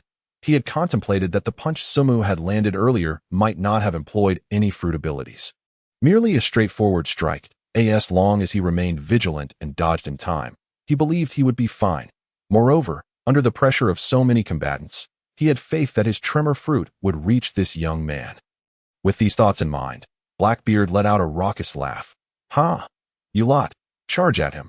No sooner had Blackbeard finished his command than his crew leapt towards Somu. The sun above was completely obscured. Below, Somu felt the onslaught approaching him, his expression betraying no sign of concern. Yet in the next instant, his body erupted with an overwhelming aura. The crimson light in his eyes flickered ominously. His gaze pierced through the swarm of Blackbeard's crew. Locking onto the figure of Blackbeard himself, the oppressive aura of a king manifested as a terrifying wave of energy, sweeping towards Blackbeard. Feeling the might of this domineering Haki, Blackbeard found himself unable to unleash his own. Cold sweat trickling down his back, but before he could react, Somu, moving at an astonishing speed, was suddenly in front of him. The Blackbeard's expression changed dramatically, his pupils constricting as he hastily summoned the full power of the tremor fruit. Meeting Somu's incoming punch, Somu sensed the tremor energy emanating from Blackbeard's fist and merely smiled lightly. The tremor fruit? Who doesn't he have one? Somu's fist, too, silently bore the power of the tremor fruit. Furthermore, his strength exceeded that of Blackbeard. The two fists collided. Unlike their previous encounter, this time, Somu's punch came down with overwhelming force, crushing Blackbeard's fist effortlessly. The immense impact sent Blackbeard flying. How is this possible? How could the abilities of the tremor fruit be so easily overpowered? Blackbeard exclaimed in disbelief that moment. As the tremor's force followed suit, Blackbeard spat blood, howling in agony. "Captain," it was imperative to note that surrounding Blackbeard were numerous formidable subordinates. Upon witnessing their captain being sent flying, they immediately unleashed their abilities, charging forward. Somu retracted his fist, transforming into a flash of yellow light that pierced through the encirclement. As the yellow light flickered, Somu appeared above the crowd. The members of the Blackbeard pirates paled, having felt a gust of wind pass by their ears, only to find that Somu had vanished. This kid's speed is astonishing. Damn it, where did he go? This kid had not only sent Blackbeard flying with a single punch, but had also managed to escape their net-like encirclement at such a rapid pace. Their attacks fell short, crashing to the ground. Leaving no time for astonishment, the dangerously potent aura descended from above. "Meteor, volcano," Somu murmured under his breath, unleashing a barrage of molten lava from the sky. However, unlike Akainu, his attack was concentrated at a singular point, akin to a tracking missile, aimed directly at the airborne Blackbeard. Is this magma? His flames, aren't they blue? It's not aimed at us. It's for the captain. This is bad. Before Blackbeard and his crew could fully comprehend the situation, Luffy reacted immediately, glancing at Blackbeard with utmost urgency. Yet Blackbeard, not one to be easily subdued, steeled himself, observing the rain of lava approaching him. Gritting his teeth, he braced himself, enduring the lingering pain, and extended a hand. Dark water, from his palm, a continuous stream of black mist emerged, absorbing the lava entirely. Kid, don't get too cocky, I told you. The powers of the devil fruit are ineffective against me. But before Blackbeard could finish his proclamation, Samu's cold voice echoed from behind him. Meteor, volcano. Countless meteor-like volcanoes erupted from Samu's arm. Humph, still deluding yourself. Although I am unaware of the source of your magma abilities, my darkness fruit reigns supreme. Blackbeard gritted his teeth and turned around, once again releasing black mist before him. However, just as the meteor-like volcanoes were about to collide with the mist, Samu chuckled softly. The darkness fruit is not a power exclusive to you. Dark water, that a cold voice emanated from Sumu. As a shroud of dark mist enveloped his palm, in the blink of an eye. This dark mist surged forth toward Blackbeard with astonishing speed. What is this? Blackbeard momentarily froze at the sight, watching as Sumu's dark mist coiled around the edges of his hand. The next moment, an awe-inspiring event unfolded before everyone's eyes. That Sumu's dark mist deftly engulfed Blackbeard's own dark mist, akin to a superior exerting dominance over an inferior. Blackbeard's dark water was instantly shattered. How could this be? My dark water has lost its efficacy. How is this possible? Following this, countless meteor volcanoes unleashed by Sumu surged forth. Deprived of the dark water's absorption, these torrents of magma lunged at Blackbeard like ravenous predators. Blackbeard's countenance shifted to one of sheer horror as he was swiftly overwhelmed by the onslaught of magma. Witnessing this, Sumu slowly smiled. Dark water, the dark fruit replicated by his divine hand, was enhanced. Naturally surpassing Blackbeard's capabilities, To consumed the powers of a dark fruit with another dark fruit. Such a notion could only be conceived by a genius like him. With a resounding crash, the magma descended, and the members of the Blackbeard pirates turned pale, their astonishment evident as they gazed at Sumu. Is this possible? Did you see that? He consumed the captain's dark mist. What on earth is happening with this kid? Sumu, having overheard the bewilderment of the others, smirked slightly, turning his gaze once more to the engulfed Blackbeard. Faint cries of agony echoed from within. How could I let you die so easily? You toothless pig! Sumu unfurled his wings and transformed into a streak of yellow light, darting through the sea of meteor magma, seizing the white-eyed, wailing Blackbeard with ease. He then discarded him to the ground as though tossing aside refuse. It hurts. It hurts. Why do you possess the magma fruit? And my dark fruit? How many fruits do you have? Blackbeard clutched at the various wounds on his body, his face pale, rolling frantically on the ground. His dark water had been devoured so unexpectedly that he had no time to mount any other defenses, leaving him vulnerable to the magma's assault. Thankfully, his tough hide prevented him from facing mortal peril. Yet the multitude of wounds inflicted excruciating pain. Toothless pig, how many fruits do I have to concern myself with? Sumu cast a dispassionate glance at Blackbeard. Do you understand why I chose to unleash the meteor volcanoes upon you? Now you comprehend how Whitebeard felt when your cannon struck him, right? But he was different. He never cried out in pain. Why should you? You fat pig, groan in agony. With a foot planted firmly on Blackbeard's head, he mercilessly pressed him into the ground. The reason for employing the meteor volcanoes was simple. Their sheer quantity was reminiscent of the bullets the Blackbeard pirates had once unleashed upon Whitebeard. Blackbeard's body was riddled with injuries, each burn sending waves of agony coursing through him, threatening to render him unconscious. You bastard, get off me! Before Blackbeard could finish, Sumu delivered another crushing blow to his head. By harnessing the power of armament Haki, he struck directly at Blackbeard's nerves, inflicting an extraordinary level of pain. Killing you would be too merciful. Gritting his teeth, Sumu engulfed Blackbeard in the flames of the phoenix, staunching his bleeding and restoring his consciousness. Yet the pain persisted. If you were to lose consciousness instantly, how would you still feel pain? Sumu struck Blackbeard's head once more. How you fought Whitebeard is how you shall be dealt with. On the brink of losing consciousness, Blackbeard was jolted back by the phoenix flames, forced to endure the agonizing torment. Sumu's cold smile revealed his control over his punches, knowing precisely how to inflict pain without hastening Blackbeard's demise. Ah, despicable, you bastard. Boom! Sumu shattered Blackbeard's leg with a kick. Then the phoenix flames surged forth to heal him, only for Sumu to stomp down again, breaking the other leg. Drops of magma cascaded down, landing on Blackbeard's already burned wounds. Is this how you fight Whitebeard, you beast? The anguished cries of Blackbeard echoed beneath Sumu's feet, reverberating throughout Marineford. Even broadcasted through the live signal, it reached every corner of the world. Ah, Blackbeard was being ruthlessly beaten. That was Blackbeard. Now he was being tormented by that kid. Hey, didn't Blackbeard steal the tremor fruit? How could he be reduced to this? This is impossible. That kid is far too terrifying. Blackbeard had no means to retaliate. On the battlefield, both within and beyond its confines, every observer stood frozen, rubbing their eyes in disbelief. Surely, they were not mistaken. This kid was mercilessly pummeling Blackbeard. Doflamingo inhaled sharply, utterly taken aback by the unexpected turn of events. Is this some sort of joke? This kid has reached such a level of strength. How can that be? Even if he swapped fruits, could the ability be this formidable? He swallowed hard, initially anticipating a mutual demise, yet it turned out the Blackbeard pirates had inflicted no harm upon this kid at all. Not a scratch. Just moments ago, when he faced an admiral, he appeared this effortless. Could it be that this kid, enraged by Whitebeard's death, had begun to fight seriously for the first time? The bowl cut has not faltered in the slightest. At this moment, the members of Whitebeard's crew, who had fled to the edge of the sea, were momentarily stunned. Watching Blackbeard being pummeled by Sumu, smiles broke upon their faces. They had initially believed that Sumu's decision to stay would lead to certain death.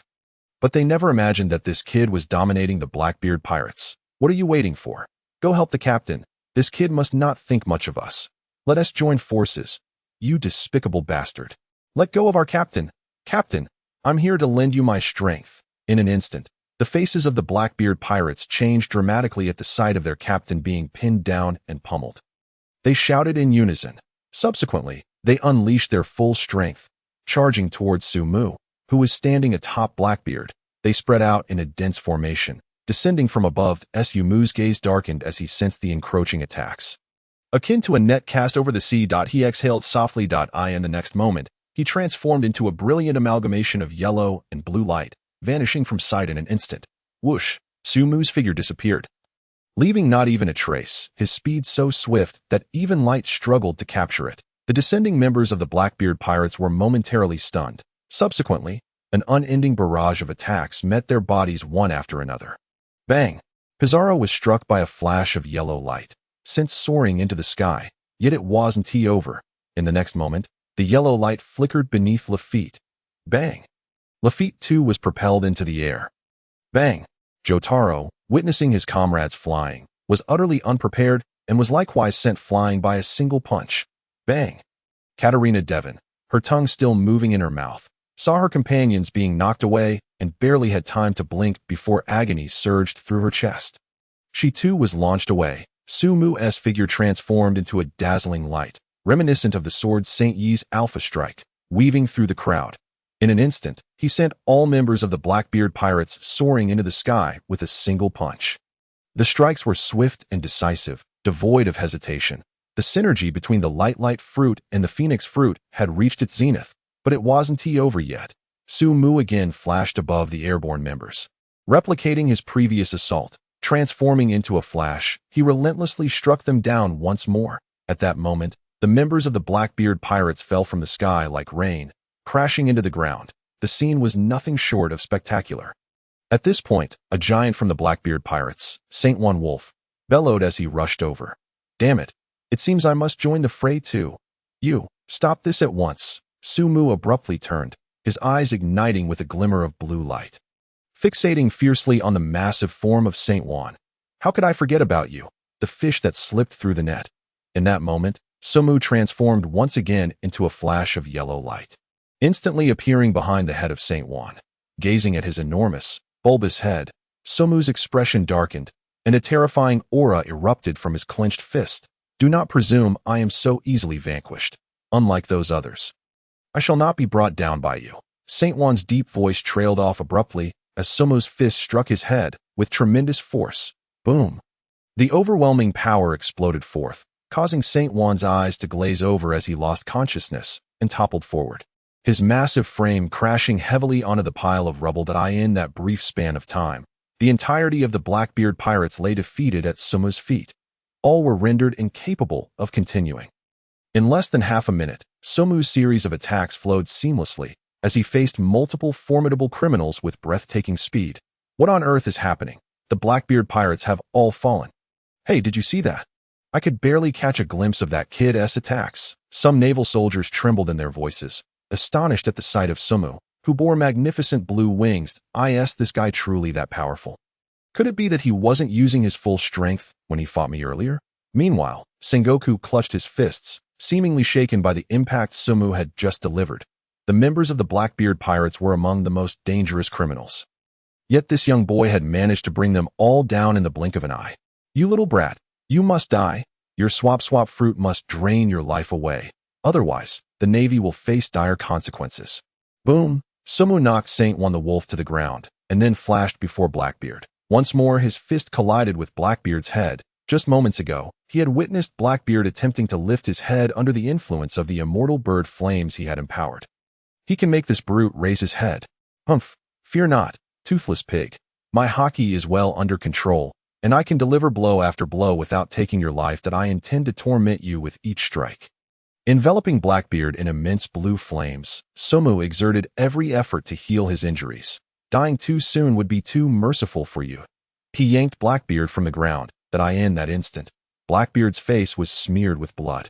His legs bent backward at a grotesque angle of 90 degrees. Though his eyes were clouded, he continued to moan and gasp for breath. Somu could even detect the foul odor emanating from his mouth. How dare you stink up my presence?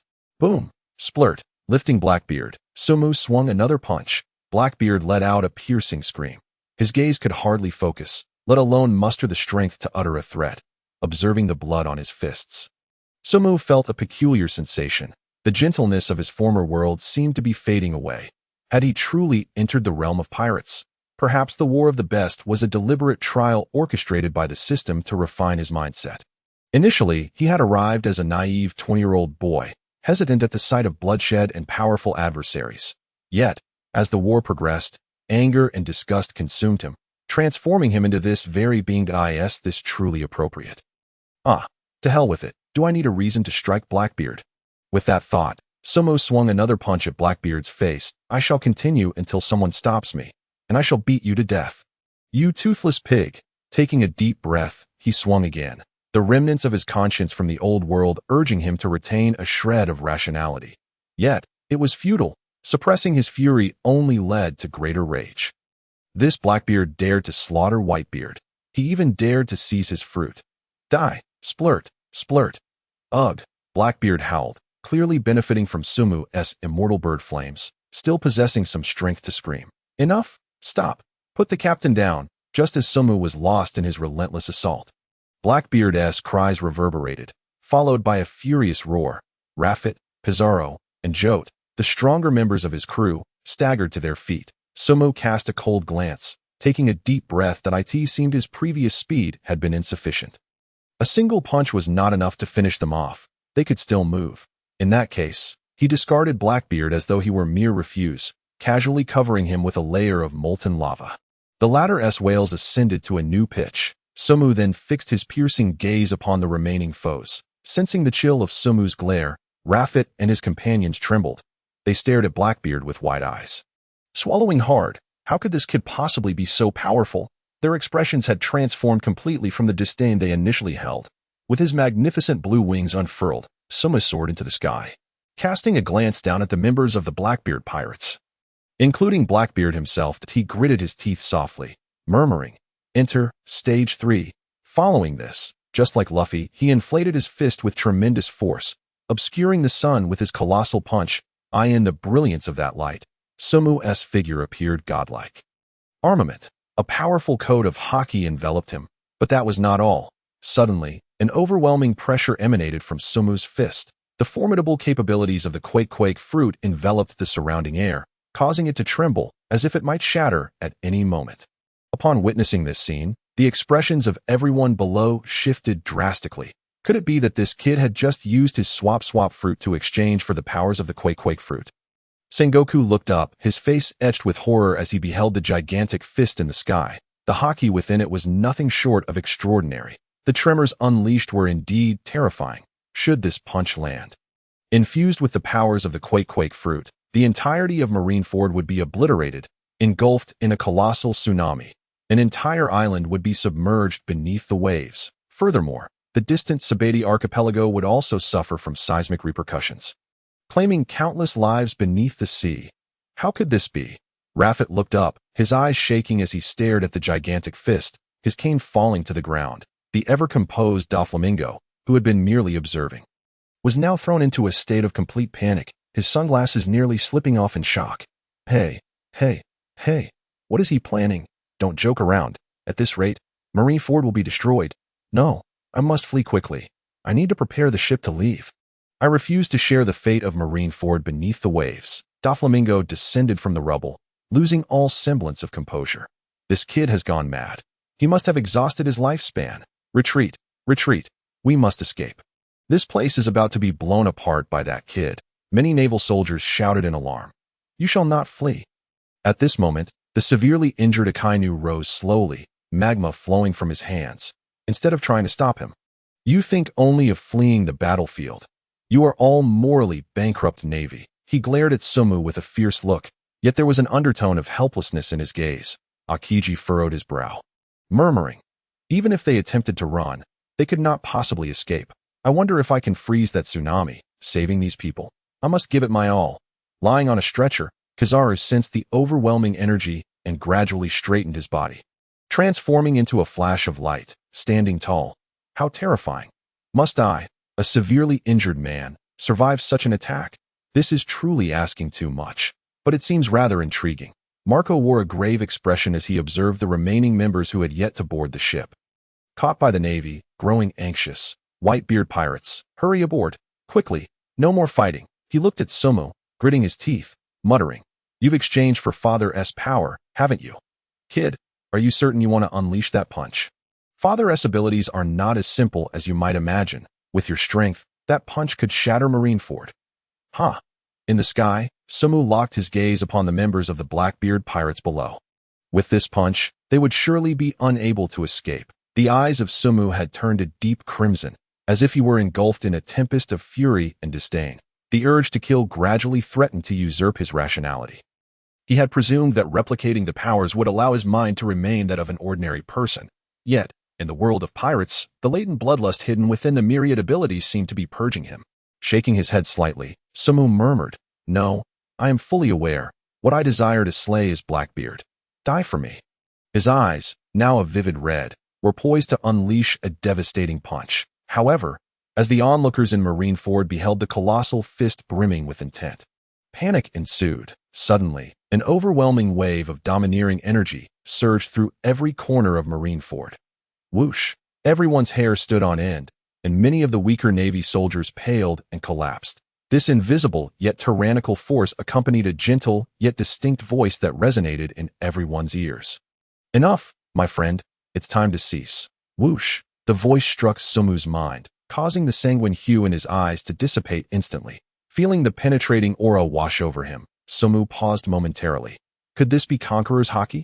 My friend, should you unleash that punch, not only would Marineford suffer, but the nearby islands and their inhabitants would also face the calamity of an earthquake. The soft voice echoed once more in Sumu's ears. Upon hearing it, Sumu's eyes widened slightly as he gazed skyward at Marineford. The once formidable structure was now riddled with cracks and pockmarked, the Navy headquarters reduced to ruins. Acknowledging this, Sumu inhaled deeply, allowing his colossal fist to gradually deflate to a normal size, the powers of the tremor fruit dissipating alongside it. Indeed, he had been somewhat irrational, solely fixated on eliminating Blackbeard, neglecting the sheer magnitude of destruction that his punch could unleash. With both Navy and pirates below, a single strike could result in casualties beyond just Blackbeard. Thankfully, he had regained his composure in time. With that thought, Sabo directed his gaze toward the source of the voice. Without needing to see, he already had a strong inkling of who had arrived, cloaked in a black robe, adorned in floral trousers and a white shirt, with unmistakably vibrant red hair. Shanks, the red-haired emperor. What brought him here? This was unfathomable. The red-haired emperor was supposedly locked in battle with Kaido in the New World. How could he possibly have arrived here? The Navy gasped in awe at the sight of Shanks. This was the genuine article. The red-haired emperor. Just yesterday, the clash of the two great emperors in the New World felt like a distant memory. How had he traversed here so swiftly? Shanks, the man who guided Luffy on his path of piracy. Unlike the others, Garp's astonishment was laced with a fierce intensity, tinged with a hint of malice. Shanks, you've come. Sengoku, shedding the demeanor of a great Buddha, sighed, his brow furrowing. Thank you for the reminder, Shanks. Sabo unfurled his wings. Descending gracefully from the sky, landing before Blackbeard's crew, Shanks cast a glance at the lifeless body of Whitebeard, who stood tall with his weapon in hand, gritting his teeth that he surveyed the battlefield, noting that many Navy members were still pursuing the pirates, while several pirates provided cover for their retreat and engaged the Navy. Drawing a deep breath, he spoke again. This ends now, Sengoku. It is time to halt. His words reverberated with an astonishing aura. I am here to end this war. Everyone must cease. The weight of Shanks' voice bore down heavily. Infused with an irresistible royal presence, striding forth from a barrier, he approached Whitebeard's body, speaking as he walked. Sengoku, if this battle continues, it will only exacerbate the losses on both sides, so let us all stop. If there are still those who wish to continue. Shanks halted beside Whitebeard's form, drawing his sword with sudden ferocity. The air crackled with a commanding and oppressive energy. Come, our pirate crew will see this through to the end. Shanks' declaration, accompanied by his overwhelming conqueror's Haki, resonated throughout the entire battlefield. Behind him, the members of the red-haired pirates had gathered, each bearing a confident smile, to confront the red-haired pirates. Such a notion was laughable. He was one of the emperors. Hearing this, the Navy was momentarily paralyzed, their pursuit abruptly halted. Trembling, Blackbeard struggled to rise from a pool of magma, gazing at Shanks, his voice a strained whisper. He then glanced at Sabo. A glimmer of despair flashing in his eyes, as if his meticulously crafted plan had been utterly dismantled by some unforeseen factor. That moment, the members of the red-haired pirates exuded an imposing aura, while Blackbeard's crew appeared battered and demoralized, each member nursing grave injuries. The Blackbeard pirates wobbled to their feet, their gazes fierce as they faced the red-haired pirates. Jesus Burgess raised his spear, a smirk curling at the corner of his mouth as he aimed it at Blackbeard's crew. Still looking for trouble, Blackbeard pirates? Meanwhile, Van Augur, witnessing this scene, gritted his teeth and prepared to raise his own weapon in opposition. However, before he could lift his gun, Sabo stepped forward, delivering a swift punch that sent a torrent of magma crashing into his face. In that instant, smoke erupted from Van Augur's head, his body soaring like a lifeless doll. Sabo's expression darkened, still pretending. Haven't you had enough? Have you forgotten my presence? His cold gaze swept over the Blackbeard pirates before he spoke. Damn it, you bastard, don't push your luck. Jotaro gritted his teeth, glaring at Sabo as he cursed. Boom! But no sooner had the words left his mouth than Sabo's fist collided violently with his face. This time, the impact was freezing. Jotaro's head transformed into an icy sphere, his body flung backward and crashing to the ground in a shattering explosion. Sabo cracked his neck, exhaling a breath of cold air. He then slowly approached Blackbeard, seizing him by the neck and lifting him effortlessly. Whoever dares to assist him will meet the same fate as those two just now, death. The moment these words left his lips, Lafitte, Pizarro, and the other crew members, who had been poised to act, suddenly froze. They gazed at Sabo's back, devoid of even the thought of a sneak attack. This guy was far too terrifying. They had no doubt that this young man could dispatch them with a single blow. His speed was unparalleled, and their observation Haki was insufficient to foresee or evade his strikes. Shanks observed Sabo from a distance. His expression grave. It seemed as though he was silently imploring Sabo for leniency. Friend, it is time to cease. The war must come to an end. Shanks glanced at Blackbeard, who was being held aloft by Sabo, his expression shattered, bloodied, and with broken teeth. It was not that he felt sympathy for Blackbeard. He understood that if Sabo continued, others would inevitably suffer, and the war would only rage on. Shanks' gaze darkened as he shifted his attention from Sumo to the Navy headquarters, speaking once more. His voice booming, far surpassing his previous display of Haki. Everyone, I hope to once again appeal to your better nature. Let me handle the end of this war and the arrangements for Whitebeard's funeral. Sengoku, the ramifications of the war had already reverberated throughout the world. I will not allow anyone to further tarnish Whitebeard's death. Whoosh! At these words, the Navy on the battlefield erupted into astonished murmurs, exchanging bewildered glances, discussing fervently, not to mention letting the Navy escape from Marineford. What could Whitebeard's corpse possibly offer you? They immediately countered loudly. Impossible. What are you trying to dictate here? Shanks, only by displaying Whitebeard's head can we represent the Navy's victory. Do you wish to sully our triumph? We will not accept the Navy's orders. It matters not. But just as the Navy began their rebuttal, Sengoku suddenly clenched his teeth and spoke up. The moment these words fell, the Navy members froze, astonished as they gazed at Sengoku, seemingly unable to believe their ears. Commander, Shanks, you may take Whitebeard's body. I will bear all responsibility. Thank you. As Sengoku exhaled deeply, he listened to the anguished cries of the wounded sailors on the battlefield and clenched his teeth. You all, cease your pursuit of the pirates at once and hurry to assist the injured. Although Fire Fist Ace had been rescued, the Yonko, Whitebeard, the strongest man in the world, lay dead. Sengoku inhaled sharply and bellowed. The war is over. His voice reverberated across the entire battlefield, akin to the sound of a bell signaling the end of a match, allowing the anxious hearts of those present to gradually find solace. In that moment, both Navy soldiers and pirates fell silent. Then, a sudden eruption of fervent cheers ensued. Oh, for the Navy, with so many pirates in the world, most had long wished to conclude a battle that had become meaningless. For the pirates, the only path left was to flee, to honor the memory of the fallen Whitebeard. The war had indeed come to an end. Hearing the thunderous roars akin to a mountain collapsing and a tsunami crashing, Sumu murmured softly, "But my battle is not over yet." Gradually, he placed the barely alive Blackbeard on the ground and slowly stepped onto his chest at that moment. Shanks visibly took note of Sumu's actions. Yet he bore no semblance of the previous hesitations. Since Sengoku had declared the war over, there was no possibility of retracting such a statement as Garp had done. Whatever Sumu intended to do to Blackbeard was now inconsequential. After all, the war had concluded. Captain, Lafitte, and the others behind him watched as Blackbeard's life rested in Sumu's hands, and they could not help but exclaim. Sumu stood firm on Blackbeard's chest, but paused before removing his foot. Though he had inflicted sufficient torment, simply allowing him to die would be too lenient. Sumu spoke coldly, his fist tightening as the power of the tremor fruit manifested, condensing. His gaze locked onto Blackbeard's lower limbs. Shatter! The words fell like ice, and Sumu's fist struck Blackbeard's leg.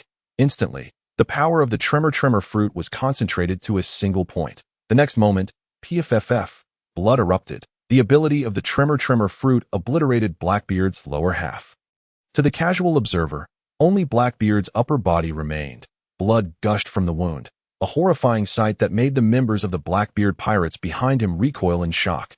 Blackbeard let out a wail and lost consciousness, blood gushing uncontrollably from his severed lower half. Sumu cast a detached glance at the gruesome scene. His heart surprisingly unperturbed. It seemed his soul had irrevocably aligned with the world of pirates. With a wave of his hand, he directed blue flames to the base of Blackbeard's bleeding thigh, swiftly staunching the flow.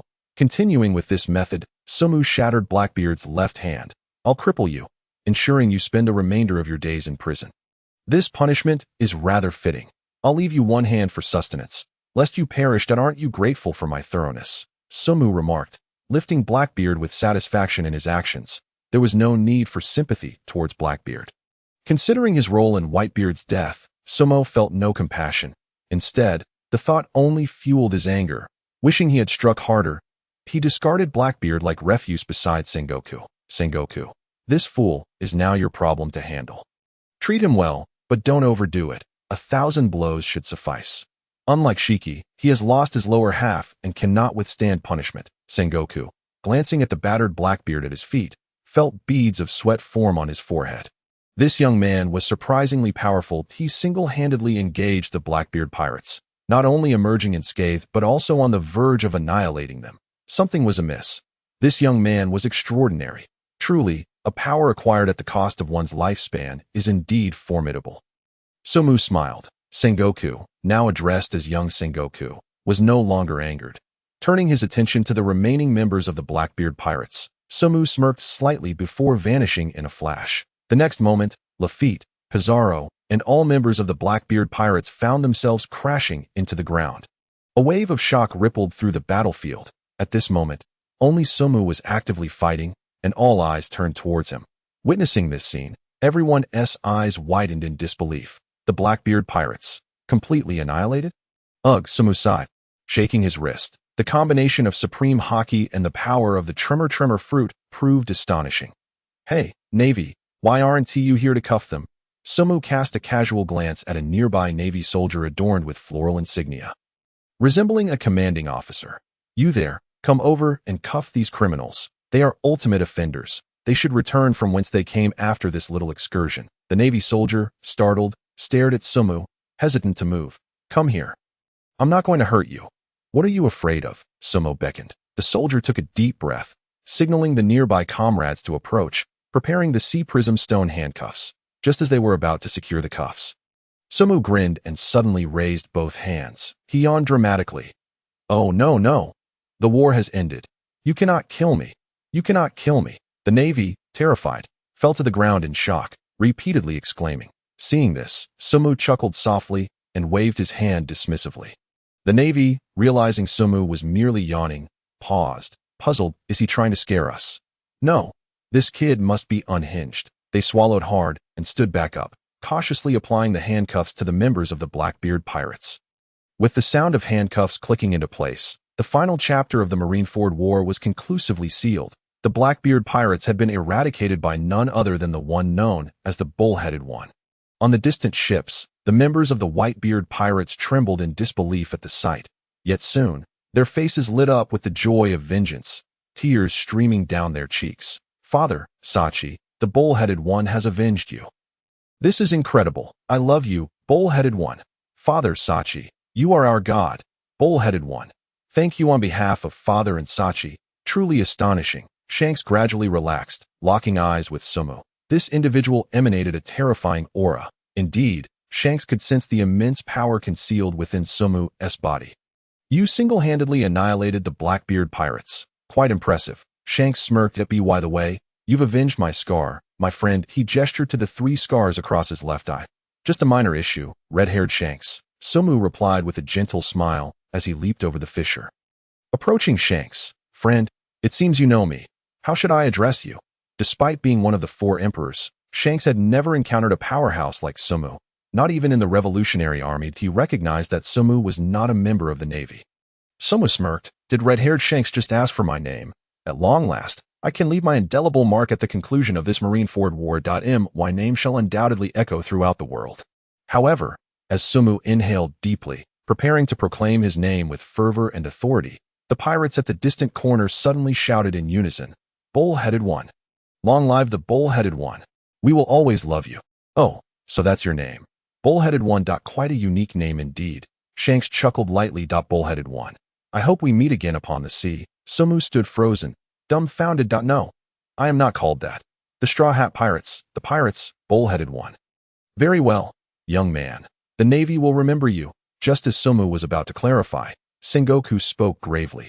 You have disrupted the Navy's affairs during the Marineford War. Should we meet again, I shall not let you escape. We will print your bounty in the highest quantity. Who on earth is calling me Bullhead? Hey, I am all right. Shanks interrupted once more, turning away, his back appearing particularly defiant. None of this mattered anymore. Bullhead. Regardless, we must retreat. The war is over. Sumu was momentarily stunned. The pirate Bullhead. Damn it, Monkey D. Luffy. How could you? Luffy. Now Shanks has recognized this nickname. It's really beyond explanation. When I see Luffy next, I must give him a good thrashing. Just like how Garp would smack his grandson. Marco, let us go and give him a proper burial. Shanks cast a glance at Whitebeard and spoke solemnly. Marco wiped away his tears and nodded. Bullhead, you must be looking for the Straw Hat Kid. Yes, with Ace. You should come with us. I believe our crew will welcome you, and I'm sure the Straw Hat Kid and Ace have much to discuss with you. Best of luck to all the students in their college entrance examinations. Sure. Although Sumu agreed, his gaze kept scanning the battlefield, He was searching for Ivankov. He had to complete that task, although kissing Ivankov seemed rather hard to accept. Ivankov looked as if he had come straight from hell. Sumu still found clarity. The system hadn't instructed him to kiss on the lips. A discreet peck on the back or arm would suffice.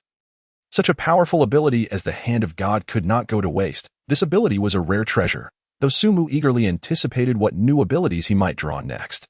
He knew he had to retain the Hand of God for security. Completing the task would allow him to integrate the Hand of God into his ability pool if Sumu failed to draw something satisfactory within 24 hours. He would have the option to select the Hand of God again. It is worth mentioning that even if Sumu drew something satisfactory and chose to switch, the Hand of God would not disappear. It would remain in the ability pool, ready to be recalled at any moment. With that in mind, what reason could there be not to complete the task? However, as he surveyed the surroundings, Sumu froze. Suddenly remembering that Ivankov seemed to be with Luffy, that if Luffy had left, then Ivankov, oh no. Old Marco. Old Marco. You must take me to find Luffy. Sumu grasped Marco's hand, tears brimming in his eyes. I can't bear to be separated from our captain. If you don't take me, I'll get lost. I was just saying to bring you on board. Marco awkwardly scratched his head and sighed. All right, let us hurry. All right, little Marco. Then I shall board your ship. Sumu beamed, his spirits lifting now that the oppression of war had subsided. Before that, take a look over there. Marco pointed to several ships not far away. At this moment, the pirates aboard those vessels were fervently cheering and waving at him, shouting, Bullhead, come aboard our ship. Ours is the biggest. Nonsense. Our ship is the largest. Come on board ours. We prioritize speed. Hey, Bullhead, our ship is the fastest. Join us. We'll get you to the Straw Hat Kid quickly. What are you talking about? If you're going to board, it should be with us. Sumu chuckled at the throngs of pirates calling out to him. It seemed that annihilating the Blackbeard pirates had garnered quite a bit of goodwill from the Whitebeard pirates. Moreover, his assistance to Whitebeard during the Marineford War had not gone unnoticed. Which ship are you going to board? Huh? I'll go with yours. Little Marco. Sumu scratched his head, not hesitating much. All right, let us go. Sumu was beginning to appreciate the feeling of being adored by the masses, just as Luffy experienced after each adventure. To be honest, he was filled with anticipation. He wondered what his bounty would look like, and the life of adventuring with the Straw Hat Pirates awaited him. He must teach Zoro how to navigate. He had to taste Sanji's cooking. He must seize Luffy's special seat and discuss geography with Nami, delve into history with Robin, pet Chopper's fur, show Brook his underwear, play with Frankie's giant mech. He had to inform Chopper who the Sniper King was. Just thinking about it made Sumu realize there were so many things he wanted to do. It wasn't that the Straw Hat Pirates were the best. He simply adored that way of life. As for whether he would fit in with them, it didn't matter. He was socially awkward. Naturally, Marco was oblivious to Sumu's thoughts. The captains gently lifted Whitebeard's stiff body. Slowly making their way to the ship, Marco spoke solemnly, murmuring, Everyone, be careful. Old man has always stood tall, even in death. Don't let him fall. The captains nodded, their hearts heavy. Whitebeard's body was surprisingly light, easily lifted by one person. Yet none of the captains wished to fall behind. They carried Whitebeard's body down to the ship's hold. As the gangway was lowered, the pirates collectively inhaled deeply. Gazing at Whitebeard, suddenly, they shouted, Old man, welcome back. We are all still alive. The final shout echoed powerfully, as if they feared Whitebeard might not hear them. Marco, with Whitebeard in tow, ascended the gangway step by step. Moving closer to bringing Whitebeard home with each stride at last, Marco gently laid Whitebeard on the deck, tears streaming down his face. He softly murmured, Old man, it's time to go home. That we're on the ship now. Shanks and Sumu silently watched as the pirates mourned for a moment. Then, Marco stood up, wiping his tears. Brothers, let us head back. Yeah. Under the night sky, as dark as ink. Old Marco, how far are we from Luffy? Are we there yet? Sumu anxiously paced the deck, incessantly questioning Marco. Not yet. Sphinx is quite a distance from here. We agreed to meet Ace in Old Man's hometown. Marco shook his head, unsure why Sumu was in such a hurry. But how could Sumu not be anxious? Only about 10 hours remained until the Hand of God would be lost to him. At daybreak tomorrow, he would have to bid farewell to the Hand of God for failing to complete his task at this slow pace. When would they arrive? He had thought Ace and the others hadn't gone far. But he forgot that their helmsman was Jinbei. That blue chubby fish sailed faster than he could drive. No way, old Marco. Tell me the route to Sphinx. I'll fly over and catch up with Ace and the others. Sumu clapped his hands, an idea striking him as he rushed to ask Marco. All right. Hey, can you bring me the map, please? Thank you. Marco called to someone inside a room that a pirate soon handed a homemade map to Marco. Marco, retrieving a red pen from somewhere, circled an island on the map. Here, Bullhead. This is Sphinx, old man's hometown. Sumu examined the map, his brows furrowing deeper. To be honest, he couldn't comprehend this map. Up, down, left, right, east, south, west. Oh boy, he needed to consult Zoro for help. Old Marco. Sumu patted Marco's shoulder, wrapping his arms around him with a smile. Marco was slightly taken aback. What's up? How about you transform into the Phoenix and carry me over? Marco was shocked, his expression changing. Don't joke around. I don't have that kind of energy left. Marco immediately refused. After the Marineford War and taking a punch from Garp, he was utterly exhausted. How could he fly to Sphinx? Did he think he was like Sumu, oblivious to fatigue? Marco let out a bitter laugh. Not everyone possesses boundless stamina like this young lad. His words immediately froze Sumu's smile, as if a bucket of cold water had been poured over him, prompting an inner lament. Damn it, how could his little Ivan run so swiftly? Yet, amid his sorrowful complaints, a spark of inspiration ignited in Sumu's mind. Of course, he exclaimed, gripping Marco's shoulder with fervor. Old Ma, do you have Ace's Viver card? Indeed, it dawned on Sumu that the Viver card could guide him to Ace. Finding Ace meant finding Luffy, and Ivan would surely be by Luffy's side. Ace's Viver card? Of course I do, Marco replied, momentarily taken aback, before exhaling and affirmatively stating. Upon hearing this confirmation, Sumu was overjoyed, expressing his gratitude to the heavens. Oh my! Thank the heavens and the air. Marco, could you please fetch it for me? Marco nodded, soon producing a Vivra card the size of an A4 sheet, tearing off a piece to hand to Sumu. We specifically brought Ace's Vivra card to Marineford to check on his condition. My dear Marco, thank you. Come here for a kiss. Sumu laughed heartily as he accepted the Vivra card, planting a playful kiss on Marco's forehead. It was merely a practice, after all. He had never kissed a girl in his life. But wait, was Ivan a girl? More like a lady boy, perhaps. Regardless, with Ace's Vivra card in hand, he no longer had to worry about finding Ace. All right, little Ma, I shall take my leave now. I have some important matters to attend to. With that, blue flames erupted into wings from Sumu's back. Upon witnessing the vibrant blue flames, Marco chuckled. You, my friend, have sprouted blue wings.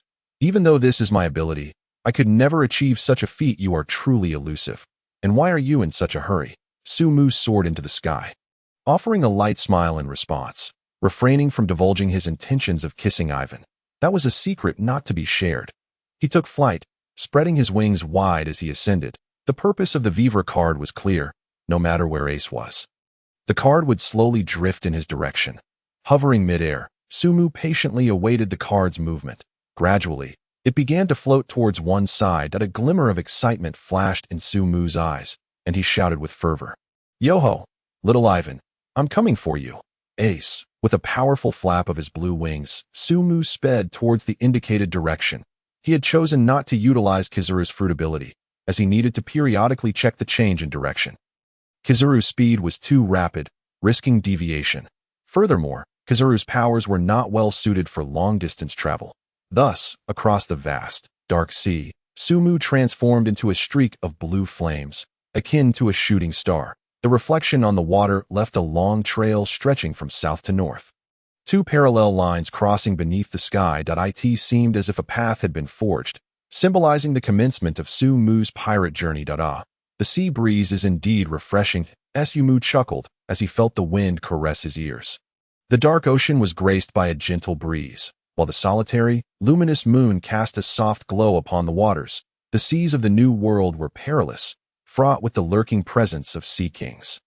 Normally, Sumu harbored a fear of the darkness. The profound depths of the ocean would typically instill terror within him. But now, bolstered by his strength, he was truly fearless if tasked with navigating a haunted house with his abilities. He would emerge victorious without a sound. After flying for a while, Sumu paused twice to observe the trajectory of the Vivra card. At last, a faint glimmer caught his eye, and he grinned with delight. Found it. He watched as Jinbei piloted the vessel, maneuvering as if drifting. Little Ivan, here I come. Sumu inhaled deeply, preparing himself to avoid being discovered by Ivan and whisked away to that hell island for marriage. He had to remain undetected. A stealthy kiss was the plan. Yes, a covert kiss. Descending from the sky, Sumu folded his wings and landed steadily on the deck, only to notice that many pirates had already fallen asleep. It seemed the aftermath of the summit war had utterly exhausted them, leaving them drained of energy. Even as Sumu touched down on the deck, none stirred from their slumber, maintaining the decorum of his original world. Sumu treaded lightly. Utilizing his formidable observation Haki, he quickly pinpointed Ace's location. Ace was within a room, beside a sleeping Luffy, with Ivan nearby. Sumu gently approached the door, slowly pushing it open. Creak. The wooden door emitted a piercing sound. Ace turned his head, surprised that someone was entering their room at such a late hour. Was it Jinbei? But upon recognizing Sumu's face, Ace paused momentarily, his eyes widening in astonishment. You're that formidable one from the summit. What was your name again? The one with the pot-lid hairstyle. Ace pointed at his own head, struggling to recall Sumu's name. Damn it. Sumu inhaled deeply, though reluctant to accept that moniker. It was clear he could not change the past. How did you end up here? Ace attempted to rise, but Luffy's grip around him was unyielding. I flew here. It was indeed astonishing, given that they were surrounded by the vast ocean. Yet, for Sumu, it seemed rather unremarkable. Ace sighed, choosing not to pursue the matter further, aware of Sumu's display at the summit and how he had saved him from Akainu's grasp. Apologies, though I wish I could stand to thank you. As you can see, Ace scratched his head with a wry smile, gesturing to Luffy, who was clinging to him with great fervor. Sumu glanced over to find Luffy blissfully asleep, a large bubble of snot emerging from his nose. Appearing utterly oblivious, yet his grip remained firm, as if he feared something. Sumu understood all too well what Luffy feared. In the original narrative, when Ace perished, Luffy was utterly devastated. It was the first time Luffy had ever doubted his dreams. He was terrified of awakening to find Ace gone. A faint smile graced Sumu's lips. Fortunately, Ace was still alive. His arrival had ensured Ace's survival, preventing Luffy from losing his brother. It was worth noting that, at this moment, Luffy remained unaware that Sabo was alive. Had Ace died, Luffy would have certainly believed he was without a brother. Forever lost. No need for gratitude. After all, he is my captain now. Sumu smiled gently. Therefore, rescuing his captain's brother did not seem out of place, but that makes for quite a troublesome captain. I shall rely on you to keep him in check, for my little brother is quite the handful. Ace chuckled, glancing at Luffy. No worries. If he misbehaves, I'll just give him a good thrashing. A mischievous smile flickered across Sumu's face. I remember how your grandfather dealt with you too. On board the ship. Sumu would not allow Luffy to outdo him in chaos. If mayhem were to ensue, he would ensure he was the one leading the charge. Oh, right. The main matter. Sumu immediately turned his gaze to the side where Ivankov was located. At that moment, Ivankov had already succumbed to slumber, evidently exhausted from the tumultuous journey alongside Luffy through impelled down and the relentless chaos of the Marineford War. Observing Ivankov's peaceful repose, a faint smile crept upon Sumu's lips.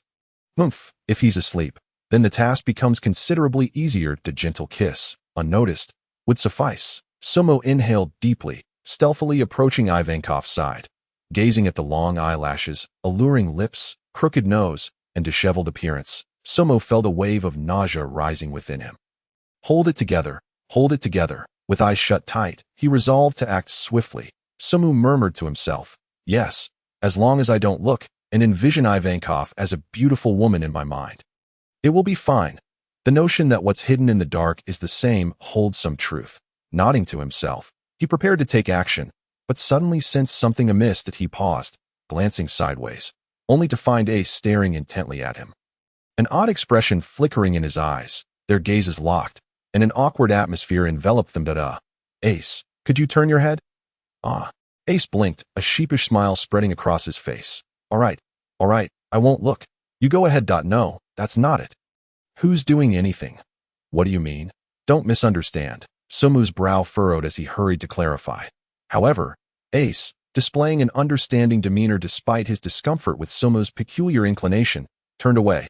After all, powerful individuals sometimes have their own eccentricities. With a sigh, Sumu resigned himself to the situation. Fine, if Ace doesn't mention it, and he remains silent, then no one will know that he kissed Ivankov. Resolutely, Sumu refocused on Ivankov, locking his gaze onto the shoulder before hastily shutting his eyes again. Gathering his determination, he thought. One swift motion, with a flash of yellow light, Sumu, moving at the speed of light, pecked quickly and drew back. The immediacy of the act left his face contorted in horror. Akin to having tasted something revolting, but he did it. He did it.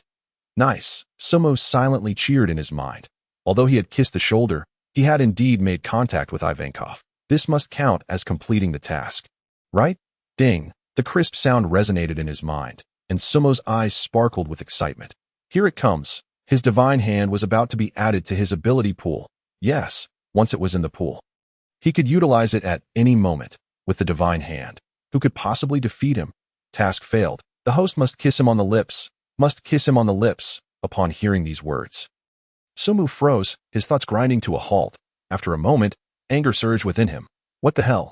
Sumu couldn't help but curse, feeling frustrated that the system had withheld such crucial information until after he had completed the kiss. How absurd is this system?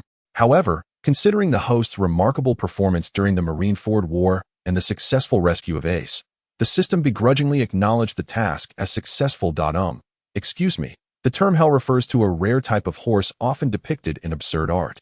So, what I mean is, system, you are truly commendable. Sumu laughed heartily, rubbing his hands together and bowing repeatedly to the air. Now about my divine hand. Ding. Host has completed the task, locking in the divine hand. The divine hand has been permanently added to the ability pool. Once the experience time for the divine hand elapses, the host will be able to draw a new ability. The host may choose to switch or select an ability from the pool. Currently, the abilities in the pool. Divine hand. None. Nice. Sumo joyfully pumped his fist. The locking of the divine hand meant that even if he didn't draw the desired ability on that day, he could still utilize the divine hand. Moreover, since it was in the ability pool, he could change it indefinitely. If Sumu ever wished to try out another ability, he could simply swap it. Regardless, on any day he found the drawn ability unsatisfactory, he could revert back to the divine hand. With Luffy by his side, he could ensure his safety at all times, but he wondered, would the abilities he had copied still be available later on? Little Master, will the abilities I've copied still be usable later if I use the divine hand? What did you copy again? The Goma Goma no Mi, Garp, Phoenix, Sweet Sweet, Nika? Well, that depends on whether I remember what you copied. If I do, then yes. Sumu was taken aback. This was the first time he encountered such a haphazard system. So, he was relying solely on memory for his abilities? Some copies that hadn't succeeded. Was it possible that the foolish system simply failed to register them? Never mind, Sumo thought. It was inconsequential. After all, with Luffy nearby, he could replicate abilities whenever he wished. Furthermore, there were countless systems in the world. He refused to believe his was particularly inept or forgetful. How refreshing. Stretching languidly, Sumo felt a wave of fatigue wash over him. He had been involved in the Marineford War for quite some time, and even though he had been constantly replenishing his stamina, mental exhaustion was inevitable. With that thought, he reclined beside Luffy. Sensing Sumu's movement, Ace turned back. Finished? Huh? What?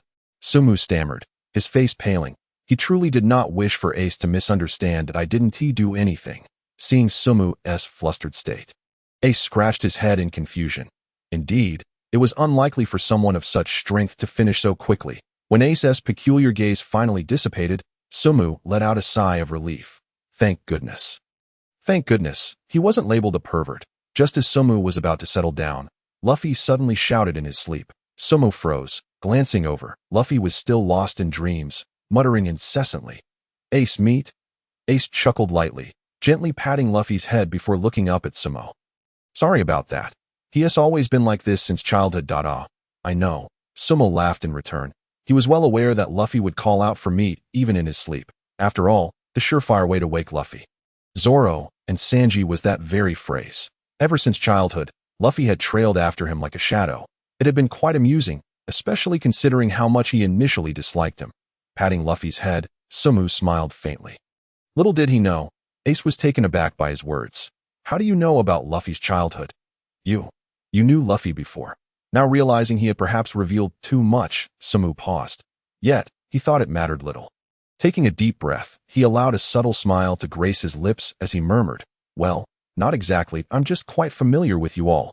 You could say I've seen you from a distance. As if across an ocean. I see.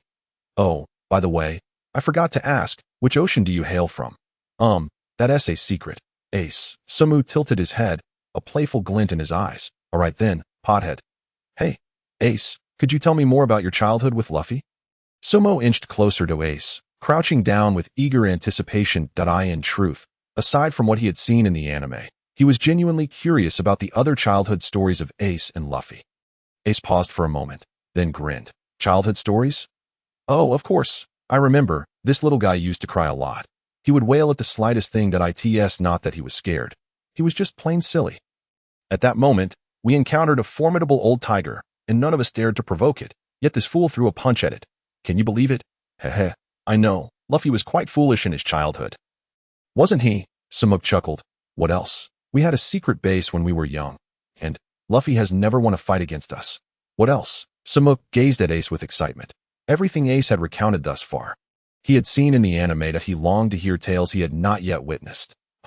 This little rascal even wet the bed. Every night, he would crawl under my covers. I remember the time we went stealing. And Luffy, who was slower, got caught by the shopkeeper. When we were called to wash dishes as punishment, he shattered a whole stack. You didn't know that, did you? Furthermore, we used to live at Dayton's place. And Luffy accidentally used Dayton's clothes as toilet paper.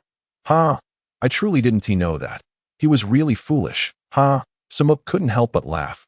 Luffy was indeed a little fool in his childhood. By the way, did you know that Luffy was swallowed by a crocodile? Oh, back then, both Sabo and I were in a panic. Suddenly, Ace fell silent, his expression vacant. The mention of Sabo evidently stirred complex emotions within him. A hint of sorrow flickered in his gentle gaze. Samuk keenly sensed Ace's emotional shift. Clearly, the name Sabo seemed to evoke his pain.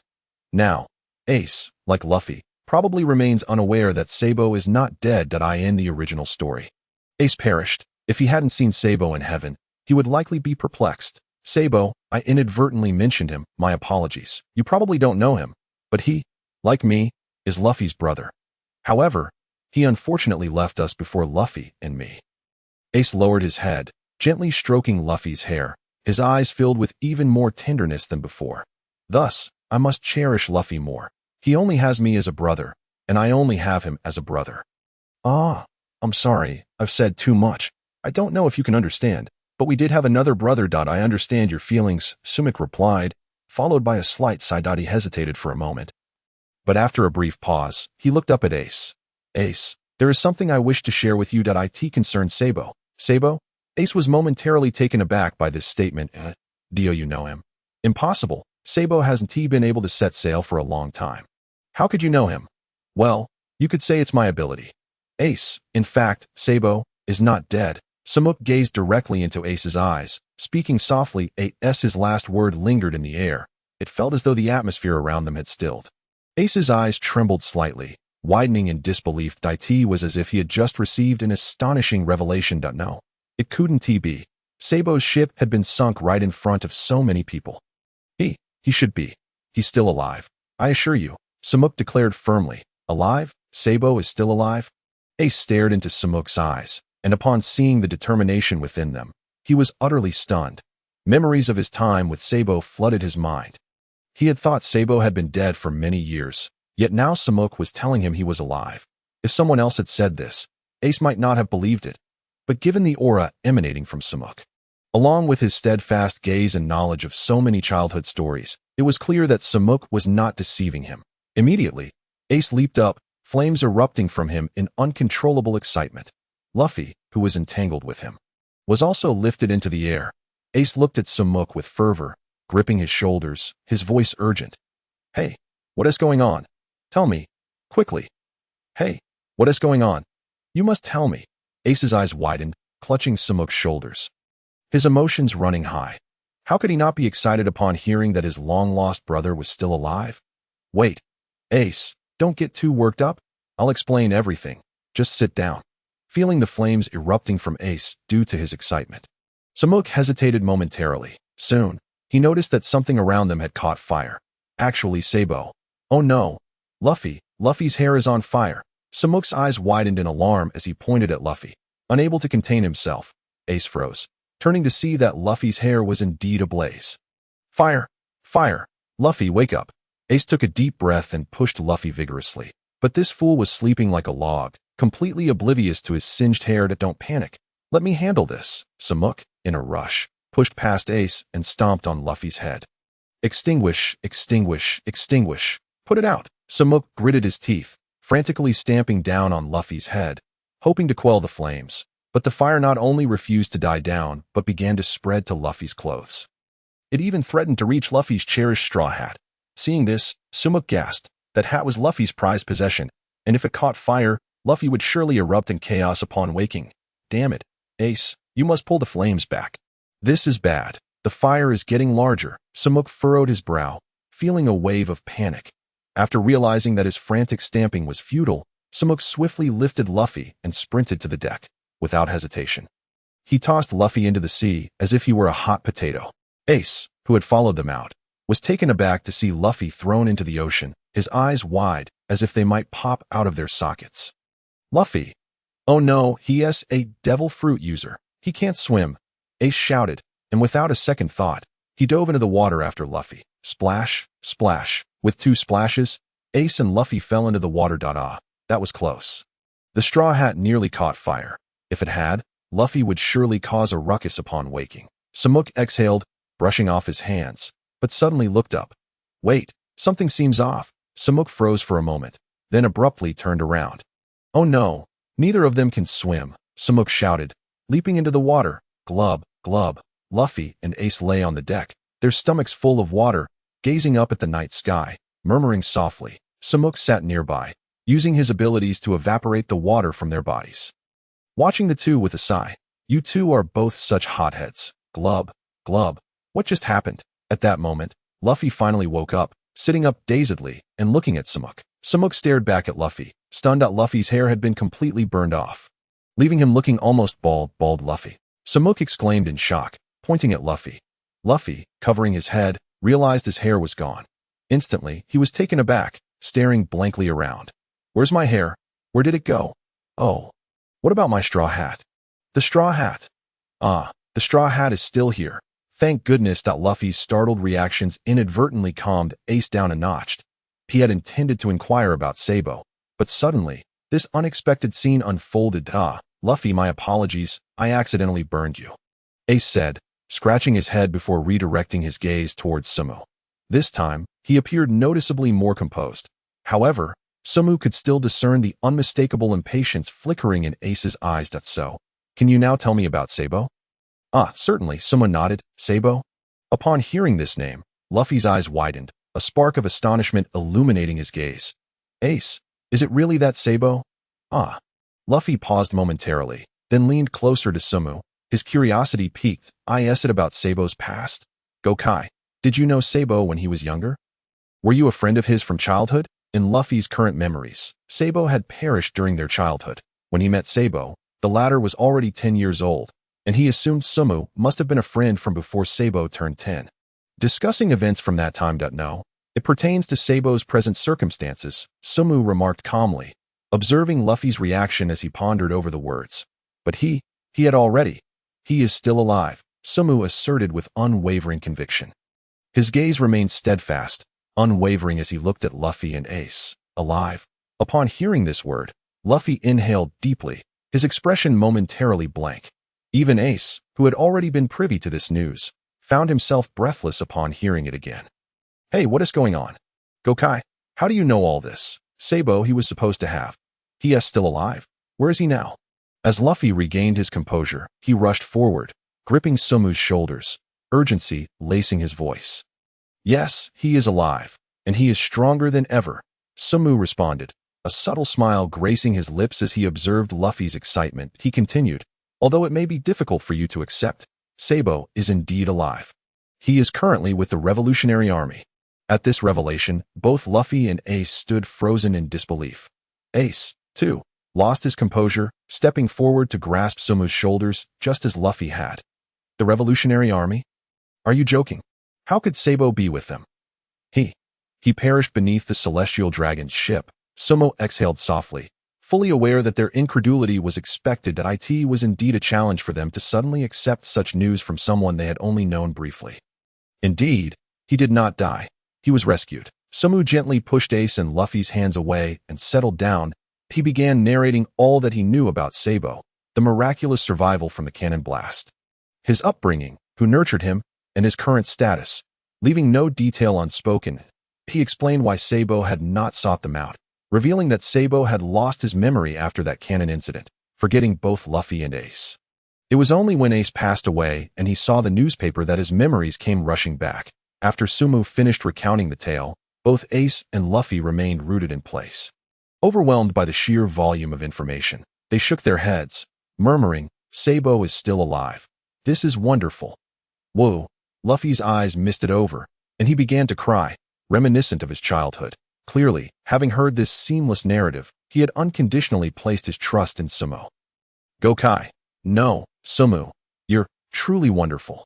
Whoa! Luffy stepped forward and embraced Sabo tightly. To Sabo's surprise, Luffy had actually remembered his name. It was a rare occurrence for Luffy to address his crew by their names rather than nicknames. He must have suddenly recalled Sabo's name. "Then, I must go find Sabo."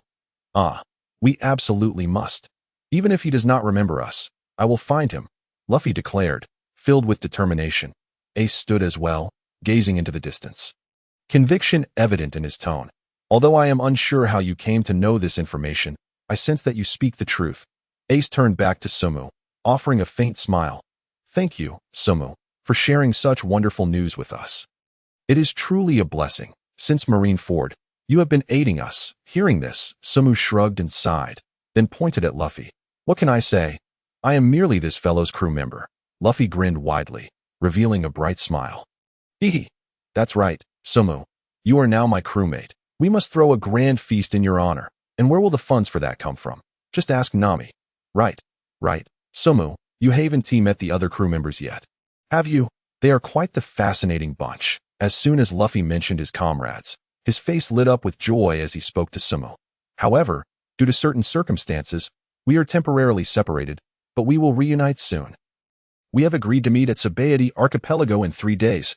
Sabo, we shall go together." "Not happening." Before Luffy could finish his cheerful statement, Sabo promptly rejected the idea. This, Luffy was taken aback, but he quickly pouted. "Huh? What do you mean?" "I have already made my decision. Not happening," Sabo reiterated. "Luffy, I agreed to join your crew, but have you considered whether it is appropriate for you all to reunite at this moment?" Upon hearing this, Luffy frowned. Sabo, we still need to continue our adventures. Of course, we should reunite. And then what? Will you face ordinary robots like the pacifistas with all your strength?" Luffy stared blankly at Sabo. "Will you flee helplessly from an admiral? Or watch as one of the 7 warlords sends your comrades flying, powerless to intervene?" Sabo's words pierced through Luffy's thoughts, and with each syllable, Luffy's expression grew increasingly rigid. It felt as though every word spoken by Sabo struck at the core of his being. "Luffy, I believe this separation is an opportunity for you and your companions, a chance to grow stronger." Sabo's tone became grave. "I believe that only by first strengthening yourselves can you embark on even greater adventures." Sabo's gaze bore into Luffy's, radiating a unique intensity. He knew he had to awaken Luffy to this truth.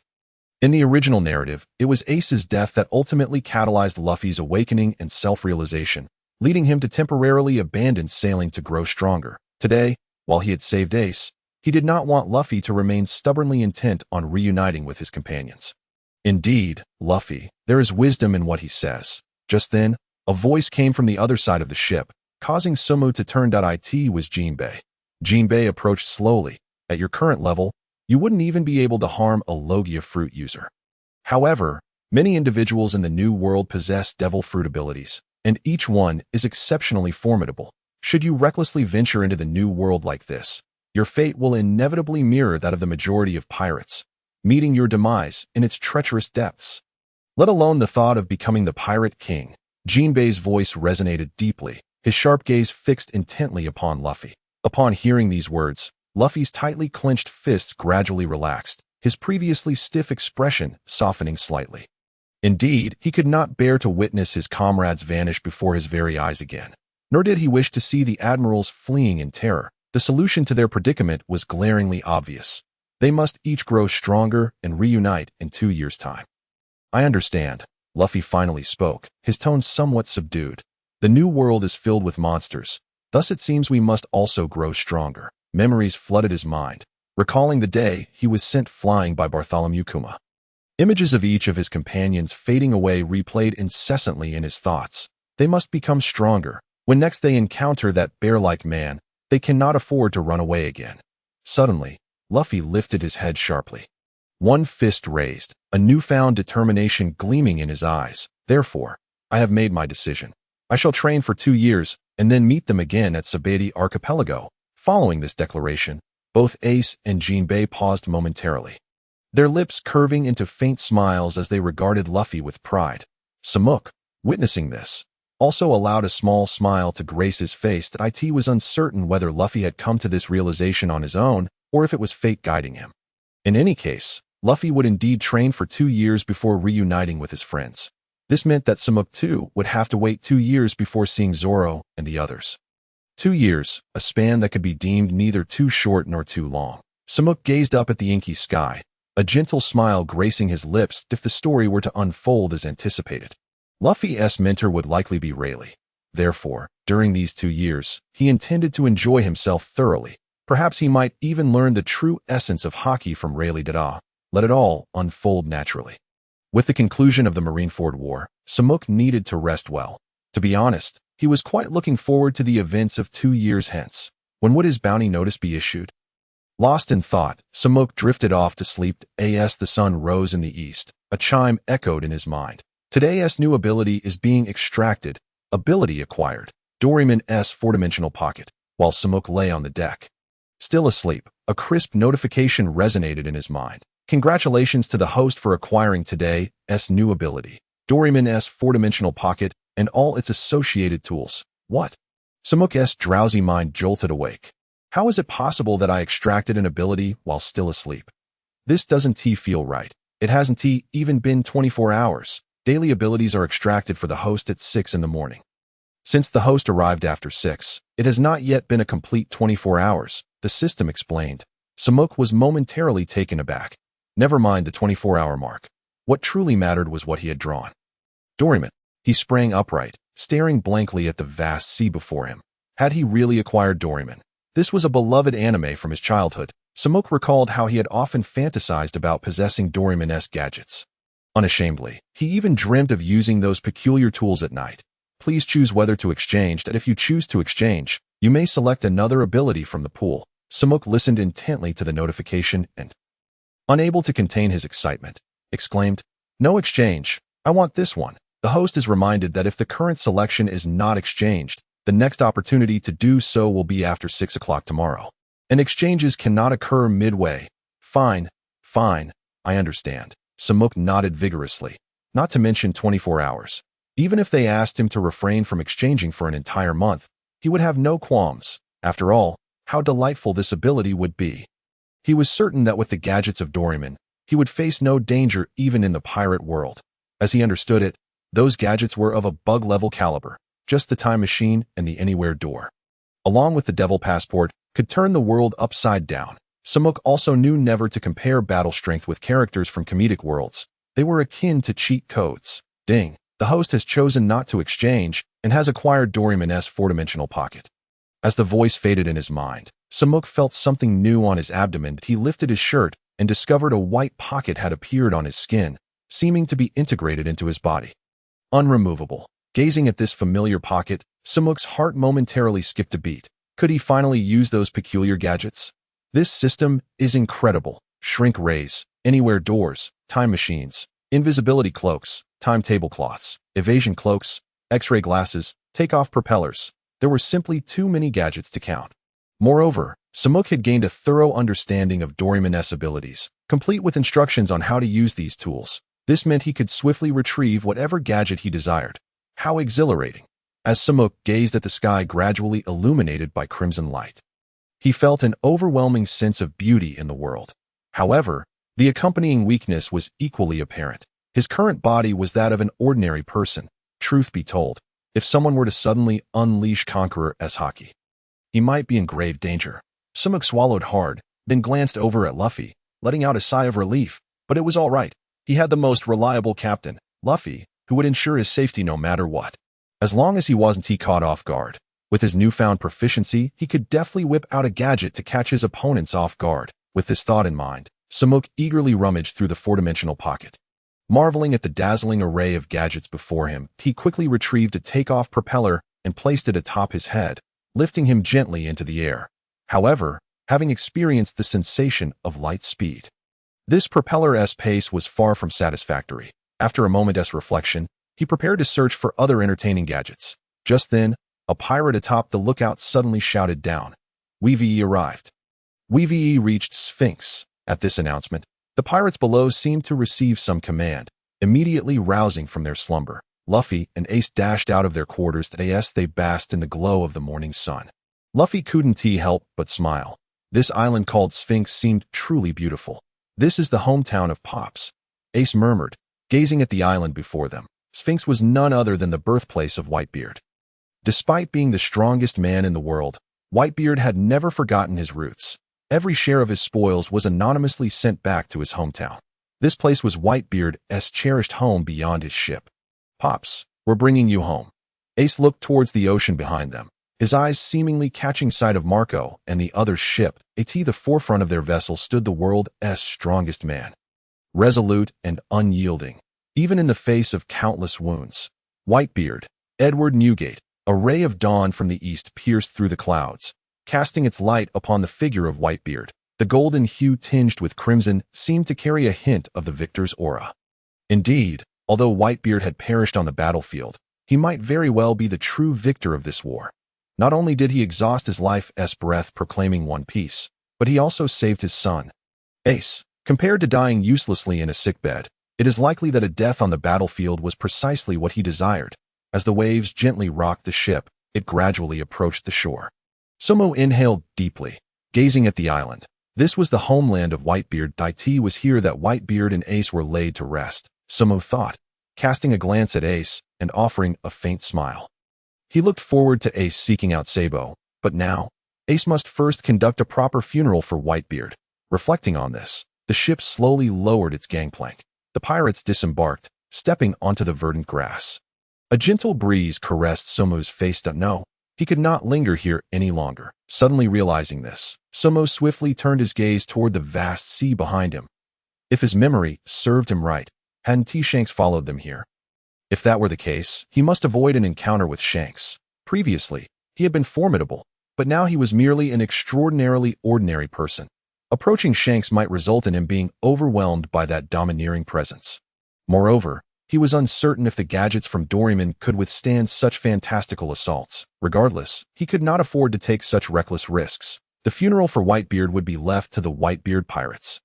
They would follow the original narrative. He was no longer needed here. With this in mind, Sabo pulled Luffy closer.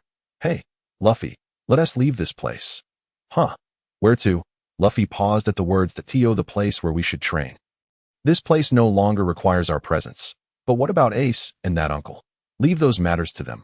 Shanks is about to arrive here. Do you wish to meet him now, Shanks? Luffy's eyes widened in shock, quickly transforming into excitement. Shanks is here too. Where is he?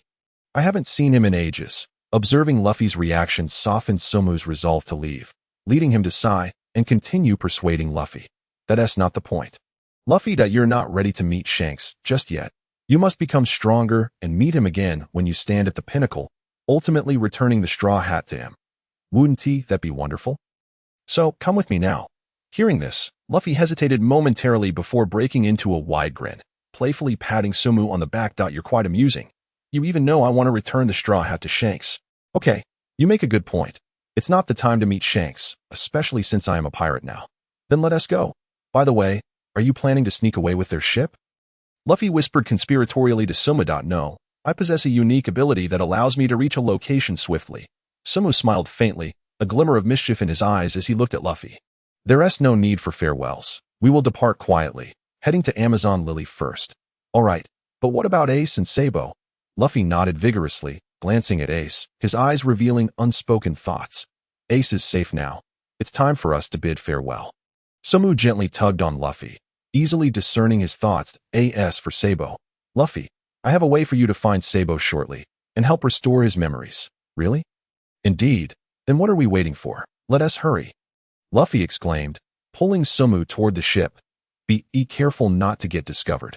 Luffy murmured cautiously, and together they concealed themselves behind the ship, vanishing from the crowd's view. Sumu exhaled in relief. If others discovered his intention to leave, he might find it challenging to escape for a while. Waiting for Shanks to arrive could spell trouble for him.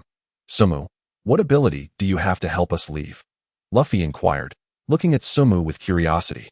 As if he were a magician capable of performing the unbelievable. Watch closely. Don't blink. Sumu smiled, his lips curving upward, then reached into the pocket on his stomach. Suddenly, he produced a complete pink door. What is this? This is an anywhere door. Simply state where you wish to go, and it will take you there. Really? That's incredible. Sumu smiled as he noted Luffy's astonishment. It was the same reaction he had when he first watched Doryman. All right, then we shall go to Amazon Lily first. I have many plans to discuss with you, including matters regarding Sabo, Sumu slowly stated. After all, his arrival had disrupted Luffy's original training trajectory. Therefore, adjustments were necessary to steer Luffy back onto a proper path. Furthermore, the members of the Straw Hat Pirates had yet to receive the news of 3D. Too wide, he needed to find a way to relay this information to Zoro and the others. We are headed to Amazon Lily. Sumu addressed the pink door before him. To be honest, he felt a bit apprehensive, as this was his first time using such a large gadget. He wondered if it would even work, grasping the doorknob. Sumu took a deep breath and cautiously turned it. Luffy also heightened his focus, eagerly watching the door. Was this door truly as magical as it seemed? As the door slowly opened, Sumu felt a radiant light flash before his eyes. On the other side appeared a lush jungle. Witnessing this, Sumu froze, and so did Luffy. Then, a look of delight spread across Sumu's face. The scenery beyond the door had indeed transformed. This was Amazon Lily. Sumu swallowed hard. But before he could take a step forward, Luffy suddenly dashed ahead of him, excitedly shouting, "Wow! Amazing! It really changed. Let me see." "Wait, Luffy, wait for me," Sumu called out anxiously, then hurried after Luffy as they both entered through the door. With the door closing behind them, the pink door vanished from sight. As it disappeared, a crisp sound echoed. Mission locked. Restore Sabo's memories. Meanwhile, on Sphinx Island. "Hey, Straw Hat Luffy, Gourd Head, where did they go?" A pirate shouted upon realizing Luffy and Sumu were missing. "Impossible. They were just on the ship." "No, they're not on the ship. Where could they have gone? The ship hasn't even left."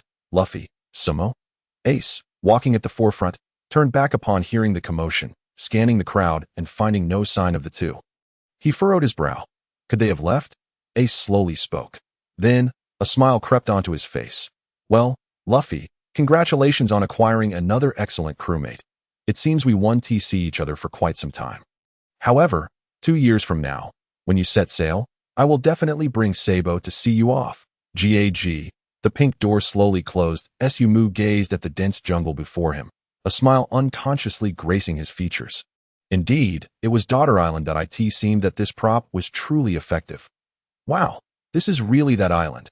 How remarkable, considering we merely passed through a door. Speaking of which, this resembles that person with 2 horns on his head. Luffy gaped, observing the jungle ahead, unable to suppress his exclamation. "All right, I have more things to show you. In any case, we need to start planning our next steps." Luffy. Sumu gradually stepped forward and sought out a clear patch of land. Luffy nodded eagerly. "Exactly. So our first step is food." Thud. Upon hearing this, Sumu stumbled slightly, nearly falling to the ground. To be honest, Luffy truly prioritizes food above all else. "Well, all right, Luffy, I shall now demonstrate another of my unbeatable abilities." Sumu smiled gently, slowly sitting down on the grass while looking at Luffy. Luffy was right. It was better to fill up first before leisurely planning the subsequent matters. Moreover, after such a long battle, Sumu indeed felt a bit hungry. Sumu reached into his pocket, rummaging carefully, and then produced a tablecloth. Seeing this, Luffy approached with a naive expression. "Hey, Sumu, what are you doing? Shouldn't we start a fire first before grabbing one of those 3-meter-tall wild boars?" "Oh, Luffy, you don't understand. Enjoy a meal. There's no need to do it yourself." Sumu smiled slightly, then gazed at the tablecloth in his hands. This was the gourmet tablecloth, as long as he spoke the name of the food he desired while facing it. The items would materialize out of thin air: fried chicken, cola, oh, and fries, Sumu softly called out, then gradually lifted the tablecloth. To his astonishment, beneath it lay 3 delectable items: warm fried chicken and fries, along with chilled cola. Wow! Luffy's eyes widened in shock as he looked at Sumu. As though Sumu were a master magician, his gaze brimmed with the affirmation of having invited Sumu aboard. You are truly something else. But, Sumu, are you only having this little bit? Let me. Luffy could hardly contain his excitement as he snatched the tablecloth from Sumu's hands and carefully spread it on the grass. What should I eat?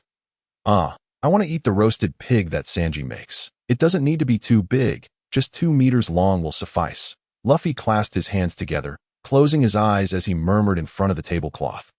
Sumu paused for a moment, uncertain whether the tablecloth could conjure something of that size. He glanced at the area beneath the tablecloth, and a second later, with a thud, the tablecloth was lifted by a colossal object. A succulent roasted pig came into view. Hey! Luffy opened his eyes, sparkling with excitement. It truly appeared, and that aroma was unmistakably Sanji's creation. Luffy lunged toward the roasted pig, drool pooling at the corners of his mouth. Sumu was astonished. Indeed, this tablecloth was remarkably versatile. This was Sanji's roasted pig. How delicious it smelled.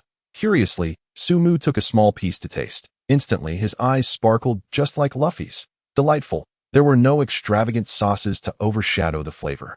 Yet the taste was exquisite. Sanji's culinary skills were, without a doubt, exceptional. Thus, Luffy and Sumu began to indulge in a frenzied feast, whether it was due to arriving in this world or some change in his physique. Sumu found his appetite had increased. They feasted for quite some time, utilizing the gourmet tablecloth numerous times before finally feeling satisfied. I'm full, truly comfortable. Luffy patted his round belly, lying back on the ground and taking a deep breath, after which his belly shrank back down. Sumu also patted his own plump belly, retrieving a super digestive tablet from his pocket. After consuming it, he, like Luffy, returned to his original form, sated and content. Sumu and Luffy reclined on the grass. This was the daily life of a pirate, free from economic burdens, academic pressures, and the trivialities of life. If only they could lie here forever, it would indeed be delightful. However, all right, Luffy, we must now attend to serious matters. First step. Sumu had previously contemplated this carefully. If they were to follow the original storyline, there were many tedious tasks ahead. For example, going to the Navy headquarters, where Luffy would strike the bell 16 times to inform his companions to meet 2 years later. Now, with his Doraemon-like abilities, he could use the props to directly communicate Luffy's plans to Zoro and the others. First step, let Zoro and the others know your plans. Luffy paused, beginning to understand. They were still unaware of his need to train for 2 years. You have a way, Sumu?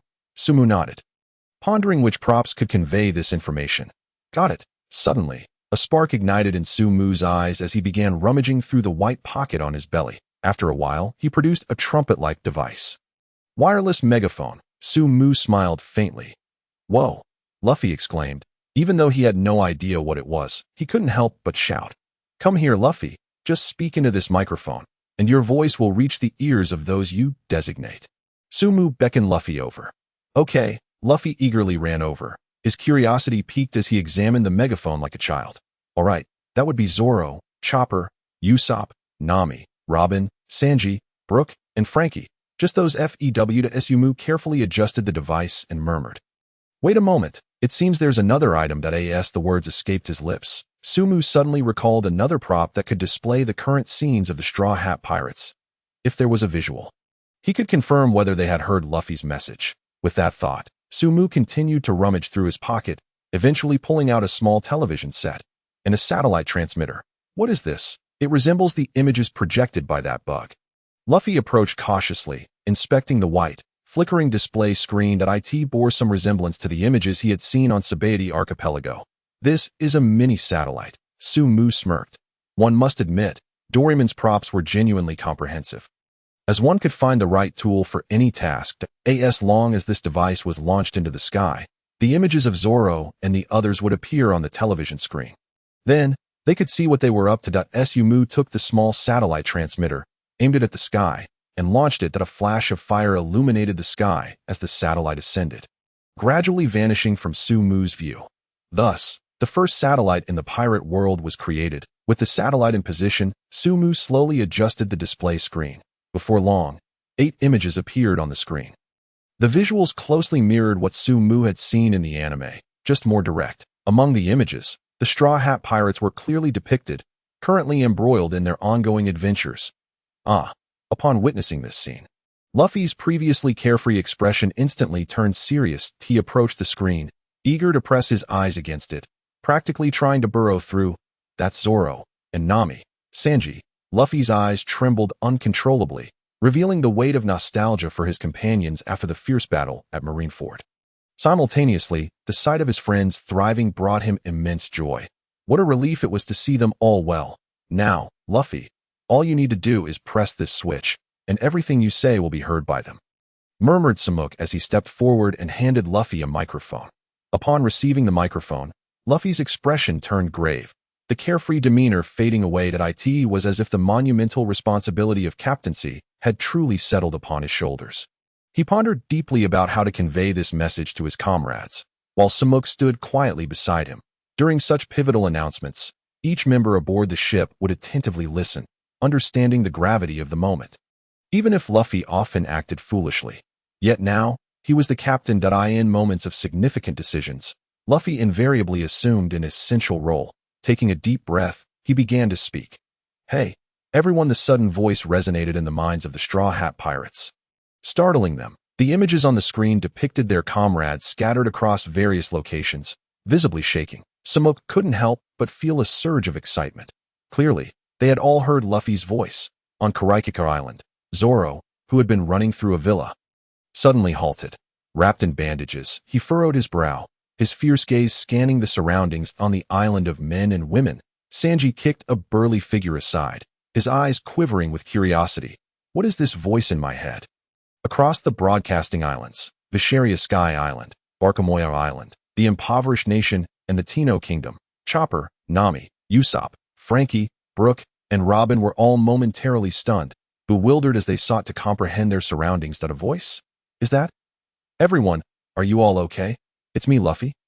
As soon as the words were spoken, Zoro and the others visibly trembled, their expressions shifting dramatically. Luffy? Mr. Luffy, where are you? How is it that your voice is in my head? Are you here with me? Zoro queried, scanning the castle's vicinity. Luffy, are you right here? Why can't I find you? No, this voice must be some sort of ability, Sanji quickly deduced, his brow furrowing. Luffy, I don't know how you transmitted your voice, but rest assured, once I deal with these men, I'll head to Sabo to meet you. Luffy, I've already secured a ship. I'm coming to meet you right away. This is fantastic. You're safe. Tears streamed down Chopper's face as he choked on his words.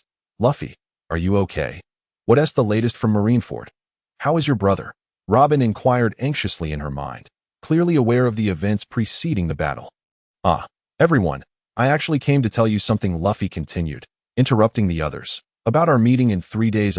We'll definitely be there actually. The meeting in 3 days is cancelled. Luffy took a deep breath and spoke calmly. The declaration left the Straw Hat Pirates frozen in place. Hey, don't joke around. Luffy, I can reach Sabo in no time. Just wait a moment. Yeah, I'll kick these men away and come back. No, I want to return and embark on adventures with Luffy. Chopper sobbed, frantically paddling as if fearing Luffy would abandon him. Fixing his gaze on the screen displaying his friends, Luffy continued, a lot has happened. Everyone, I want to say that we are not strong enough yet. Zoro clenched his teeth, his brow furrowing. What are you talking about, Luffy? So, I've made a decision. Luffy suddenly grinned, revealing his teeth. Samuk could sense the tension rising among the Straw Hats. Evidently, Luffy's decision would profoundly impact them. Our meeting in 3 days will be changed to 2 years. In other words, we will meet at Sabo in 2 years. During this time, everyone should train and grow stronger.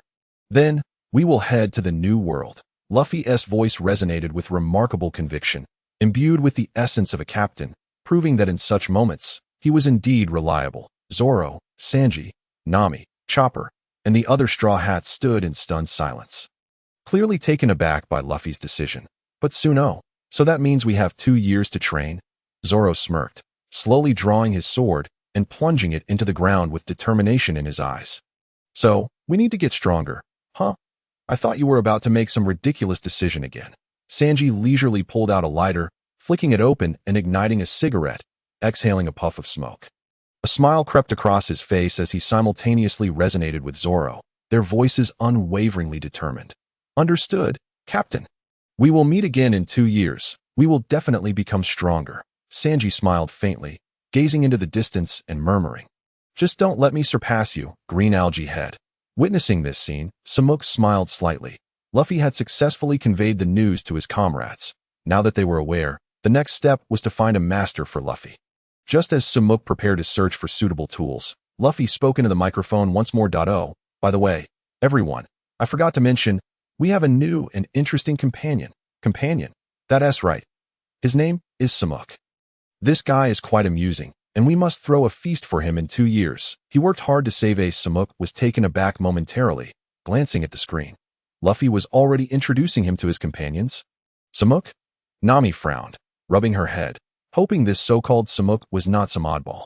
After all, their captain had a tendency to invite peculiar individuals aboard. Wasn't he once keen on inviting a zombie onto the ship? Samuk, still somewhat anxious, gazed at the screen, uncertain of Nami and the others' reactions. However, after Luffy spoke those words, there was no significant backlash from the group, which made Samuk breathe a sigh of relief that he feared they might immediately voice their objections. Remembering how vehemently they had rejected Brook's invitation initially, only to accept him after the encounter with Moria. Click. After the call ended, the image on the screen faded away. Samuk exhaled slowly, then turned to Luffy. Captain, should we search for a master for you now, or should we go find Sabo first? Master? Luffy paused for a moment, then exclaimed, Of course, we should go find Sabo first. With a gentle smile, Sumu knew that Luffy would make such a choice. Assisting Sabo in regaining his memories was the task he had set for himself regarding his ability to lock onto targets. Once accomplished, this Doraemon-like ability could be added to his pool of powers. Sumu had also resolved that he could not rely solely on the goddess hand and the Doraemon ability in the future. Thus, during the 2 years of Luffy's training, he would embark on his own journey of cultivation. He intended to diligently complete his daily tasks of locking onto abilities, thereby expanding his capability pool as much as possible. This way, he would have an abundance of options to choose from when the time came to exchange abilities. Alright, then, let us first aid Sabo in recovering his memories. Sumu nodded and swiftly retrieved the anywhere door from his pocket. Sabo was currently at the headquarters of the Revolutionary Army on Baldigo, the White Soil Island. Sumu had already discovered a method to help Sabo regain his memories by utilizing the memory restoration hammer. All he needed to do was strike Sabo's head with the hammer, and all his lost memories would resurface. Sumu had considered using the phone booth to assist Sabo in restoring his memories. However, upon further contemplation, he realized that this tool would create a parallel world where Sabo would regain his memories. But the real world would remain unaffected. Thus, Sumu naturally dismissed the idea, fearing that he might become trapped in a parallel world and lose his grip on reality. First, he prepared his equipment. Sumu donned the evasion cloak, which allowed him to evade all attacks, while holding the memory restoration hammer and the time-stop clock, which could halt time. That he had already devised a strategy for what to do once the door was opened. He would use the time-stop clock to freeze time and then swiftly deliver a blow to Sabo. Take us to the Revolutionary Army. To Sabo's side. Sumu inhaled deeply and spoke slowly. Upon hearing this, Luffy, who stood behind Sumu, involuntarily held his breath. Could they truly meet Sabo? Was he really still alive? With a soft creak, the door gradually opened, revealing a vast desert. The wind stirred up sand, and the sound of hurried footsteps echoed from the other side of the door. Both Sumu and Luffy found themselves momentarily stunned by the scene before them. Then, Luffy quickly regained his composure and dashed into the anywhere door. Calling out loudly, Sabo, where are you? Hey, Luffy, wait for me. Sumu snapped out of his daze and hurriedly followed Luffy. As they passed through the anywhere door, it closed behind them. Returning to Sumu's pocket, he stepped onto a mound of sand and looked around in confusion. Was this Baldigo, the White Soil Island?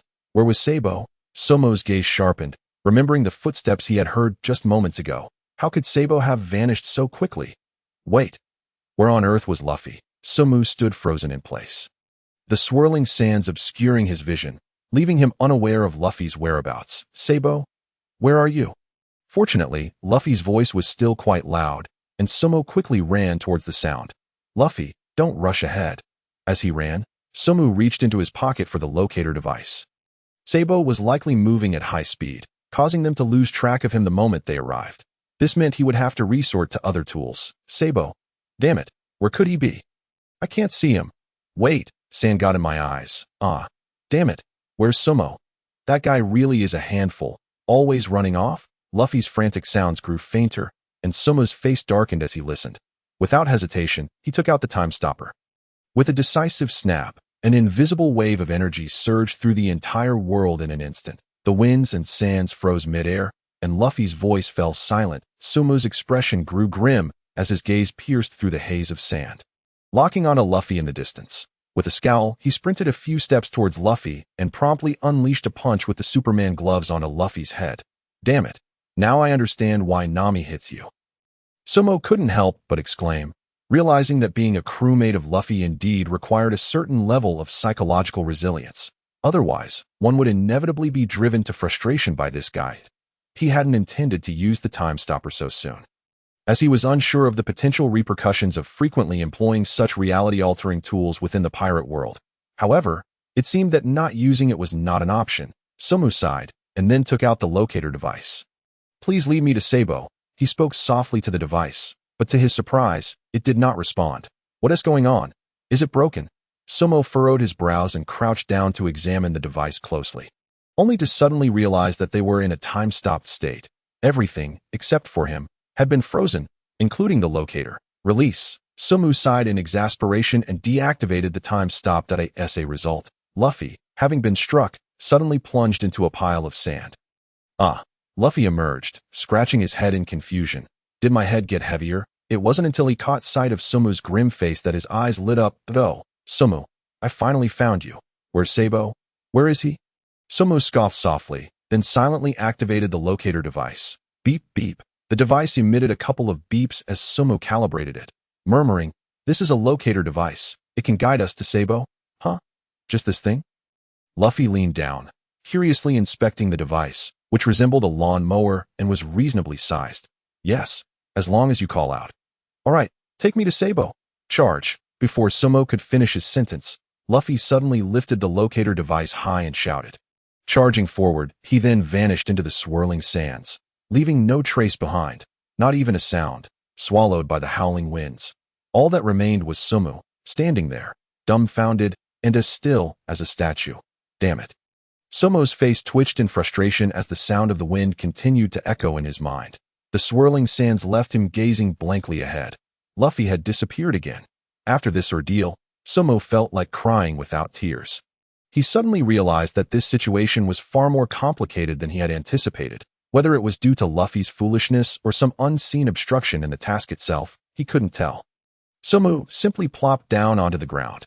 Although he was well versed in the use of all his tools, determining which ones were appropriate for this situation required his own contemplation that he held his head, racking his brain to think of any other tools that could simplify this predicament. Moments later, a spark of inspiration struck Sumo. He thought of a tool that would be perfectly suitable. With that in mind, Sumo immediately began rummaging through his pockets. Soon, he retrieved a diary, the Foresight Diary. Gazing at the diary, Sumo's eyes brightened. Its functionality was vast, as long as he wrote the events that would occur shortly. Those events would inevitably transpire. Sumo took a deep breath and smacked his forehead, realizing he should have thought of this sooner. Flipping open the diary, a pen appeared in his hand. Luffy, you and your reckless running. Sumo snorted softly, then revealed a cunning smile as he began to write. Soon, Monkey D. Luffy will roll from his current position right to my feet, ultimately coming to a smooth stop, and the locator device will return to my pocket. As the final period was inscribed, the surrounding winds and sands seemed to undergo a transformation. Subsequently, a shadow resembling a ball, uncontrollably rolling with wild abandon, hurtled towards Sumo, finally coming to a steady halt. I feel so dizzy. What is happening? Luffy exclaimed, his head swirling with stars, drool escaping from the corner of his mouth. Witnessing this scene, Sumo offered a gentle smile and chose to ignore it, returning to his notes. Soon, Sabo would dash right in front of us and pause to gaze at us. That a sly grin crept across Sumo's lips. This made things considerably simpler. That it was indeed intriguing that the notebook could influence events. Yet he wondered if it could restore Sabo's memories. Regardless, there were other tools at his disposal that as long as Sabo arrived, time would come to a standstill. Then, a decisive strike. As Luffy regained his composure, he turned to see Sumu once more, revealing a toothy grin. Sumu, I found you again. I'm really impressive, aren't I? But the detector you gave me is useless. I still can't find Sabo. At these words, Sumu's expression darkened. Oh, you even know how to use it, he thought, feeling a surge of frustration as he recalled Luffy raising the detector and running off. That device was meant to be placed on the ground. No need to search anymore. He has arrived, Sumu remarked coolly. Suddenly, amidst the winds and sands, the sound of hurried footsteps echoed nearby. Luffy inhaled deeply, his gaze shifting toward the approaching figure. Could it truly be Sabo? The shadow darted past Sumu and Luffy at breakneck speed, stirring a gentle breeze. Sumu was taken aback and quickly turned to look. Why didn't he stop? But before he could ponder further, the shadow reversed course, gradually emerging from the swirling sands. I thought it was an illusion. I didn't expect there to be two people here. A cheerful voice resonated from the figure. Upon hearing those words, Luffy's eyes began to tremble, and his breath quickened as he stared at the silhouette, his heart racing. The figure gradually came into focus, adorned with scars, a tall black hat overshadowing golden hair, clad in a black robe with a blue lining, and carrying a pipe on his back. Although Luffy momentarily failed to recognize him, Sumu immediately discerned that this was none other than the second-in-command of the Revolutionary Army, the Flame Emperor from the original tale. Sabo! Sabo! Sumu exclaimed involuntarily. Is it truly you? Luffy's pupils constricted, his eyes quivering with disbelief. After such a long separation, he could hardly confirm whether this was indeed Sabo. Yet, upon seeing that familiar visage, the pipe on his back, and the golden hair, he was momentarily stunned. Sabo! Luffy shouted, leaping towards Sabo with fervor. Huh? Do you know me? Wait. Sabo's expression shifted as Luffy lunged at him, and he swiftly dodged, causing Luffy to tumble into the sand. Though he sensed no hostility from the other, as a formidable individual, he could not afford to lower his guard in the presence of strangers. Hey, who are you? Sabo furrowed his brow, about to inquire when his gaze fell upon the straw hat on Luffy's back, leaving him momentarily stunned. This is, for reasons unknown, he felt an inexplicably warm and familiar sensation emanating from this stranger. Straw hat. Luffy, don't be hasty, Luffy? At the mention of that name, Sabo's heart jolted, and a fleeting fragment of memory flickered through his mind, reminiscent of a dream he once had. Who are you? Why do you know me? Do you know my past? Tell me. The astute Sabo quickly grasped the situation, fixing a solemn gaze upon Luffy and Sumu, his demeanor darkening as he demanded, Who are you? Seated on the ground, Luffy looked up with tears brimming in his eyes and cried out, I am your brother. Luffy's words pierced through Sabo's consciousness like a thunderclap. Reverberating violently, simultaneously, Sumu activated the time-stopping mechanism.